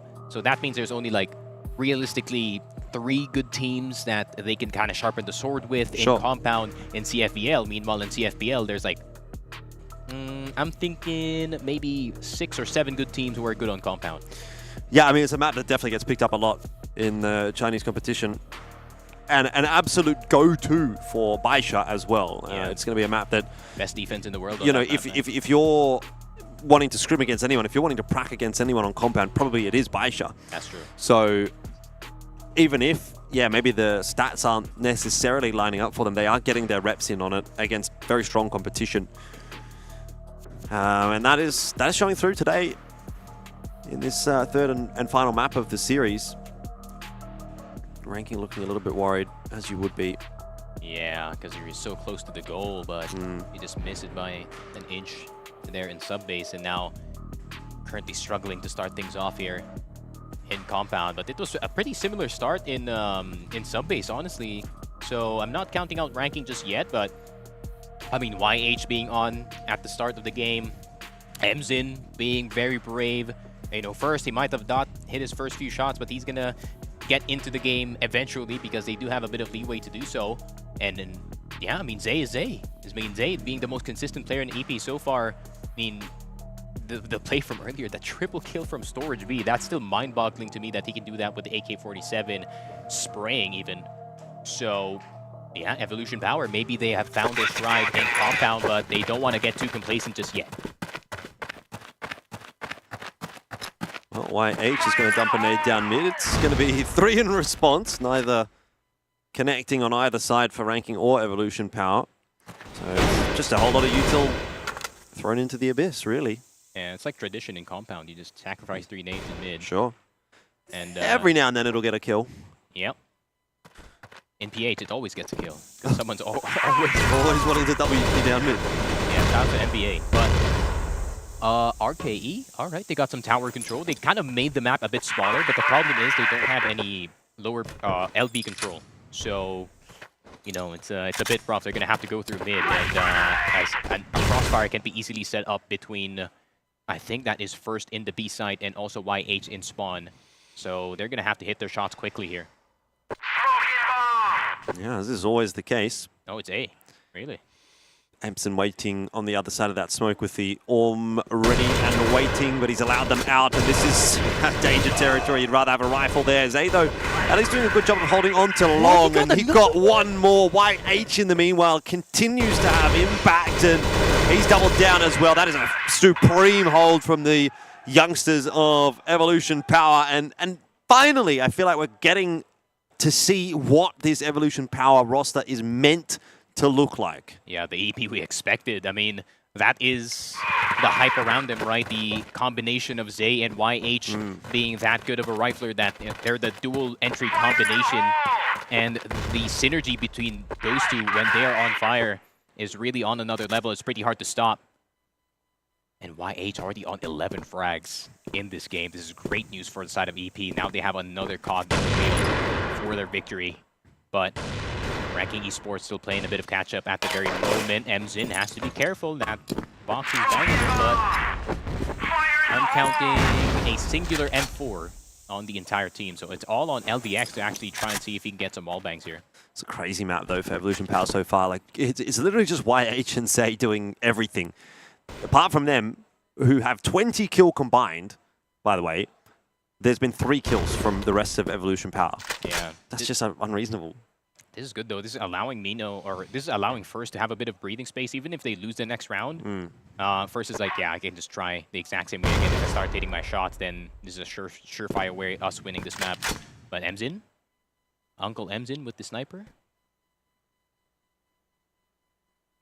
Yeah, I mean, it hasn't been too bad so far on the map, but nothing outstanding yet.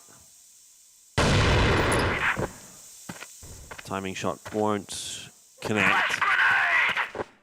And a bit of a look in towards B, perhaps, but try and cut off those rotations now into A as well. Emzin will go down, and finally Zay and YH there. Rampage has been put to a close, and with that, probably the round as well for ranking. So 4 and 2 is where we should be finding ourselves, unless First has something to say about it. You did say maybe First can come online. This would be a good time to be doing it. Yeah, why not? Go for it. Isn't going to hurt if you do lose this round. You still have plenty of leeway to do so. But if you clutch, that means you're going to be online for the rest of the game. Yeah, but Ductuani's like, I'm going to just pre-fire this, honestly. I already saw his head, so he's not going to pop out like a gopher. So 4-2. Not too bad on towards the side of ranking esports. They got around early. Now they just have to streak a bit here. But Evolution Power, knowing Mino and Emton, they're already thinking, what can they change in this defense for that to not work? That's still the same. Yep. I think they just... Oh no, they actually put YH more on the spawn side this time. So they do want to go a bit far forward here in storage B. But... they trust Zay that much. He's just solo holding. Oh! Alright, Duck1. The Superman is doing it again. Emzin in the coffin side. Zay does get to Emzin crouching. Can he get LDX? Ooh. Yes, he can. And Uncle Emzin is angry with the sniper and with the Colt at the same time with the help of Mino. And it is 5-2. Very nice shots for Emzin. And Emzin slowly getting into the rhythm of things too. Yeah, if it ain't Zay, it's going to be Emzin. It's such a difficult side to hit, right? If you don't get entries cleanly, then the rotation comes across so quickly. That's one thing I've noticed about this Evolution Power roster. They are a team that likes to rotate fast. They rotate early. And in circumstances like that, it's obviously a big benefit to them. Yeah, Emzin is so good at holding coffins. Like, he's just like...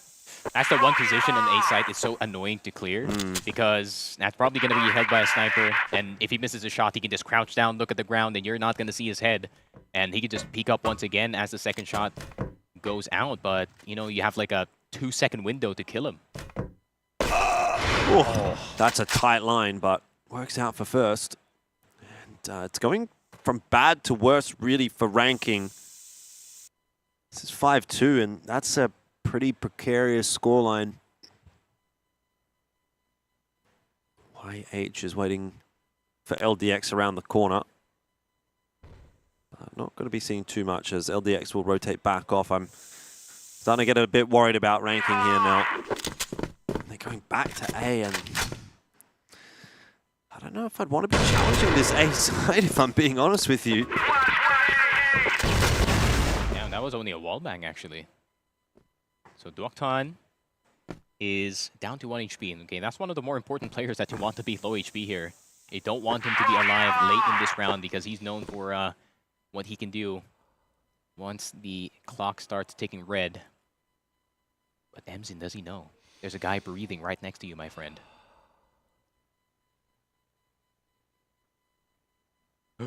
Oh. Jesus, that scared me. X-Ray is a bit clickbaity sometimes. Getting a bit ahead of yourself there, yeah. Ranking have really slowed this round down, haven't they? But to what end? To what effect? The rotation has actually come in from YH. They've got him across towards the A side of the map now as well, and they might need it because Zay gets dropped immediately, but YH is there to clean up the scraps. He's 13-3, and he's looking to improve upon that. Won't quite be able to do so. Hyomio gets his first kill for the map. Another 0-7 start. But if it's anyone to do it. Yeah, and if there's any time to turn it around, it might be a 1v3 clutch. Here it is, Mino down and not quite saved. I like how first just left his teammates and said, yeah, you can kill him. I'm just go straight onto the... You got him. Onto the C4 and try and defuse. Oh, you died? Nah, no problem, brother. I got you with the Colt. Confidence. 6-2. That makes it really confusing for Hyomio too. He has to look at 2 angles at the same time. Yep. But a really good push out there by YH. I think YH was just waiting for the inevitable aggression from the side of ranking to just come out and Z and immediately go for the flank, resulting in just Hyomio being the last one left alive. And 6-2. EP finally showing up as Evolution Power that we all expected. And there we go. Emzin and first. Duck1 now. Just going to get some damage, but no kills whatsoever. Nevis, Duck1, and Hyomio. And PM's already gone, and PM kind of disappearing in this game is not really good news for them because you need someone to neutralize first. Tell you what, if you're going to force it through to a third map, this would be the way to win it. Decisive so far from Evolution Power. If they get this last round of the half, 7-2, they ain't no coming back from a 7-2 deficit on compound, surely not. The info out, and it's a good 1-2 punch, but Duck1 deals with it effectively. It's still not really enough to give ranking much to get excited about just yet. Hyomio, though, spotted out on long by Emzin, who's really not shying away from that fight at all. Oh, Ductuan might have a timing here. I think Mino's hearing all of this, man. Oh, C4, he spots it too. He's calling it.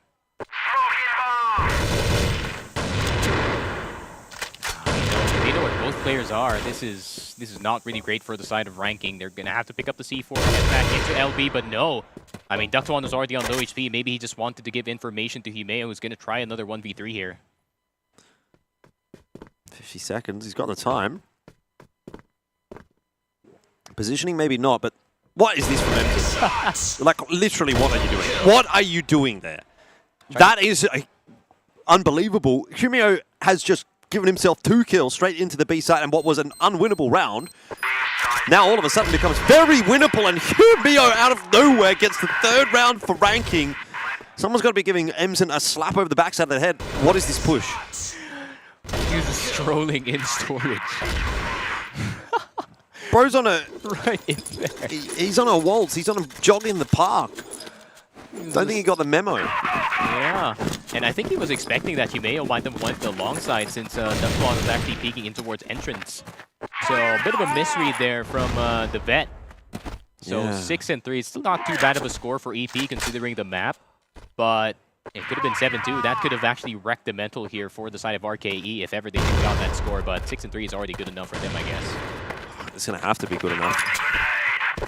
I mean, 6-3, look, it's workable if you have a good GR side here on Compound. You can get work done on the GR side, no doubt about it, but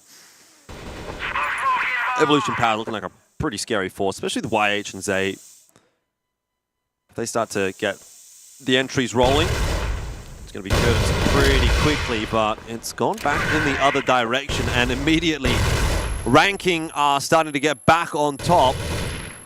Just when you think the 3rd map is going to be wrapped up nice and neatly by Evolution Power, ranking have other ideas. Yeah, got a feeling that it's going to be another 2nd half revival for Himeo here, but it's actually Ductuan doing most of the work on the entrance of A. Ductuan he could just tank all the bullets and he would still get the kill. First, the only one left alive, and I think they know that he is stuck in this tower position. And if he tries to go out, it's not going to happen. Ductuan peeking first, but he is going to get taken down. And LDX trying to play the distraction here. Nevis going to get the kill. I mean, if it's anywhere to do it, it's on the GR side of Compound, so he is, I mean, ranking, they do have a shot, but Evolution Power cannot lose hope. I mean, YH is online, Zay is online. First was hitting some shots earlier, so if it's any time to do it, it is now, and they need to answer back immediately. If you give Ranking Esports any confidence, and this could be bad news for them. Yeah, Ranking honestly have a little bit more wiggle room here than actually what they did on Subbase, and we know that they have the tenacity to contest in a matchup like this. So why not here on map 3 as well? Was looking grim, was looking bad, but Humeo's given them a 2nd lease on life. Don't let it go to waste. But then again, you'd have to say the same for Evolution Power, giving themselves that 2nd chance into this series by winning Subbase and maybe letting it slip in the 2nd half of Compound. Yeah, Nevis trying to do something Justin was doing earlier in Compound, which is trying to get that steel door. Try to see if they can gain some early pressure, but if there's a 1-for-1, you take out Mino. But I think it's fine for the side of EP. They can still work with a 4v4, especially Zayn first, and YH is still alive, so still workable, but they need to be on point in terms of the shots, because the angles that Ranking Esports is holding is pretty passive and pretty hard to clear.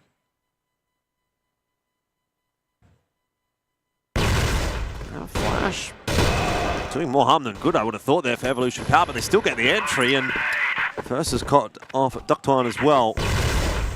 So just as soon as Ranking maybe start to feel like they're getting back into the swing of things, we're back to our regular scheduled programming, which is Evolution Power getting the dubs. Yep, there we go. Himeo going to go down. PM scratching his head. He's like, what do I do here at this point? 4 dudes on servers. Two of them looking straight at me. He's not even going to let it pass. 7-4, Evolution Power. Mino screaming his lungs out. Can't blame him. He has to hype up the team for them to finish this one. Emzen looking like he was already halfway into the bed. And he really wants to get this done.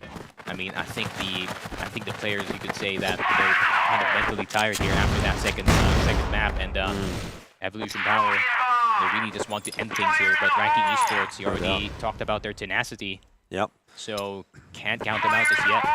Prime viewing time back home in China, though. So there'll be a lot of fans awake watching this one.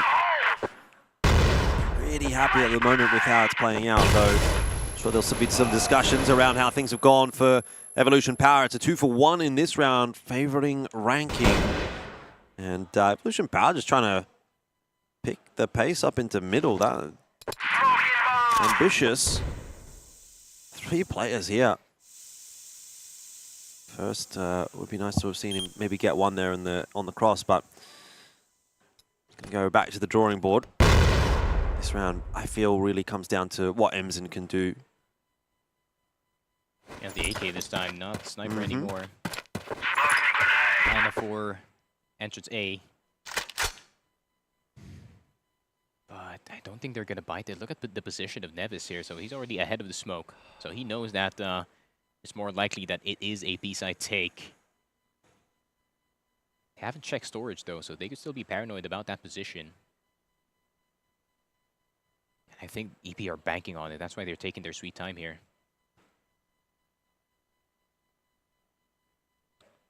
Yep, it's a make or miss angle, my friend. If you miss this, then well, LDX is there. Yeah, if he misses this, he ducks back into the corner, and LDX then has the chance. I don't mind this setup. There's the miss. There's the duck back into the corner. Now it's LDX that will have to take the contact. There's a smoke in front of them. Evolution Power don't really have many options but to push through that. There's only 30 seconds left here, so they can only afford to wait for so long. And in that time, Ranking starting to shift their members in the direction of B. But yeah, they got no choice. 17 seconds, man. You're going to have to send it. Pretty much impossible to win at that point. And LDX will clean things up alongside PM. Ranking have another one. So we'll still keep it pretty close. Yeah. Bit of a crossfire in mid, working out in Ranking Esports' favor. Fight in Storage A actually going in the way of EP, but fortunately losing another life. So that's a timeout for the side of EP. I'm trying to convince myself if that's Emzen's signature move, just showing his barrel, trying to bait out the shot on that sniper. It seems like it, isn't it? Whether or not he's doing it on purpose is waiting to be seen, I suppose. Looking a bit sleepy on the Evolution Power side of things. It is getting a bit late, at least for the local time. I think it's the same. I think it's the same. It's probably the same time, if I'm not mistaken, because it would be same time zone or maybe an hour behind. Yeah. Because I think Vietnam and Chengdu have the same time zone. But all of China has the same time zone. That is true. That is actually true. Yeah. So I'll go back and have a look at the Evolution Power results because, okay, so this is not giving me what I wanted. Yeah. There was a team when I first started casting Cross, but they only finished 5th to 8th at that one. Yeah. I think that was the time. Yeah, Penta got second, yeah. Penta second. HG Longzhou was the team that won that one. Oh, that's WNs. Oh, Minnow was there. Minnow won in 2015 at the CFS Grand Finals. Double Q, the GOAT. My God. Anyway, it was a different time. I mean, Pac-Mac was contesting for tournaments back then. Yep. But still, it's kind of cool to see that there was so many of those players that were at that event. That was like one of the first big Crossfire events. They're still here. And they're still here. Yeah. Yeah. To be fair, it's pretty hard to replace some of the players, man. I mean, firepower, it doesn't really wane. I think that's a unique thing with Crossfire, man. Like, the older you get, in some games, you know, their aim kind of falls off a bit. That's not the case in CF for some reason. Yeah, ZYK, Revenge, Aldrin, it's RGXM probably. Or no, that was Emzen, Ram, I think. Oh, Bayo. Oh, I missed that guy. That guy was so nice. Bayo, a.k.a. ZDD. The man, the myth, the legend, Dennis Ramos. Happily retired. Had a kid. That's great. He's enjoying retirement right now. You know, even today, every time that Pac-Mac really has like a bad matter, like, yo, bring back CDT. Yeah. I'm like, guys, he's chilling, man. He's chilling back home. That's why Justin came in. But there we go. Mino trying to come into the A-side. Humeo denying only one. Ductuan actually getting the kill this time. Nevis gonna be the second one in ranking esports. The timeout might have been worth it. And there we go. More numbers on the A-side actually resulted in them getting that dub. So 7-6. And that was actually Evolution Power's timeout. Yeah. It ain't even over yet. And, you know, if we keep taking that trip down memory lane, Gua1K. 70 kg casting yet? Not yet. He was playing, I think, still. But one of the Chinese commentators at that event here, at this event as well. 105,000 USD for the prize pool back in 2015 for the CFS Grand Finals. Come a long way since those days. We've got triple the prize pool here at an invitational, not even at the global finals. So look forward to the Grand Finals a little bit later on this year in December. Yep. It's going to be a big year again. Always a big year to finish things off. 2023 was a big one. 2024 in Hangzhou this year. Ooh, yeah. Don't want to get too far forward in this one. There's also the regional finals, actually, for the to qualify for CFS, and that's going to include the some of the other second division teams. Yep. So there is some interesting teams from the second division, because I did cast it. There is Vanguard, there is HGT, but I think I have more hope on Vanguard since they have some former Execration players on that. So shout out to CLD and the boys back at home, but YH. Oh, the wraparound here from YH, similar to what Vasco did in yesterday's compound. Humeo, can he defend from the spawn room players? But PM, shows his head at the wrong time. Humeo's going to go down as well, and it's a full takeover for Evolution Power on the A site. And there we go. 8-6, most likely. First is going to get one. Ductuan is going to try to play Superman once again for ranking esports, but it's one too many. Yeah, kind of getting the same vibes as what we did on Subbase, where ranking are just trying to hold on, hang in there, keep themselves in the discussion, and they're doing enough to sort of keep the map progressing, but they're not really looking threatening in the sense that... It's the closeouts. Yeah, they're going to be able to win the map, you know what I mean? It kind of looks like, okay, Evolution Power just doing enough to kind of knock it over the line, get that dub. That's true. 8-6, though. I mean, it's not over, but it's not match point yet for the side of Evolution Power. Mino, who's we've seen had a bit of a resurgence from last game, that was dashed. He was 2-10 in this game this time. But Mino is a kind of a flexible player, honestly. You can just send him first, and he's going to find out that information for you. I mean, not like Emzin earlier, who just sent it in towards storage B, but you know, maybe more of a informational kind of play. But this is going to be ranking, playing a lot more passive this time, a lot more disciplined. So many nades being spent on the side of ranking, and they have a flash, a smoke, 2 nades, and that's pretty much it. Not much delay on the side of on ranking. So Evolution Power, if they ever try to go for an execute here, ranking esports doesn't have much to throw to try and prevent this from happening. Humeo dancing a dangerous dance, but Emzin will back off. Oh, if he heard the footstep, he could have went for something here, but I don't think he wants to go too far forward. Especially an A take can come at any time. That's 2-10 for Mino. It's kind of crazy to think that Evolution Power are still holding on to this, and he's going 2-10. I can tell he misses the Scar. The Scar Light, to be specific. Like his favorite weapon. There we go. PM gets the first kill. But, is anyone going to see yet? PM with the triple kill. We got off of him. We thought he was dead, but it seems like no is the answer. First is trying to spot out anyone, but Zay once again. But Nevis is a good trade. If First would have hit that shot, then the round is a completely different one and opened up. But Ranking will get themselves one more. Not out of this contest yet. It's the same Still question. battling. It's the same question. Can they close it? Can they? And it's anybody's game at this point, 8-7. It's not much in it. Has either team looked stronger to you in the second half? Because to me, kind of feels like it's a bit of 50-50. Yeah, that's true. Yeah, the same thoughts from my end. Ranking could easily take the round. Depends on how the first few interactions look like from both sides. It's a pretty nice nade. Yeah, everyone got a bit of chip damage.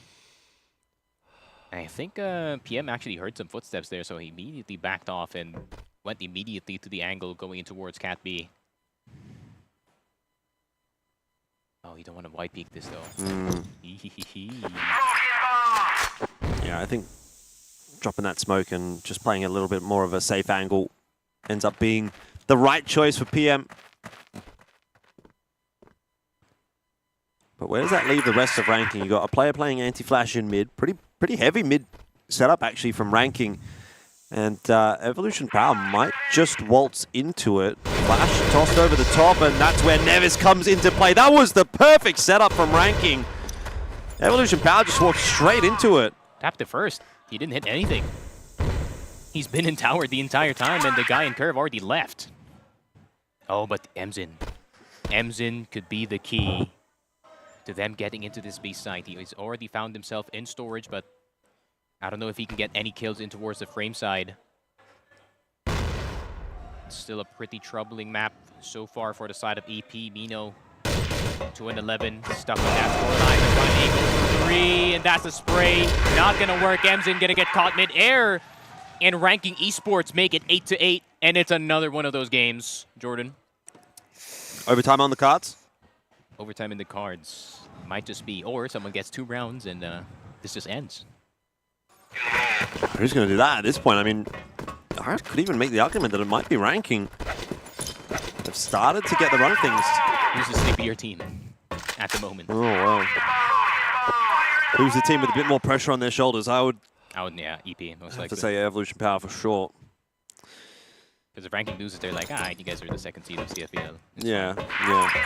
If EP loses, you already know what's about to happen. Someone's getting a smack. Yes, sir. Might be Mino. 3-12 at the moment. He did get that 1 kill on B. So I'm not going to put the full blame onto him that they didn't get this B site.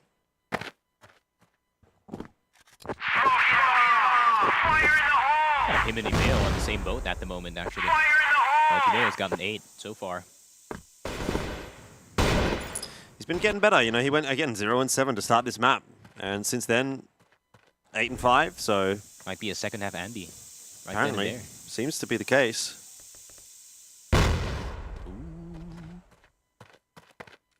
And now they wish they had a crossfire in mid now. Well, can't be throwing the same tricks in every single time, but you're right. Where's the frame player? Hello? PM?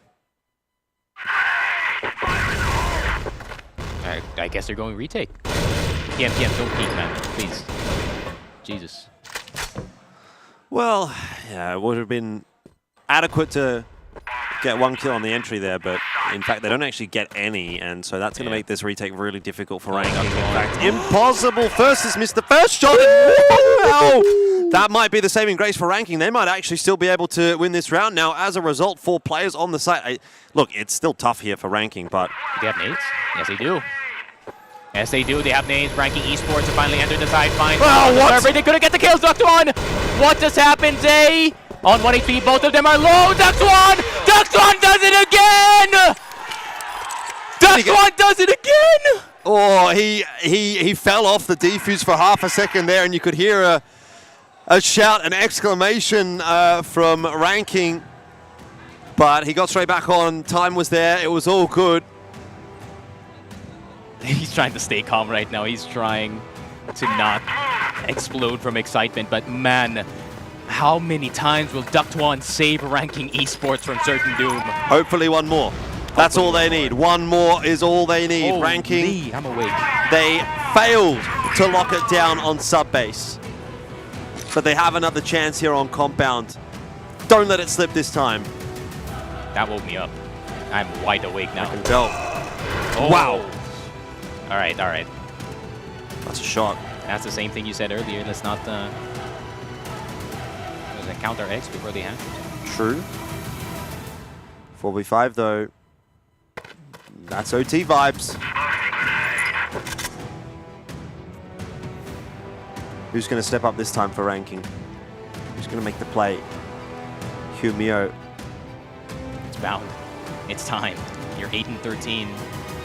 It's time to maybe get 3 more in that scoreboard, but Evolution Power, they're just going to stick together this time. I think they're just going to play some standard CF here.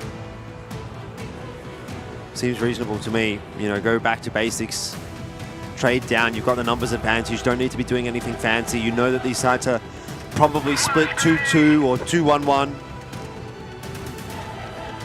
So you've got a huge numerical advantage. As long as you hit the site and just go 1 for 1, you win. And that'll be what EP are playing for. Humio gets the first one. Ductwan again! Ductwan! He's done it! Ranking have done it! 2-1, and that is Evolution Power suffering their second loss at the CFS Summer Championship 2024. And Ranking in front of their home crowd have got the dub. Ductwan, you absolute legend. What an absolute legend. The Superman for Ranking Esports. The man who was once the 6th man of Ranking has found himself a spot. Oh my god. And EP, Emzin can do nothing but smile at this point. He knew that it was going to take a miracle. It was going to take a player of a special caliber from the side of Ranking Esports, and Ductwan answered it. My god.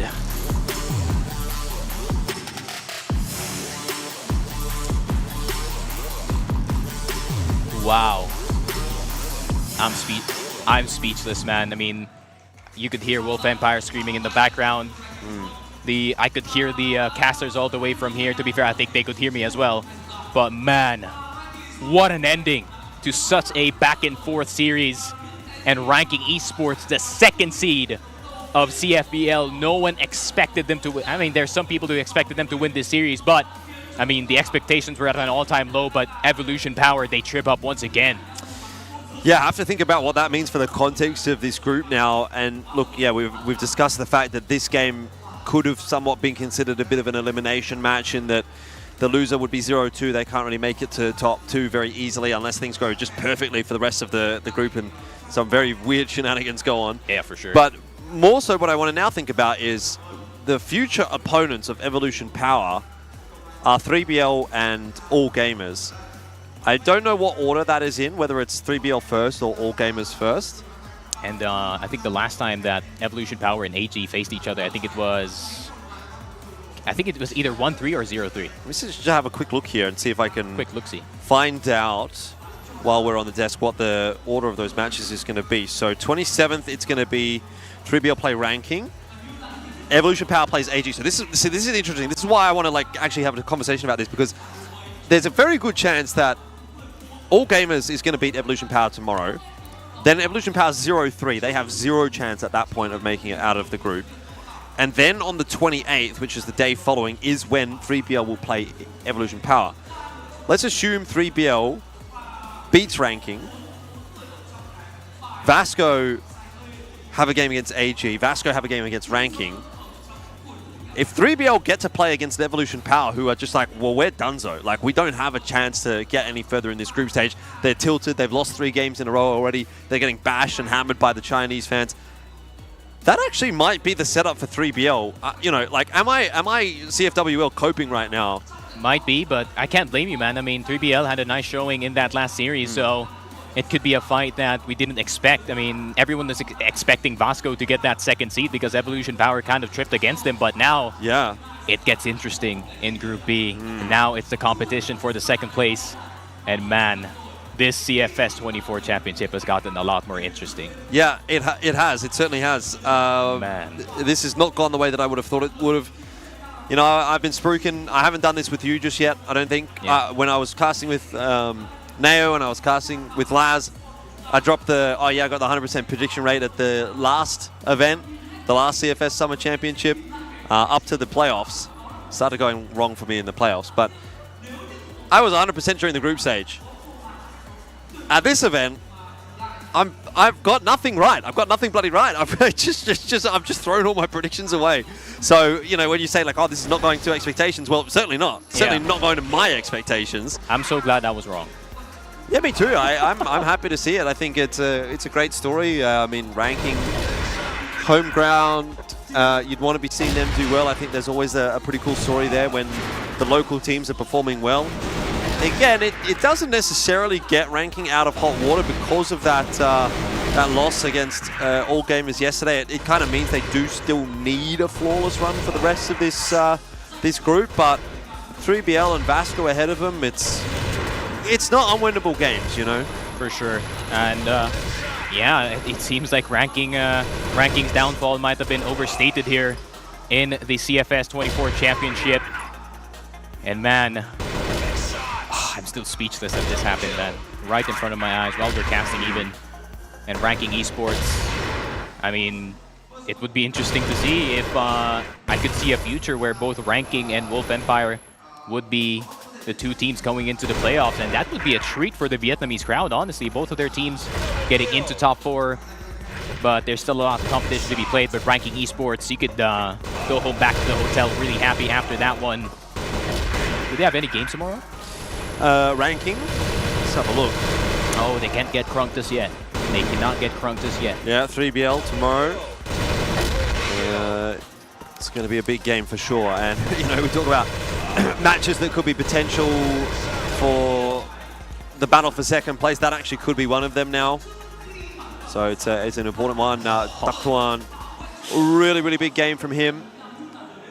I mean, I wanted to actually ask you, like, how do you feel about match MVP, right, at this point for ranking? Is it Daktuan? You already know it's Daktuan. Yeah. It's Daktuan 1000%. He played well in map 1. He played well in map 2 as well. So Daktuan, the former 6th, man. This guy was sitting in the sidelines watching ranking esports get top 4 last year, and now he is going to be the one possibly carrying the team going into playoffs. And Evolution Power, I mean, just like you said, they're not out hypothetically, but they're also their chances of getting into playoffs just gets lower and lower by the time that the group stage does go through. But man, what a set, what a series. 3 maps, Daktuan, well deserved, honestly. Yeah. I mean, 0.9 kills per round, almost 1 every single time.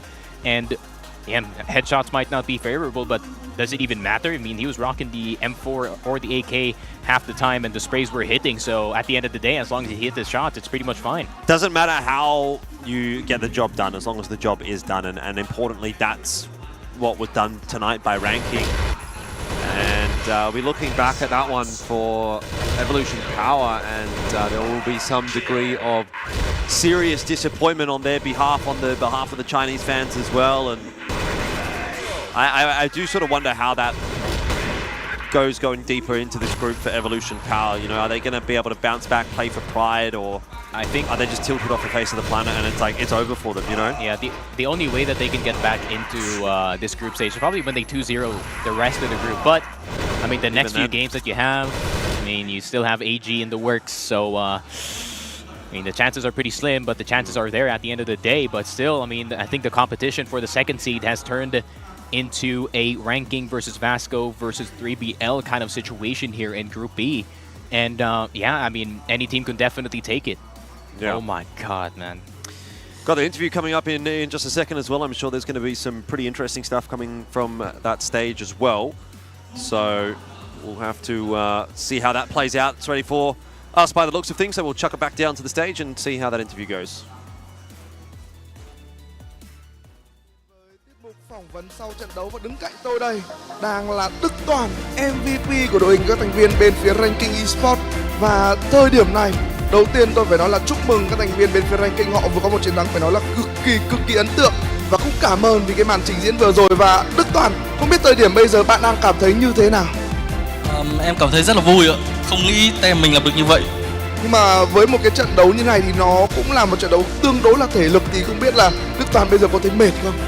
Em rất mệt anh ạ, em uống 3 chai nước rồi, vẫn thấy khát nước. Rồi, nhưng mà thôi thì cái sự mệt mỏi đó nó đã được trả công một cách xứng đáng, đúng không? Ở map thi đấu thứ 2 là cái map thi đấu mà chúng ta đã nhận thất bại, và thời điểm đầu của map thi đấu thứ 3 chúng ta cũng là người đã bị dẫn trước. Vậy thì ở những cái khoảnh khắc khó khăn như vậy thì không biết là LDX cùng với những người đồng đội bên phía ranking đã đưa ra một cái phương án như thế nào để có thể vực dậy được tinh thần? Bọn em thì luôn động viên nhau bảo cố gắng, đánh chậm lại, bình tĩnh lại, đừng vội. Lúc ấy thì em cũng đang giết được nhiều người ấy, nên em động viên anh em bảo bình tĩnh lại, chậm thôi. Vâng, và chắc chắn như vậy sẽ là một trong những yếu tố rất là lớn để giúp các thành viên bên phía ranking esports có thể comeback được trong cái ngày thi đấu hôm nay. Và câu hỏi cuối cùng, với một cái bảng đấu nó đang có rất là nhiều cái diễn biến bất ngờ như thế này, một bảng đấu B thì không biết là Đức Toàn cùng với những anh em ranking thì có nhận định như thế nào với cái bảng đấu B như thế này? Bảng đấu này thì em đánh giá AG mạnh nhất ạ. Em thấy khó với AG đấy. Có với AG tức là những đội tuyển khác thì chúng ta là hoàn toàn chơi được, đúng không? Có khả năng ạ. Và đúng là ngày hôm nay thì các thành viên của bên phía ranking đã chơi được một đối thủ rất là nặng ký, một seed 3 tới từ khu vực Trung Quốc rồi. Đó là các thành viên bên phía UEP, và một lần nữa cảm ơn cái màn thể hiện cũng như là xin chúc mừng các thành viên bên phía ranking với một cái chiến thắng phải nói là cực kỳ hấp dẫn. Và có lẽ rằng tại thời điểm này chúng ta cũng đã kết thúc cái cặp trận đấu thứ 3 rồi. Đừng quên là chúng ta vẫn còn một cặp trận đấu nữa, một cặp trận đấu cuối cùng giữa các thành viên của bên phía World Empire cùng với đó là Imperial. Và quý vị các bạn đừng rời mắt khỏi màn hình quá lâu, chúng tôi sẽ quay trở lại khi trận đấu đó có tín hiệu được bắt đầu.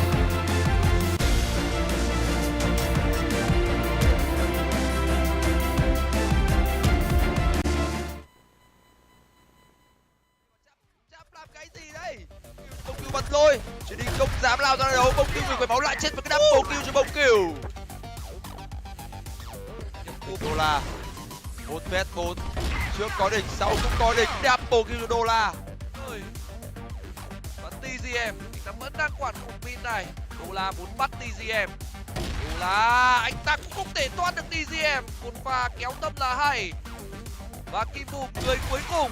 Wow, cùng với Đô-la tạo ra thế gọng kìm, nhưng Small có một Small rút K98 ra, và Đô-la thì lại là một khẩu rival, nên nhớ Small có tốc độ cực kỳ là nhanh nha, và double kill cho Small. Chuẩn bị đánh thì Diệp có cái double kill, chui từ dưới công rút ra cái triple kill, ultra kill, và có quẩy để cho nó A và A dành cho TGM. Muốn đục lắm ấy nhưng mà không đục được. Bây giờ thì sợ lộ ra và chạy được thành công 14 giây, không kịp PA. Phải đặt ở trong khu vực không TB, đối thủ không có đó là vị trí của Double làm hay. Xiên lên mà đúng vậy, đỏ lại vào sớm thế, nhưng Lucas bây giờ quay trở lại thì anh đã có cái miệng mạng ở cục mang tên TGM. Đạt chip, ôi rồi ôi, đạt chip hơi non.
đầu tiên bắn côn hay đến từ anh trưởng.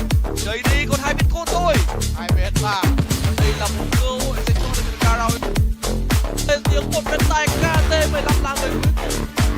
KT15 có thể hạ quả sân này xuống. Để chiến thắng thì cần phải hỏi ý kiến của Garao. Dần dần tiếp cận vào rồi. KT15 hiện tại quá yếu và chiến thắng thuộc về Garao Esports. Họ sẽ là nhà vô địch.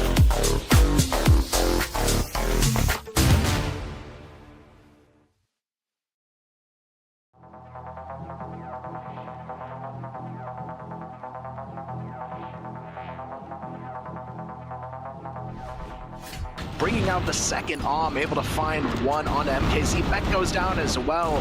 And finally, there's a response, and it's a huge one. Unknights, thanks to HCZ, are right back in the fight here.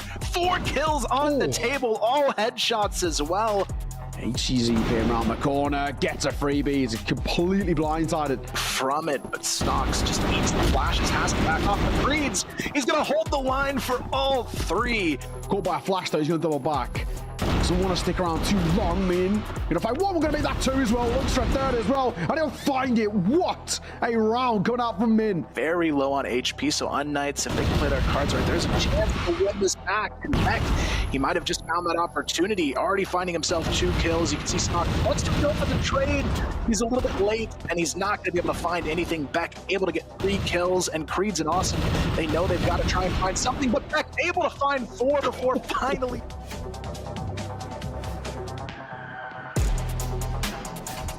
Alucard taking a hell of a lot of damage early. Swing on the corner, Dezane gonna get 2. Oh, made that 3. Brilliant from Dezane. But Flex is already quick on their flank as well. They're gonna have to be ready to deal with this, and I just don't think they have the positioning to be aware of it, but it may not matter. Raffin gets the quad kill spray down, gets the ace on top of it. 25 seconds, not under a lot of pressure in terms of time just yet, but now that he's known, absolutely is. Missed shot. Pistol pulled out, Raffin will fall. 1v1, now it's doable. Absolutely doable. Trying to find this last guy spots. He's lost him though, and he finds him on the drive-by. Oh, Alucard. Spray is good, a hell of a lot of damage. Spoxy, Raffin, and Lion Claw all taking significant damage here. HC for 1. Spray on the corner, gonna find both. Oh no, it's crumbling. LCK, let that one fall apart.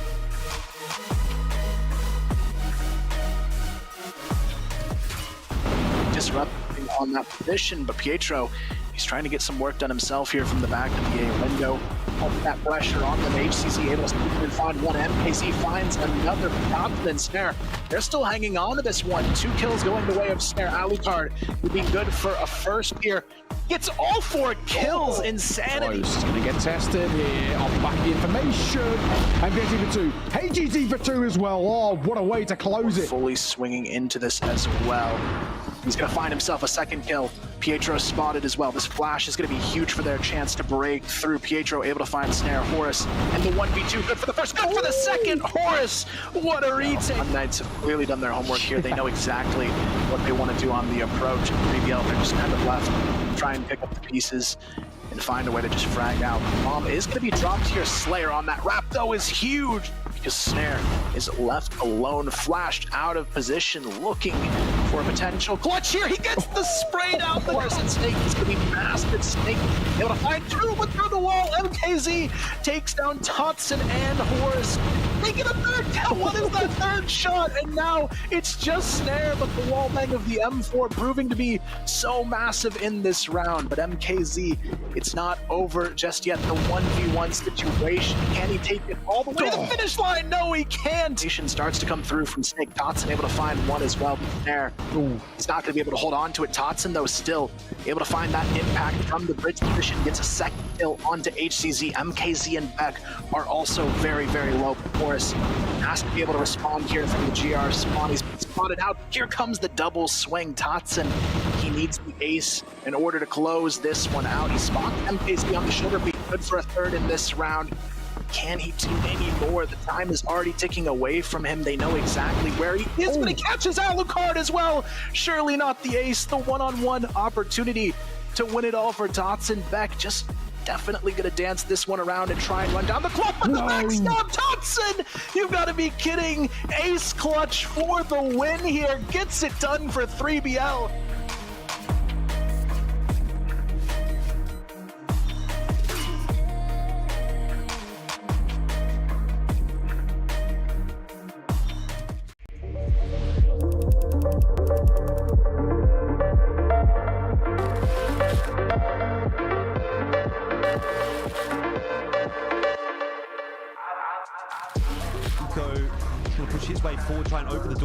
that space for HCZ, and he's done just that and then some. Double kill. Seven has got some utility to try and work with here. He's going to try to hop his way in. It's a lovely shot on HCZ. It's now down to Alucard. You'd always want to rely on him in a clutch. There are 3 players in this position. That's going to get the plot down in the meantime, but they should just be able to swarm. Creeds finds his kill, but I'm not sure it's going to be enough until Awesome steps up.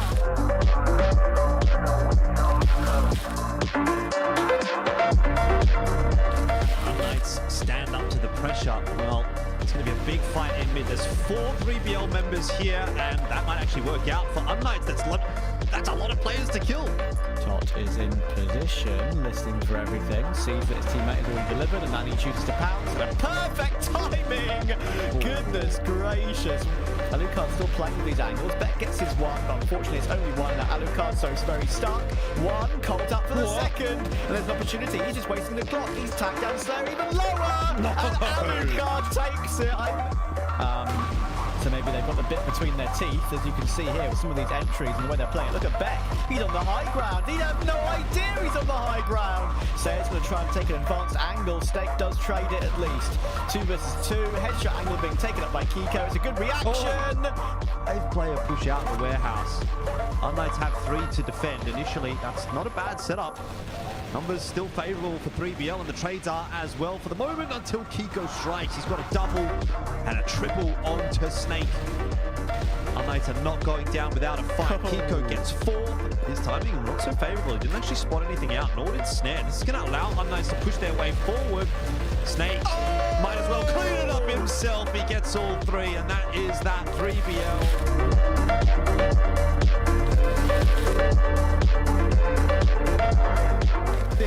On LCK right now. They're going to be stuck in what seems like a sandwich, you'd think. It's absolutely going to work out that way. Slayer finds his top fight. It's going to take a real mental battle actually to come back into it now. I'm not necessarily suggesting we're at that point yet for L, but it might actually continue to go by the wayside, right? This could be very quickly 3-0. It is going to be very quickly 3. Quickly into B. Flex is there ready and waiting for them. Snare will get the trade. Now here comes the swing from the rest of the LCK members, but 3BL are too sharp today. Stuck with Spotsy. Snake has found Flex, and this round has turned on its head pretty quickly. 9 Claw and Raffin and Stark, they're going to try and launch their way through, and Raffin gets 2 from that. C4 is down in the midst of all of this, and to be fair to Snake, he's got a very favourable angle. He hits 1 more bullet, but this one could still go against him. It's a tough one to face. So all's well that ends well for 3BL as they get their way onto the site. Snake wants to go forward and take some further fights. Doesn't know Raffin's close. He gets that information, but it's a little bit too little too late. Still, Slayer in there for the double. Now looking for the clutch, and he'll get it. Time being a factor, LCK are aware he's rotated through the lockers, or they thought they were, maybe. Dezane was kind of looking. Still, Snake gets a good shot, and it's on to Spoxy. He needs to save the day. Time's definitely still there for Snake to dance around, and he catches him out as well, a 3v1. Unreal. Flex under pressure. There are 3 players they're about to spot though, and it's an absolute wipeout. LCK open to get the kill, and in the end he gets double peaked. Flex will take the frag. Snare, nice shot. 2 versus 2, has to try and catch them on the cross, and he's doing exactly that. Man you'd want for the job. For this sort of situation, it would be him. Ladder he has to worry about though. Oh, he only hits a tag. Very close eye on by Flex. Snare will hop up. Great reaction as soon as he goes up, and Dezane is flanking. There's Lion Claw as well. Really anything to get too excited about, so they're going to go back to basics and try to play aggressively. It will not work. Dezane lines up 3. What? They didn't even make it to the grand final. Now they get their chance against 3BL. That is looking very good indeed. Finally, it's locked in, and it's LCK that will take out the CFWL 2024 Season 2.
safe to be found from Dwayne.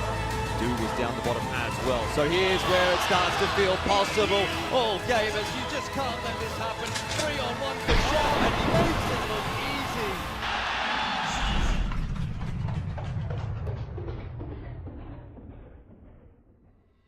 Every way, shape and form. That was the worst 3-on-1 I've seen from them. So here we are back into the swing of things for the final game of the night. And I'll tell you what, it's getting pretty late. It's already 20 past 10 local time. Yep. I think you guys finished up at about midnight last night. Is that right? I think midnight, maybe at around 1 a.m. But to be fair, I think there was a whole lot of technical pauses. So I think we can maybe finish early, but at the same time, this might be another series that can cut close. Yeah, I mean, that's the thing for me that has me a little bit concerned about the sanity of starting a series at 10:30 in the evening, is that this could be a close series. That's kind of what's got me worried. I mean, Wolf Empire, we've seen them in the event so far looking pretty good. They did drop a map against LCK, fair enough, but LCK not the shabbiest of teams in my opinion. As of yet, haven't actually seen Imperial for this last game of the day yet. That is so true. Don't really have much of an idea of what level they're coming into it with. Obviously, we can draw some conclusions from how things have been going domestically for them, but I don't know. This is a hard matchup to call for me personally. Yeah, especially with the way that the games have gone. I feel like whatever we know about the domestic leagues is maybe not true about whatever the form is being known in this tournament. So yeah, Imperial, I mean, they come from a arguably tougher region compared to Wolf Empire. Just swept the entirety of Vietnam with a 32-0 run in the region, but still Imperial. You can't really overlook their achievements. Last year, at least most of the core of the roster got top 3 with Vincent and Eagles, man. That's his second CFS, and he already got top 3, so that's already great progress for such a young player. But, I mean, you can't doubt Wolf Empire, man. If ranking is strong, I wonder how strong Wolf Empire is it, man. Yeah, indeed. Well, it's that time again, so let's welcome our first team to the stage once again.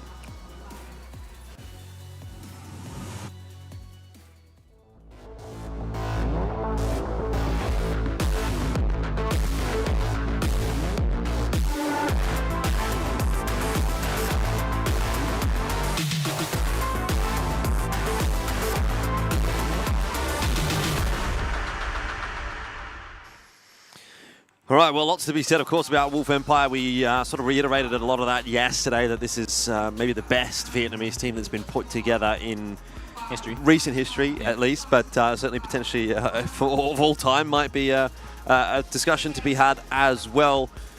Obviously, just having now seen ranking get a dub on the stage, I think that spurs these guys on as well to try and emulate that once again this evening. That is true. I mean, there's so much expectations here from the Vietnamese community, especially Wolf Empire. Just like how he said it, this is like the Avengers of the Vietnam region. And of course, with Ice Cube doing the switch from ranking esports going into Wolf Empire, I feel like he was just a missing piece that they were looking for to get into this team. And I'm glad that Rambo kind of took a back seat on the sniper role and just went for went into the team as a rifler instead, but he's still an option, right? When it comes to the 2 sniper setup, that you have 2 high-level snipers on your team, and that provides so many options for the side of Wolf Empire to open things up for them. But yeah, Wolf Empire, man, they're looking really, really good in this one. However, just like how he said it, they haven't played a single game, if I'm not mistaken. No, they got actually a Wolf Empire played a game. Wolf Empire played yesterday. Oh, yeah, they beat LCK on a 3-map series. Yes. So, yeah, I mean, let's see, man. I mean, LCK, they kind of bombed out against Pacific Macta, so maybe that could be a sign for something. One team that has not played a game, though, which is what I thought you were referring to, was Imperial, of course. And so now, their first game.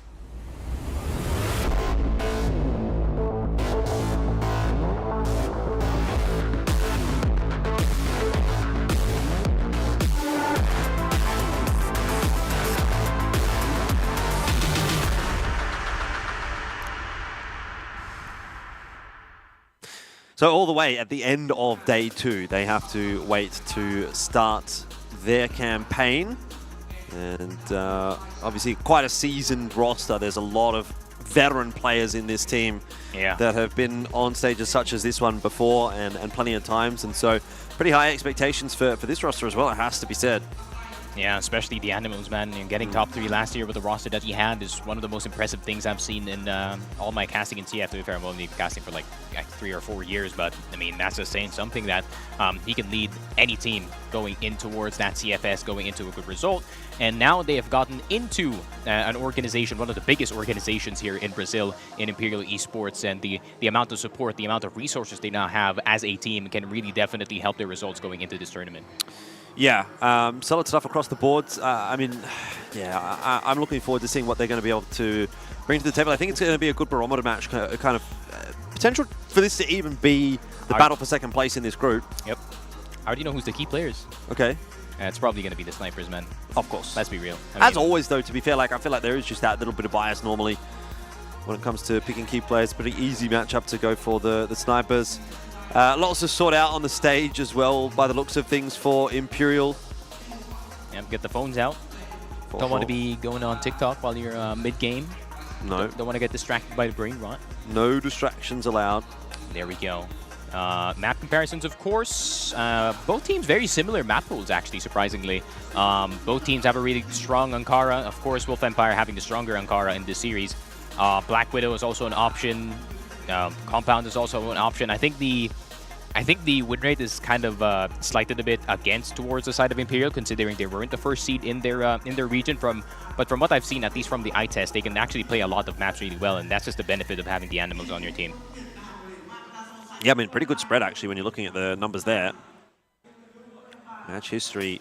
Oh, I remember that one. Bit back and forth. The 2022, when Cara House was still Cara House. Yeah, but that's really going back a long way, so I'm not sure that I'm going to really read into it too much. I think you can look at the Summer Championship last year, and there's a little bit more of a parallel to perhaps be drawing there, but even so, it feels like a bit of a different conversation this time around, this matchup. Like Wolf Empire, to me, seem a much stronger lineup than Cara House, and Imperial, I don't know if they've necessarily massively upgraded or downgraded necessarily. I feel like they're probably still in and around that same kind of power level for me personally, so that's true. Bit of an upgrade maybe on the Vietnamese side, staying somewhat similar. And as you called it, it is indeed going to be the snipers for this one. Ice Cube edging it out ever so slightly in terms of the stats for the most part, but it's not necessarily always about the stats. That's true. I mean, you have the best sniper to come out of Vietnam versus Eagles, a great up-and-coming sniper, very young, but he's already had so much experience. He's already been to 2 CFSs already in the grand finals. He went to 2022, he went to 2023 when they got top 3, and now he's back in the Summer Championships trying to prove himself that he is the next up in Brazil. He could be the next guy that can contest for Gokun as the best sniper in that region. And looking forward to it, in all honesty. I mean, 2 of these players have gotten their fair share back and forth. I can feel like a mini rivalry brewing between these 2 teams in the amount of times they've already met. That is an extremely vertical keyboard as well. He is a true gamer. Not sure if it's a good thing or a bad thing. Half of it is off the table. Yeah. Jeez. I mean, to be fair, MG was also rocking that exact... Not that drastic of a tilt, honestly. But I've noticed the snipers, they do love their keyboards being tilted ever so slightly, with the exception of Revenge. Because, you know, hands are getting a bit creaky as fair. you do age. So you don't want to keep that straight. But Wolf Empire, though, I mean... I think we might have collectively, I'm not sure if I'm the only one who did this, but I think we all collectively underestimated Vietnam in this tournament. And yeah, I feel like they're going to make us regret whatever is going to pop out. Fair to say. I mean, it's kind of weird though, isn't it? Because like, when it comes to Vietnam, and here's where we're going to get a bit of an interesting spread. This is one of the more interesting prediction graphics I think that we've seen. Normally it's a pretty heavy lean one way or the other. Obviously this one looking like the lean is maybe in the direction of Wolf Empire ever so slightly, but still fairly solid predictions coming through for the Imperial side of things. But I mean, yeah, like underestimating Vietnam, fair. True. They did quite poorly at the Summer Championship last year, neither team making it out of groups, but I think they performed above their station, actually, at the Grand Finals last year. So there's some good, some bad in more recent times for the Vietnamese rosters. But this, I think, may be their year, if that makes sense, right? We've already seen Ranking get a pretty big win. if Wolf Empire can live up to the expectations, live up to the hype, maybe do even better than what Ranking did last year at the CFS Grand Finals, if they were to do it here, you know, maybe go into the playoffs here, or obviously later on in the year if they manage to make it through to the Grand Finals and kind of live up to that level, then yeah, it could be a big year for Vietnam and their inclusion in CROSSFIRE. Yeah, it would be nice. Just like how I said it earlier, it would be nice if it would be a nice treat for the Vietnamese crowd if both Ranking and Wolf Empire can go through, so we can witness this entire gymnasium being filled with Vietnamese fans. So yeah, it would be interesting to say the least. But yeah, I feel like if Wolf Empire does lose this series, it is going to be quite the disappointment, or it could be another incident just like last year where Kyra House kind of bombed out in groups, and then Ranking was the sole representative going into playoffs. So hopefully it doesn't happen, but you really don't know at this point, right? I mean, both teams could easily take it, considering their history. Still a couple of little things getting sorted out on the stage. It looks pretty solid on Wolf Empire's behalf, I'll say. They seem to be, for the most part, ready to go. But on the Imperial side of the stage, I think there's still a little bit more moving and shaking going on. One thing I have noticed in my time casting CROSSFIRE is the Brazilian rosters, and actually especially a lot of the players on this team, do tend to be a little bit slow to set up, right? They're the ones that, like, they get their stuff sorted and then they're fiddling with their chairs and their headset and this and that and whatever, and okay, fair enough. But all that then done, and then they want to go and have their little team huddle as well. This team especially is one that doesn't. I think they're doing it right now. If I can just have a little bit of a peek right there. Where's it under the screen? There we go. You can see them right there, doing like this. Yeah, on the big screen now. They're on the big screen. So trying to get the spirits going. Getting their little team huddle. This is what I'm talking about. This team always likes to do their team huddle. Not every team does that. Yeah. But especially in the case of Imperial, they'll definitely be happy to sort of take that team huddle, have a bit of a chat about maybe what, I don't know what they're saying. Are they just hyping each other up? Are they taking a step away from the game? Or are they now just going over, okay, what do we want to see happen in this first map? Like, this is how we're going to start to play it. This is our strategy in the first half. Whatever. Either way, get themselves ready. In CFBL. Like, every time that the Grand Finals do start, they also love to do this exact same thing. And it's all fun and games until someone pulls out a ruler. And they're going to take their sweet time. But jokes aside, I think Imperial, they're just trying to motivate themselves. I think they're a bit slow as well because it is their first match in the entire tournament. So they're trying to make sure that everything is ready and sorted for their side, especially your boy Eagles. He has to tilt that keyboard exactly 90 degrees. So I think it's going to be way fine. And we can already see on the screen Shady giving his team the pep talk, but sitting down this time. So, yeah, let's see. Are we going to see Shady smile this time? A thing that is a myth for some. Maybe. Both coaches having some words for the team as well heading into this one. Got a pretty, I would say, pretty spicy veto out of this one. I've got the scoop. Not going to leak it. But there we go. Yeah, hearing the shouts from Imperial means by the looks of things, we're going to be ready to go in just a minute. Ranking are waiting very patiently. Not Ranking, sorry. Wolf Empire waiting very patiently for them. Yeah, and everyone's just chilling. Imperial, after their war cry, finally going to sit down and get ready for this game. I can't wait for this game to start. See, that's a mousepad. Mousepad game on point, you know. Let's not have any of these little funny businesses. Okay, here's where things are cool, all right? So, I'll tell you it's a spicy map pool. That's all I'll give you. That's true. I don't know if you've got the leak yet. Oh, but I got the leak. All right, Eagle Eyes banned. I mean, I don't think both teams do not play that map for sure. So I think both teams are happy that that map is already gone. And I think this might be Black Widow. Wow. Imperial really refusing to ban Ankara. I mean, they really want to take the fight to them and their own map, I guess. Yeah, that's a no-brainer at this point for map 1. I think map 2 probably is going to be Compound? Knowing the animals? You won't get it. It's Mexico. Well, Laz isn't here, so both of us are pretty not too excited about it. Yeah, look, I mean, I think I've made my opinions on Mexico pretty known. Oh, true, me too, man. Over the past 12 months or so, but I think it's an interesting choice, obviously, for Imperial. I kind of like it. You pull it out in your first game of the tournament. most teams aren't going to be super big fans of Mexico. So if you show that you're actually happy to pick this, it does kind of force the hand of some teams to, you know, maybe now consider having that one be like, okay, we do definitely have to prioritize this as a ban when we're playing against Imperial. So a bit of mind games maybe coming into it there, but Port to finish things off. Wait, this Vito is actually cooking, except for map 2, but I mean, map 1 and 3 is looking really good. I mean, Port is good for both teams. Both teams rocking the good snipers. Ryuzao is specifically good on Port itself, especially the way he defends that B site. So, gonna be a very interesting best of 3. I think my logic here for Mexico is just for Imperial to secure possibly just a map that they're very, very comfortable in, but taking a look at the data here for the side of Wolf Empire on Mexico, they are 6-1, so they do have experience on this map. So this is not a strange territory here for the side of Wolf Empire. So yeah, maybe Imperial might be cooking, just like how you said it, but Mexico is a map that requires a lot of patience. So let's see. Mexico 7-3, okay. All right, ready to jump into the map, and both teams giving out a bit of a shout. It's like a haka for both sides. Yeah. The battle begins. Here we go. On to Ankara to start off the final game of the day. Imperial and Wolf Empire.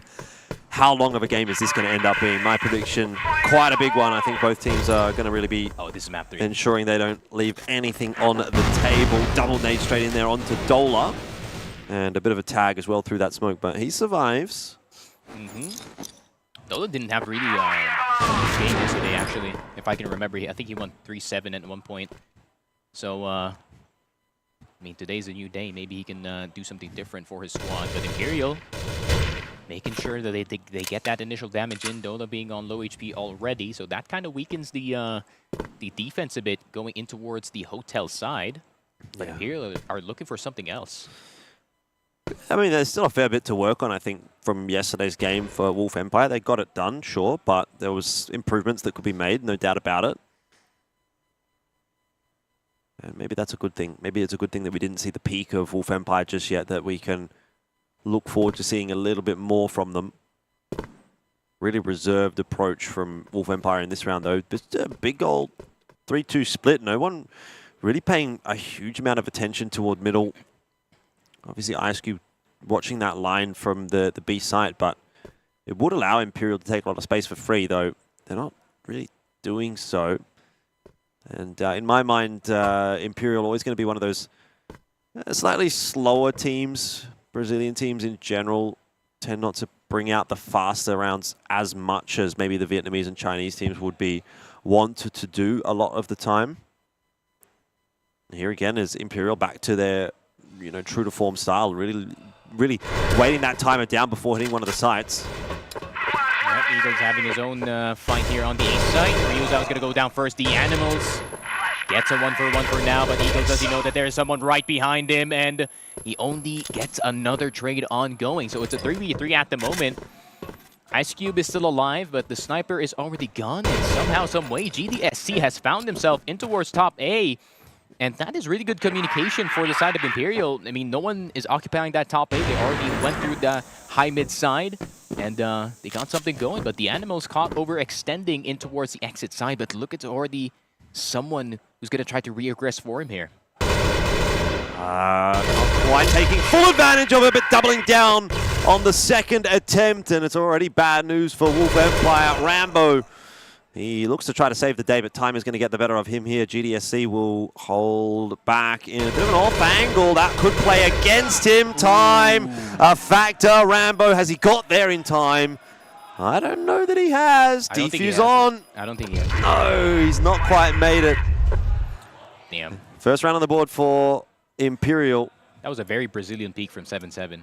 Who stands like that in front of Just him? out in no man's land. Backs himself, though, and he hits the shots, so can't be mad about it. Can't be mad about it indeed. And Imperial, they just delayed just in time. GGSC, who was having a bit of an idea, he's trying to ramp around all the way in catwalk A, but he canceled it. Get back onto the side, got enough delay at this point. So first round goes in the way of Imperial. And if Imperial can actually get this map, if they can sneak Ankara in the series, this would be very interesting for map number 2. But Eagles, 1-for-1 so far. Rambo has pulled out the second sniper. And this is what I was talking about earlier. 2 high-level snipers on the side of Wolf Empire can pose a threat. Ice Cube is going to get another one. That's why they're big fans of a map like Ankara. It can really be dictated by those orms, and this is the map where Ice Cube, like, for whatever reason, just seems like he just drops 20 every single time, 20 or 30, whatever. Pick your poison. You know, it obviously plays to his strengths. Yeah, it's kind of scary how consistent he is as just a player. Yeah. A lot for Eagles to manage, but don't kind of mind the timing there that Imperial found actually on the B side. They've been able to cross into the sniper's nest, and Ice Cube going to get up into tower. Have a bit of a look, see if he can catch Ryu's out. Someone's in second mid. Ooh. Oh my god, he rechecks it. No way, Ice Cube, but that's going to allow a cross on the site. So the C4 is down for GDSC. And is he going to stay in towards the boxes? I think he should just stay there and have his friend wrap around Ryu's out. This is a really good play coming in from him.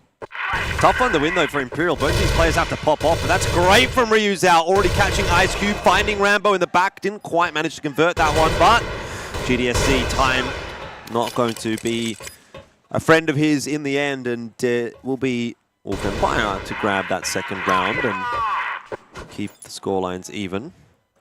Early days. I looked at the chat for a second, and it's all green.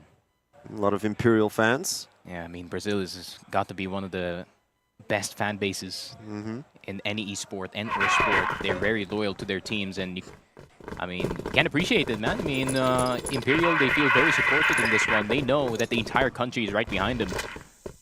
But Wolf Empire, they can still pose a threat. Eagles now challenging Ice Cube. That's what you want to see. If Eagles is going to be able to get the dual win against Ice Cube, that unlocks the round quite substantially for Imperial. Yeah, opens up long, actually. So they can kind of inch on forward a bit. I think they assume that Wolf Empire is a bit desperate for a trade here, so they're just trying to spot out the vent side just in case if anyone gets frisky on the side of Wolf Empire. But you already know what the Animals is calling. They're just like, yeah, we have the numbers advantage. Let's calm down. Someone's probably going to push to try and see if they can get the numbers back in their way. But they have a different idea, man. They're going to try to go B once again. And, oh, I like this from the side of Wolf Empire. Reaggress in towards Hotel, but look who's watching. A warning shot there from Ryuza, and that stopped them in their tracks. Hey, mid control's there for Imperial, definitely, but doesn't get them a sight just yet. 2-2 split, though, for Wolf Empire. It's a very, very progressed B side hold as well. So unless these A defenders put something special together, this is going to be a round for Imperial. That rotation is going to take forever.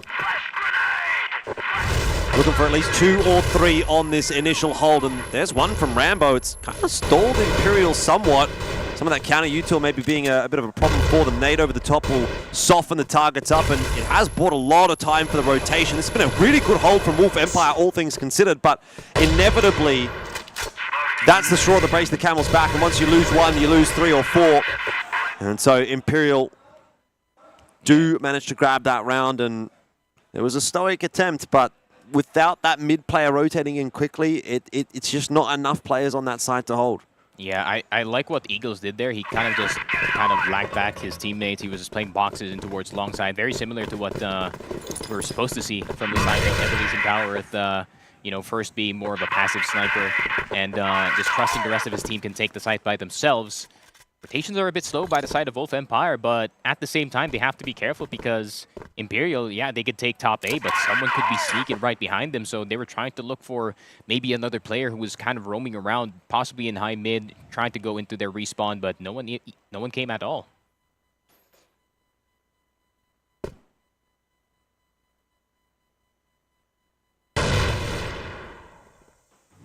Yeah, they're really just trying to scare the Hotel players to get back inside, but... Yeah, look, early days in the round. Imperial don't need to be too worried about their map control just yet, but having a little explore in through mid. Haven't seen too much yet. Ice Cube has been quite mobile on the GR side with this Orm. He's been over toward B, he's been over toward A, he's fought in mid as well, so I like that. That's definitely good from him. Especially the angles you can get on the B site. As soon as you get up that ramp, I mean, you can get away quickly as soon as you fire that first shot. Could make the debate, though, that Eagles has been a little bit more effective on a more difficult side, at least as far as snipers are concerned. And there's a big whiff from Ice Cube, which he will not make the same mistake twice, but he over-peaks, and GDSC will take him down. So all things considered, that is Imperial very happy with the early passage of play in round 4. Wait, was that what? I didn't know the 7-7. Man, I'm the guy with the sneaky in the name, but that man is more sneakier than me, that's for sure. And he's just going to stay in top 8, make sure that Wolf Empire cannot get back onto the site. Shady's going to try to test it out. 7-7. Bit of damage, but Shady is still scared. I think he realizes that the rest of the Imperial squad is here, so he's going to call over his friend Lucas. And they are going to try to see if they can retake on their own. 7-7 fully blinded. Eagles starting to get up on the site. Ryuzo going in first. Shady finally falls. Lucas the only one left alive, but the teamwork comes through from the side of Imperial. It's a solid looking Imperial at the moment, isn't it? Yeah. Very well drilled, very well coordinated. I think they're really taking advantage of... it's not really a common thing for, especially in CFS, that there's not really a sniper challenging mid too much. Right. I think, he doesn't really watch Arch a lot. He just assumes that no one's going to cross for Cat A. That's interesting. Well, Eagles will be left up to his own devices over on the A side of the map at the moment, but... I like his role. Can you 1v2A real quick? Yeah, why not? He's that good.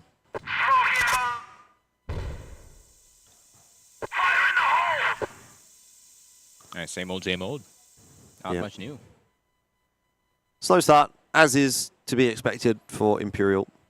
And if it ain't broke, don't fix it. At this point, I'm happy with what they're bringing to the table. 3-1 lead. Opponent's map choice. Everyone looking to have some kind of an impact so far. It's very positive signs for Imperial. And honestly, the Brazilian fans need something to cheer about today, because that loss from Vasco against 3BL would have been a real downer. But this is starting to restore the spirit somewhat. Danimals, nice cross. Head down. Dola not going to be aware of it. But will be out just on the timing. He's not tap walking too. He actually ran the entire time. So I think the Animals has an idea that Hotel is actually clear. They only have to worry about Ice Cube now.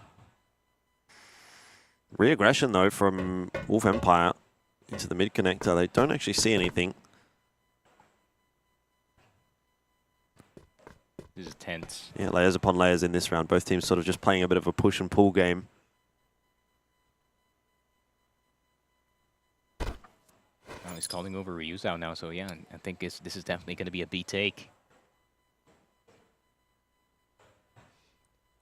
I think Eagles is going to throw maybe a smoke. Oh, the Animals catching Ice Cube right on top of the second floor. The Animals, the second kill for him. And that is the B side basically clear. I don't think Dola, you want to fight this one actively. You might want to get back into second mid to try and see if you can get back some control, but Imperial, yeah, that's theirs. That's theirs. They're looking a bit too clean at the moment, aren't they? I'm not really very surprised to see a pause score come through there. I have to imagine that's for Wolf Empire, because they're kind of getting a little bit slaughtered. The Wolves are getting neutered at the moment. That's a nice double kill from Rambo, but too little too late, unfortunately, in this round. Time is half. Time is too far gone. Even if he were to find another 1 or 2 kills, so it'll be another one for Imperial. Is that timeout actually from Imperial? All right, which Marshal is having to raise their hand for a minute and 30 seconds? There we go. This is how you train your arms. Do they get tired? Oh, so it actually is from Wolf Empire. That makes sense. Yeah, I think they're getting absolutely drowned by the Animals in his setups here. I mean, that's just what you expect. On any team that the Animals is on, you're going to expect this type of play, that his macro is just immaculate, and his setups is also doing the exact same thing. But at the same time, I mean, the Animals is not the type of IGL to just sit around and try and see if he can direct his team to the right direction. If he has to take initiative, he is going to take initiative, and that's what he did in that last round with that double kill entry. Interested to know what the conversation is there on the Imperial side of things. Actually, if I had to have a guess, I think it might be that the coach of Imperial is saying to tell the cameraman to not walk in front of the team while they're playing. That might be what that was, because I can see the cameraman sort of floating around in front. I think that's fair enough, I guess. You know, at this level of competition, anything in your peripheral vision that's moving could just distract you for a split second, and that could be an issue. That's true. Where's the drone guy where he needed him the most? Yeah. Gone but not forgotten, honestly. Bring drone guy back. There we go. 10 seconds left in the timeout. Not much time to talk, but I think Wolf Empire has kind of ironed out what needs to be done in this next round. But Imperial, if they can keep the ball rolling here on Ankara, this will be a huge win for them, considering Wolf Empire, I mean, they're undefeated in CFBL. To be fair, they're undefeated in all maps in CFBL, but this is the map. This is the Vietnam map of Ankara, and especially just like how you said it, Rambo and Ice Cube benefits from this map because it's really good with the snipers. But Eagles has gotten his fair share of fights as well up against the snipers. He even killed Ice Cube in that prior round. And yeah, if the confidence is that high for the side of Imperial, I mean, they can keep the ball rolling on the BL side. And especially for Wolf Empire, for a team that really is very good on their GR side especially, I'm surprised that they're getting absolutely walled. Big miss from Ice Cube. That may be a factor, right? Like, is Ice Cube just off his game a little bit? And he can't be off his game, man. He cannot. If he's off his game, they're gonna get cooked. Well, they are getting cooked. Yeah, that's the thing. He's 4-5. He's not having a terrible showing, but just seeing a couple of uncharacteristic misses maybe from Ice Cube, that has me somewhat concerned.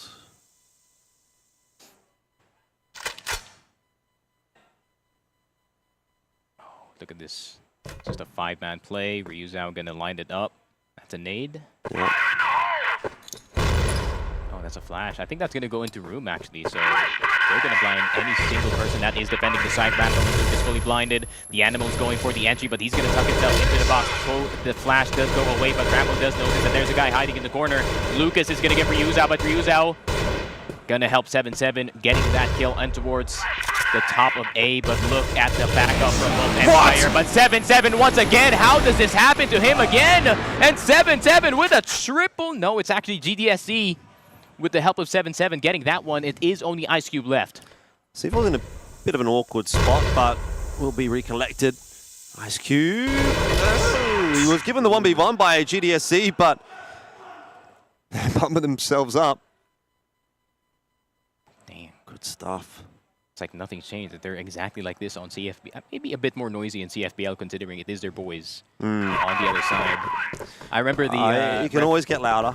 Yeah, I remember the referee having a hard time trying to control the Animal's seat because it keeps standing up. And right. The ref is like, all right. Holding his seat so it didn't fly backwards. Yeah.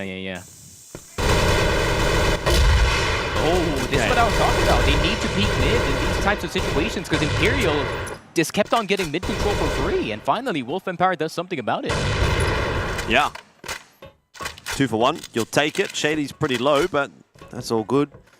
Still a gun in the game. GDSC, though, is going to just try to work his timing up here in mid. I think that's fair enough. I mean, like, you've got to take a risk there, and it's worked out.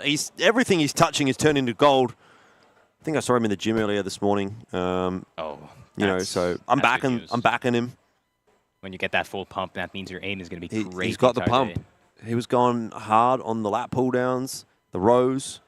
He worked back, and the back is working at the moment. It's carrying Imperial. There we go. 10 reps of Vamos. But Lucas is staying still in the boxes side. I mean, if they clear Lucas here, they're going to have the entire control on the B side. The only person that can help this realistically is Ice Cube, but he has to jump out of the window still. But I think they realize that it is going to be a B-side take. Ice Cube going to try to see if he can gain backup for his teammate. Lucas is still on the site, hiding in between the boxes, and GDSC, can he make his way in? Ice Cube out in the open. Gets a kill with the AK-47. Did give his sniper towards Shady earlier. Ice Cube with the second kill with the AK. Rambo with the flank, and there we go, Wolf Empire. Finally some life in towards their side. Yeah, that one's gone a little bit haywire for Imperial. Thought they were going to bring it back off the GDSC kill, but it's always tough when you start around like that, losing a couple of players in mid to maintain control of it. So back to the drawing board, and 5-2 lead, still very good. But got to ensure that this doesn't end up being like a 5-4, which would ultimately be quite disappointing given the start. Round's still kind of hanging in the balance if Wolf Empire can grab another couple.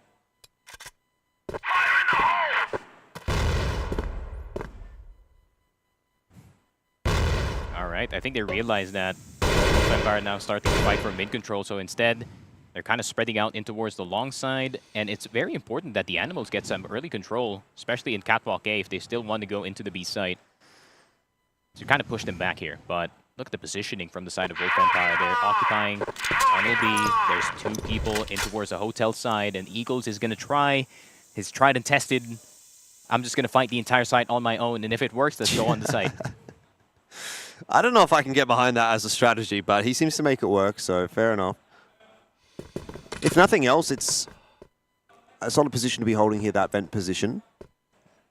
Especially how quick he can swing. Mm. Depends how fast you can react at this point. Well, Rambo got some util in the back pocket, so too Lucas. How's the timing here for Imperial? Rambo nearly loses his head. He's lucky to be alive, but Lucas will hold for one. Rambo in all sorts of trouble if there's going to be a filter through onto the side from a couple of members. Flash over the top. Rambo can't see anything, but somehow he still comes away with a kill.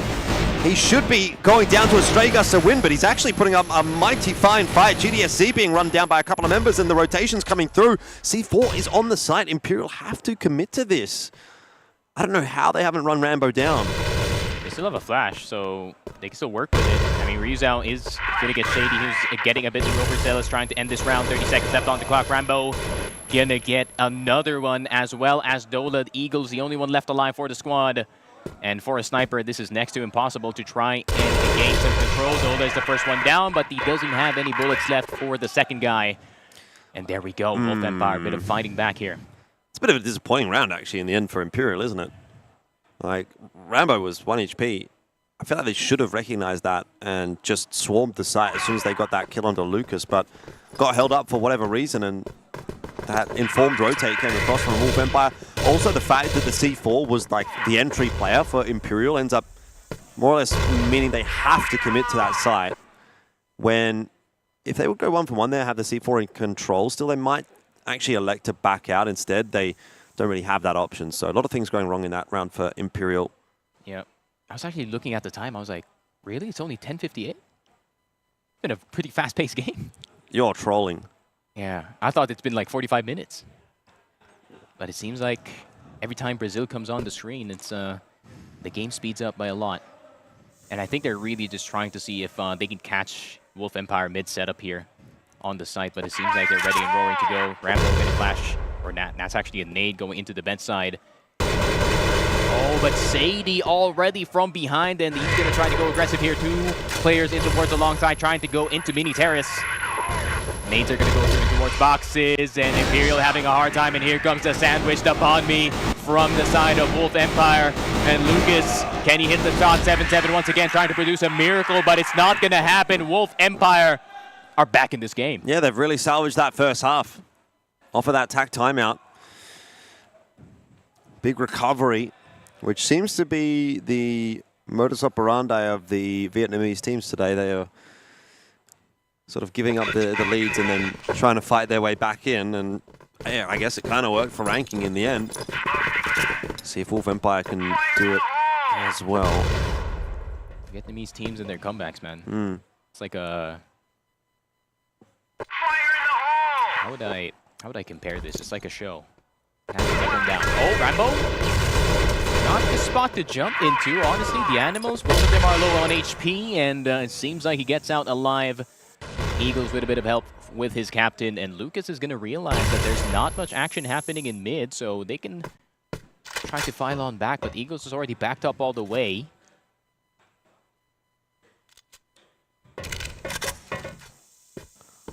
That's a rough start. Rambo already down. I think it's still winnable for the side of Wolf Empire as long as one of the players on the side of Imperial makes a mistake. But, I mean, of course, I don't know, man. Defense, man. I mean, I don't think it's happening. This push from 7-7 is going to be a big one. Eagles in the cutout will get the freebie. Why would you shoot Shady? Which is for fun, I guess. Yeah. Ends up actually being a really decisive looking round from Imperial. They've cleaned it up so nicely. Yeah, and the Animals, he does love that GR side more than anything here. The way he sets up, the way he directs his team. Hey, push this, push that. Let's stay here. Let's stay there. Man, he's an artist with these setups that he's going on right now.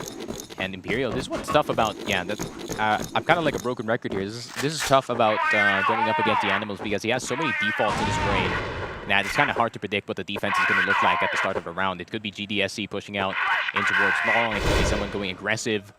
But Wolf Empire, they're just going to have to guess right at least 2 more times to get back into this game.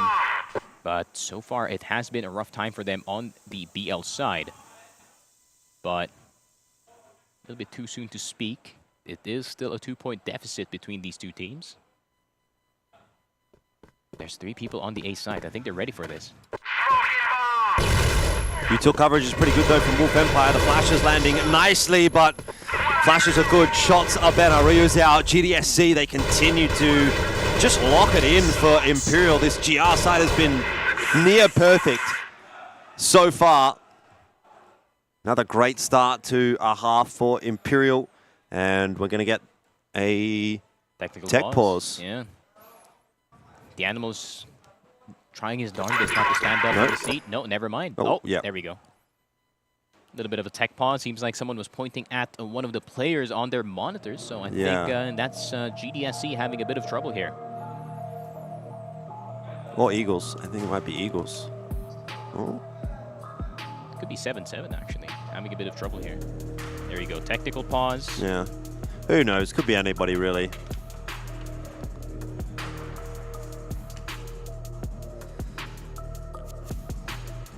Chance to have a drink.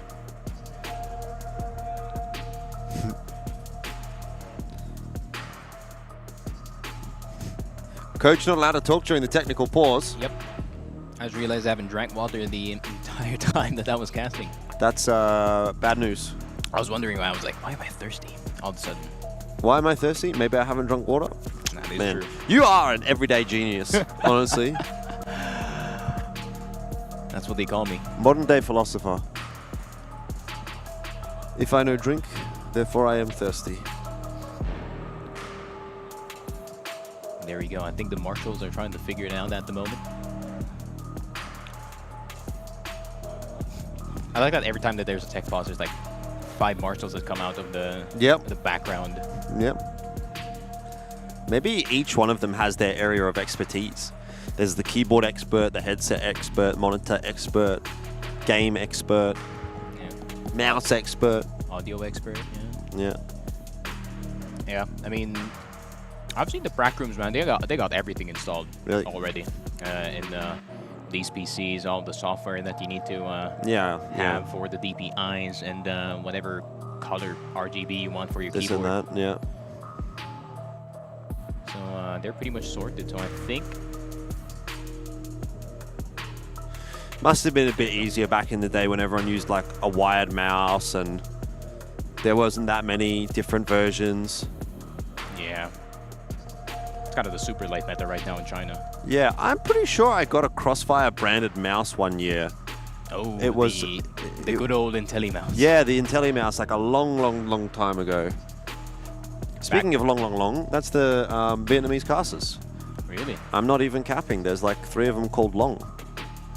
Oh yeah, there's like 2 dudes named Barry in there. Yeah. Anyway, we're back in the game. Nice and quick. Love that. Yep. The 5 marshals coming in clutch, and it seems like they found the right marshal to resolve it quickly. Yeah, Wolf Empire going to give it another crack over toward A.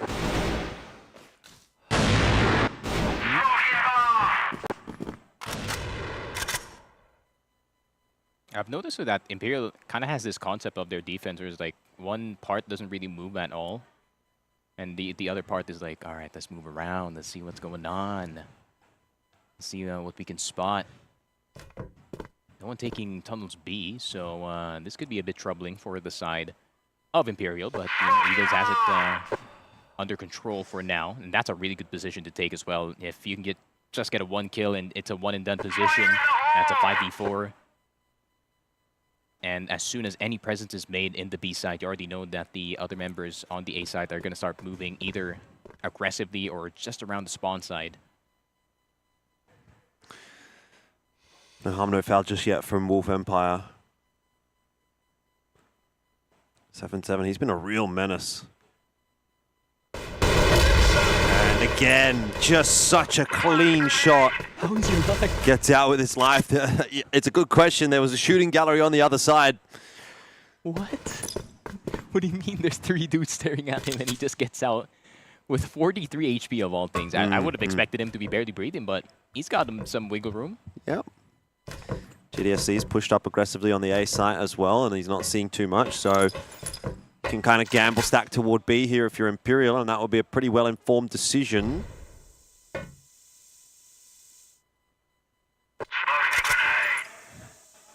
Oh, they're going second mid, but I thought they were going in tunnels, actually. The Animals here. Got a bit of damage before the smoke actually fully bloomed, and the Animals is going to get Lucas caught looking at the wrong direction, and Ice Cube having to fight 4 dudes at the same time. And 8-4. My man, the Animals is hyped. Yep. Pumping up. He's got that high fist bump. In that true Brazilian fashion. He's like, yeah, let's go. Man, if the Animals wasn't a CROSSFIRE player, he would be a professional hype man, honestly. Yeah, maybe. I think he has like the best huddles, man. He's probably like, today we are warriors. And now we have to slay the enemy right in front of us. So show what you are made of. Or something like that.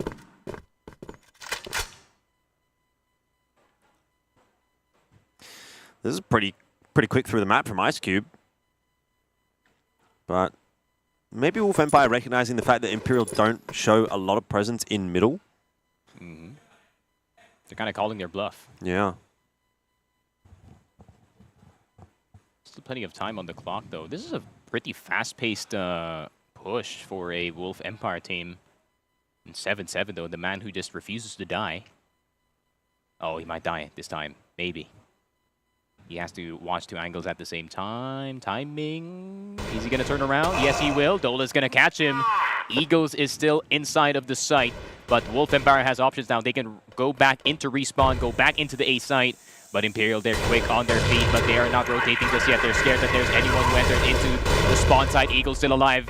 He can still get a kill, but apparently not. No, that was such a difficult position for him to be playing as the sniper as well. Once you collapsed upon. Nothing really going right this round. Imperial, yeah, a few missed shots. And, you know, it just snowballs from there, so... Yep, that's a mini timeout. Fair enough. Ryuzawa will, as you say, just keep himself alive, and Imperial can use this as an opportunity to have a chat. Yeah, it's our version of a save.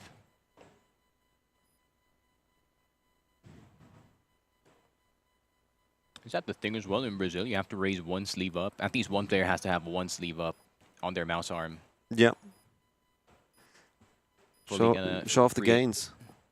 It's him and, I think it's him and AKT, or Action, who does it.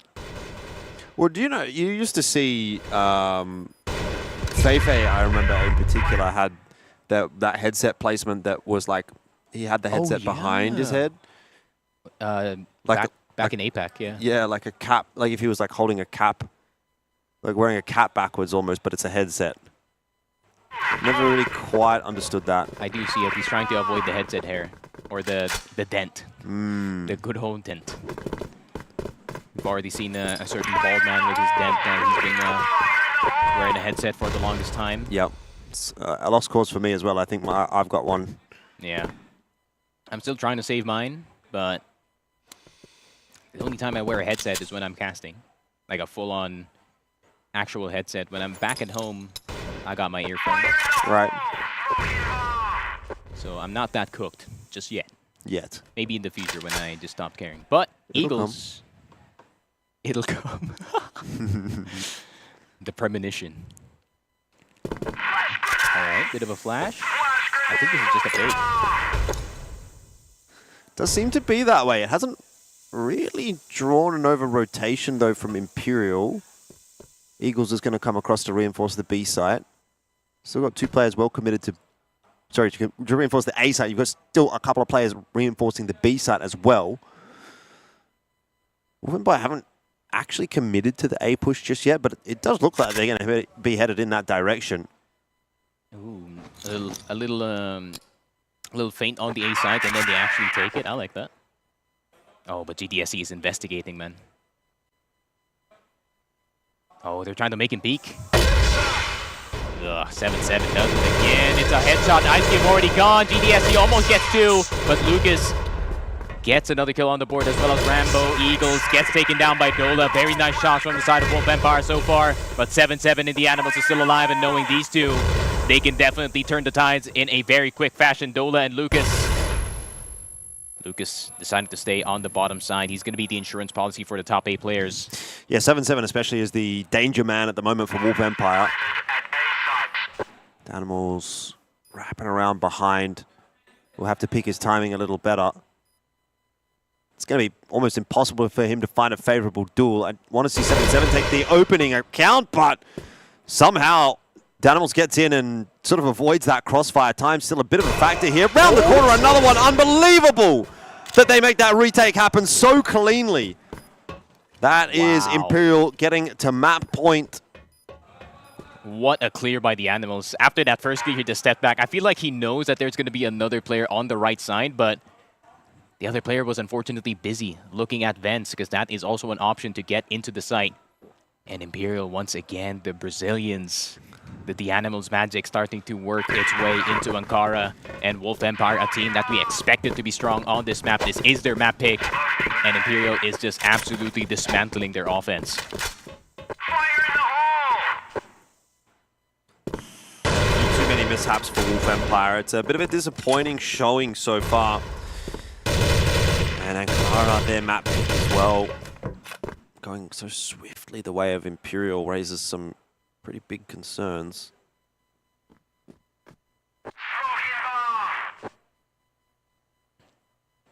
Yeah, it's the exact same thing. I mean, it's the exact same setup. Why not? If it works, why not do it again? I mean, it's a pretty solid default, not gonna lie. It's just a standard 2-1-2. And Eagles is playing more passively this time. He's just watching the cross from high mid and second mid at the same time.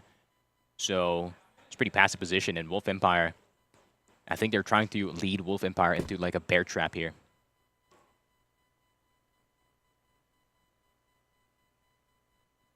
Oh, that is second mid. That's the smoke for second mid.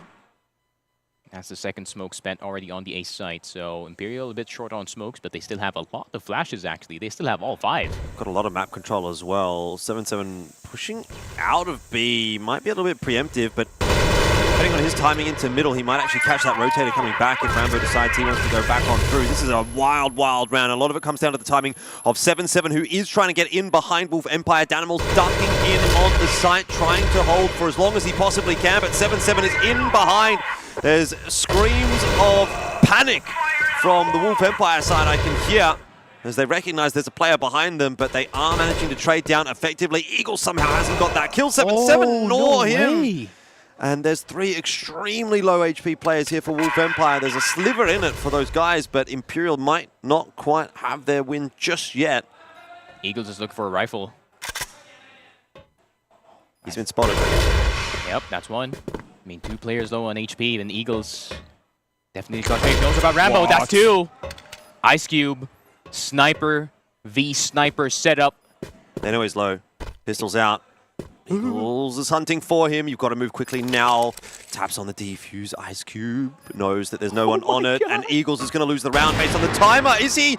Surely yes, is the answer. In the end, he hasn't quite got there in time. And it was a good effort, but Imperial will still have to wait.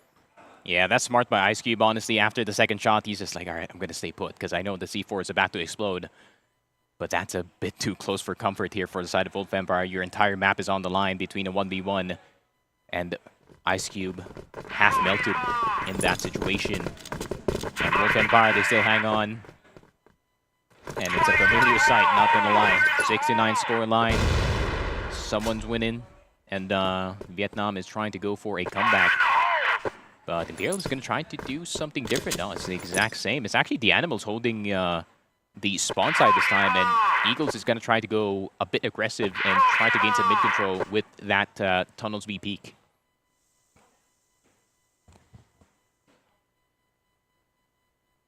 When does this come to an end for Wolf Empire? Or can they do something reminiscent of ranking on sub base? Yep. 3 rounds in a row. That's what they needed on sub base. That's what Wolf Empire needs here. Need to find a way to kill 7-7 at the start of the round, but this man is like 500 HP. Get him out of the picture. 500 HP and he's shooting 2 guns at once. That's true.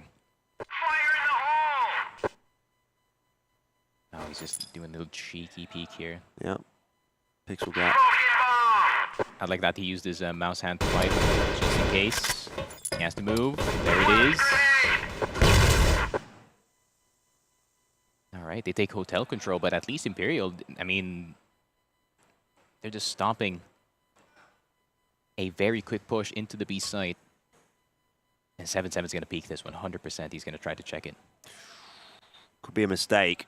Ice Cube on the other side of it doesn't usually miss shots like that. He's a madman for holding it like that. Oh my god. I think it works if you have GDSC, especially behind him.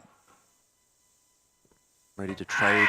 I mean, it's a one-and-done position from 7-7, but he gets his one, and GDSC in the corner. Eagles as well on this line. It's a great setup for Imperial. This might just be it. This might seal the deal for map 1. It certainly will.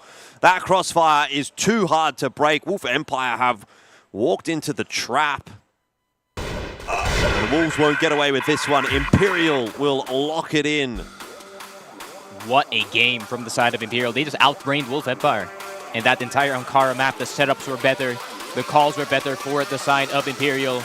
And look at the Wolf Empire squad. They are stunned in place. They're surprised. But at the same time, they are familiar with this foe. They are familiar with the animals and what he is capable of. Every time, every single time I get to cast the animals and this team, they just impress me time and time again. And there it is, Wolf Empire having to reconvene. But Imperial proving why CFBL is one of the strongest regions in this tournament. Granted that Vasco did kind of drop a game against 3BL earlier, but when it comes to international play, this team really does some damage. Well, I mean, yeah, I can pick up on that storyline, but it's not locked in yet. You know, that's only map 1, so let's get too far ahead of ourselves just yet. Still got Mexico to come, which that is a bit of a curveball. So I actually wonder how that's going to be feeling for Wolf Empire in particular. But we'll get into that conversation in just a little bit. We'll focus back on Ankara there. In the end, it felt like a pretty convincing victory, I have to say, actually, for Imperial. There was a couple of good rounds in there for Wolf Empire, but at no point did it feel like Wolf Empire was in control of that game. From round 1 of the first half, it was Imperial that looked like they were the better team. Then they go even into that second half. They start the second half well as well. And just keeps on sort of adding up. And Imperial, individuals popping off. 7-7 had a great game. Eagles was doing pretty well with the Orm in hand. Danimals had some good clutches. I felt like everyone actually really had some kind of an input into that game for Imperial, and that's a really good sign. And this is especially disappointing for Wolf Empire, who had 17 games of Ankara back in CFBL, and compared to what we saw from Imperial, who only had, let's say, I think that's 8. Yeah, they only had 8 games in this map, but still, I mean, just like how I said it, the Animals directing his team at the right direction, 7-7, just refusing to die in the hotel side. And yeah, everything just fell into place for the side of Imperial here. I was expecting more of a close game, but I mean, just like how I said it, Imperial just outbrained Wolf Empire in that map.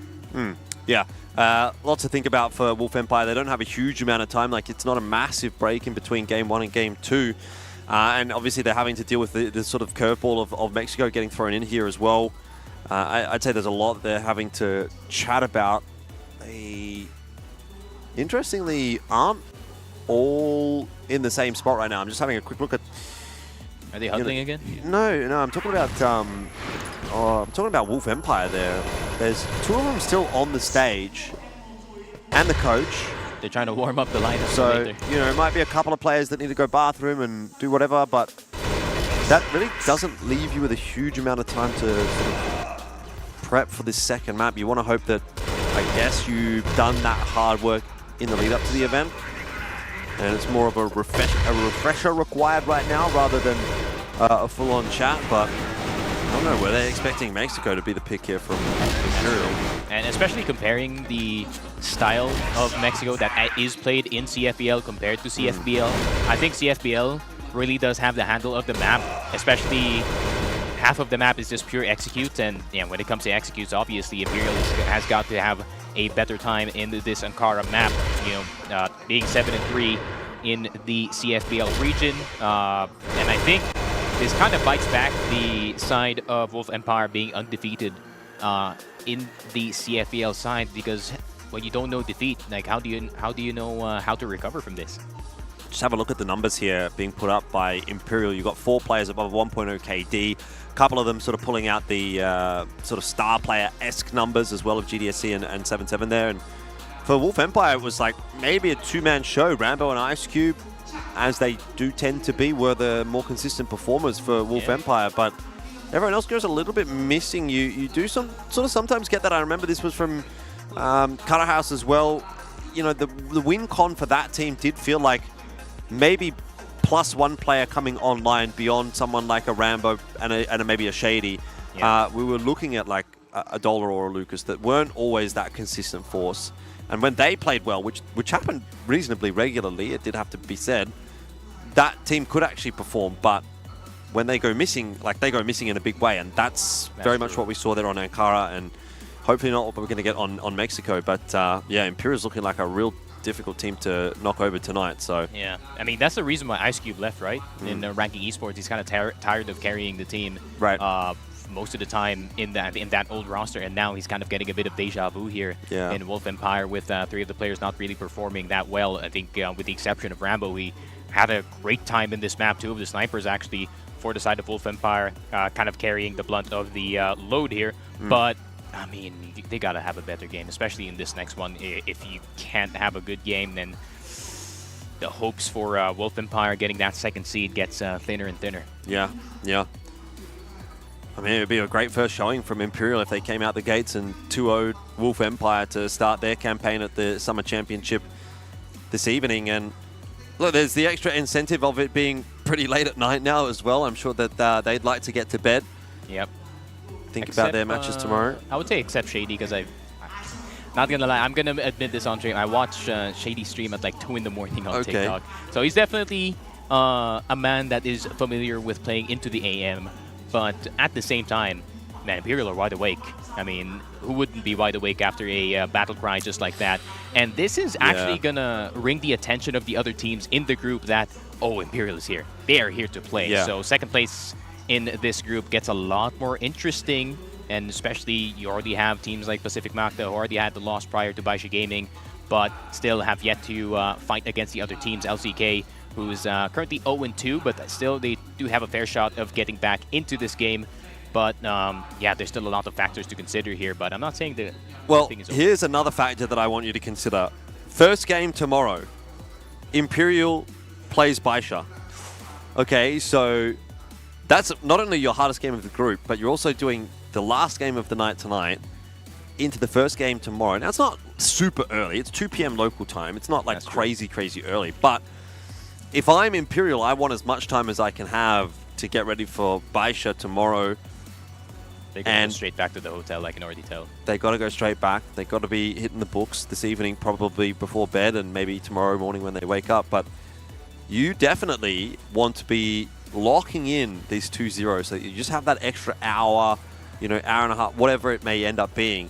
Just get that extra little bit of time. That hour makes a big difference at this time of night. Like, that can be the difference between getting back to the hotel at what time is it now? It's 11:30, so, you'd probably be leaving for the hotel at 12 o'clock. You get back by 12:30, let's say.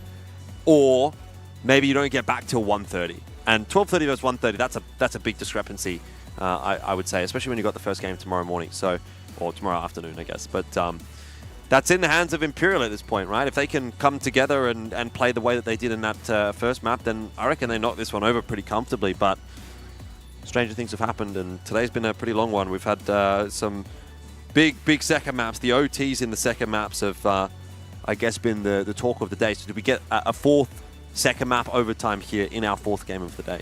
That is true. I think they're going to be heavily relying on the preparation that they did right before they did fly all the way here from Brazil. So hopefully they are fully prepared. I think Baisha probably has a target on their back, considering Imperial, they want some revenge after last year. So yeah, it's going to be interesting to see if Imperial can do it this time. And if they do, then once again, the CROSSFIRE Summer Championship gets a lot more interesting. Yeah, indeed. So just getting everything setting up on the stage, I suppose. Again, very close to ranking on our side of the stage. We can see they look pretty ready to go. So the hold-up might just be on the side of Imperial. But shouldn't be too long before jumping into that next game. Everyone's already sitting down, so I think it is pretty much okay on their side. So yeah, we have been notified that it is going to be ready very, very soon. You can already hear the screams, and that means we are going to start very, very soon. Mexico, with the first Mexico of the tournament, actually. And going to be interesting to see. You know, you and I are not the biggest fan of this map, but let's see what we can do. Oh my god. I forgot how small the mini-map is. I forgot how small the map is here, even. So, let's see what is about to happen. Mid is about to be controlled by Dodo right in front. Nate is going to go through. He's fully blinded. Pulls out the splash at the wrongest time. There is that corner player still not dead. Lucas, great kill from him so far, but the other players from the A side are finding the response. And there we go. Mexico ends rounds as quick as that. Well, let's just put the little caveat in here early on in the piece that this is an extremely GR-sided map. Yeah. I mean, you get like 2 rounds and you're pretty much happy on BO here. If you get bored, then yeah, your chances get higher if you are on the side of Imperial. They're just going to keep the pace going. I mean, going to make their presence known in towards the mid side.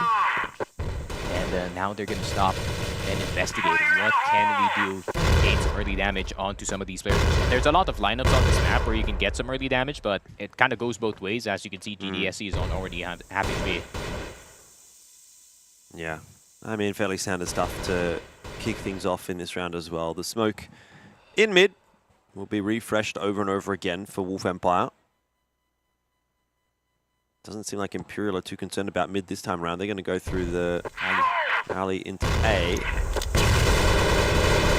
And lots of users are getting tossed out. Flash coverage looking not too bad.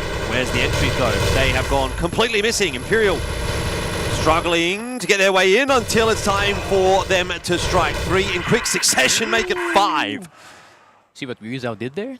He was just the one man that was distracting the entire mid defense. He just like tossed one flash and just fire off random shots from that side, and the rest of them just... as soon as Ice Cube probably looked up, he was like, oh, there's 2 flashes flying over me. And I'm like, oh, there's 3 people in front of me all of a sudden. And if you are a brave man, Dola, for putting out the AK in this map, you're going to have to go the M4 because there's too many boxes that you have to wallbang here. 2 AKs for the side of it. Oh. There we go. Okay, good trade in from 7-7, but he himself will fall to a trade as well. That fast mid attempt from Imperial, first round and third round of the game. Neither time has it worked. I would say it's probably going to get shelled now for the rest of the half. Yeah, they're probably going to go back to their stow setup, especially probably if you go into a fast mid control. The hardest one to clear is probably Lucas's position all the way up in mid, or all the way up in the back of mid. And there is a flash lineup, but you're going to be all the way in spawn, so you cannot really help your teammates. With GDSE, that's a nice shot. Taking out one of the players here, but Ice Cube, he is just going to end the attempt of Ryuzao here. GDSE, the only one left alive. I mean, he did pretty well in that last game, so a clutch is not out of the question. Still full HP as well, so he's got enough to play with. He's going to go and have a look for the C4 first. Minute on the clock, it's workable. He has an AK though, it's not the best weapon for this. Well, got to make do with what you've got. And in fact, doesn't actually end up taking the C4 with him. So, if anything... Scared to make a sound. He's going to have to go back and grab it at some point. Hefty setup on the A side of the map. Potential world where, maybe if he's able to cross through mid, he can being a player to be. Decides to go Ali instead, and well, you're going to walk into the full stack of 3 players here. That's unlikely to pay off. Yeah, you have to fight slowly here. Yeah, Ice Cube just ends it right then and there. 2-1. Wolf Empire gets another round on the board. Quick response against the Imperial round in towards Ali. Bit of a risky defense, though. I mean, if he goes underground here on Mexico and he just slides into the B side, the chances of him getting that clutch is higher, but I think that's a good risk by Wolf Empire. I mean, I think it's a 3v1 retake. It doesn't really matter.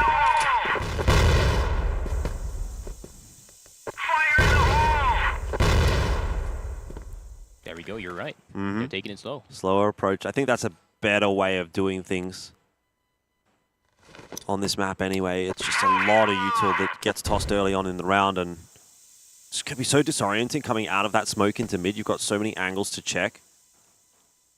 Just got to hope for the best. Back to the A split, maybe even with Wheels out coming in through mid-late. Eagles is set up on the line. I don't know that he's been spotted out there, actually. Now someone's seen him. Yep. I can hear Shady from here. Swing in from Dola is a ballsy one. Eagles missing that shot. Sets himself up again for another crack at it, but unsuccessful. Surprised that nobody goes down there on either side. So Imperial going to go back to plan B. And is that actually going to be toward B? Could be, but... To be or not to be? Hey, Ice Cube. That's a pretty tough clear, honestly. And they're just going to smoke A. All right. They're going to smoke mid. I don't like that Wolf Empire started to just not commit mid, because that's one of the more important spots in this map, but this is only step 1 of getting the site here in Mexico. Yeah, but it does go a long way in splitting the map in half. This gives you plenty of options as Imperial. Nice alley re-aggression, though, from Dola. I do appreciate that. They're still kind of up to some tricks on this GR side. Flash has gone over the top. 28 seconds left here. Imperial have to make a decision. They're going to have to do it quickly. It looks like they want to go B. 7-7 has gotten that kill onto the alley player, though, and that will change their minds. They've gone straight into A, and Eagles clears out the site. One player drops on the cross, but that's all good in the hood. Imperial have the plant. And you'd argue they probably have the round here as well. 4-on-2. I don't know how that retake's going to work out for Wolf Empire. Yeah, and all of a sudden the map is flipped. So now it is in the advantage of Imperial. Rambo, is he going to check to the side? No, Muzao is going to give him the angle instead. So at least they do know that there is one player coming in from Ali. The Animal is getting dinked. And Lucas, can you find yourself getting into the side? But that entrance, you just exposed to every single player inside. And there we go. Imperial keeping it close on Mexico, which is not supposed to happen. For Wolf Empire, they're going to need to, I don't know, bolster their defense better, because if this is an equal, if this is a back and forth game, this is a pretty bad half by Wolf Empire, honestly. Yeah, I mean, 2 rounds apiece at the moment. That's pretty happy days for Imperial. If they can go further, if they can go 3-4. I mean, if they lose the rest of the half, it doesn't matter. Yeah. They already have 2. You're still looking pretty solid. And something a little bit different this time from Imperial. They're going to go for that sewer push straight up into the breach of Wolf Empire, and it's worked out. 7-7. He is unstoppable in this matchup at the moment.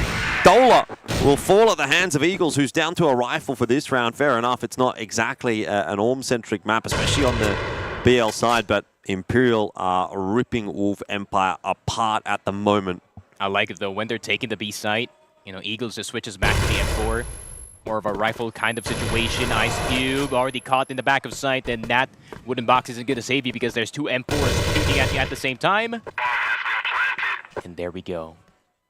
Just like that, Eagles has an AWM immediately. And Rambo, as much as he is a good player, this is next to impossible to retake. Eagles is staring at the entrance. GDSC is in another angle. Yeah, he doesn't miss.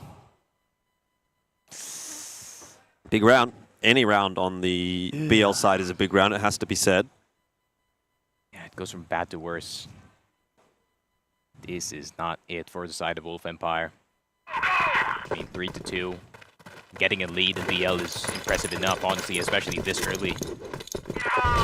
So Wolf Empire needs to regain control very quickly in this game. In Imperial, they're gonna go back into the mid side, going into A, and Eagles is just like, all right, I'm just not gonna snipe anymore, despite it getting us a win in that last round. That 5 rifles is gonna pose more of a threat in this defense. Rambo, Nade is gonna go a bit far, but here comes the rest of the squad. Rambo deciding to hide on towards the side. 7-7 gets another headshot somehow, some way, and Ryu's out catching the flank player as well. GDSC!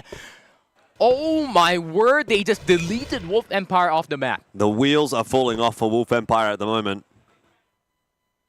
This is going to be a 4th for Imperial unless Ice Cube does something pretty special. He doesn't really have the HP to work with. Oh, now I know why they picked Mexico. Reason of the man on screen to neutralize Ice Cube, to limit how much he can do in this map. Fair. The animals, he might be a genius. But man, this is a sad sight to see if you are a Wolf Empire fan. Imperial already on 4 at most. You can hope for a 5-4 in this game, but getting this much rounds on BL side doesn't really bring any hope for the side of Wolf Empire. Dola trying to double jump on the box, but it's not going to work out. The animals just going on in, and the alley is going to be fought this time. I like that kind of style from the side of Wolf Empire. Ryu's out, the only one left alive, and not much hope in this round, but still, big mountain to climb from the side of Wolf Empire here. Yeah. Yeah, I mean, the job only really begins in the second half, doesn't it? Like, you kind of have to clear out the rest of this half. And even then, it's still not going to be a particularly impressive first half from Wolf Empire.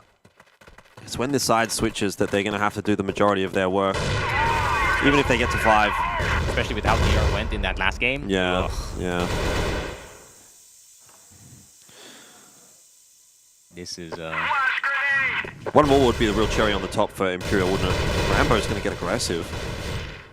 I like it though. I mean, they're now investigating in the map. Mexico is a very random map, let's just say. So stuff like this can happen a lot, especially when teams get desperate on this GR side. But I think they're just trying to deny the alleyway, and maybe they can just shift focus in towards mid instead, and the mid players can just actually focus on mid. They don't have to worry about the climb up on alley. Oh, you don't expect 2 here. Flash around the corner, though, is a great one. It doesn't quite work out, though, for Danimals. He's not been clean enough with his shots. And I don't know if he spotted the extra player set up there. 7-7. Seemed prepared, though. The comms were in. 1 for 2. Not exactly what Imperial were looking for, and so this round is starting to slip away from them. Yeah, I think the more slow-paced round is where Wolf Empire can do a bit of work here. Bit of a mid control, bit of alley control. Granted, could have been played a lot better, but still, you don't have to really play perfect on this GR side of Mexico. All you have to do is get those kills. 4-4. And yeah, Wolf Empire, I think they're 1 round away from doing an actual job here in the Mexico map. And I think Imperial, as much as it does suck for them to lose that round, I think they're pretty much happy at this point.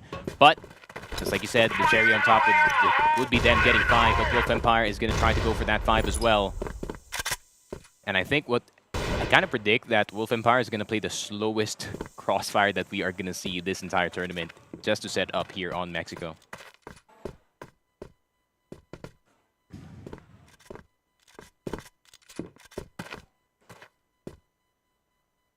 Speaking of slow, name of the game for Imperial in the final round of the half. And they know how big and influential a 5th could be, not just in terms of making their life easier, but mentally as well for Wolf Empire. Losing 5 on the GR side of the map, it's looking a real possibility now, and it's not a good place to be. Yeah, they can just back off now. This is their map now to play. And the most aggressive player on towards the side of Wolf Empire is going to be Rambo, who is actually going to start to peek in towards mid side. And if he can catch GDSC just right by him. 47. A tap to the head and all the hope that Wolf Empire of getting a lead in this half is dashed, but Ice Cube is going to try to see if he can salvage this round, but B site, yep, you already know GDSC is already gunning for that B site. Rambo gonna get another kill on the board, but GDSC is gonna secure it. Ice Cube, they already know where he's gonna come from. A little bit scared about those 1v1s being taken by Imperial, but it's all good. Job's done. 5 on the GR side. Map's there for the taking for Imperial. 2-0 is definitely on offer. And if Wolf Empire want to win this series, it is going to be a huge uphill battle. Yeah, facing a familiar foe, but kind of the exact same as that last fight that they did have. Let us see, Nades are going to start to fly in mid, and Imperial is going to be a lot more aggressive with their mid control. And the Animals is actually just going to play at the edge of entrance to try and see if he can catch any player who's trying to maybe gain an angle, especially Ice Cube. If you go on top of that box, I mean, if the Animals knows his pre-fires, he can definitely pre-fire him off of it.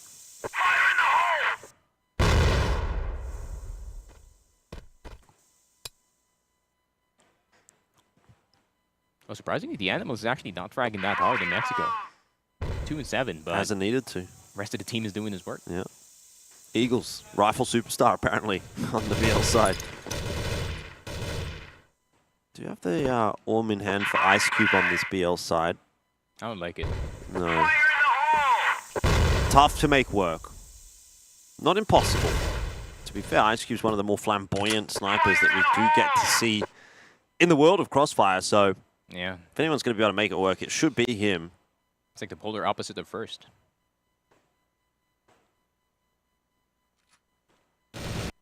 Yeah, but they're just melting their time. I did say in that last half that Wolf Empire is going to try to play this as slow as possible. Going to try to play a bit of mind games here, and it's actually going to spread out the defense a bit for the side of Imperial, but look at that A defense, double alley, and someone in forklift. Yeah, this ends up being an A hit from Wolf Empire. It's not going to go well, especially if it's late in the round, which it looks like it will be. You know, 30, 20 seconds left on the clock. All it takes is the C4 carrier to drop, and that might just be the round done. Eagles watching the mid-cross. Pretty safe line for him to be on. And well, maybe not if he jumps. Yeah, I think he forgot to press A. Forgot to strafe in that. That sucks, but still, something. Did get the 1-for-1, but it's going to have to actually pull the rotator across to beat Animals, though. Finds a perfect timing to drop down behind one, and it's getting a little bit chaotic here for Wolf Empire. Trying to get the plant on A. They haven't got alley control. Ice Cube bouncing around the place. Bomb's gone down. 3v2 on the retake, but Wolf Empire don't have great post plants. They're both stuck in the back of the site, and Imperial will be aware of that. No one has nades. Oh, there he goes. 7-7 with the first. Yeah, KD's doing it absolutely. Stop! Oh, yeah, and there we go. The 500 HP coming in clutch. Bit too close for comfort for Imperial, but a round's a round. Yep. And it's a good start to the half. I like that they just gave the A site because they know that the Animals has control on alley. And I don't think they want to peek door that early because, you know, both of them have M4s. That's a wall bang galore. They know that if they give that site and he doesn't spot anyone actually crossing back off of the site, that it's really quite an isolated position for those last two GR players to be in. You don't have to focus on multiple different angles. So he just spots the angle, sets it up nicely for Imperial, and 6-4 is the lead now. Yeah, especially catching Rambo, man. That guy has been a problem for some of the other teams here, but Imperial has been catching him again and again in this map. Ice Cube's trying to let off some wild shots. Maybe a stray bullet is going to hit one of the players, but not for now.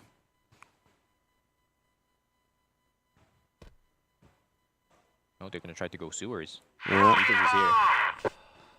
It's a pretty tough angle to push. Might be the triple swing. Oh, that's going to work out if Ice Cube wins a duel like that. Yeah, but I think Ryuza heard them actually backing off here in sewers, so I think he knows that it's not much of a commit on the B side. No.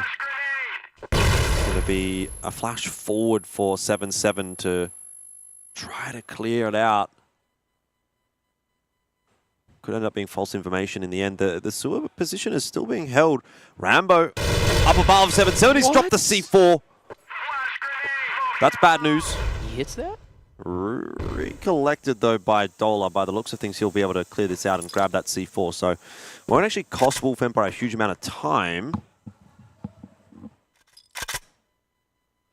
Yeah, Dola's just making sure that Ali is secure at this point, fully knowing Imperial's intentions. Someone could be just right behind them, just looking for a really great angle to play, but there we go. Just a little switch up the guns.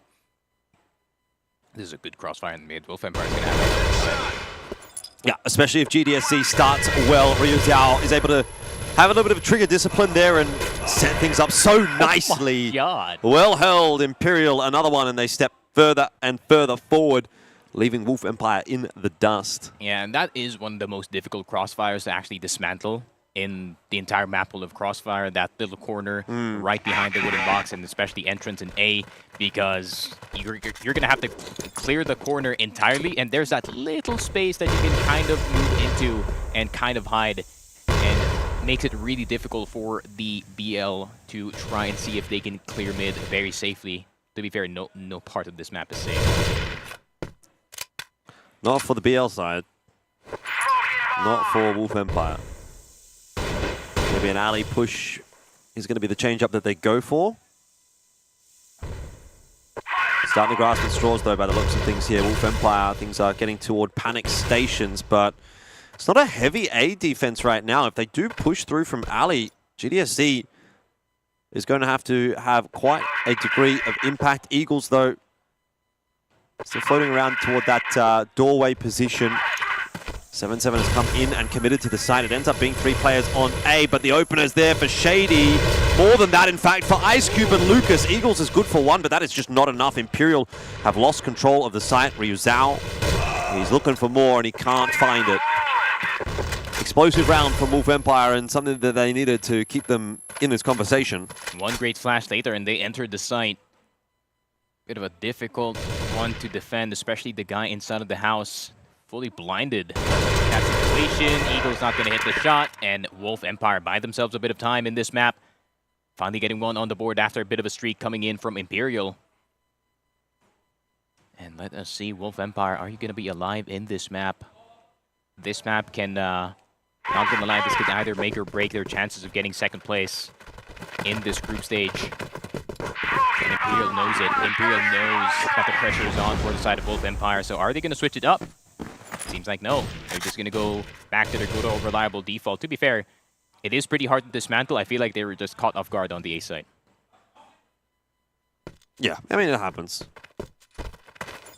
You're always going to find a round here or there on the BL side, but the thing is going to be whether or not you can do it consistently, and I don't really think that that's the round that you can replicate 4 times now or 5 times now for Wolf Empire if they want to win this map.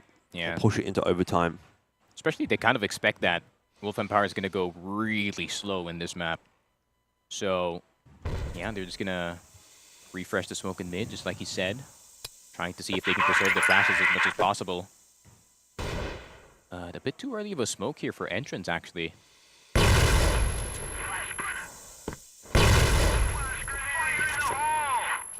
Yeah, they're just beating out as much utility as possible. And I mean, that's one of the biggest problems here in Mexico. I mean, you getting hit by 2 nades at the same time as soon as you go out mid.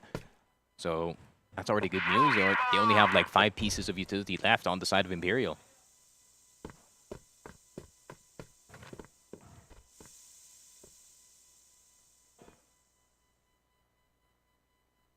Wolf Empire taking their time. Here comes the hit. Smoke into mid. Are there any flashes? Yes, there's a bunch of them getting tossed in. Danimals is going to have to duck his head down and allow Lucas on forward. They've gone out to catch 7-7 in the back. It might be the split onto B, but there's actually a couple of players over there. This could still be a difficult task for Wolf Empire. They're making it happen. Ryu Zhao, big spray. No chance there. It's Eagles, though, that will triple. Triple, he's found 3. He might have just given Danimals a chance into the round. Plant went down pretty quickly.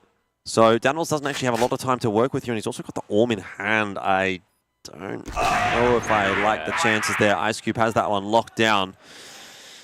It's also planted for him, so it's pretty tough. So Imperial is going to be pulling that timeout. 2 rounds in a row on the BL side. Unexpected here from the side of Wolf Empire. They're not done yet.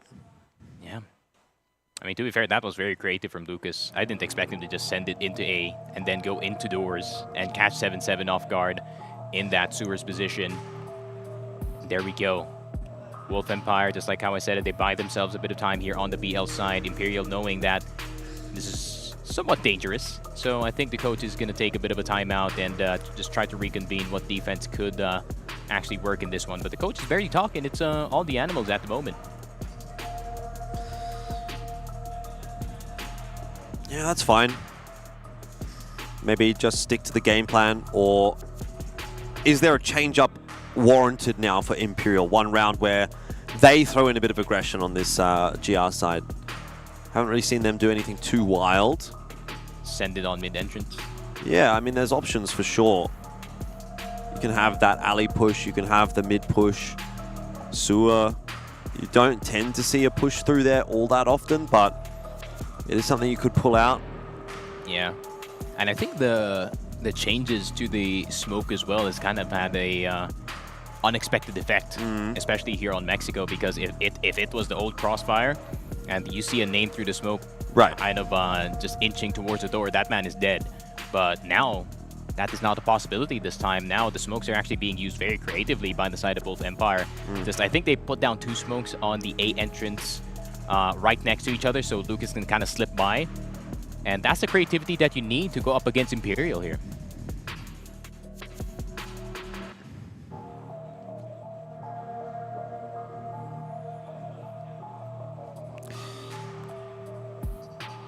All right, going to get back into the swing of things in just a second. Imperial wanting to lock in. Wanting to lock in the 2-0, wanting to lock in this next round. Lock in the gameplay as well. Double nade, just in case there was a faster round out there from Wolf Empire to start things off, but not so the case. And so a couple of pieces of util do go missing, wasted. Interesting that they don't use the little angle, the box angle that you can use near the entrance of B. You can actually double jump it backwards, and you're going to have a little cheeky angle. You can see alley and some parts of mid, but it seems like they're going to go otherwise. They're actually going to somewhat give mid, maybe just do a bit of damage and get back onto the site. You know, play it standard, as they say.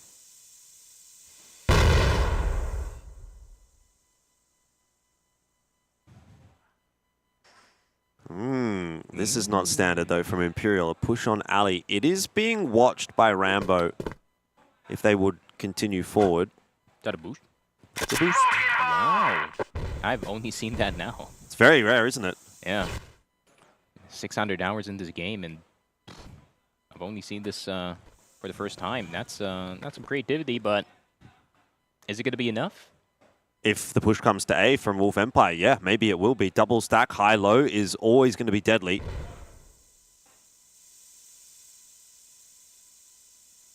Got a boost on the other side as well. This might actually be a wrap back into B, in which case Eagles has to come into play. You've got the double Orm setup as well from Imperial. This is wild. Yeah, they're just making sure that B is secured from the possible execute by giving this mid side. So 35 seconds left on the clock. Wolf Empire, this one really, really slow. And Eagles is going to make his presence known on the B side. So I think they're going to start to run at him, actually, since they know that the AWM is in B. To have a second player over there, but don't mind this setup. Danimals spotted one. Got some shots into the back of Lucas, but this is going a little bit of astray for Imperial right now. Ice Cube's already picked up 1 or 2, in fact. That's unreasonable. How is Wolf Empire doing this? Imperial, they don't have attack timeout anymore, and this is going to be a 3rd one in a row for Wolf Empire to equalize at 7-7. They're doing it on the blacklist side. Imperial thought they might have had this one wrapped up, but now the questions abound as to whether or not a 3rd map is on the cards. Yeah, and what a turnaround there from Shady. If he couldn't get the kill here on the Animals, the Animals could have easily gotten 2 on the side, and that would have been possible for Imperial to get back into this, but Ryuzao just going to be crouching on the box just in case they need extra time to go and talk, and he's just going to run as fast as he can. 7-7, Wolf Empire takes that bit of creativity to beat this Imperial squad, and as much as I do love to talk about the animals here, Shady doing his fair share of good calling as well in this squad at the moment. So he's making sure that all of the rounds are somewhat complicated, that it is hard for Imperial to figure out what side are they actually going to go on. And I wonder if Imperial is going to allow mid once again. Because if they allow mid, they're going to go through sewers and just run over Eagles if he doesn't hit the shot. If Imperial don't win this round, I'm starting to get concerned. Maybe I'm already concerned. Wolf Empire are actually looking a little more threatening on this Blacklist side than they were on GR. Is that Vietnam comeback Magic? I feel like I saw Ranking do this at the Grand Finals last year as well.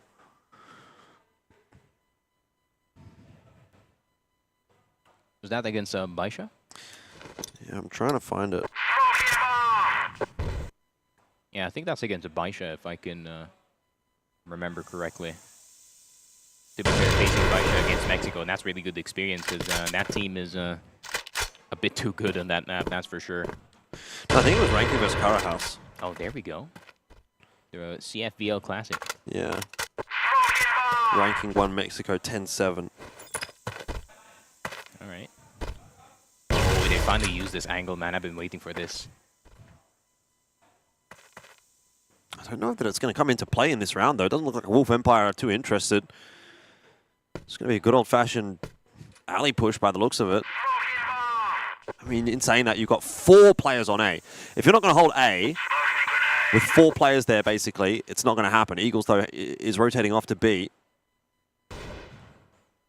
Ooh, good face smoke, actually, from the side of Wolf Empire. That's actually gonna make the side of Imperial think that it might still be a B hit. The Animal's checking it himself. Never mind. He's going to fall down immediately. Sniper not going to hit for the first time. Ryu's out trying to spray and pray. And he's praying that he stays alive. GDSC somehow holding the forklift side. And he's still alive! The immortal GDSC and his teammate is still 100 HP. Ice Cube with the sniper. Eagles. It's impossible. Exact same weapon, the pre-fire, but it doesn't work out. And Wolf Empire somehow gets the lead again. The Vietnam magic is starting to work on Mexico. I don't know what to say, man. Wolf Empire are just pulling a rabbit out the hat at the moment, and Imperial, it doesn't seem to matter what they do. They cannot win a round right now. They had 4 players pretty much on that site. One of them rotated off, to be fair, at an inopportune time, but GDSC goes absolutely nuclear from the forklift, and it's that late smoke. It still doesn't work out. It's that late smoke by Shady. He threw it super late in the round, and that made the B-side players actually a little paranoid that they were going to go in that direction. So there's still, there is 4 people on the A side, but I feel like their brain is like, oh, they might be going B, so we have to be careful about it instead of just focusing on the A side itself. Tension is divided.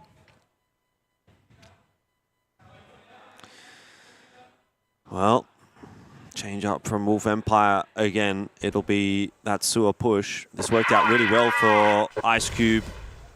Last time he took this challenge, last time he took this peak. This time, neither player connecting. Well, actually, Ice Cube was tagged. You don't want to re-peak this, Eagles. No. But similarly, he also doesn't want to give that map control to for free to Wolf Empire, who, you know, they get a lot of options when they take this area of the map. Ryuzao has taken that kill over on A, but this will probably just signal a B push for Wolf Empire, and there's not really much of a defense over there. You do have Ryuzao starting to come across. What a shot! Ice Cube down, but so is Danimals. And now it's on to Ryuzao. He's got a big job to do here. Dole around the corner will fall. Great anchoring work from Ryuzao. Imperial aren't going down without a fight.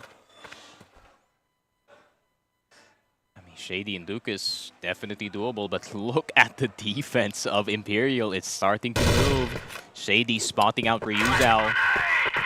Flash is going to go through. He's going to be fully blinded. They're going to get into the side, but where is the rest of the Imperial squad trying to get some help? Shady going to go down, and there we go. Imperial. It took a while for them to get 8. And finally, they do get it on the board. Ryuzao, the late round king. This happens every time. Ryuzao might not impress you in the first half or the first few rounds, but then when it comes to tense situations like this is where he does his best work. Ice Cube. Oh, Ice Cube, he's going to drop to Eagles. That's an inopportune moment to be falling and giving the 5v4 up, but Eagles has got more work to do. Is he prepared for the push to come through from Sui? He didn't see any more players. Now, though, he gets that info. He's scrambling away. He's almost chased down, but he gets the rifle out in time. Pistol won't quite do the damage. Dola's actually doubled down, and that is going to be into the B bomb side that they go. Lucas will fall, trying to hold off that rotate, but Dola is going crazy. He's found 3 kills for the round. Oh, they're looking for Rambo, I think. Rambo is still nowhere to be found. Oh, if they can take out Rambo while he's mid-rotation, coming in from water side here, and that's going to be a 1v2 for Dola. But to be fair, B site in this particular map is so easy to make a 1v2 happen, especially with the gaps in the boxes. Well, plant now going down. Rounds working against Imperial at this point. Still have like 2 flashes in the smoke. Rambo, cheeky little angle here as well. GDSC going to have to be aware of it. It's a tough angle to clear for sure without being exposed to the site. Dola already the shots coming in, and GDSC will go down. It seems like fate that this round is going to go in the direction of Wolf Empire, and it will. Dola comes up with a 4K at a huge moment and secures at least the overtime for Wolf Empire, and I'm at a loss for words as to how this one has fallen out of the hands of Imperial. They were looking so good, and now they've gone completely missing. Yeah, and that's what I said. That's the indirect consequence of the new smoke update that we do have on stage. I mean, Mexico was super unplayable for the BL side because of that sole reason. I mean, you can just put your crosshair through the smoke, wait for a name to pop out, and just shoot. But now that's not an option. And Wolf Empire is taking full advantage of that, using their smokes very creatively to cross into very important areas. And what a recovery, though, man. In that last round, Ice Cube lost his life at the beginning of the round, but somehow, some way, they find a way to get into the site. And I'm still surprised that Ice Cube is still holding a sniper. This man refuses to rifle. Yeah. Well, moment of truth for Imperial. Time to show us that they can really cut the mustard. Otherwise, we'd be walking away from Mexico extremely disappointed in their performance. Especially Sport in the next map, man. That's a map where Ice Cube is super comfortable on. Danimals has gone 3-14. You know, where's he gone? He's disappeared from Ankara, having so much impact to barely anything on this map. I like it, though. He's assigned himself to the most dangerous angle. I mean, if he doesn't get the kill, he gets information for 7-7 here. Trying to get the attention away from here. Overtime curse for map 2. It's been the case for every single game so far today. Maybe I'm reading a little bit too much into it, but it's in the hands of Imperial. Wolf Empire look like they want to default back towards the A side, and honestly, these A hits have really worked out for them. So I don't hate it as a choice. The mid push, though, tough nut to crack with a few players there. Danimals getting flashed out, 7-7, having some success. Danimals as well. And that might just be it. We're into the overtime. Damn. Everything that was working for Wolf Empire, A hit, B hit, is what they chose not to do in that round. Instead, they decided to go through mid. Yeah. And that was where Imperial were looking solid. Yeah, I think the Animals was actually 2 steps ahead of Wolf Empire here. Shady was probably thinking, all right, we've already tried A and B, so let's try the good old reliable mid push. And unfortunately, Imperial was ready for that. I think the Animals had a good read in that one. So one well-timed flash later, and we are in overtime. More Mexico. Well, it's going to be Imperial moving over onto the BL side once again, where they were really quite successful earlier on. Gonna have to pull out that same kind of magic, and so too Wolf Empire. Anybody's guess as to which way this one is going to end up going, but good presence being taken by Imperial already up alley. Oh, good angle by Lucas here. Definitely a good setup for Wolf Empire if this ends up being an alley push from Imperial. Ooh. No flash play just to take out Eagles here. I'm actually surprised they don't need stack Rambo's position. 3 nades. That man is gone. But Imperial is going to reconvene back in base. They're going to smoke for that mid control. I mean, they're going to get it for free, to be honest. The expense is quite a bit of util, but shouldn't be a player loss, and in the direction of the B side is where they're going to end up going. Ice Cube looking to defend. It's a strong position to play from with an Orm. And he's got the backup as well. Oh dear, it's all gone wrong for Imperial. They just get swept aside. Double digits for Wolf Empire. They're looking a lot stronger in the back half of this game than what Imperial have. Yeah, 4 rounds in a row. Or not 4 rounds in a row, but 4 rounds. So far 4-1 for the past 5 rounds here. At the side of Wolf Empire. That second win that they do have in this map is finally doing its work. But we've already seen some success from Imperial in this BL side. Flash is going to go through, and they're going to assume someone's going to go for a push. And a really good tuck into the corner by Eagles. They're just avoiding death barely. Barely. Puts Imperial back a step, though.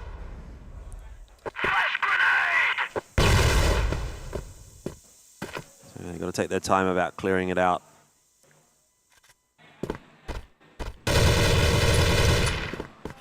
All the meanwhile, the re-aggression is possible from Wolf Empire, but happy to take a step back in this round and just sit in their sights.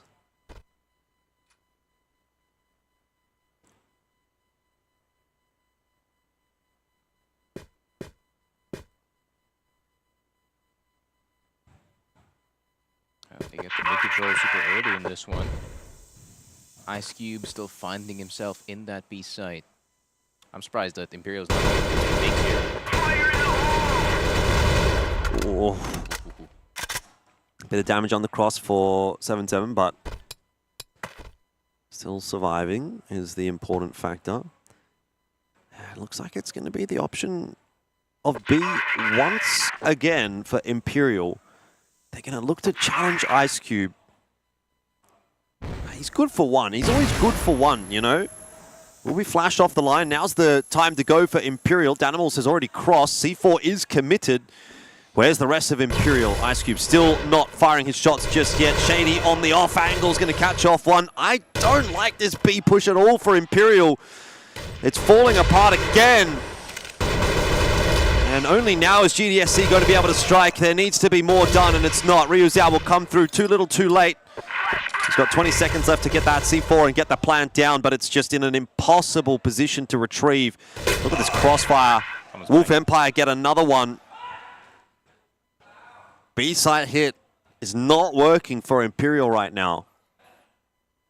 11-9. Where did this come from?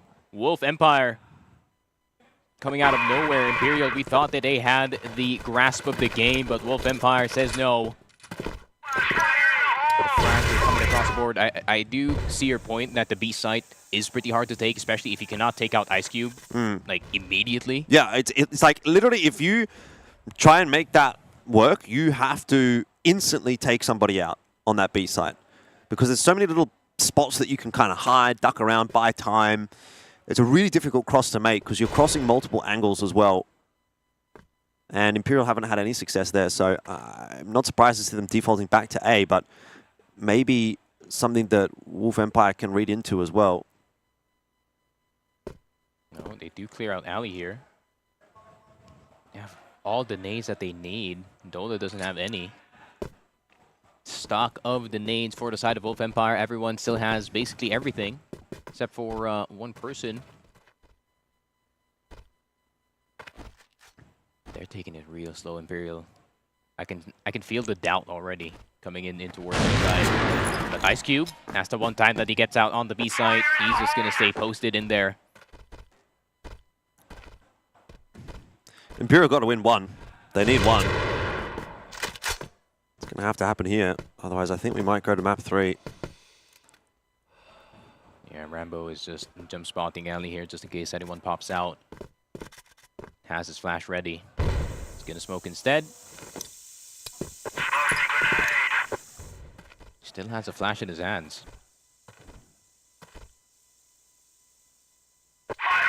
Wasted. Huge nade stack onto Dola. He's down low, but not dead. And he was the hero earlier on for Wolf Empire. Can he do it again? 1 for 1. Now a couple. Ryu Zhao gets himself another entry. Big old spray from GDSC. And Imperial do at least find their 1 round on the Blacklist side, which, you know, traditionally, I think that would be a fairly fair split in the OT. 2 for the GR side, 1 for the BL side. But the way this game has been going, you know, I actually start to wonder if that's enough still for Wolf Empire. Anyone can take it at this point. And I like how that detail from Imperial, no one threw any nades in that round, so they just were waiting for any space that Wolf Empire is going to give them, and they just start chucking everything in the A site. No one was seeing anything. Nades are raining down. Rambo was on half HP already by the time that they came into the site.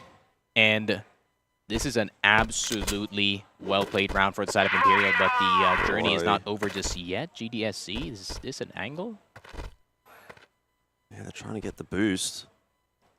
Boy, this is really risky this late in the round. I mean, you're spending a lot of time on this and it's not working out. I think they know that Wolf Empire is... Got to give it up now. I think they know that they're going to take it slow there, so they're just taking their sweet time trying to get that boost going. If they did get that boost, that would secure sewers and B-side at the same time. Yeah, but just can't be affording that much time. You know, Wolf Empire could be all over the map at that point. It ends up looking like it's going to be an A take here. It worked out, obviously, for Imperial in the last round. Let's see how it goes for Wolf Empire now. Looking for those entries. First one, Danimals. He gets cleaned up 1 for 1 in the end, but we've got still numbers on this site for Imperial for only so long. Ryu's out around the back. He's cleared out Ali. GDSC has actually cleaned one up with the grenade and does make it look a little bit more winnable, but a retake 2-on-2. Again, I'm still kind of leaning towards Wolf Empire for this one. It's all about that flash that GDSC is going to throw. GDSC, though, retaking with an Orm through the doors. Like, come on, bro. Is that really what you want at this point in time? As you say, flash is going to be an important one. Ryu Zhao's making his entry. GDSC is not even going yet. He's got to get in through those doors. He's got to help out Ryu Zhao. He's got to be in a position to find a trade, and he's just not. He's just not there. This is unwinnable. GDSC has done nothing. He's done nothing. He's done nothing. And Imperial are now facing 2 map points and also obviously the possibility of the golden round. So really that's 3 map points in a row that they have to stave off here, and I don't think they've got it in them. Yeah, I think GDSC forgot that he still had a flash in his pocket. I think that could have made all the difference, honestly, especially with the space that it was gained on the A site. I think if that flash was thrown and they just sent it on to player on site, especially Ice Cube only has the AWM, that is basically a done deal, and that could have resulted in a 1v1 with a 4th player, but man, that was tragic for the side of Imperial. No way. Wolf Empire, they've climbed the mountain, and they're almost at the peak. But can they end it? It's all about that finish. I mean, Wolf Empire has like 2 rounds to test things out. Yeah, mid push again. It's been solid for Imperial so far, but this one might be falling by the wayside. 7-7 only good for the 1, but he's still alive, and GDSC just destroys them on A. So no win there for Wolf Empire. And I'm getting that trend. It's like Wolf Empire goes mid, Imperial has that on lock. I mean, but if they push A through Ali, they seem to be really quite capable, Wolf Empire, of making those rounds happen. That's true.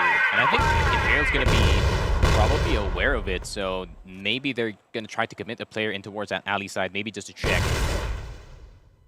But most of the players are going to stay in towards that mid side. Eagles no longer challenging the sewer, so they're going to play it more safe than ever. And Ice Cube finally getting the memo from me. Taking the M4 route instead of the AWM. Maybe like 22 rounds too late, but...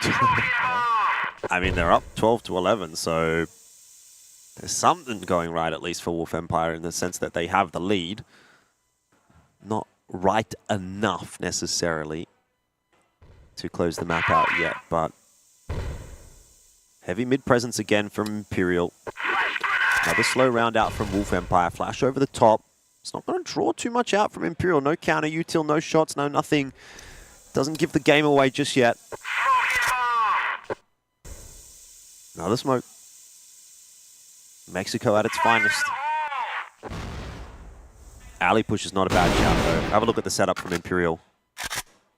Yeah, but 7-7, he can actually help from this position, just in case. And I think GDSE has an idea. The Animus is going to get the first kill, and look at the damage that the Imperial is doing. GDSE getting 2. There's still one person on site, and he just shot, so they know exactly where he is. And Imperial. Golden round. 12-12, man. Who's going to go golden? Oh. Play the music. Play the music, DJ. It's this type of round. So what do you do in this round, you know? Hope for the best. Imperial technically have the advantage of being on the GR side, but it's been a little bit wishy-washy on both sides, and it all comes down to this one. Wolf Empire, their hopes and dreams of staying alive in this series rest on one round. The L side of Mexico gave up a couple of map points. And are they going to be punished for it by Imperial?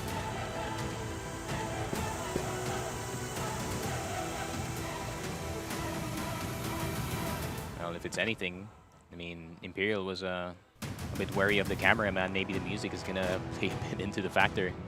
But I think they're so laser focused that they don't care about it. Yep. Locked in. This round playing out very much in the same fashion as the previous one so far. A lot of mid-presence from Imperial, not really much being shown yet by Wolf Empire.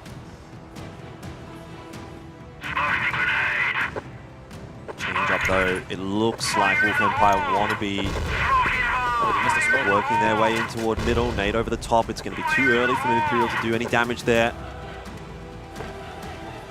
Small micro moments, Eagles is backing off. Imperial are going to concede control of mid. Alright, that's step 1 for Wolf Empire. Going into B side, I'm not so sure about that decision. I mean, I don't hate it. Like, I think a little bit of a change up here that Imperial might not be prepared for could be the difference maker. It wasn't working for Imperial because Wolf Empire were well prepared for it, but I haven't necessarily been backing Eagles holding on to that B site with the Orm so far on the GR side. I know he's 19 and 15, but wasn't a lot of it from the GR side, you know what I mean? That conditioning from the side of Wolf Empire Correct. could come into this one. But I think this is all about the late push of what Rambo can get done. Imperial might know. They're looking at Alley. They're not seeing much. Ice Cube round the corner will lose to GDSC. Here comes the push though. It's into the A bomb side. It's been held well by Imperial so far. Danimal's locking one down, but Shady, Dola, they're in there for the frags, and this might just be it. It might just be map 3. Eagles, will he check Rambo? Surely not. You'd have to say this angle won't get cleared out. He's got a spider sense tingling. He brings it back to 2v2. I don't know how he knows, but he does. And Rio's out, and Eagles must save the day now for Imperial on the retake on A.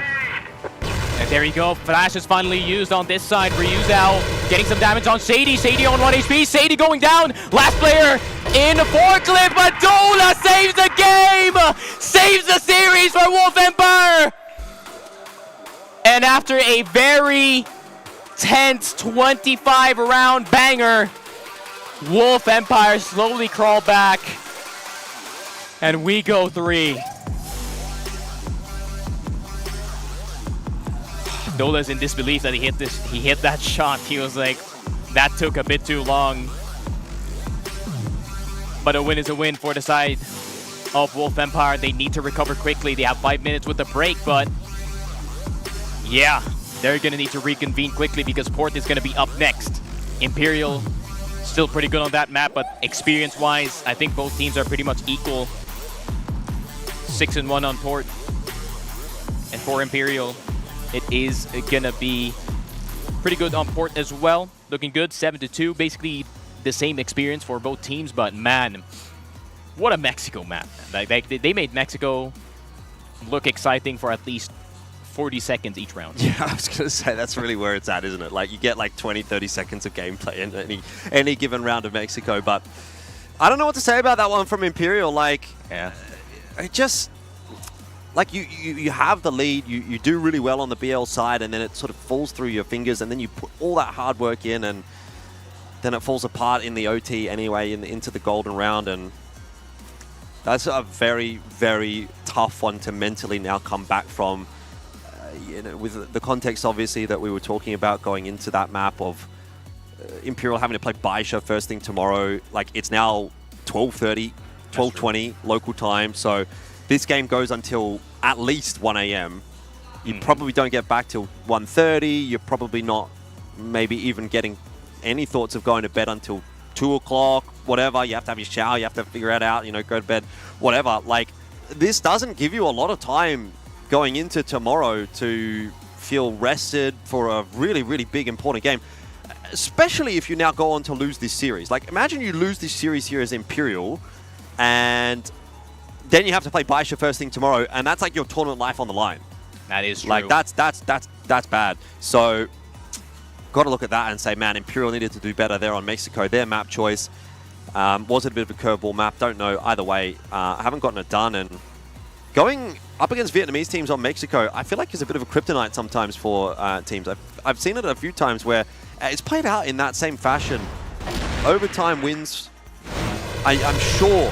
I have to look back through my notes and really study them and see where I'm getting that from. But I'm for sure remembering a Vietnamese team doing well on Mexico. Yeah, ranking, I think. Yeah. Shout out to ranking, man. I feel like the joust between Wolf Empire and ranking, those being close affairs, kind of helped them in this process. This is familiar territory for them to be in overtime in this map. And man, that last round was absolutely heartbreaking. Inches is what made the difference in this one. Just an absolute heartbreak for the side of Imperial. They were, look at this scoreline. It was already 4-7. They had the handle of the game. Eagles having an absolute highlight of a 3K right then and there, but the Animals being on his own is absolutely crazy. Lucas kind of stepping up to the plate as well. And I was actually hoping that maybe Imperial could get back into this game because the Animals were starting to see some frags on the board, but Wolf Empire, man, that mental fortitude of that squad, their resilience as a team is, it's got to be complimented, man. Yeah, Dola, I think really at the end of the day is the guy that they have to give a pat on the back because he came up big in a couple of really, really clutch rounds that looked like they might already be lost potentially for Wolf Empire. Obviously not to mention the 2v1 clutch at the back end there. So, just don't know how he gets it done, but here we are, going all the way to map 3, and Daniel's leaving a little bit left in reserve there, unfortunately, for Imperial. If he even goes like 0.5 maybe, that's the game. You know, that's just the game. That's the difference maker. But Imperial needed an extra 5%, and they didn't have it. And you got to give it credit to Wolf Empire, who worked really hard for that map. And I don't know where we go from here. Like, I mean, I know we're going to Port, but like... Yeah, both teams are good on that one, so it might be another close affair. So... yeah, it really does depend on what the shape is going to look like here for the side of Imperial. Can they keep it together in this game? Or is Wolf Empire going to take advantage of the heartbreak that happened in that last game? Because if I was Imperial, I mean, Imperial are human, man. They're not gods. They're definitely going to get tilted after that one. I'm tilted on their behalf, you know, and I'm not even involved in the team. I'm not Brazilian. I have no way, shape, or form of affiliation to that team, but I'm tilted by that, frankly. And so... I can only imagine how they're feeling. It's not going to be a nice feeling. Like you said, there's a little bit of time here with the extra sort of 5 minutes that they get. But, I mean, what can you even say after a map like that? It's like, well, we've just got to forget about it and move forward. For sure. You know, it sucks, but... yeah, but it's going to be in the back of your mind, right? It's going to be in the back of your mind once you start playing Port. But I feel like, yeah, you have no choice but to forget it. So I think they just got to reconvene for Port. I think it's still a fair chance for the side of Imperial to close out this series. But it's basically, just like how I said, it's 50-50 at this point between these two teams in this particular map. But it really depends on what the GR side is going to look like. Man. Yeah, even we need a breather after that one because that was just mind-boggling how that happened. Yeah, look, we'll see how this goes. Obviously, Port is going to be coming up next, and for Wolf Empire and for Imperial, it's a lot to play for. They're going to get prepared for it. We're going to take a short break and figure things out before we jump into that third map. Don't go anywhere. We'll see you on the other side of this one.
do you even say after that one?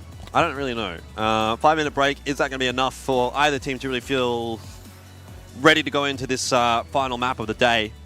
Port. Yep. I'm not sure. Certainly not in the case of Imperial. Yeah, certainly not in the case of Imperial, that's for sure. I mean, Mexico definitely was disappointing. Ended up on a 1v1. They were inches away from just closing it out 2-0. And now I think them having a 1-1 record, and I think whoever wins this just makes Group A a lot more interesting because, you know, map score is now going to be a factor on who is getting that second place, depending on how the rest of the group goes. But yeah, it's all up to this port, my friend, and both teams really good on that map. I mean, 7-2, 7-3, so equal experience. CFBL, I think they play that map a lot more aggressively compared to CFBL, which plays it a lot more passively. So it's going to be a mix-up between you know, two styles, especially here on port, and whoever has or whoever can play their style better, probably, yeah, it's just going to take the dub here. Yeah, I mean, let's talk about the context of a win here. Wolf Empire, they've already got that dub over LCK. They would then also have a win against Imperial, and that's starting to make that group look kind of locked for them. Obviously, you know, you've still got Baisha, you've still got Pacific Macta, but I don't know. I mean, I think Pacific Macta looked pretty good actually earlier on today, so there is that to consider. But for me, if you're able to beat LCK, if you're able to beat Wolf Empire, I think that probably would be enough for whichever team that is ending up being, whether it's Imperial that gets the win against LCK and Wolf Empire, or Wolf Empire gets the win against LCK and Imperial. For me, those are like the teams that are kind of in contention for that second spot. So if we do actually see the win come through here for Wolf Empire, then they've got two big dubs to start their campaign here at the Summer Championship, and two dubs that might just be enough to lock things in. But we'll have that conversation after the map if we get there, which, you know, obviously everyone's getting ready on the stage, hyping themselves up, trying to wake themselves up maybe even at this point, because it is quite late indeed. So it's in the best interest of whichever team ends up winning this one to win it pretty quick. Yep. Mostly on Imperial, honestly, because just like you said, they do have that Baisha game tomorrow. And just like what a certain basketball player says, when you're going up against Michael Jordan, you better get 8 hours of sleep. You know, put your feet up. Try to make sure that you get that quality, but it's wishful thinking at this point. Wishful thinking at this point, yeah. Imperial needs that young melatonin after this one.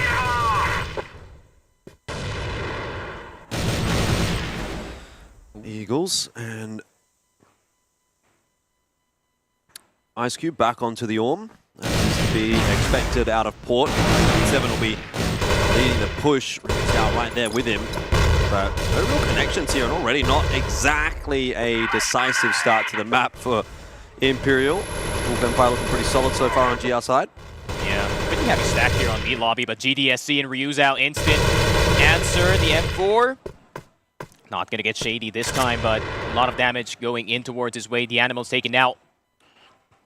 3v3 in this situation. Shady on low HP. Ice Cube still live in the live. Rambo playing a very aggressive angle. GDSC is not going to spot him at all, but if Ryuzao and or Eagles is going to try to spot it out from court, no, Eagles just keeps on going. If he actually peeked in that very small gap on the left side of that B lobby entrance, then he would have spotted Rambo, but I feel like they're in a bit of a hurry here.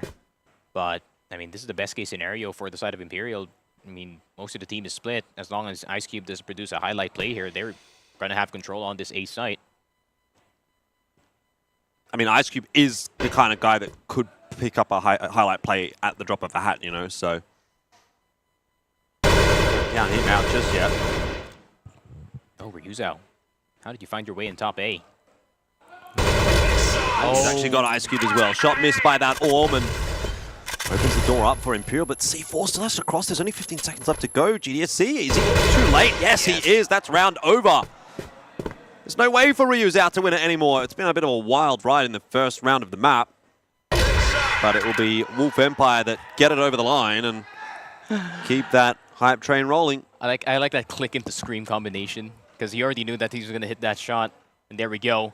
Wolf Empire, the defense, takes the first blood in this port map, and Wolf Empire energized after that Mexico win, and Imperial still playing the catch-up game, and especially in this type of map, it is slightly advantaged in the way of the GR side, but it kind of depends how you do play this. But still a whole lot of angles that you still have to go through if you do want to make any execute happen. But a double long push from the side of Wolf Empire. They're getting a bit more braver in port compared to Mexico.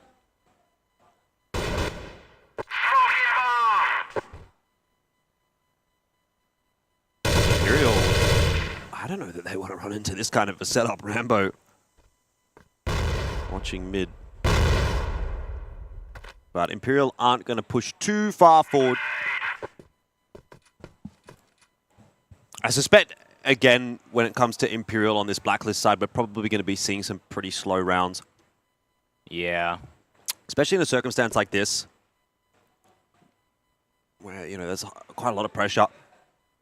Lucas close on the angle, doesn't get the headshot, and that will be his undoing. It actually starts to undo this round a little bit as well for Wolf Empire, who kind of have to go scurrying their way back out through mid, recover the B site. But Imperial, again, they don't explode off the back of that. They're just happy to take that kill and slow things down. Yeah, especially then now they have lobby control. So I wonder if they're just going to set up in towards B house. I like what Wolf Empire is doing. They're going to go to check if they're actually occupying the inside of B. And if they realize that there is actually no one in B house, someone is going to go running back into the A site. And still, lots of moving around for the side of Wolf Empire. Indirect result of Lewis dying early in this round, so now they're going to have to see if they can catch any of the players off guard. Rambo spotted in towards the respawn side. Rambo cannot get it done. 77. They get into the spawn. Now both of the defenses are cut off from each other. That's another kill here. The Animals coming alive on port. Ryuzao trying to see if he can cover his teammate, and Ice Cube going to be shot from behind a bit too slow on the AWM, and Shady the only one left alive, and the B take from this particular side is next to impossible unless he can hit some really nice shots with this AK-47. Shady does get spotted by Lucas at the edge of the smoke, and 1-1 Imperial. They fight back. Immediate answer by them. Yeah. It's a good response, and it's a good conversion as well from Imperial, right? You don't get the opportunity to have a huge amount of rounds on the Blacklist side, typically of port. So when you do get that opening kill and you have the 4-on-5, you need to be getting that one over the line 9 times out of 10, ideally. Dola, 1-for-1 trade there for Imperial. They're not going to be too disappointed by that one just yet. They want to pick the pace up, and 7-7 has dropped. But so too is Dola, so it's a little bit more of an action-packed round here for round 3. Ice Cube over the top, catching Ryu's out, putting the numbers back in the favor of Wolf Empire. And the Animals already on low HP. Shady, that's a tap to the head, and Eagle's the only one left alive for the squad. A is, I don't think you should go A here, Eagles, because it's pretty hard to clear Metal Box on long with a AWM, especially considering you have to expose yourself from the top A player. But fortunately for Eagles, Ice Cube already cleared the spot, and Ice Cube spotting him walking in the mid side, and it's a back-to-back response for Wolf Empire this time. And 2-1. Let's see if anyone can pull through, or at least pull away from this back and forth. Wolf Empire with the better side of the map at this very moment. So, I mean, they need to, they really need to pull through in this GR side, to be specific, especially they have the better angles for now, but the Animals just gaining some mid control.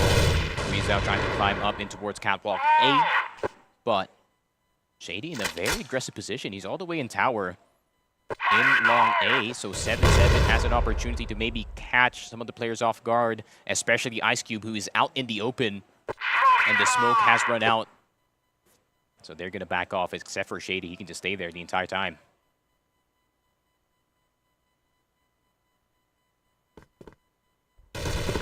Oh, 7-7 almost catches Shady. Quite a bit of chip damage over there, but not enough for the kill yet. In the meanwhile, Wolf Empire are being pretty active They're really putting a lot of presence towards mid-con. And that makes it a little bit more difficult for Imperial to push B, to go to warehouse. They have to kind of clear everything out. Rambo, as of yet, remains unspotted, but he's going to be able to backstab GDSC if he gets his timing right. He certainly has.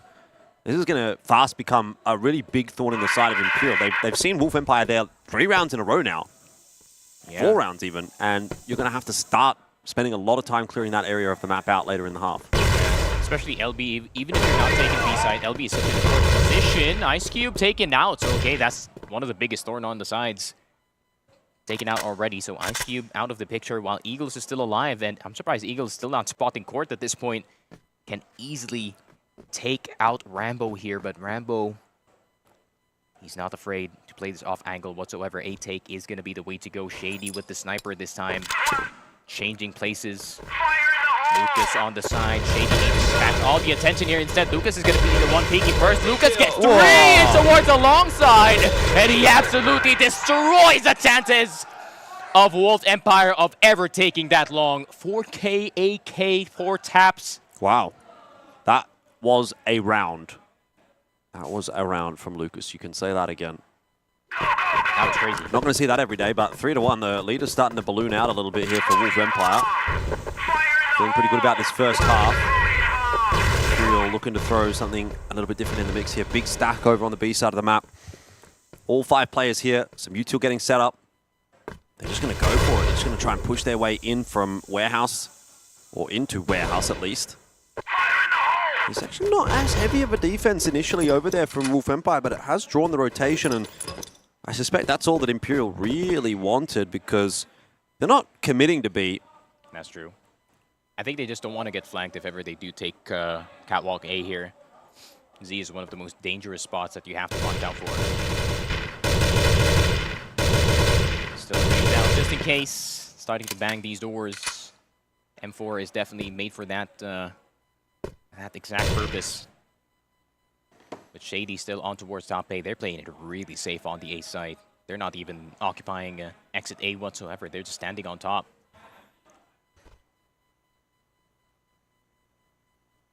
Oh, Shady. Careful, brother. Yeah, he spotted the enemies 100%. I think you that info. GDSC actually spots out Rambo. Map split in half. This is a tough one to now play from the GR side. Wolf Empire can't really assist either side. It's just coming down to the 2 anchors, and in this case, it'll be Dola and Lucas. AK in this position? Are you serious, Lucas? Just hit him in the head, bro. But oh, do they know about Dola? But they both have AKs, man. I mean, it works, but it should not work whatsoever. Shady gets the kill anyways. And GDSC is going to go down as well. Is this the start of the downfall of Imperial? Ryu's going to go down as well. Everyone on Wolf Empire is having themselves a highlight reel. And Shady's going to get the kill. That's a crazy round. I mean, Wolf Empire stoic on the defense at the moment here on Port. How did that work, man? How do you make a B site defense work without a singular M4 banging those wooden panels in the B house? I guess Wolf Empire knows something that I don't. Wolf Empire just looking a little bit sharper at the moment. Imperial, I don't know, falling asleep, falling off, whatever it may be.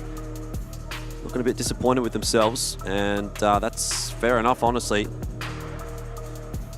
Timeout obviously coming through. It's getting a little bit heated on the Imperial side of things. Look, in my opinion, they should have had it wrapped up. They should have closed it out already. And if I'm of that opinion, I'm sure they're of that opinion. So they've got to be a little bit irate even that they're in this position playing this map, let alone now being down a pretty substantial amount of rounds. That is fast becoming a big problem and maybe unrecoverable. Yeah, 48 on the timeout. Still plenty of time for Imperial to just kind of talk it out. But to be fair, it is always a tough time when you are playing the BL side of this map. Yeah, you can split the defense in 2. And if no one was flanking from the respawn side, it's pretty hard to clear a 2-box. To be fair, there's 2 boxes there. It's pretty hard to clear God box, as we do call it back home, and the 2 box on towards side. It's like, just like how you said earlier, the push-pull. But now it's like between 2 teammates, they're both peaking at different times, and it's just confusing Imperial on what side of the map or what side of the site they actually have to clear. And just like how I said it, I'm surprised that it worked with an AK-47, but I mean, they hit it. They hit all the shots that they needed to hit, and Wolf Empire got all the momentum in this GR side. And now the trouble is in the way of Imperial, because only 1 round for the past 5 is not looking good for them. So something drastic has to happen for them to get back into this game. That's for sure. Double orbs out for Wolf Empire, so a bit of a change up there as well. Ice Cube getting aggressive. Ryuzao! Luckily not getting tagged, but he's going to go for the repeat. It's madness. You know there's an orb on the other side of that one. Danimals is looking over at him going, what are you doing, mate? I think he forgot that he was playing against Ice Cube. Yeah. Like, Ice Cube's not the guy that you do that against. Yeah, Ice Cube maybe from Vietnam, but he's got that Brazilian confidence. And yeah, the Animals is just going to climb up. He has to be careful still. But yeah, no one is going to be spotting this one out. But they already got what they wanted. They got the 4v5. And all they have to do is just defend. It's very defendable. If it's only 4 players, you could just, just like this, you could just play spot. Just spot each other. Ice Cube jiggle peeking on the corner. Yeah,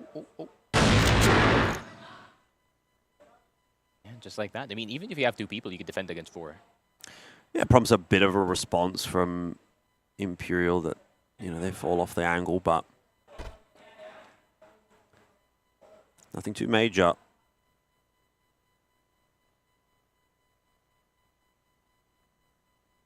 For Rambo and Ice Cube, they're looking pretty stoic on this A side at the moment.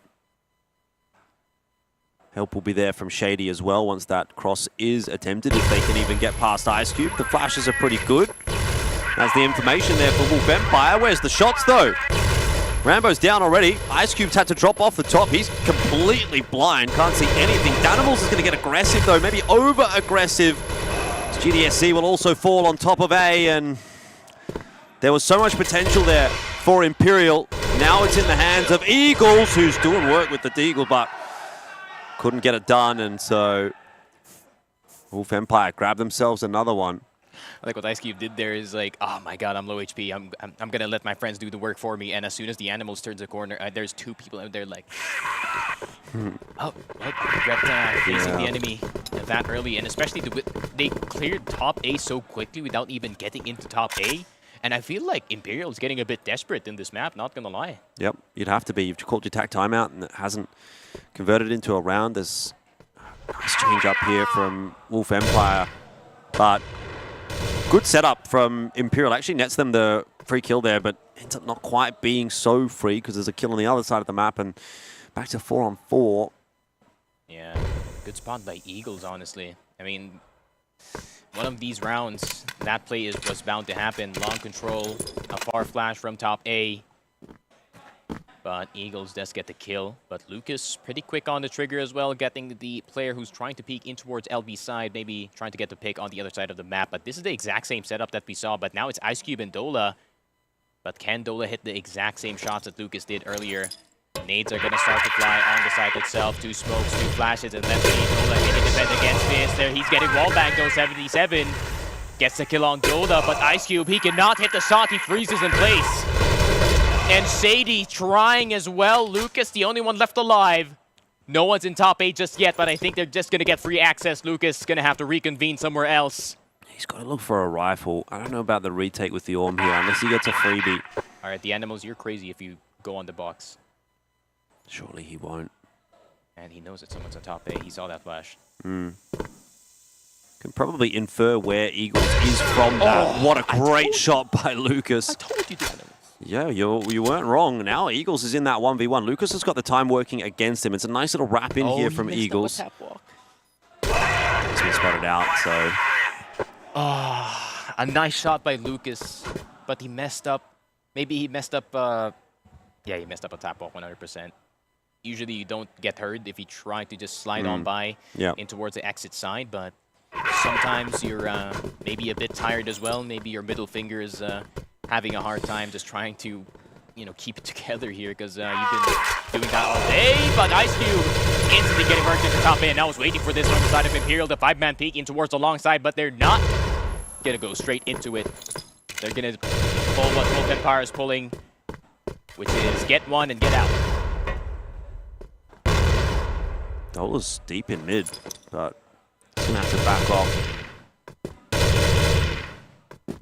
Yeah, that's classic Imperial, isn't it? Get the opening pick and then reset the round.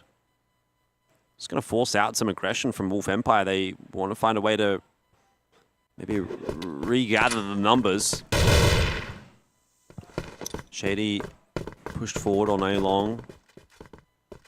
Not finding too much.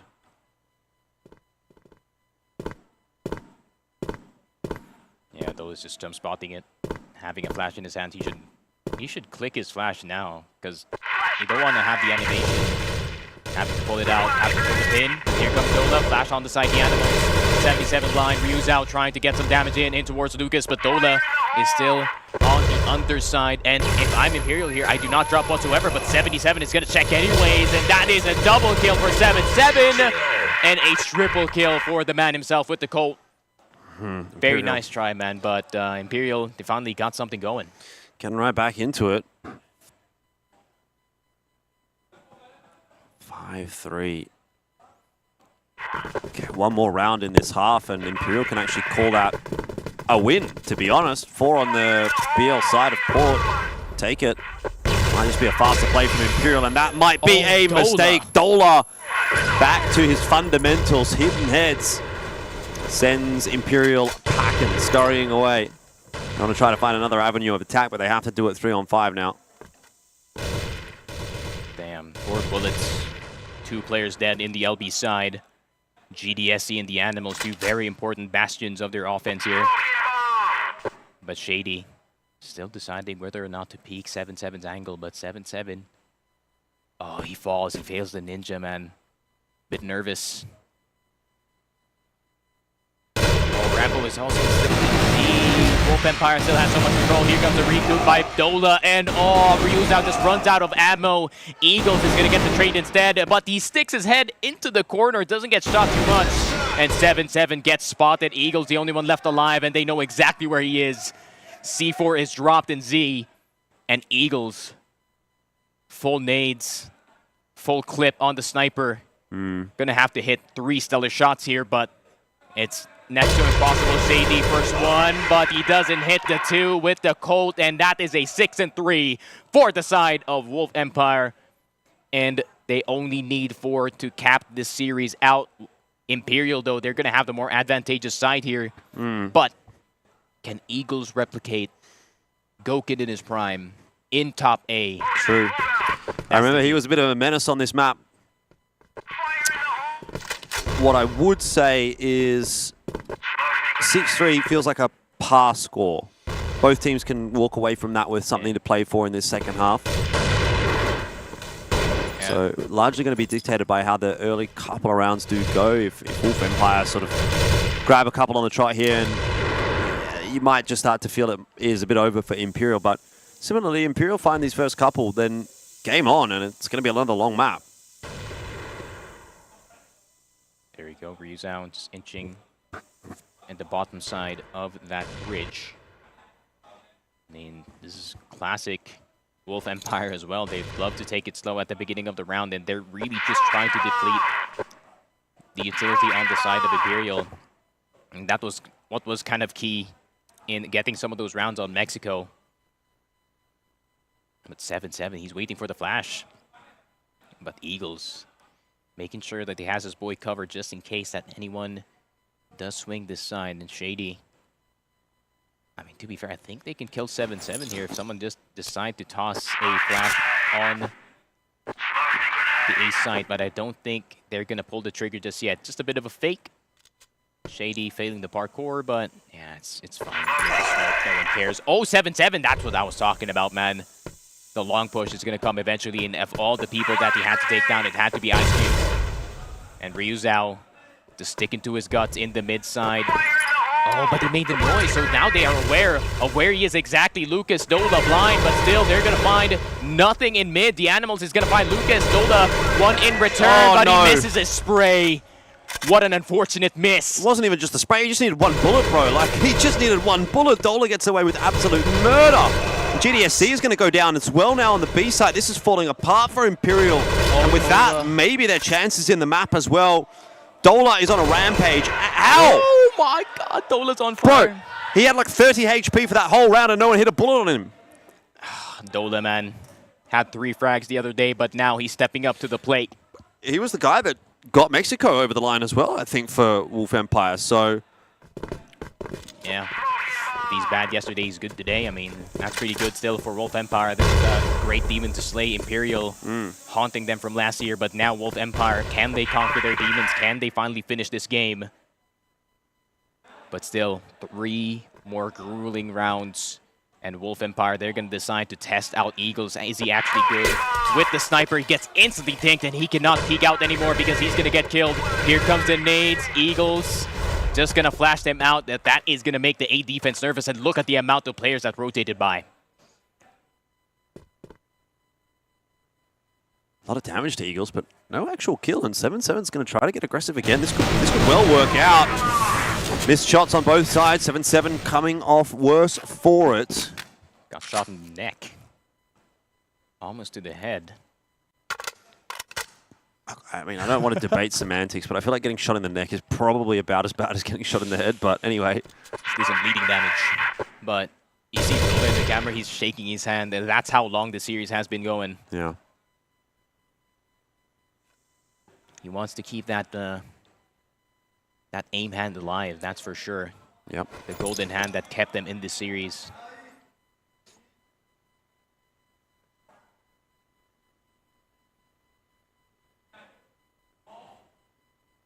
Well, Wolf Empire waiting for the go signal. It's going to be a contact play in the end. Ryozao now has that information, but Wolf Empire don't commit. Maybe just hoping to draw out a bit of a rotation or even just some util. They don't really get either, though. Oh, but look at the attention made on the A side. No one's watching LB. Oh, but 7 is going to check once again. You mad lad, but Rambo is here. He pulls out the nade at the wrong time, and they're going to have to hurry in this B site. But look at the defense already anticipating that they are going to get into this. Lucas does not hit the shot. The Animals, GDSC, and Eagles. All 3 defenses working. All 3 defenders going for it. Eagles gets the kill, and they get the response going. First round, first for Imperial, and that was a long one, man. They had to wait so long just to get a round on the board, but man, the slow crawl is possible. Imperial, also known for their comebacks with Wolf Empire. I mean, they have so much leeway in this map that they can try anything basically to try and get a round on the board. They're gonna go fast? All right. I like this from Wolf Empire, honestly. It may not work out, but backing themselves. Animals got the double kill, 7-7-1 as well. The thing is, like, I feel as though Wolf Empire just got a little bit too tricky for themselves in the previous round. They could have just hit the A site when they were spotted. You know, granted, it's not necessarily always going to work out, but it felt like they tried to do too much in the last round. So I don't hate seeing them go back to basics actually in this round, even though it hasn't worked out in their favor. But obviously with that loss there, now starting to question, okay, how hard is it going to be to close this map out? So we'll call attack timeout, have a bit of a chat before it gets even remotely close. Yeah, Ice Cube not going to let this round go longer. Imperial still believe in themselves, only 2 more rounds before they can go equal against this Wolf Empire squad. Then the timeout comes from the Wolf Empire side. And now a familiar sight for the BL, kind of struggling to get anything done here. But you do have a point. If they just went into the A side while Eagles has already missed his first shot, even if he repeaks, you're going to know exactly where he is. And if anyone has an M4, even an AK on the side of Wolf Empire, I mean, he would have just been done instantly. You only have to worry about bridge and exit. But timeout indeed for the side of Wolf Empire. They're going to have to think really hard about these next 2 rounds because this can make or break whatever start they had in this one. Yeah. I mean, any more overtimes on the cards for today? Already had 4, why not 5? 1 a.m. local time, so... Wolf Empire's playing the long game. Yeah, I mean... They're like, the longer this goes, the better it is for us. And if we win this, we put Imperial in a very bad predicament, lack of sleep, plus you're going up against the strongest team, top 2 team in the world. I mean, is that the macro, but on the outside of the game macro. Yeah, the animals he's trying to cook, but has to be a streak here for the side of Imperial if they want to get things done. But Wolf Empire is also cooking as well. Baisha Imperial first game tomorrow. Then 3BL ranking. Oh, that one's going to be good. That's when the 3BL ranking game is probably going to decide who's like in contention for second. Yeah, so 2 really big games to start tomorrow off. Yep, and the Wolf Empire, then Pacific Macta. Yeah. And last game of the day would be... Oh yeah, that one's for fun. EP versus AG. So yeah, big day of games tomorrow. Yeah. Question is EP even gonna take it full? It's AG. I mean, to be fair, Chinese teams always takes the game seriously. If you win against AG in this tournament, I mean, even if you don't go through groups, and that's an ego boost for the next season of CFPL. Season 25 is around the corner. Yo, 7, get the boost done, my brother. Not happening, apparently, this round.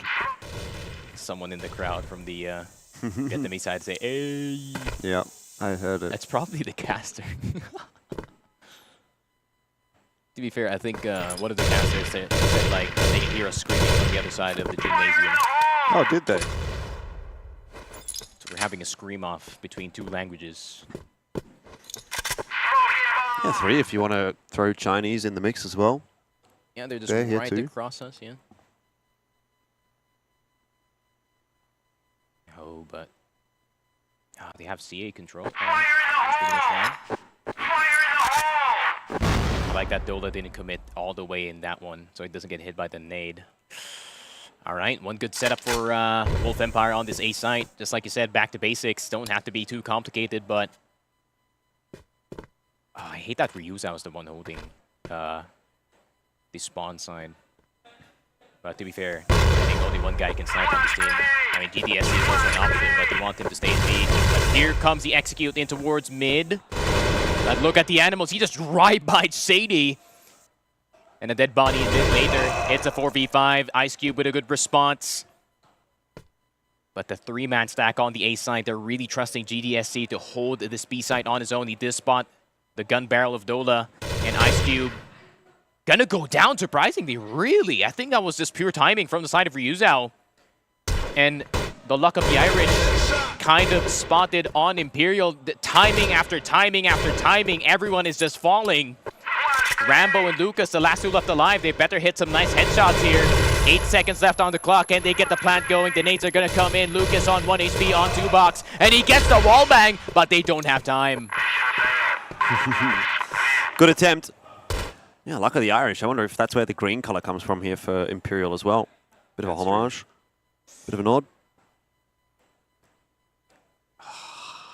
Another close map. We're getting another close map. Nah, no one wants to give up, no matter how sleepy both teams are. They know what's at stake. I mean, this is potentially your tournament life, so making it through to Friday, Saturday, Sunday. Yeah. Off of a very, very important game. Yes, it's going to be the hard yards required right now. I think whoever wins this is probably going to be in contention for whoever is going to win against 3BL and Macta tomorrow. For whoever is going to get second place. Yeah. Interesting times here in the group stage. Lucas, a bit of chit damage here from the nade flying in towards mid. Rambo gonna smoke off the bridge side, so whoever's taking long is not gonna get shot by an AWM immediately, and Rambo is gonna go for that parkour. Ryuzao kind of spotting it out, so I think there's going to be a 4-man push in towards the mid-side. And is anyone going to pop out of C? GDSC waiting for the perfect opportunity to do so. Ryuzao gets one. Ice Cube gets another. And you know it's serious when Ice Cube is the one rocking the M4, but Eagles with the sniper trying to fall down, hit another shot. But finally, Wolf Empire find control on this B side. The C4 is in the hands of Rambo, and they're trying to look for the last player. And Shady trying to get him down, but where is the help from the teammates? No one wants to peek houses yet. Shady just trying to go through, but I think they want to 2-man peek him. Shady with a nice shot, but that only finishes off the low player. He'll take it. Yeah, they'll take it. Between the 3-on-2, Shady can step up in a big way here. He gets himself another, which means Danimals has a tough clutch ahead. He's going to rotate all the way back around into GR Spawn. Try and change up his angle of approach, but that's going to cost him time, obviously. And in that meanwhile, plant did go down. Post plants have been established for Wolf Empire. Danimals, he's down in the back. No shots! Oh, Rambo! So close. The timing was perfect, but a heartbreaker for Imperial. And it just seems like the clutch factor is there tonight for Wolf Empire. We saw it on Mexico and here on Port as well. That could be the straw that breaks the camel's back for Imperial for this series. No way he hits that turnaround. That is absolutely crazy. That's a heartbreak from Imperial. It's very similar to that ending on Mexico. Inches away from being equal to Wolf Empire's scoreline, but Wolf Empire saved by your boy Rambo. Fitting in his name because he took 3 bullets before he can get that kill. Surprised it wasn't a headshot, honestly, but, you know, by the time that he got his crosshair to Rambo, I think it was a bit shaky because I think Rambo was about to check his position anyways.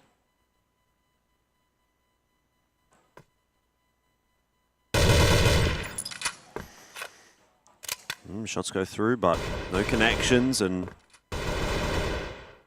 Imperial know that they're now sort of teetering on the precipice of losing a very important series. So they're not wanting to make any mistakes. They're not trying anything too overly aggressive. In fact, they're not really trying anything at all at the moment. Very standard passive holds.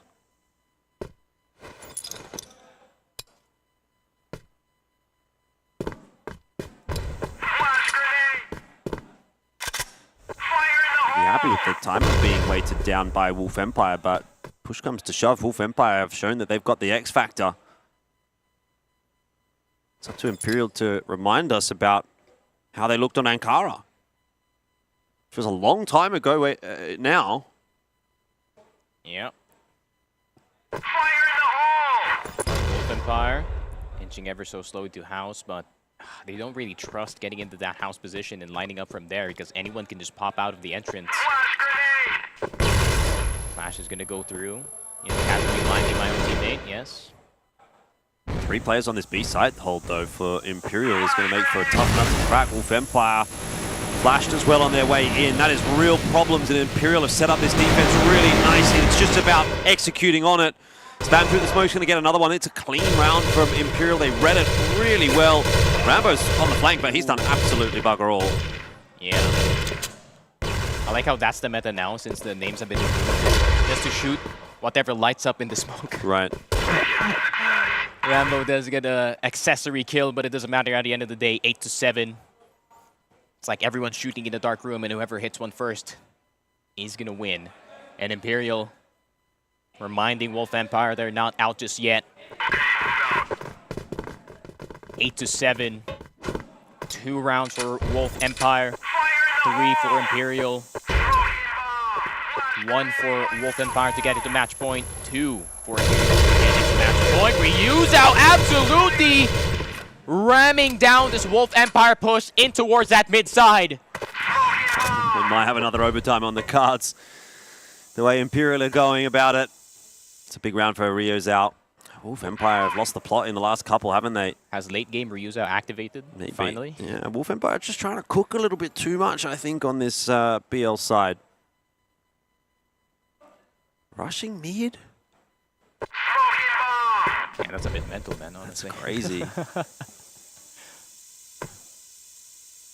I think everyone's brain is working at 90% capacity at the moment. Yeah, mate. Ideas might not be flowing through as it did in the start of this game. They got to take a break in the shetty, drop some ice cubes in the drinks and cool down, because things are just That's true. getting a little bit too spicy for me. Oh, the animals. I think he spots him. And he's already calling for his teammates. Come on, come on, come on. We need to guarantee this round because we need to get the game. Rambo. That's a 1-for-1 for now. They do spot Ice Cube. And it's all on the star sniper of the side of Wolf Empire to finish this one off. But Imperial, they're using the sheer numbers. They're using every single player to their extent. And 8-8. Imperial make it equal. 2 points for each. Or 1 point for each for overtime. Man. Who's it going to be from here? I have no idea at this point. Both of these teams. That's a cop-out answer. I know. I don't want to be honest because I want both of these teams to win. But low-key, I kind of want Wolf Empire to win. Right. We can have a big round. My gut feeling is Imperial from here. GR-sided map. They've won the last few rounds in a row.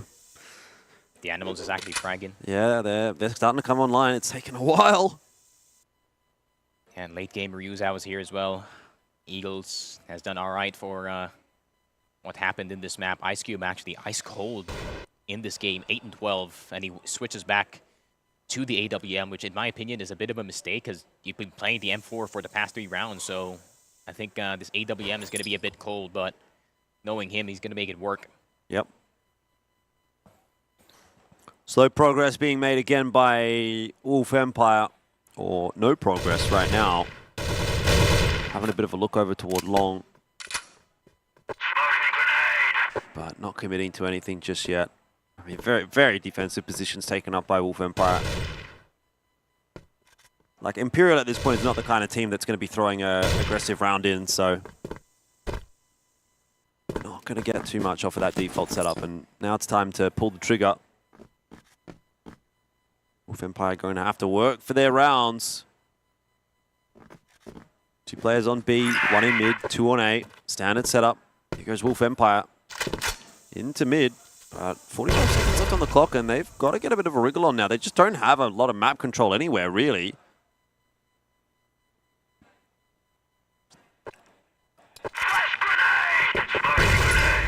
Oh, there it is. Eagles, first shot in towards Dola. That's a key player to take out that start of the round. 25 seconds, and the shot clock has started. Eagles with the second one, taking out one more. And oh my god, the rest of the squad is now starting to file in towards mid, but Imperial actually coming out on top in terms of the numbers, and it's getting a bit desperate. Ice Cube trying to hit the shot, 7-7. All you have to do is delay this bomb plant from happening. 5, 4, there is enough time, and 7-7 is just going to play it safe instead. He's going to reconvene with his teammates and make sure that he has control of long, but Rambo's already dropped the ladder.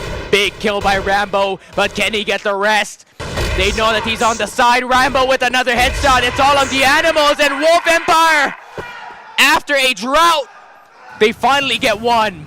It's a big round to win. It was looking like it would be a round for Imperial at one point. Eagles opened it up with 2.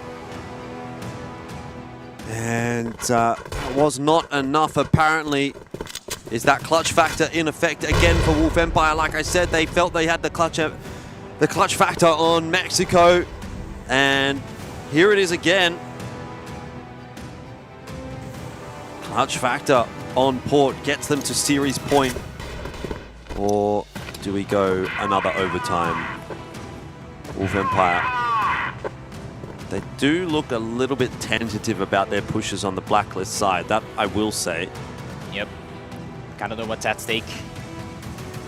I feel like even Wolf Empire doesn't want to play another overtime here.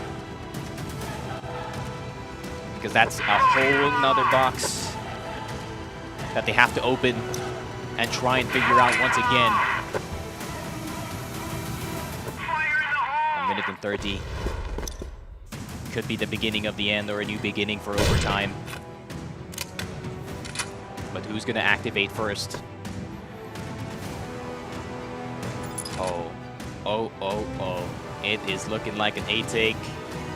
2 players 3 players on Catwalk A, and it is looking like a good old standard A take. Just flash the hell out of top A and hope for the best that Eagles misses his first shot. Ice Cube gonna go for the smoke. Not just yet, my friend. Your friends are not in position. Here comes the flashes. Here comes the nades. Eagles is gonna have to tuck his head in to the side, missing his first shot. Everyone is blind on side of Wolf Empire, but Dolan needs to get up as fast as possible. Ryu's out. Still on towards the boxes on the side. Shady trying to get back up. Lucas with the first kill on Ryuza, but he's reloading right in front of the animals. And Ice Cube and Sadie, everyone's getting killed from the side of Imperial, but now it's another 2v2. Eagles not getting the kill! Knife! Not even the knife! GDSC! The only one left alive, Rambo! Needs to reload. 30 seconds left on the clock here. He's stuck in a really awkward position. This is GDSC. Every day of the week he's got the advantage, but he's allowed Rambo up above! It won't matter. Imperial will clutch it out. It's another overtime. My God! This day just will not end. And the collective groan of everyone in production. And I just see it. I mean, I think it's the collective groan of everyone in Vietnam, to be quite honest. They would have wanted to see Wolf Empire get the win there, but denied. I saw both marshals. They went like, ah. Damn. Well, going to overtime. At least we already know that it's going to end at 13. That's true. We're going golden. Sanity is at an all-time low here on the English broadcast. That's it. That is it. Oh! It might be Eagles. That's a shot. That is a shot and a half. Quick with it as well. I mean, that's a beginning. Rambo is already out of the picture. 4v5 situation. And they can start to do some work in towards the lower B side. Lucas turning the corner. Ryuzao. Half HP, the animals as well. Lucas barely breathing on 12 HP.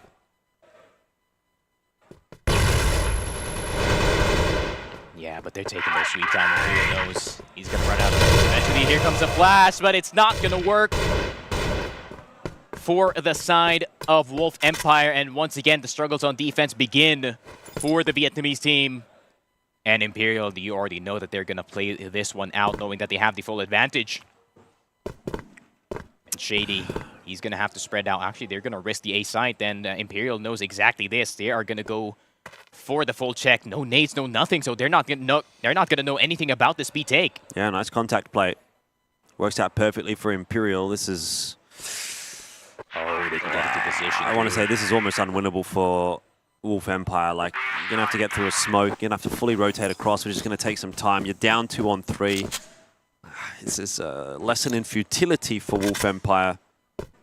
You have to check who's on the underside. Oh, this is perfect as well, just to deny the control from the underside. Ice Cube coming in from the house B with the sniper, sees someone through the gap, and a really nice play from the side of Imperial. One guy was ducking in front of house, and to surprise the sniper of Wolf Empire, and the lead changes hands in port, back in the way of Imperial.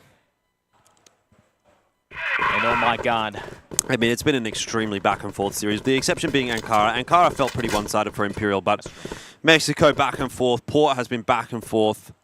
No one wants to lose. Kind of splitting hairs between these two teams at the moment. Time running out, though, for Wolf Empire and Ice Cube. Why did you pull out your gun before? Never mind. He's Gets not it going to make the wrong. jump. So, advantage Imperial for yet another round. Which has got to be starting to feel a bit concerning if you're a Wolf Empire fan. Yeah, all this fight to get into match point. But then Imperial comes out of nowhere.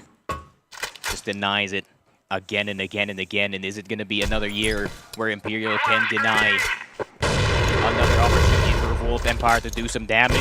But Rambo with the sniper this time. Ice Cube's already out of the picture, so it's going to look like that old Car House roster temporarily. And 1 minute and 20 on the clock. You already know that Imperial is going to go for the mind games. They're going to mess with their heads with the util that they're using at the moment.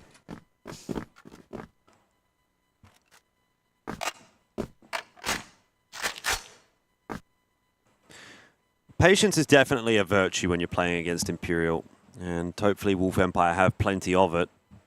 I guess, as evidenced in this round, maybe they don't. That push from Ice Cube was anything but patient. But everybody else has been made to wait. Imperial now are going to start to cook a concoction up on the A site. And Rambo is ready and waiting for it. So one shot connects from the AWP. Needing a little bit more though for Wolf Empire. A bit of a clutch factor in here. They need to get something done. They need to get something going. Shady, nice taps from the bridge. Someone needs to kill Rambo. That's the guy you need to take down immediately. But look at the backup already. C4's at ladder. They need to get someone into ladder as well. Oh, all right. There we go. They do clear reuse out. Eagles still on the underside. 7-7. Not going to get the trade, unfortunately. And there we go. Wolf Empire still live and alive in Hanoi. 10-10. 3 rounds for each to decide who is going to get this one. And everyone is at their wits' end at this point. We're going the maximum. Well, maybe not quite. We don't know if we're going to go to Golden Point just yet. Hope on both sides. I'm not so sure. I don't know what's going to happen at this point. Both teams are just playing at equal footing. Yeah, it's impossible to say. You can't make any kind of educated opinion on this game anymore. That's for sure. If we ever could have. But Imperial looking like they may want to push the pace a little bit in this round. That said, they do back off from B, so I might have spoken too soon. Yeah, still plenty of space to work around here. Shady is the one sniping this time. Exchanging his gun with Ice Cube, who is going to be playing that middle area. Perfect weapon for this type of angle as well, just in case he sees any single shred of any Imperial member. He is going to wall-bang through those doors. And here comes the smokes. Oh, it's an A-take. Oh, they're going to try to split the defense again. But Ice Cube already has a rough idea, but couldn't get the damage in towards Eagles. He's just running in with a cold of all things. Eagles gonna go down first. 7-7 with a very quick trade. And here comes the Animals. The rest of Imperial is gonna pour on in. Shady with a sniper, almost getting a collateral. But Rambo, the only one left alive. Drop the C4. 7-7. The final boss versus the old sniper of Wolf Empire. Well, he's onto the rifle now. C4's going down. Rambo's going to go straight through that smoke. Timing looking pretty good there for him. Oh! He was 7-7, was not expecting it. And another one for Wolf Empire. They're not looking, I'm just going to say it, I don't think they're looking like the better team in this matchup. Yeah. But they are looking like the more clutch team. And that's what's kind of being the difference maker right now. Yeah, 7-7 messed up that 1v1 heavy. I think he forgot what game he's playing because he made a lot of noise trying to go down in towards the bottom side of B. And information is king, especially for Rambo. 11-10 though. Wolf Empire closer to the finish line than Imperial is. But Imperial now on their, I would say, more favorable side of the map. But at this point, who knows?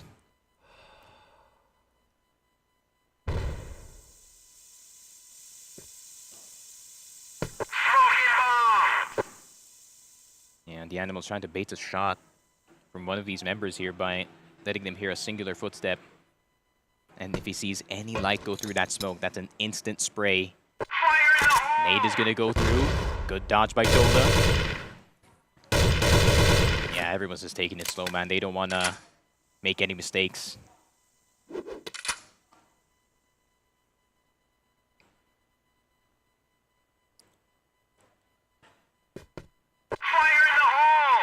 Slow and steady wins the race. That'll probably play into the hands of Imperial, if anything, but yeah, Wolf Empire getting ready to explode onto that B bomb site. Throwing a bit of util over on A, just trying to fake out that there's something happening there, and they've kind of pulled the rotate, actually. Ryu's out committed. Danimals was on the way. Timing in the end, though, for Wolf Empire, though, just not going to quicken up enough to take advantage of that. They have other ideas instead. They're going to go in through toward middle. They're going to try to do what Imperial did. There's still a whole lot of spots to clear. Curve is going to get naded. But here comes Ryuza with the wide peak, gets away just in time, but can he get back into safety? The Animals peeking this time, and they are trying to balance the fish between these two teams to get that 13. Gonna need 2 in a row, and from the game that I'm watching, getting 2 in a row is not an easy task at the moment, so... For sure. I mean, you are right about Wolf Empire having more clutch players, but I think the side of Imperial has better anchors at the moment. Yeah, but I don't know, man. I think at this point, just throw something fast in the mix if you're Wolf Empire. Like, everybody's a bit sleepy. These rounds are playing out super slow. Chances are you catch someone half distracted, not paying attention on Imperial's side. Right, just explode somewhere. If it's not necessarily early in the round, but just explode somewhere. 5 players round the corner. Someone spent 30 seconds watching a dot on their monitor and they just have to blink or whatever. That can be one cheeky round that you need, and it's not happening this time around. In fact, it's actually going to be aggression out from Imperial. It ends up only being a 1-for-1. I mean, I'm surprised 7-7 even gets a kill there. He was around the corner against 4 Wolf Empire players. I'm telling you, man, he is a human tank in this game. But Eagles does get the leg on Ice Cube. After that skirmish in towards the long side, he is on 20 HP. More like around 30, but Eagles is going to stake his claim still on the A site. Problem is, Wolf Empire, do you have enough utility to kind of clear him out, or are you just going to send someone to die in order to get this trade? They still have so many nades in their pockets, but Eagles is just going to duck down. And they're just probably going to peek him again the 3rd time, because he's going to get a bit complacent. They're not going to peek it this time, so B is not going to get backed up just yet. Knowing how deep the position is for the Animals, as soon as he sees a glimpse of an opponent, he is going to run back on towards that site. The Animals, just like that, he's just going to run on back. Vasco's going to go through, and he's going to call his boys in the B site. Oh, 30 seconds, man. This one is tense. This one is going to give one of these teams the match point. But who is going to get it first? Ryuzao trying to get some damage here in towards Dola. But that reload is going to make it spot. Oh, Shady is going to get the Animal, so that is the house player already dead. Oh, but a good return from the side of Imperial. And look at where the C4 is. Yeah. It's in the middle of nowhere, and Imperial, have you done it? It doesn't matter if you die, as long as you survive. And Imperial have done it. They have gotten into match point. Again, I might add. They've had a few cracks at that. They've had a few bites at that cherry. They didn't get it done on Mexico. And now can they get it done here? They've got a couple more chances. There we go. 12-11. Big round ahead here. Imperial want to get it done before it goes into Golden Point.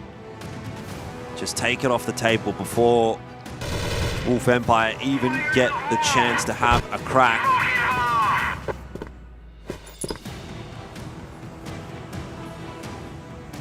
All right, Wolf Empire are a clutch team. This is the time to pull it out. Mid-control will be the name of the game initially for the Vietnamese squad. Oh, there we go. Are they actually going to do the A take this time? Because they've gotten CA control time and time again, but they don't pull the trigger at all.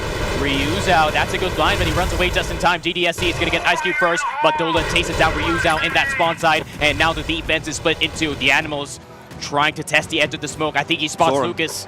He spots him, and is he going to go through it? The nades are going to start to fly. That's one more down for the side of Imperial. It's smelling like a 12-12 banger in this one, unless the Animals has another clutch in him. Nope, no way, not in a 1v4. I think Danimals at that point, he had to take the risk. He had to push through the smoke, opted not to. You know, it's a hard call to make, but when you're down on numbers, you know, that small bit of information that he could have gathered, maybe the fast flank could have made a difference. I think needed to go for the risk, but In the end, we'll never know. And here we are, 12-12. It's the final round of the day. This entire matchup comes down to one round. And how poetic. Just like last game, Wolf Empire came out on top in the last round, but Imperial can't count them out just yet. This is where Ryuzao activates that late round Ryuzao, just like I said. But Wolf Empire, they're going to do the exact same thing. They're going to try and see if they can divide the attention of Imperial, try to see if they can get some nades out of their pocket. And look at how passive Rambo is. He's all the way in base still. Yeah. How do you make a call here, you know? Like, there's no conditioning, there's no tendencies anymore. It's just throw whatever at the wall and see if it sticks. But you don't want to be that guy that says, okay, let's go A, and there's a stack on A, for example. You know, that one call can bring down your entire series, potentially your entire group stage, and chance at the playoffs. So no wonder Wolf Empire are taking their time about this one, hoping that maybe they'll be given anything by Imperial. Yeah. Again, I will reiterate, Imperial is not the kind of team to be doing that in these kinds of circumstances. So wishful thinking, hoping that you're going to get a free opener here. Wolf Empire are going to be made to work for this round. They've got 1 minute left on the clock now, and they have got to make their move. And here we go. Last minute of the game. Imperial, Wolf Empire, it all goes down